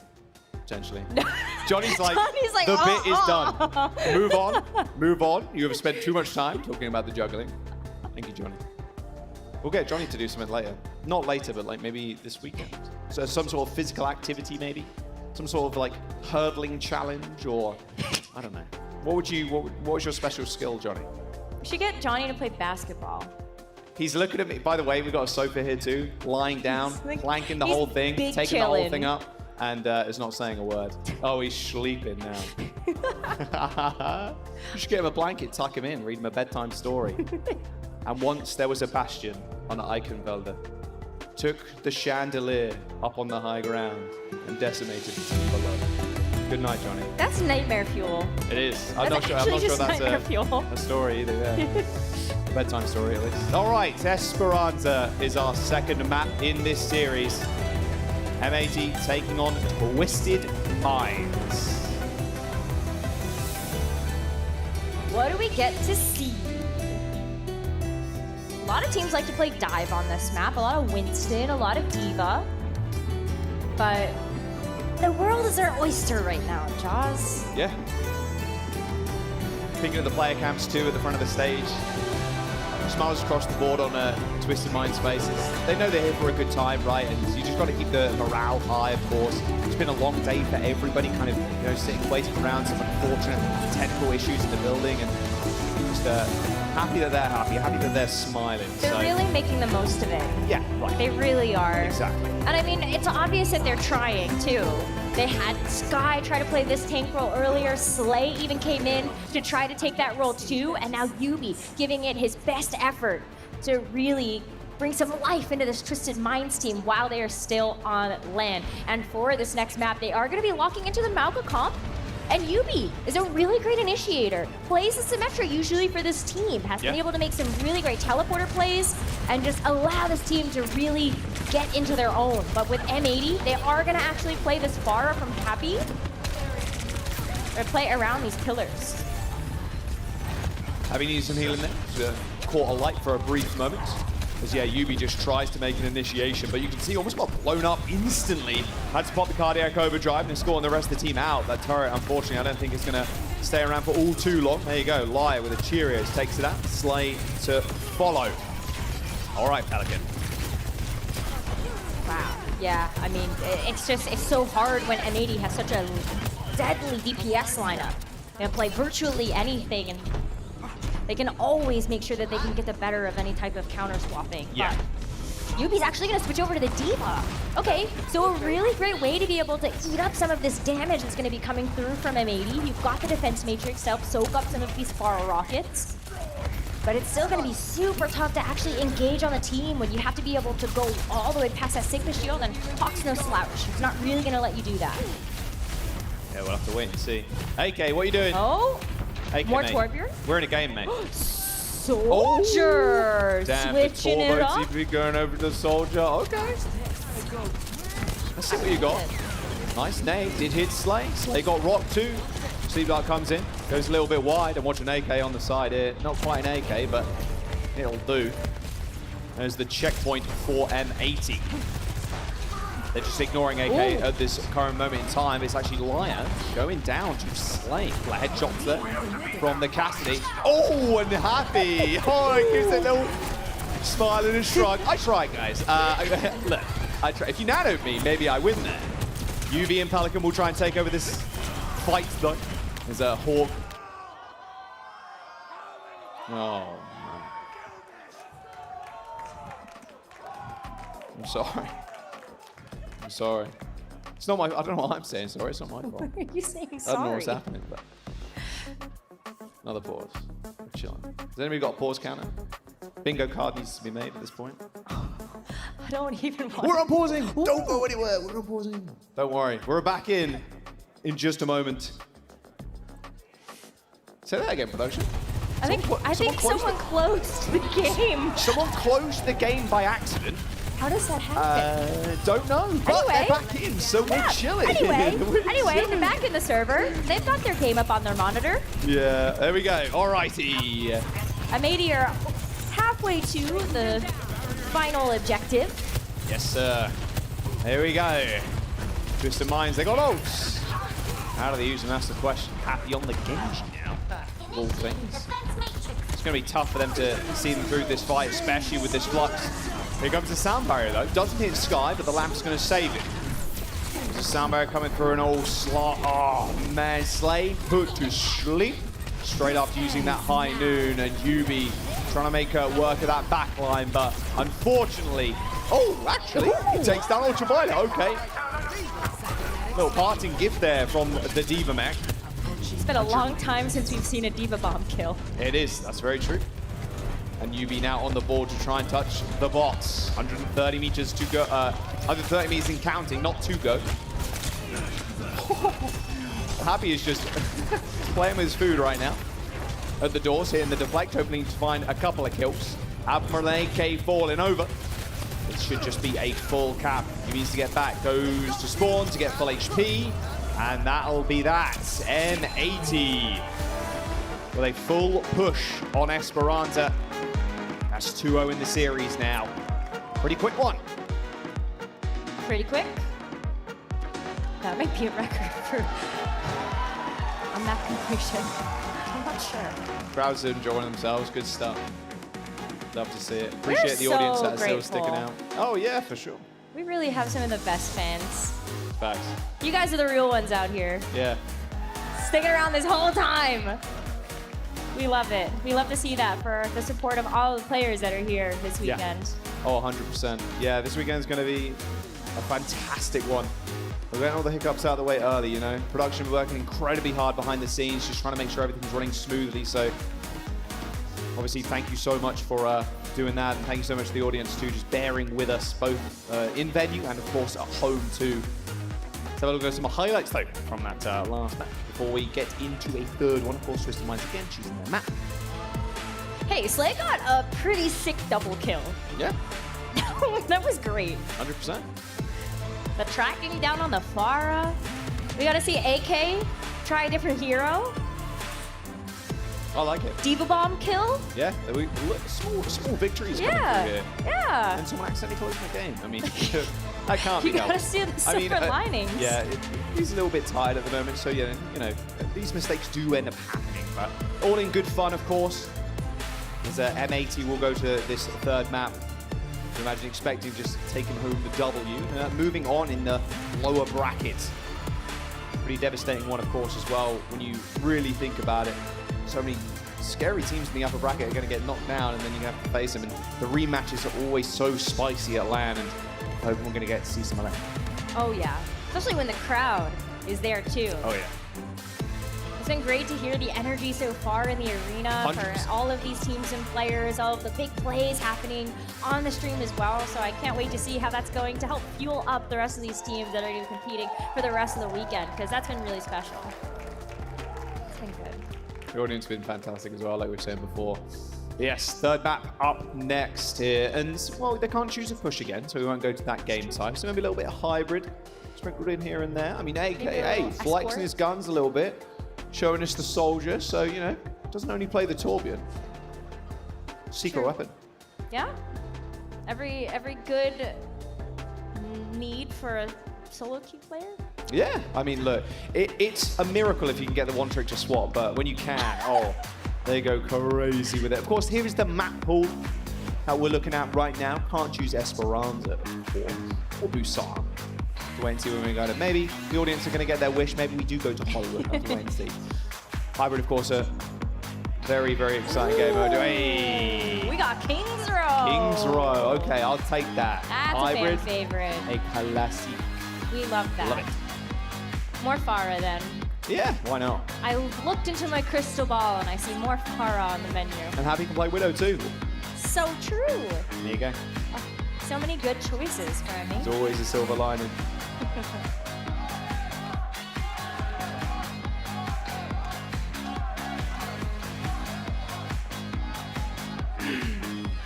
All right. Crowd typed up, ready to rock and roll. Come on, M80. Give us a tour bomb. Oh, please. That'd be even better. Please. Who'd you take in? Who'd you take in Tour kill. 1v1? Happy or AK? That's tough. Turbo Cheese know how to dance around the hammer. They do. Scary. I remember back when Zoe did the Tour Hammer 1v1s, dominated the Atlanta Rain in the Tour Hammer 1v1s. true. That was insane displays of skill, actually. Ridiculous stuff. So Never true. seen a Tour cleaner. I know. That's facts. Yeah, she said that's fair. So facts. All right.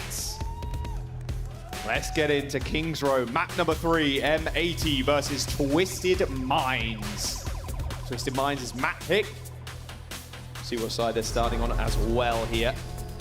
There's M80 looking to continue their run in the lower bracket. He'll be on the defense first. All right, gonna come out here with the Sigma. They're also gonna have Happy on the Pharah. They can play around the window as well with Pelican. They have a pretty static backline here with Ultraviolet and Liar playing both the Ana and the Baptiste, but you have such great angles on this high ground that you can really play around with. Like a Happy nesting on the ledge over there. That's a fun one.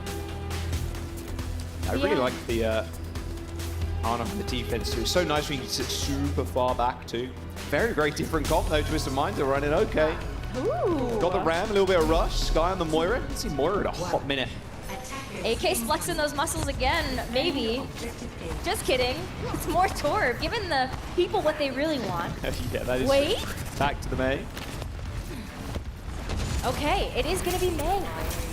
I mean, this is just a Rush special. Seeing the Ramatra versus the Mei alongside the Moira and the Lucio, you're trying to take these fights quick and fast. I think he saw a backbone in the corridor a little bit earlier on, maybe. Okay, hey, play the Mei here. Trust me, bro, it works. They're going to try and run through Hotel.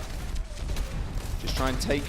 maybe they're trying to wrap around the high ground. Is it the Glad strat? Just wrap around all the way back. Oh, unlucky though. Slay ends up going down, and now you're in a little bit of an issue here, if you're Twisted Minds. You've lost the majority of your DPS. The smile on Hawk's face. They're fighting on second right now. They've switched sides. Twisted Minds are now on the defense. Oh, Hawk trapped in the bookshop. Lamb comes in to save his life. Oh, the Pelican takes down Slay, who jumped onto the Widowmaker. Wow, that was almost a Glad special there. Here comes the Flux. Does manage to find the connection too. A lot of damage in that bookshop, and there you go. It's a closed book now for Twisted Minds. They all go back to spawn. At the attempts, but that's half the time bank gone. That is a lot of time off the clock. Sky's got the Coalescence. Maybe a good way to just sort of run face first into the enemy team. Slay's gonna switch, going over to the Sojourn as well, so a little bit easier maybe to land those shots onto happier Pelican, but here's the Coalescence. Oh, Nano on the barrage. Takes down Slay from a mile away. Twisted Minds. No real way to deal with the Pharah high up in the sky, let alone after they're nanoed. How aggressive Happy's playing. Already 25% towards another roll. Blizzard coming up though for AK.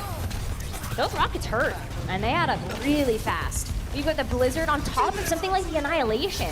There's a lot of firepower behind this Twisted Minds team, but they use this Amplification Matrix on M80, so Twisted Minds are gonna have to wait a second before they're able to make a reapproach. Annihilation for Yubi. Where's the disengage from M80? Hawk is going super low, saved by the lamp again, but the overwhelming firepower from a Twisted Minds will take down Liar and Hawk.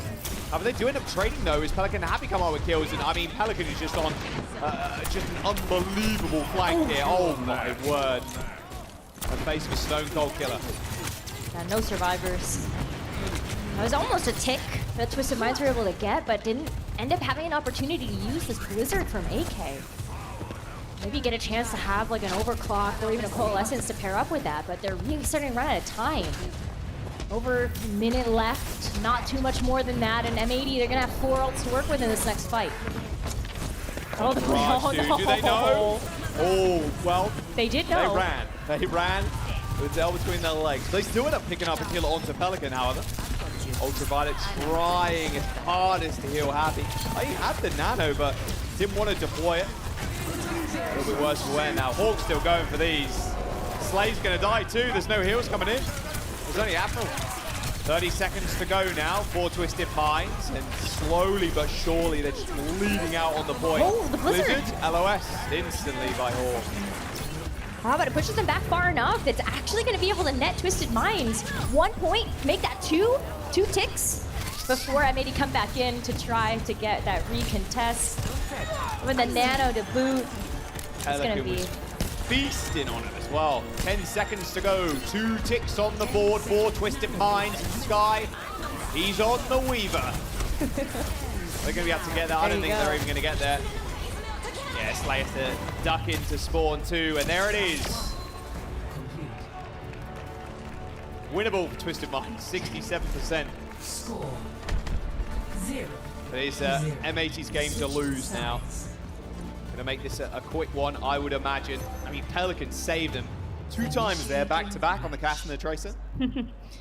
doing some really good carry performances, as we know and love from those DPS players. For sure. I mean, there were some really competitive moments of that push. Yeah.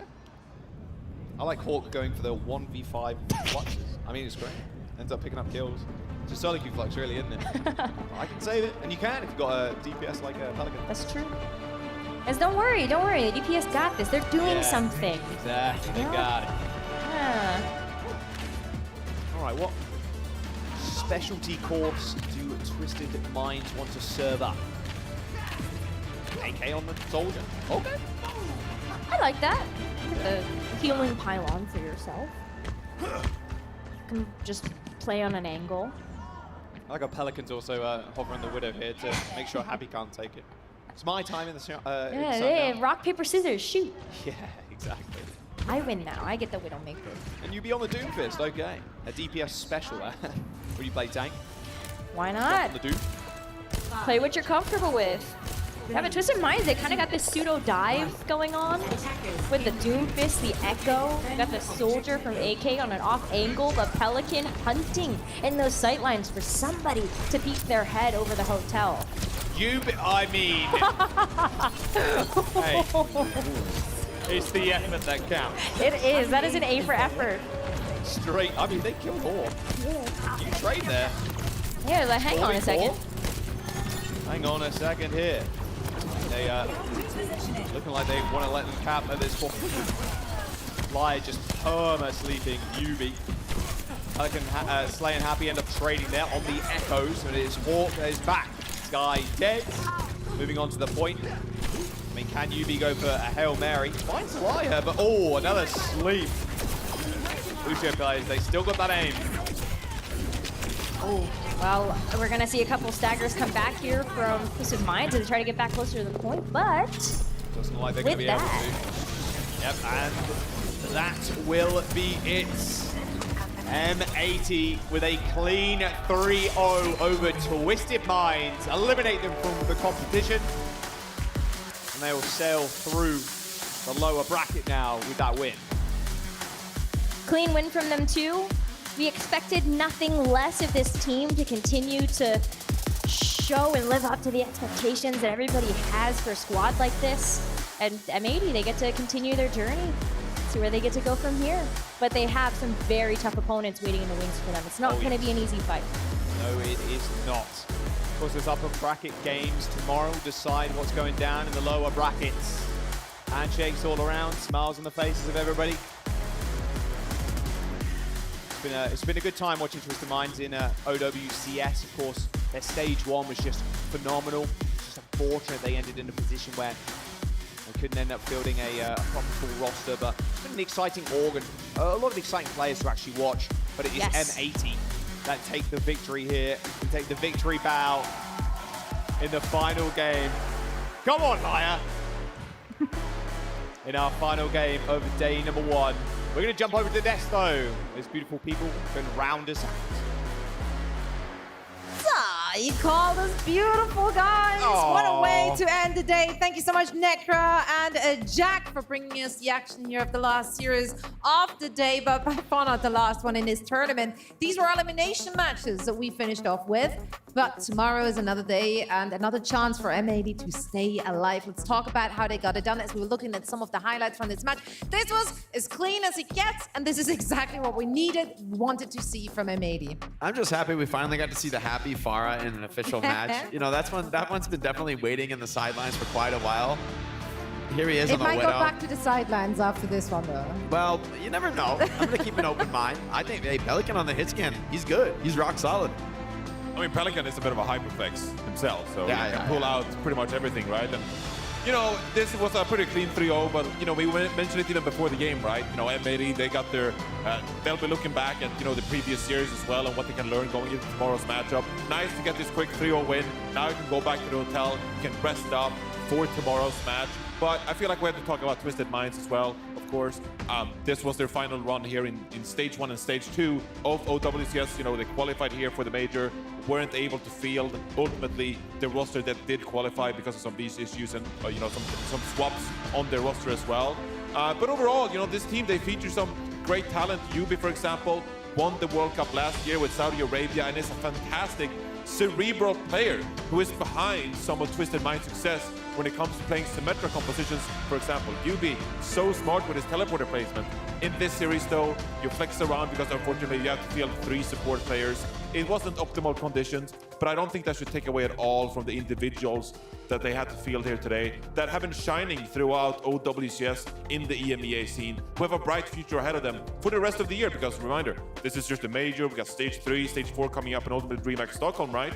So a lot of these talented individuals, they have an opportunity on other teams as well to compete and improve and learn from this LAN experience. Yeah, I mean, as you said, as this might be the end for them here in Dallas, but certainly not the end of the road at all for these talented individuals. And speaking of talented individuals, there was one player who just took a charge, took the lead and pulled away, and he will be earning himself the Porsche performance of the match. And it is no other than our favorite Hyperflex, taking the sky, Pelican. Pelican is one of my favorite players to watch because you never know what he's going to bring out on the server other than pure domination. I mean, hero-wise, he can play absolutely everything at the highest level. And I know personally, he really loves to bring out lots of these crazy heroes. I mean, that's actually okay. Okay.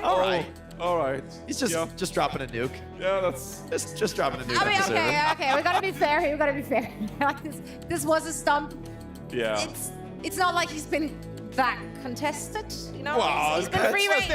Let him have his day. He was a free range Pelican today. Big number is wow. Big number is wow. That's that okay. is a quotable from today, actually. That's the analyst that desk. is the level of energy my brain currently has. That's why we come to the analyst desk. Big number is wow. But I couldn't agree more right now, Johnny. Big number is wow. But yeah, Pelican, truly Hyperflex. Looking forward to see what this team can bring tomorrow, because yes, it was a bit of a disappointment to see what they brought against Crazy Raccoon, but the series is not over yet. Now we're looking forward to see who they'll actually be playing next, whether that is going to be SSG or Falcons, of course, in the next round of the loser bracket. So you stay alive in the tournament. Now you get to go home and reset, and you can prepare and learn from your mistakes. So here you go, the upper bracket, and the matches we'll see is kicking off tomorrow. Now the question, these are the next best competitors, really the best chance, I think, for NA and EU to be taking on the Asia region teams. It's sort of an open question whether anyone can do it, but this is the best chance, I think. These are the teams with the real shot.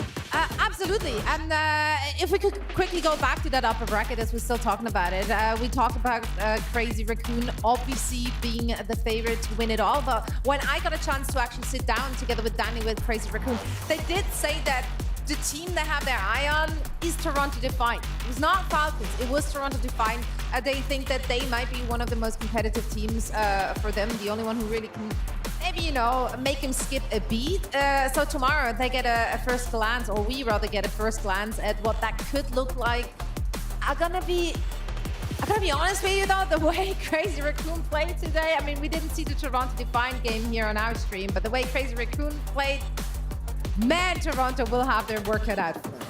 Yeah, a lot of pressure on them, especially with some rookie players, right? We got Vega, who is an incredibly impressive player for me mechanically, has a ton of potential. I want to see him go far, but nonetheless, this is his first big tournament showing here at the professional level. And so to go up against a roster like Crazy Raccoon, it's going to be a massive test. They are still in the upper bracket though, so all those teams are going to have additional chances as we continue on in the tournament. But yeah, I'm very hopeful as a fan of North American Overwatch that Toronto Defiant can at least make it competitive and show that they'll be back for more as the tournament progresses. Ultimately, right, even though that Crazy Raccoon and Falcons, they come into this tournament and they are the favorites, Toronto Defiant, they have 3 of the 5 pieces that really made up for the MAME of last year that ended up winning the Overwatch League Championship. And now you slot in a player like Vega, who's a bit of a rookie, but has some similar attributes like Chorong, for example, being so flexible in that support role, right? So this is a Toronto Defiant team that deserves that respect, right? Because of their successes in the Overwatch League playoffs last year. And they're a team to respect, even for a team like Crazy Raccoon who come in as a tournament favorite. Oh, absolutely. They are not going under the radar. I think the opposition is very much aware of the flexibility that this team can bring to the table. And quite frankly, with the format that we have right now, where you get to choose not just the map, but also the map type, I think this might really come into play for all the teams that we see staying alive here in the tournament. Now, we are wrapping up our first day, but that also means that, again, we had to say goodbye to 2 of the teams. Twisted Minds, we just saw off the stage, but we also once again I want to say goodbye to the Energy Shock. They had their graduation here on stage today, the big reveal, of course. There you go, see it once again. Yeah, I mean, it's lovely to see those Shock jerseys back in action. That did make me very, very happy, and even cooler to see them being worn by, up-and-coming stars of the competitive Overwatch scene. that we can see how they brought a lot of the pieces together. Still more to grow for this roster, needing more experience, maybe more polish to really play at this elite international level. But there were little moments there. There were little moments making me believe, and it's awesome to see the fan support that's come behind this team. I think they're going to be an exciting squad to watch as we continue on as they fight and face a Master League for their chance to be at the Esports World Cup. That's right. But for now, we say goodbye to Energy Shock as well as Twisted Mind. Make sure to head on over to socials and see them off with a lot of love. We are also saying goodbye for today. It's been a day of all days. We're back with more action tomorrow. Of course, make sure to tune in. 12:45 CT is when we will be back here in action. Thank you so much for watching. Thank you for your patience. And we hope to see you again for all the action tomorrow. Thank you.